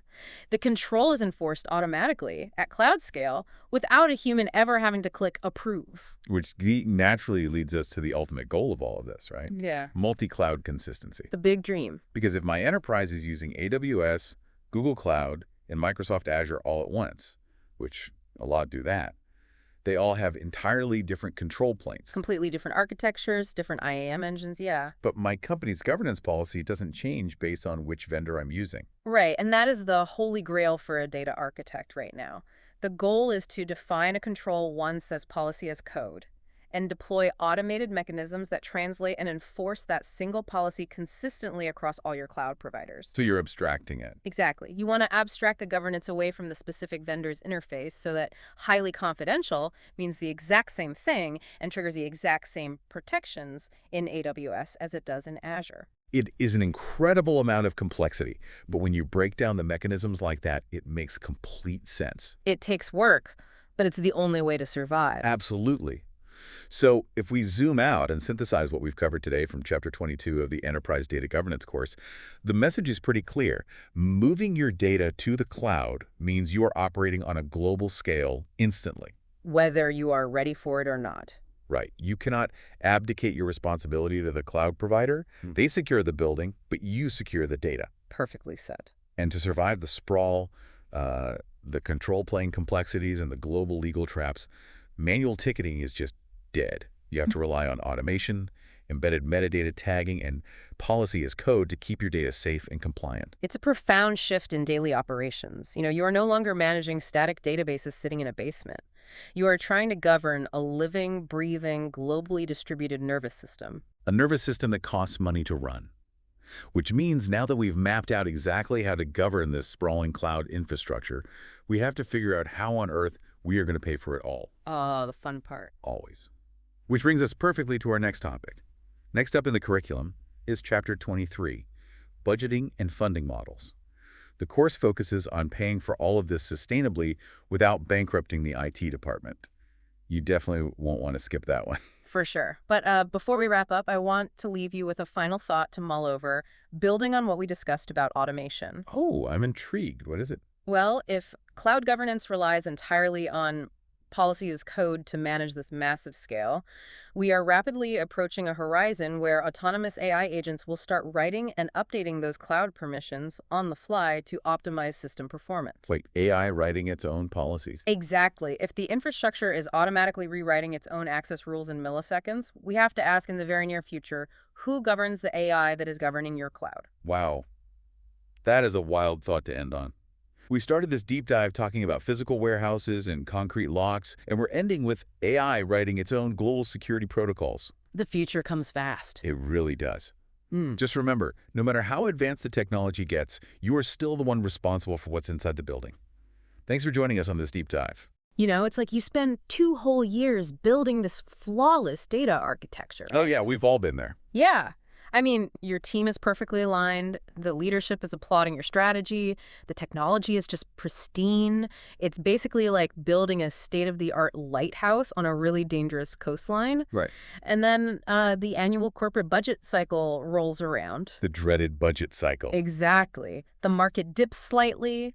Priorities shift to, immediate revenue generation, and suddenly someone unplugs the electricity to your lighthouse just because they didn't want to pay the monthly utility bill. Yeah, and your masterpiece is defunded. Dismantled. And within, 6 months? It's entirely forgotten. It is a devastating scenario, and honestly, if you have spent any time at all in the world of data, you have likely watched it happen firsthand. Yeah, I'm sure you have, especially. Oh, absolutely. Through my work at Durga Analytics, I've spent decades designing and running these data governance programs across regulated banking, energy trading, asset management, you name it. And we see these brilliant data professionals who know exactly how to govern their enterprise data. Right, they know the tech. Exactly. They know how to build the catalogs, they know how to write the quality rules, but they have absolutely no idea how to navigate the internal politics required to actually pay for that governance over the long haul. Which is exactly why we are dedicating this deep dive to the mechanics of survival. Because if you are staring down a budget cut this quarter or, just trying to figure out how to keep your data initiatives alive, this is for you. Right. And just as a quick structured reminder for you listening, this deep dive is a core part of our overarching enterprise data governance course. A massive journey, by the way. It really is. It's a sequenced journey across 21 modules and 529 chapters. Yeah, we cover everything from why governance exists and setting up operating models through policies, metadata, data quality, module 5, all the way to master data, architecture, privacy, lineage. The whole 9 yards. Yep. Data products, tooling, integration. Right. Adoption, cloud, metrics, responsible AI, all the way to implementation, certification, and a functional data quality masterclass in Module 21. So where exactly are we today? Today, we are focusing on Module 1 Foundations of Enterprise Data Governance, specifically Chapter 23, which is Budgeting and Funding Models for Governance Initiatives. Okay, let's unpack this, because setting mission for this deep dive, it's clear that governance needs sustainable funding, not just a one-off budget. Right. I mean, how do we ensure a governance program actually survives the annual corporate budget cycle? Because getting a pile of cash to launch is easy. Keeping the lights on year after year is the real trick. It is. And to do that, you have to understand that the way a program is funded fundamentally dictates its political resilience. Oh, interesting. Yeah, funding isn't just an accounting exercise. It dictates behavioral psychology across the entire enterprise. So there are essentially four dominant funding models that companies use to pay for shared capabilities like governance. Okay, four models. Let's trace that evolution. I mean, if a company is just starting out, or maybe they just failed an audit and they are panicking, how do they usually fund the fix? Well, they almost always default to one of two extremes. The first is what we call project-embedded funding, which usually has a typical suitability score of about 45 out of 100. 45. Okay, pretty low. Very low. So imagine the firm is building a massive new mobile banking app. The executives know they need data governance for the app to function securely, but they don't want to create a whole new corporate department. Right, they just want to get it done. Exactly. So they just hide the governance costs inside the delivery budget of the mobile app itself. But wait, that sounds incredibly agile, though. I mean, you don't have to go beg the CFO for a dedicated governance budget. You just sneak it into a project that already has momentum. Yeah. So why is that a bad starting point? Because it ties the lifespan of your governance to the lifespan of a temporary project. I mean, what happens when the mobile app launches? The project is over. Right. The project budget is closed, the developers move on. But the data generated by that app needs to be governed forever. Oh, wow. Yeah. So if your funding was embedded in the build phase, your budget drops to zero the day you go live. The data stewards are reassigned, the quality rules stop being updated, and the data instantly begins to decay. I mean, it is the most fragile funding model in existence. Right, because governance isn't a project, it's an ongoing operational reality. Okay, so if embedding it in projects is a disaster, what's the other extreme companies default to? The other extreme is central funding, which scores a bit better, usually around a 70. This is the panic budget. The panic budget, I like that. Yeah, the board gets nervous about a regulatory fine, maybe, so they carve out a massive centralized corporate budget to pay for a governance program across the whole firm. It's funded right from the top, treating governance as a foundational corporate capability. I gotta admit, that sounds ideal. I mean, if the corporate mothership is paying for everything, you actually have the stability to hire a team, buy the enterprise tooling, and just get to work without begging individual business units for cash. And it is fantastic for the first 18 months. It gives an early-stage program the runway it desperately needs. Yeah. But you have to look at the psychology of a CFO 2 or 3 years down the line. Okay. If you stay purely centrally funded forever, you produce no direct revenue, but you consume millions in corporate cash. Huh. So to the business units, you start looking like a tax. And to the CFO, you look like pure corporate overhead. And when the market takes a downturn, corporate overhead is the very first thing on the chopping block. Exactly. You become a massive target during cost-cutting season because the people writing the checks are completely disconnected from the day-to-day value you are providing to the data engineers or the marketing teams. Okay, so embedding it in projects kills you when the project ends, and central funding gets you labeled as overhead. That brings us to the third option, which is business chargeback. Now, this one has a score of 55, right? Right, a 55. Okay, but on paper, this sounds like the most logical, fair system possible. I mean, if the retail banking division uses the data catalog heavily, they pay a fee. If the trading desk needs custom data quality rules written, they pay for the hours. It's basically basic capitalism. You pay for what you consume. Why isn't that the gold standard? Because you are assuming rational actors in a unified system. And that's rarely reality. Fair point. Chargeback works perfectly in very mature, highly cost-conscious firms where every department operates like a franchise. But governance is a shared infrastructure. So if you rely purely on a chargeback model where every single interaction has a price tag, business units will inevitably try to optimize their local budgets by opting out. Wait, really? How do you just opt out of corporate governance? By building shadow IT. Oh, of course. Yeah. I mean, if the marketing department is told they have to pay a $50,000 chargeback fee to use the official enterprise data catalog, the marketing VP will just say, no thanks, I'll just hire an intern to manage our data in a rogue spreadsheet. I see. The source text uses this great shared road analogy here, and I think it perfectly illustrates the trap. Let me break this down for you listening. If central funding is like paying for a shared town road, using general taxes, then chargeback is basically a toll road. Yes. What's fascinating here is what happens when those tolls get too high. People just start taking the back roads. Precisely. And in a corporation, those back roads are the shadow IT systems, the rogue databases, the undocumented pipelines. Because the business units avoid the toll, which means the central toll road, your governance program, stops generating enough revenue to survive. So the shared core starves. Right. The road gets potholes. Yeah. And meanwhile, the enterprise risk skyrockets because everyone is driving unregulated data on the back roads. That makes the flaw in pure chargeback glaringly obvious. I mean, essential shared infrastructure can never be at the mercy of an individual department's willingness to pay a toll on any given Tuesday. Exactly. Which brings us to the golden rule of this entire framework. No matter what economic climate you're in, you must fund the core centrally. Fund the core essentially. Okay, let's define the core for a second. What exactly are we protecting here? The core is the data governance lead, the central policy definition, the core enterprise standards, and the baseline shared tooling like the underlying license for the catalog itself. That core must come from a stable, protected central budget.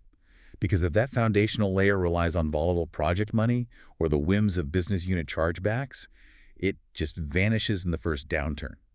And if the core collapses, the entire surrounding ecosystem dies with it. So if you have plenty of funding, but it's the wrong kind of money, say it's all project money, fragile money can actually kill a well-funded program. Absolutely.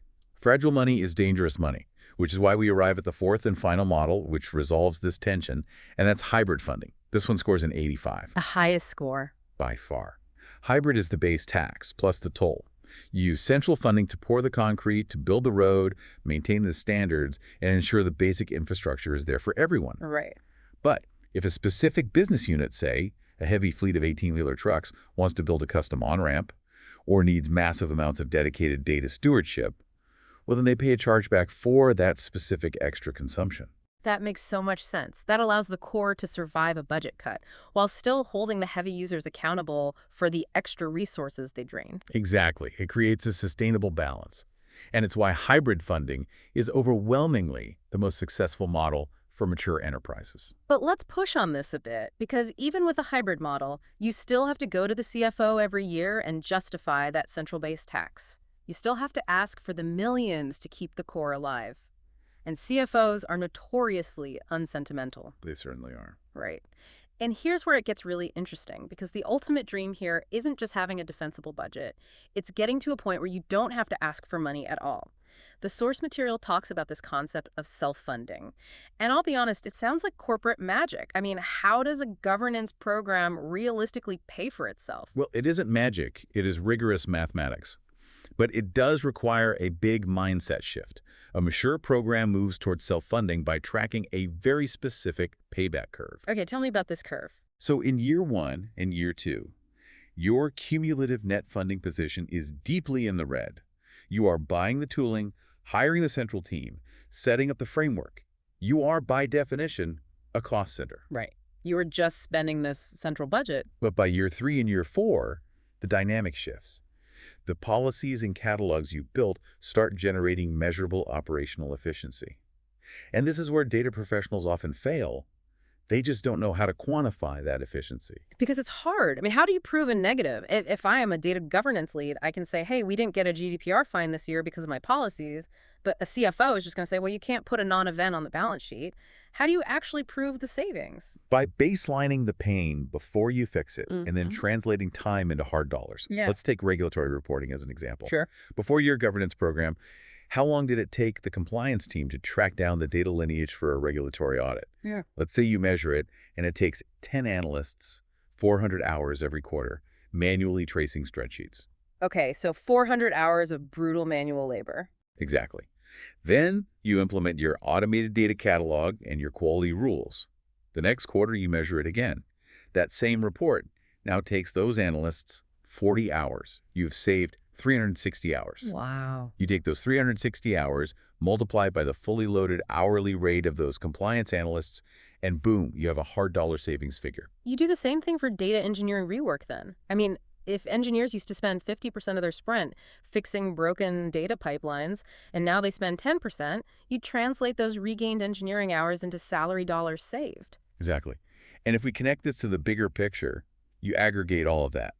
Rework avoided, reporting time slashed, server compute costs lowered because you aren't storing redundant data. Eventually, the cumulative value of those hard dollar savings exceeds the operational cost of the central governance core. The curve crosses into the black. Yes, and this is your ultimate strategic defense at budget time.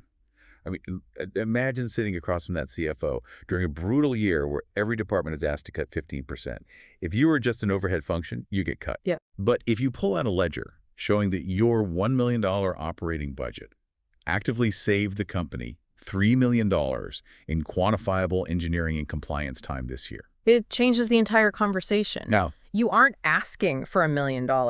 You are offering to protect $3 million of savings. You make it mathematically irrational for them to cut your budget. precisely. Yeah. A program that demonstrably funds itself from its own efficiency savings is essentially bulletproof. But you have to do the work in year one to baseline the metrics, or you will have no proof in year three. I love that approach. Now, we really need to talk about regional realities because the mathematical logic of the payback curve is great, but corporate culture is heavily dictated by geography and local regulation. Oh, absolutely. I mean, the exact same funding pitch that works in New York might get you laughed out of a boardroom in Frankfurt. How do these funding justifications actually shift across borders? It is a critical nuance, especially if you are listening to this and you operate in a multinational firm. The levers of power are just different. Let's look at the European Union, the United States, and India as our primary examples. Okay, let's start with the EU. In the European Union, the conversation is predominantly compliance justified. The stick is much more effective than the carrot there. Right, because of regulations like the General Data Protection Regulation or GDPR and the new AI Act. Exactly. And these aren't slap-on-the-wrist regulations. They carry fines based on a percentage of global corporate revenue. So in the EU, securing that central funding is driven by audit continuity and existential risk avoidance. Yeah. Your pitch to the board is essentially fund this stable central core, or the regulators have the power to shut down our operations or erase our profit margin for the year. The business case practically writes itself. That is a very heavy stick. But if you try that same pitch in the United States... American executives will generally listen to the compliance risk, but it doesn't open the checkbook the same way. The U.S. is fundamentally value justified. Yeah. ROI framing, chargeback mechanisms, and that payback curve we just discussed that resonates deeply there. They want to see the carrot. They want to know how data governance is going to make the firm faster, leaner, and ultimately more profitable. Yes. The U.S. market loves a self-funding argument. You really have to prove that governance is an engine for business velocity, not just a shield against auditors. And what about the emerging landscape in India? India is fascinating right now because it's in transition. Historically, the corporate conversation there has been intensely efficiency-focused. Extreme cost efficiency shaped the funding models, meaning budgets were incredibly tight and often pushed into project-embedded structures just to keep overhead low. But the regulatory landscape there is changing rapidly, right? Dramatically. With the rollout of the Digital Personal Data Protection Act, the DPDP Indian firms are suddenly facing strict mandates on how personal data is tracked, stored, and governed. They can't just hide it in projects anymore. Right. They can no longer afford the risk of fragmented project-level data governance. So we are seeing a massive shift toward hybrid models in that region, trying to balance their historic drive for cost efficiency with the sudden, non-negotiable reality of regulatory readiness. So what does this all mean for you, the listener, if you're walking into a job interview tomorrow? Let's bring all of this out of the abstract and make it incredibly practical. I like that. Let's say you, listening right now, have a final round interview tomorrow for a senior data governance role. You are sitting across from the leadership team, and they are testing your business acumen. They want to know how you are going to pay for the program you want to build. Let's do a rapid-fire negotiation scenario. I'm going to throw a firm profile at you, and I want you to tell me exactly how you navigate the funding question in that room. Let's do it. Okay, scenario one. You are interviewing at a highly regulated, cost-conscious retail bank. They are obsessed with allocating costs to the business lines. The managing director leans over and says, "We like your vision, but corporate isn't paying for it. We want to fund your entire governance capability purely through business unit chargebacks. Retail pays for what retail uses." How do you push back without losing the job offer? I would immediately make it about their personal risk. I'd say, look, I understand the desire to allocate costs, and we will use chargebacks for custom services.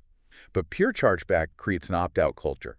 If a business unit is having a bad quarter, they will avoid the chargeback by abandoning our regulatory data standards just to save money. Are you, as the managing director, comfortable with a rogue business unit deciding compliance is too expensive this month? Ouch. Put the liability right back on them. Exactly. I would follow up with, essential compliance cannot be optional. That is why I insist on a stable central budget for the core policies and catalog, and we will use your chargeback model only for extra heavy usage. Brilliant. Okay, scenario 2. You are sitting across from the partners at a massive global asset management firm. They hate overhead. They view governance as a tax that slows down their traders. They say to you, we will give you central funding for 1 year to fix our immediate data quality mess, but after that, you need to justify your existence. This raises an important question, right? For them, I would pull out the payback curve. I wouldn't ask for charity in year 2. I would pitch them an investment vehicle. Ooh, nice. I'd say, I accept that challenge. In year 1, we will baseline the thousands of hours your data engineers currently waste fixing broken pipelines for the trading algorithms. By year 2, as our quality rules take effect, I will show you the exact hard dollar value of the engineering time we have returned to the firm. By year 3, this program will fundamentally pay for itself through those savings.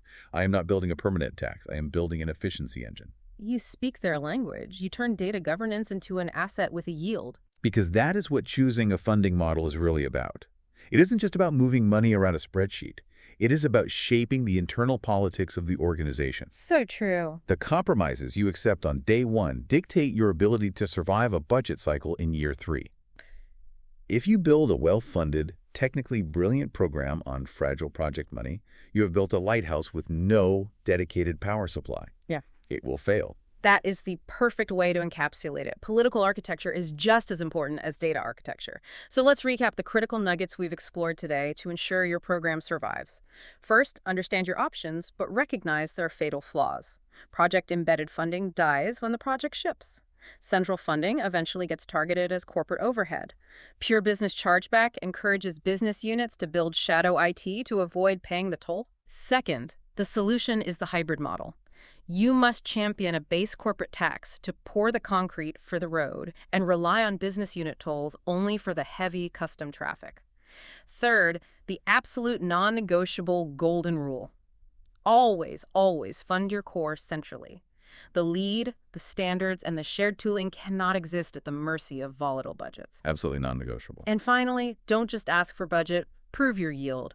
Baseline your inefficiencies today so you can mathematically prove your hard dollar savings tomorrow. Force that payback curve into the black and make your program impossible to cut. If you master those mechanics, you stop being a cost center and you become a strategic partner to the business. I want to leave you, our listener, with a final thought to mull over. Take a hard look at your own organization this week. Look at the shared data infrastructure, your shared roads. Are they full of potholes right now because you're relying on a fragmented chargeback model and business units are quietly taking the back roads? I mean, how much engineering rework and regulatory panic could your firm avoid tomorrow if you could just convince leadership to pay the central base tax today? It might be time to pull out that payback curve, sit down with your CFO, and fundamentally change the conversation. And once you have your internal funding secured and your walls fortified, well, the next challenge is realizing you don't actually control all your data. Next time, we'll move beyond our own walls in Chapter 24, Vendor Management and Third-Party Governance, extending control beyond the firm's walls. I can't wait to get into that one. Thank you so much for joining us on this deep dive. Keep fighting for that stable core, start tracking those efficiency metrics, and we will catch you on the next one. Right now, your company's most sensitive data, it actually isn't sitting on your servers. No, it's really not. It's sitting on the servers of a software provider you hired, who then outsourced their computing power to a sub-processor you've literally never heard of, hosted in a data center in some country you've never visited. And if that data center gets breached tonight, well, the headlines tomorrow won't name them. They're going to name you. Exactly. They will name you. So welcome in. Today, we are stepping out of the, clean, contained world of internal systems and diving into the messy, highly regulated reality of third-party risk. It is a messy reality for sure. It really is. And this deep dive is custom designed to serve as a masterclass for you. We brought in the heavy artillery today. Sitting across from me is a seasoned enterprise data governance expert from Durga Analytics. They have spent decades standing up governance operating models, handling privacy controls, and, well, teaching data owners and stewards how to build these programs across regulated banking, energy trading, and asset management enterprises. Thanks for having me. It's fantastic to be here. Because when you're building a data governance program in a heavily regulated enterprise, the exact moment your data leaves your four walls is the moment your risk profile just completely explodes. Oh, I bet. Yeah, but before we get into the mechanisms of how to actually control that risk, I really want to ground us. I want to remind you exactly where you are in the architecture of the enterprise data governance course, because it's a huge journey. It is. It's a massive sequenced roadmap. So let's establish the scale of what we're navigating here for you. Yeah. We're looking at 21 distinct modules, right? 21 modules, exactly. And I always tell my teams at Durga Analytics to think of it in phases. So you've got the foundational phase, which is Modules 01, Foundations of Enterprise Data Governance, and that covers chapters 01 through 25. Then we get into the structural operating model. Module 02 is Governance Roles, Organization and Operating Model, chapters 26 through 50. Right, laying the groundwork. Right. And Module 03 covers Data Strategy, Policies, and Standards, chapters 51 through 75. Module 04 dives into Metadata Management and Data Catalogs, chapters 76 through 100. Module 05 focuses on Data Quality Management, chapters 101 through 125. Okay, so that's the real nuts and bolts. Yeah, the core stuff. Right. Then Module 06 is Master Data Management, or MDM, and Reference Data, chapters 126 through 150. And Module 07 tackles Data Architecture, Modeling, and Standards, chapters 151 through 175. And that covers the core structure, but then the curriculum shifts into the regulatory and technical execution, doesn't it? It does. That's where things get really complex. Module 08 is Privacy, Security, and Regulatory Compliance, chapters 176 through 200. Module 09 is Data Catalog, Lineage, and Observability and Practice, chapters 201 through 225. Got it. Then Module 10 covers Data Product Management and Data as a Service, chapters 226 through 250.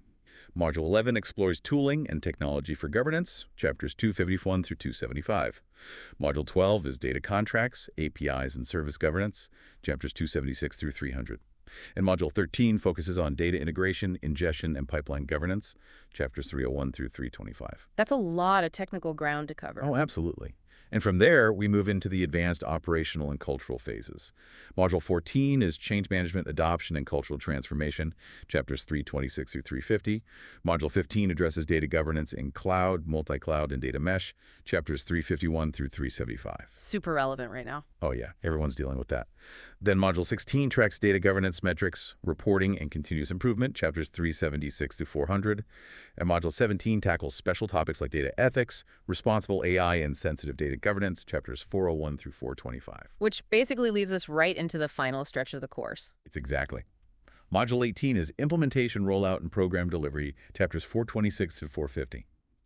Module 19 provides case studies, industry patterns, and best practices, chapters 451 through 475. Module 20 offers templates, playbooks, certification, and next steps, chapters 476 through 500. And then the big finale. The big one, yeah. Yeah. Module 21 is a functional data quality masterclass spanning chapters DQ01 through DQ29. Wow. Okay, it is a comprehensive journey. But today, we're focusing right at the tail end of that very first block.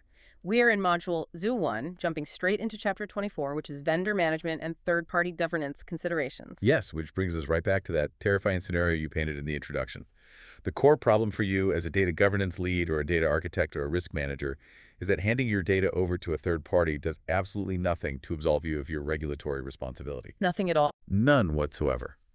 I mean, if we connect this back to earlier lessons, like specifically Chapter 18 on global regulations or Chapter 22 on the shared responsibility model, the legal reality is absolute. You can outsource the task, but you cannot outsource the accountability.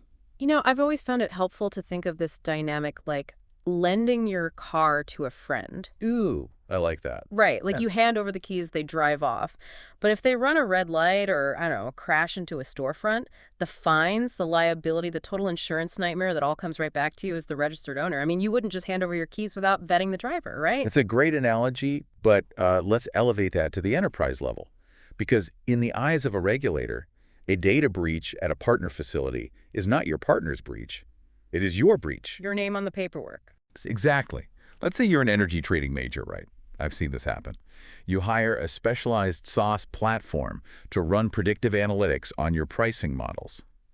If that SaaS provider leaves like an AWS S3 bucket exposed to the public internet, the resulting regulatory fines from entities like the SEC or European watchdogs, they land directly on your desk. And the reputational damage hits your stock price. Right.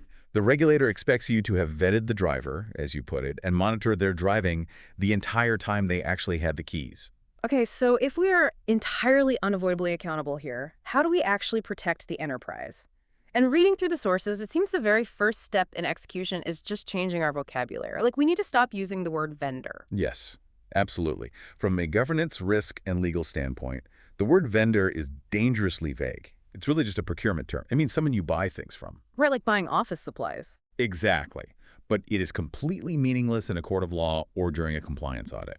If you want to protect your enterprise, you have to use the exact language of liability defined by the specific jurisdictions you operate in.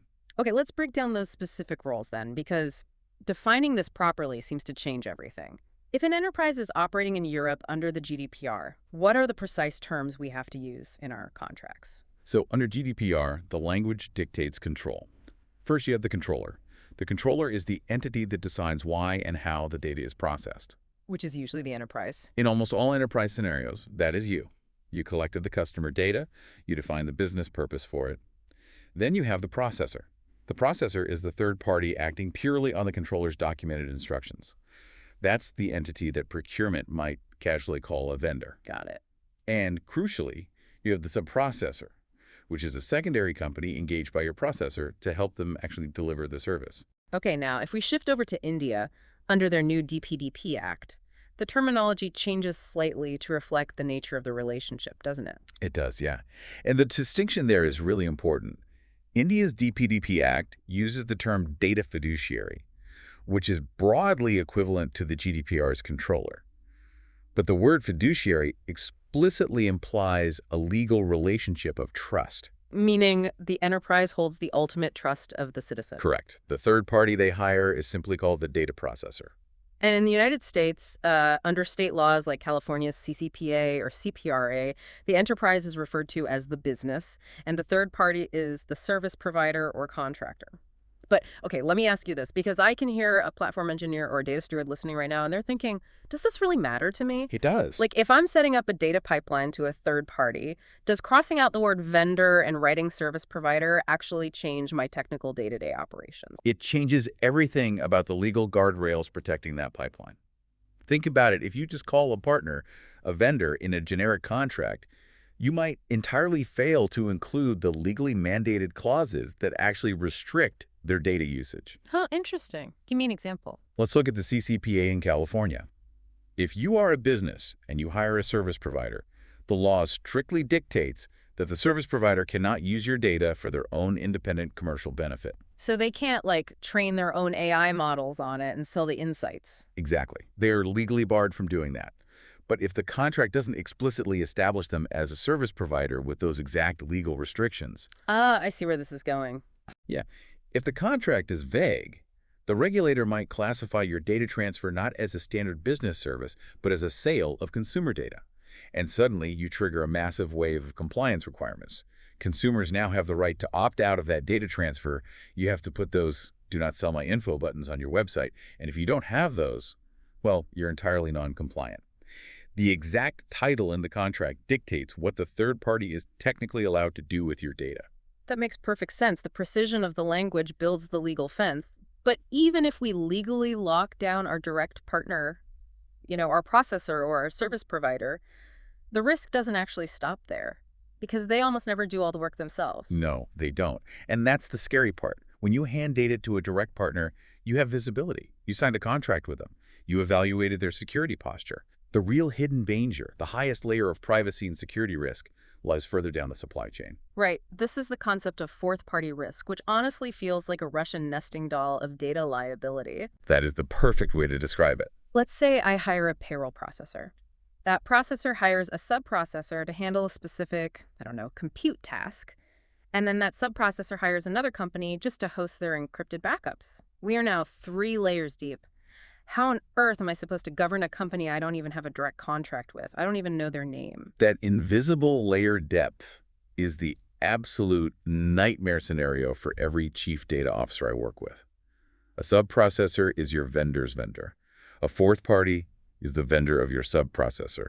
And data flows effortlessly across these boundaries, often deep into jurisdictions you have never assessed. Right, like crossing international borders without you knowing. Exactly. This is especially dangerous with offshore data sharing, where a subprocessor might move your data into a region with entirely different, much looser legal standards for, say, government surveillance or data protection.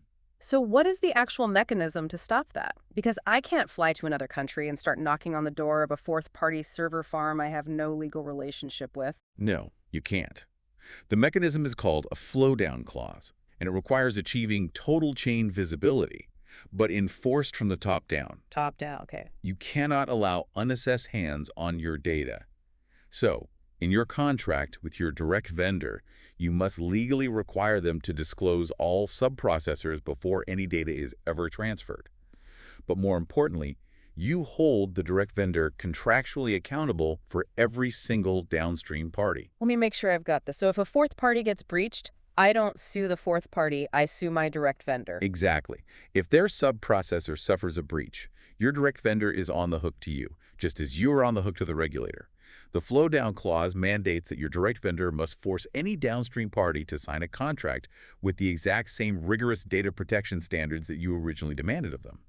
It essentially forces your direct vendor to practice their own stringent enterprise data governance. Okay, I mean, understanding these nested risks makes you just want to pull all your data back on premise, lock the server room, and throw away the key. It does, but you can't do that. No, that's not how modern business operates at all. If you spent any time in governance, you know there has to be a standard lifecycle you can force vendors through to actually manage this practically, right? There is, and it maps to 4 distinct stages of a vendor's lifecycle. We're talking selection, contracting, operation, and exit. Because governance isn't a one-time stamp of approval, it is continuous. Let's break down the execution of those stages. Stage 1 is selection. I assume this is where we do the heavy lifting to avoid bad actors before we ever sign a piece of paper. Correct. The core purpose of selection is risk avoidance. You are performing deep due diligence on their controls. You don't just ask them if they're secure, you ask for proof.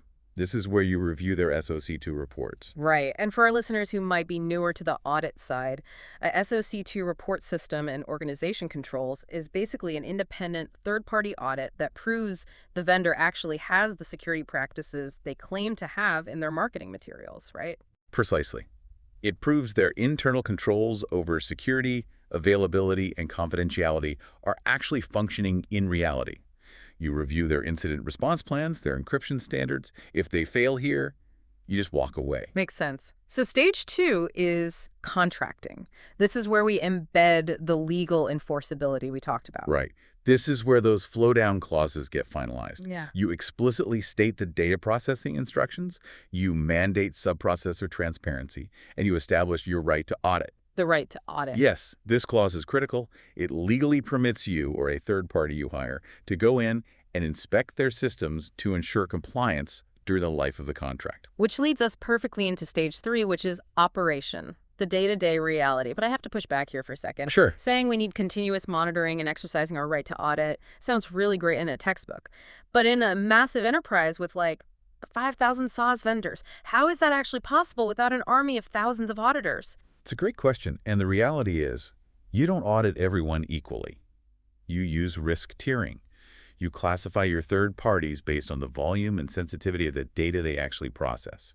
So not everyone gets the white glove treatment. Exactly. Yeah. A vendor handling your core trading algorithms or highly sensitive, personally identifiable information gets classified as Tier 1. They get the intensive manual audits, the annual penetration test. Right. But a vendor providing, say, a generic non-connected team-building app, they might be Tier 3. For them, you leverage automated risk scoring platforms, basically software that continuously scans their public-facing network posture and alerts you if their security suddenly degrades. Okay, that makes it manageable. You prioritize the heavy scrutiny where the risk is existential. And I know the regulatory environment dictates a lot of this operational monitoring too, depending on your region. Absolutely. If you are operating in the European financial sector, you have DORA, the Digital Operational Resilience Act. Yeah. DORA specifically forces financial institutions to ensure their tech vendors can withstand severe cyber attacks, and it actually gives regulators direct oversight over critical third-party tech providers. Wow, direct oversight. Yeah. And in India, you have strict RBI Reserve Bank of India outsourcing guidelines, alongside data localization constraints that explicitly forbid certain core financial data from ever leaving the country's borders, regardless of who your vendor is. It really emphasizes that being a data governance lead means synthesizing technology, legal frameworks, and risk management all at once. Now, let's look at the final stage, which so many companies dangerously overlook. Stage 4, the exit. The breakup. Yeah, the breakup. When a contract ends, the governance obligations do not. The entire purpose of this stage is preventing lingering exposure. You cannot leave sensitive enterprise data sitting forgotten on a former vendor's legacy server for 5 years, just waiting to be compromised. Wait, how do you actually verify that, though? When you say certified destruction, how does an enterprise know the data is actually gone? Do they, send you a video of someone smashing hard drives with a hammer? I mean, in some highly classified government scenarios, physical destruction is actually verified like that. No way. Yeah. But in the enterprise space, it usually involves digital wiping standards and cryptographic erasure, often called crypto shredding. Crypto shitting. Right. If the data was encrypted at rest while the vendor held it, they delete the encryption keys, which renders the data permanently unreadable. They then provide a legally binding certificate of destruction signed by an officer of their company, stating the data has been irrevocably destroyed according to industry standards like NIST. That's intense. It is, but if that data ever surfaces later, that certificate gives you immense legal recourse. That is a fascinating mechanism. Selection, contracting, operation, exit. Okay, let's put this into a high-stakes, real-world scenario for you listening. If you are sitting in a final interview tomorrow for a leadership role at an integrated energy trading major, a company dealing with highly sensitive, market-moving data, and the chief data officer looks at you and asks, how do you govern a vendor that processes our sensitive trading data? What is the ultimate 90-second closer answer? If you get that question, you deliver a structured response grounded in that lifecycle. You look them in the eye and say, I manage it across the entire vendor lifecycle. At selection, I require deep due diligence reviewing independent SOC2 audits to avoid risky vendors entirely. At contracting, I enforce strict data protection clauses, define our exact legal relationship to avoid unintended data sales, and demand flow-down clauses for all sub-processors. During operation, I tier our vendors by risk-applying continuous automated scoring to the low-risk tiers and exercising rigorous right-to-audit clauses on Tier 1 vendors. And finally, at exit, I require crypto shredding and legally binding certificates of destruction to prevent any lingering exposure. Ultimately, the contracts make the requirements enforceable, and the audits verify them, ensuring the vendor is held to the exact same standard we hold ourselves. Boom. That is the answer that gets you the job. It proves you understand that data governance doesn't just stop at the edge of the corporate firewall. Yep. Let's synthesize all of this. If you take away just one core principle from this entire deep dive today, let it be this. You can outsource the processing of your data to anyone in the world, but you can never, ever outsource the accountability for it. If your vendor drops the ball, it is your name in the headlines and your budget paying the fines. That is the absolute foundation of third-party governance. And with that concept firmly in place, you have reached the end of the foundational module. Next chapter, 25 Module 1 Capstone. Build an executive-ready data governance charter where everything comes together. I can't wait for you to tackle that capstone. But before you go, I want to leave you with something to chew on, something that builds on this idea of invisible subprocessors and risk curing. Think about the everyday, unofficial sauce tools your team uses without even thinking about it. Oh, shadow IT. Exactly. Maybe someone on the finance team uses a free online PDF converter to merge some confidential quarterly reports. Or a marketing manager pastes a sensitive internal memo into a quick, free online spelling checker. Who is the sub-processor of that free tool? Good question. How do they make their money? And where in the world did your highly sensitive enterprise data just go? Think about that for a second. Let that thought linger. Keep learning, keep questioning, and we will see you on the next deep dive. You know, you could have, the most brilliant data architects in the entire world, flawless metadata tags, and just the most elegantly designed operating models. Yeah, absolutely. But if you don't have a signed data governance charter, I mean, you do not have a data program. No, you don't. You really just have a very expensive, highly theoretical, and completely unauthorized hobby. Exactly.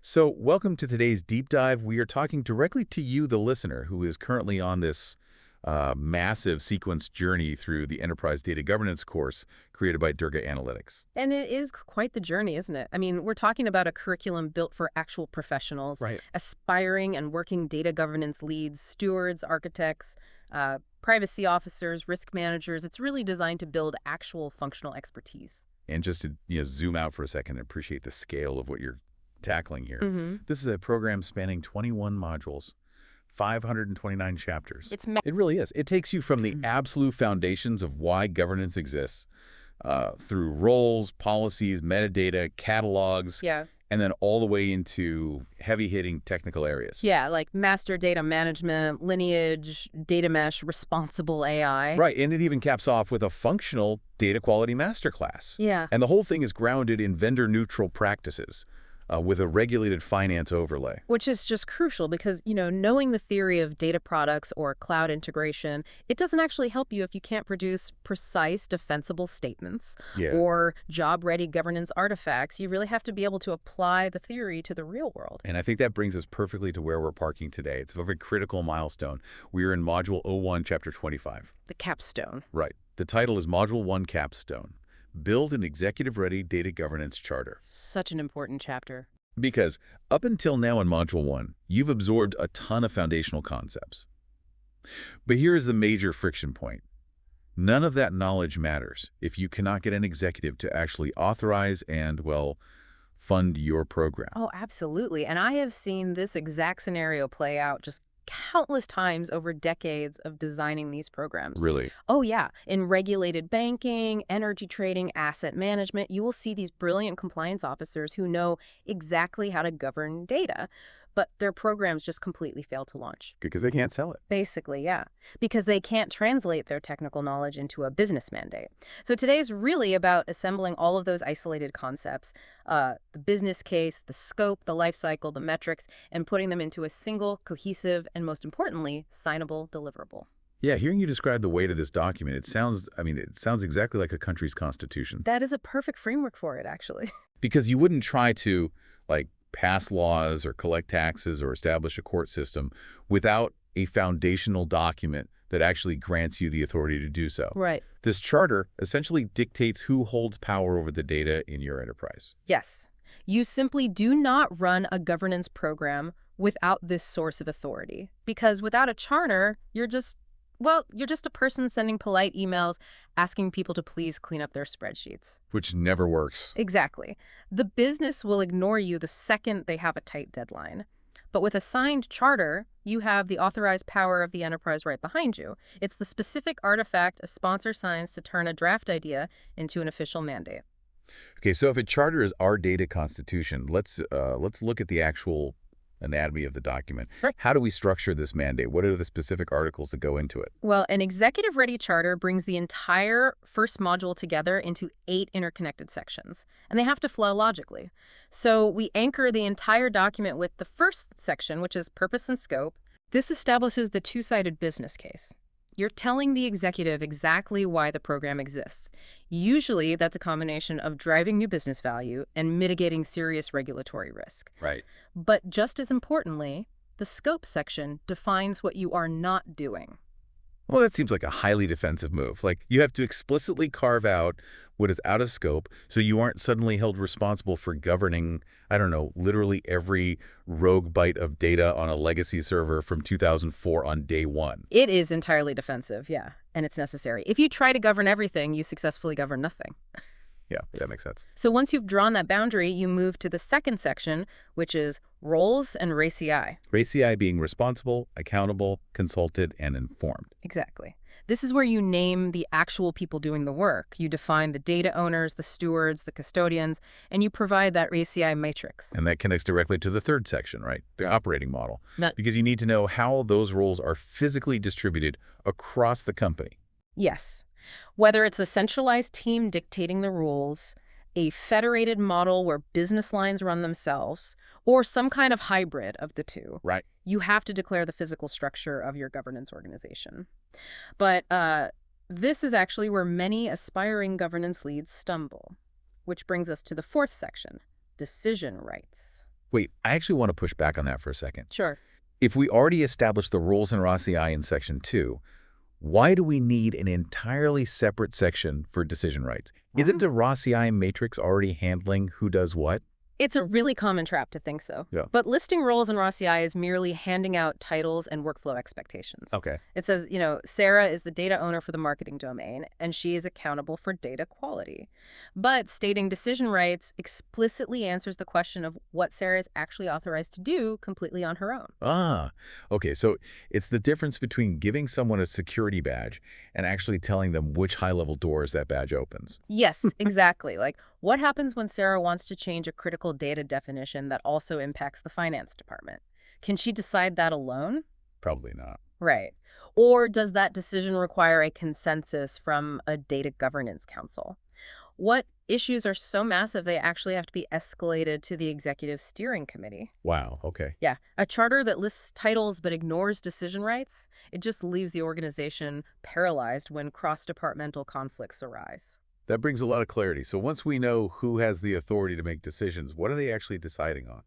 Well, they're deciding on the content of the fifth section, which is policies and standards. Got it. This section outlines your lifecycle approach to data and identifies the absolute first priority policies the program will enforce. You don't write the full policies here. I mean, those are separate documents. Right, you'd end up with a 100-page charter otherwise. Exactly. But you establish that these policies will exist and must be followed.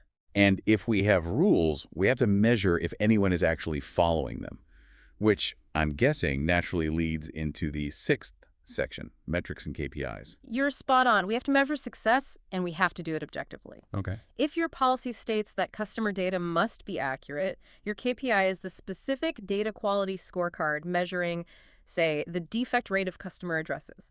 The executive needs to know exactly how you will prove the program is working. Okay, so we have the rules and we have the scorecards, but let's be real here. People break rules. Always. Deadlines get tight, budgets get slashed. What happens when someone just bypasses the governance process entirely? That is where the seventh section comes in. And honestly, it is arguably the most frequently overlooked part of the charter: exceptions and escalation. Real governance requires a defined formal path for the cases that just do not fit the rule. Let's anchor that with this scenario. Yeah. Imagine the marketing team wants to launch a massive promotional campaign by Friday, but they realize they need to bypass a newly established data privacy check just to get the email list pulled in time. Without an escalation path, what actually happens? Without an escalation path, they just do it. Really? Oh, yeah. The marketing VP leans on a data engineer, the check is bypassed informally, and in a regulated environment, that informal workaround is classified as a compliance violation. Which means fines. Heavy fines. But with Section 7 in place. With Section 7, there is a literal flowchart that forces that marketing VP to formally request an exception. It dictates that they must get the privacy officer's signature to accept the risk of bypassing that check. Oh, so it puts their name on the line. Exactly. It forces transparency. It forces unresolved ownership disputes to be escalated through a specific chain of command. It takes the emotion and the shadow IT completely out of the equation. I can definitely see why an executive would want that in writing. It protects the company. And speaking of the executive, I assume that brings us to the final piece, Section 8. Roadmap and funding. Because you eventually have asked for the money to build all of this. You do. You need a phased plan with maturity targets and a clear, credible funding model explaining exactly how the initial build-out and the ongoing operations will be financed. Okay, so we have our 8 sections. We have the anatomy of our Constitution. But having the right components is, only half the battle. How those components are packaged and presented basically determines whether a C-suite executive actually reads it or delegates it to the trash bin. True. The source material emphasizes writing to an executive standard. What does that actually look like on the page? An executive standard means the charter is brutally short, highly specific, and immediately signable. Okay. It is not an academic essay on the theoretical importance of treating data as an asset. Executives do not have time for theory. Each section should be a few tight, active paragraphs. You use the real names of the people accountable, not just vague functional department titles. You state measurable success metrics with hard dates.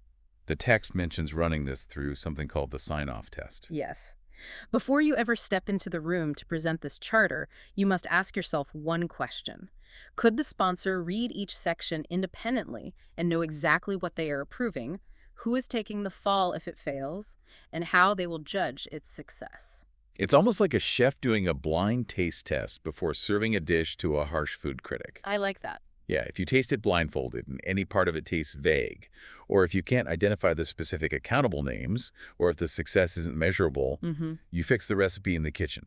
You don't serve it to the sponsor and just wait for them to spit it out in a rejection. That discipline is non-negotiable, and that brings us to the actual moment of truth. You've passed your own sign-off test, you have a tightly engineered document, now you are standing in the boardroom with the executive sponsor. Presenting the charter is what we call a sponsorship moment. A sponsorship moment. Yes. You have to lead with the business case in their own language.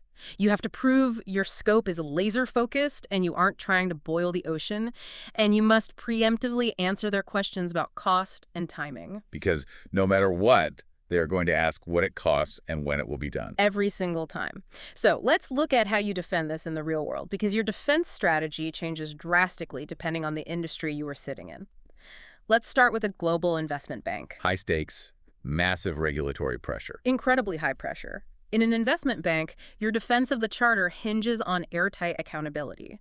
The executives need to know exactly whose neck is on the line when a regulatory report goes to the central bank. So your presentation will lean heavily on explicitly named domain owners and a rigid, unyielding RCI matrix for activities like data access and regulatory reporting. The executives will sign it because it provides them with a shield of clear accountability. But what if you are in a completely different environment? The course mentions an integrated energy trading major. For you, the listener, an ETRM, environment, energy trading, and risk management, is a whole different beast. You've spent time designing programs there. How does the charter change? Energy trading desks operate in high-speed, high-stakes environments. They are incredibly autonomous, they generate massive daily revenue, and they fundamentally reject centralized bureaucracy. So if you walk in with a banking-style charter that dictates every move they make... They will laugh you out of the room. Right. So how do you govern them without slowing down their trades? Your charter establishes a strictly hybrid operating model. You set central standards for data definitions, but you leave the actual execution and domain ownership to the individual trading desks. Okay, that makes sense. But here is the critical part, the funding model.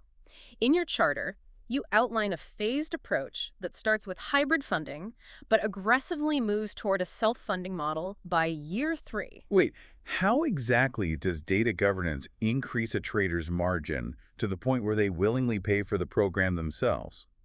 I mean, aren't governance rules usually a bottleneck for trading speed? That is the brilliant paradox of it. Think about how algorithmic trading works. Okay. If a desk's data regarding counterparty risk is messy or delayed, their risk models have to build in a massive safety buffer. Oh. They have to trade slower or trade less volume to ensure they don't accidentally breach their risk limits. They are literally leaving money on the table. Oh, wow. I never thought about it like that. Right. But if your governance program guarantees perfectly clean, real-time risk data, the algorithm can execute trades faster and push right up to the absolute edge of their risk limit safely. Because they trust the data. Exactly.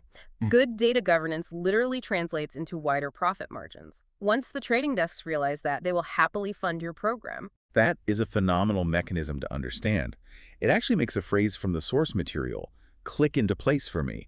The idea that a well-built charter defends itself. Yes. Because if every reasonable question the sponsor might ask is already answered, like if the cost is justified by the margin increase Yes. and the accountability is mapped out, sign-off isn't a negotiation anymore. It just becomes the logical next step. You aren't persuading them with a motivational speech. You are presenting a business solution that is already fully engineered. But, industry isn't the only variable here. Right. Geography fundamentally changes the anchor of your entire charter. Let's explore that. How does global location shift the foundation of the document? Well, it changes the purpose you lead with based entirely on the regulatory and business climate of that specific region. Let's start with the European Union. Okay. In the EU, a data governance charter is heavily compliance anchored. Your purpose section is going to lead with strict obligations. You're pointing to GDPR, of course, but also heavy financial regulations like BCBS 239. For those not living in the regulatory weeds, What mechanism does BCBS 239 actually trigger in a bank? So BCBS 239 came out of the 2008 financial crisis, Oh, okay. when regulators asked massive global banks what their total risk exposure was back then. The banks literally could not tell them because their data was locked in hundreds of disconnected silos. That's terrifying. It was. Yeah. So BCBS 239 forces banks to mathematically prove they can accurately aggregate their risk data during a crisis. It is not a suggestion, it is a structural mandate. Wow. You also have DORA, the Digital Operational Resilience Act, which forces financial entities to prove they can survive severe digital disruptions or hacks. So in the EU, your charter is basically armor plating. The metrics heavily feature control evidence measures to prove to auditors you are in command of the data. And I imagine you'd contrast that with the United States. Yes, entirely. The U.S. is predominantly value anchored. While regulations absolutely exist, the executive sponsor in the U.S. is usually hunting for ROI. Yeah. Your charter's purpose will lead with analytics value, risk reduction, and business line ownership. That self-funding argument we discussed with the energy traders, that is highly prominent in a U.S. charter. You are selling efficiency, cost reduction, and revenue enablement. And the course specifically calls out the Indian context. How does a rapidly scaling tech economy fit into this? In India, the charter is readiness anchored. The tech sector is massive, it's evolving rapidly, and it's facing new regulatory frameworks. A charter there leads with readiness for the DPDP, the Digital Personal Data Protection Act, Right. but it pairs that compliance with rapid growth enablement. You also have to strongly reflect localization in your scope, dealing with strict data residency laws that dictate where data must physically sit. Okay. The roadmap in India is usually a phased path to quickly establish a highly defensible baseline of governance, just so the company can continue to scale swiftly. So what if you are a listener tuning in and you work for a massive multinational corporation? Like, let's say you have autonomous trading desks in London under EU rules. You have massive tech operations in Mumbai under Indian law, and your central headquarters is in New York. That's a very real scenario. Right. So do you try to mash all three of these flavors together into one mega charter, or do you have to pick a primary lane? You have to remember the golden rule of the charter. It is written for the specific executive who is holding the pen to sign it. You absolutely do not mash them together into a watered-down compromise. You tailor the core purpose and the anchor to the sponsor you are pitching to. So if the global budget holder sits in New York and is driven by ROI, you write a value-anchored charter. Exactly. You still include EU compliance and Indian data localization, but you frame them as necessary mechanisms to protect the value and revenue the New York executive cares about. You really must speak the language of the decision maker. So basically, know your audience. If they care about avoiding fines, sell them the regulatory shield. If they care about making money, sell them the analytics engine. Exactly that. And I think that brings us full circle to why this specific deliverable is the capstone of Module 1. It forces you to integrate every single foundational concept you've learned. The business case, the scope, the roles, the operating model, the life cycle, the metrics, the roadmap, the funding.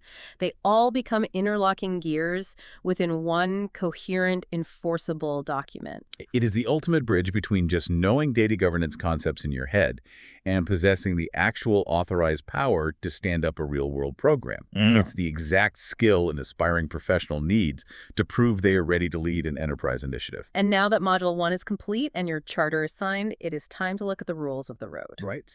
In our next deep dive, we enter Module 2, governance roles, organization, and operating model.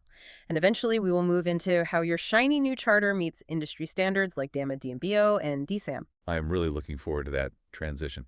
But before we wrap up today, I want to leave you, our listener, with a final lingering question to ponder as you look at your own organization's documentation. Oh, this is a good one. If your data governance charter is truly the constitution of your data program, what happens when your enterprise goes through a massive, unexpected merger? Or like a sudden global supply chain crisis? How do you amend a data constitution without breaking the fundamental operating laws of your business? That's the real test. It really is. Think about how flexible your charter really needs to be when the ink finally dries on that signature. Until next time, keep digging.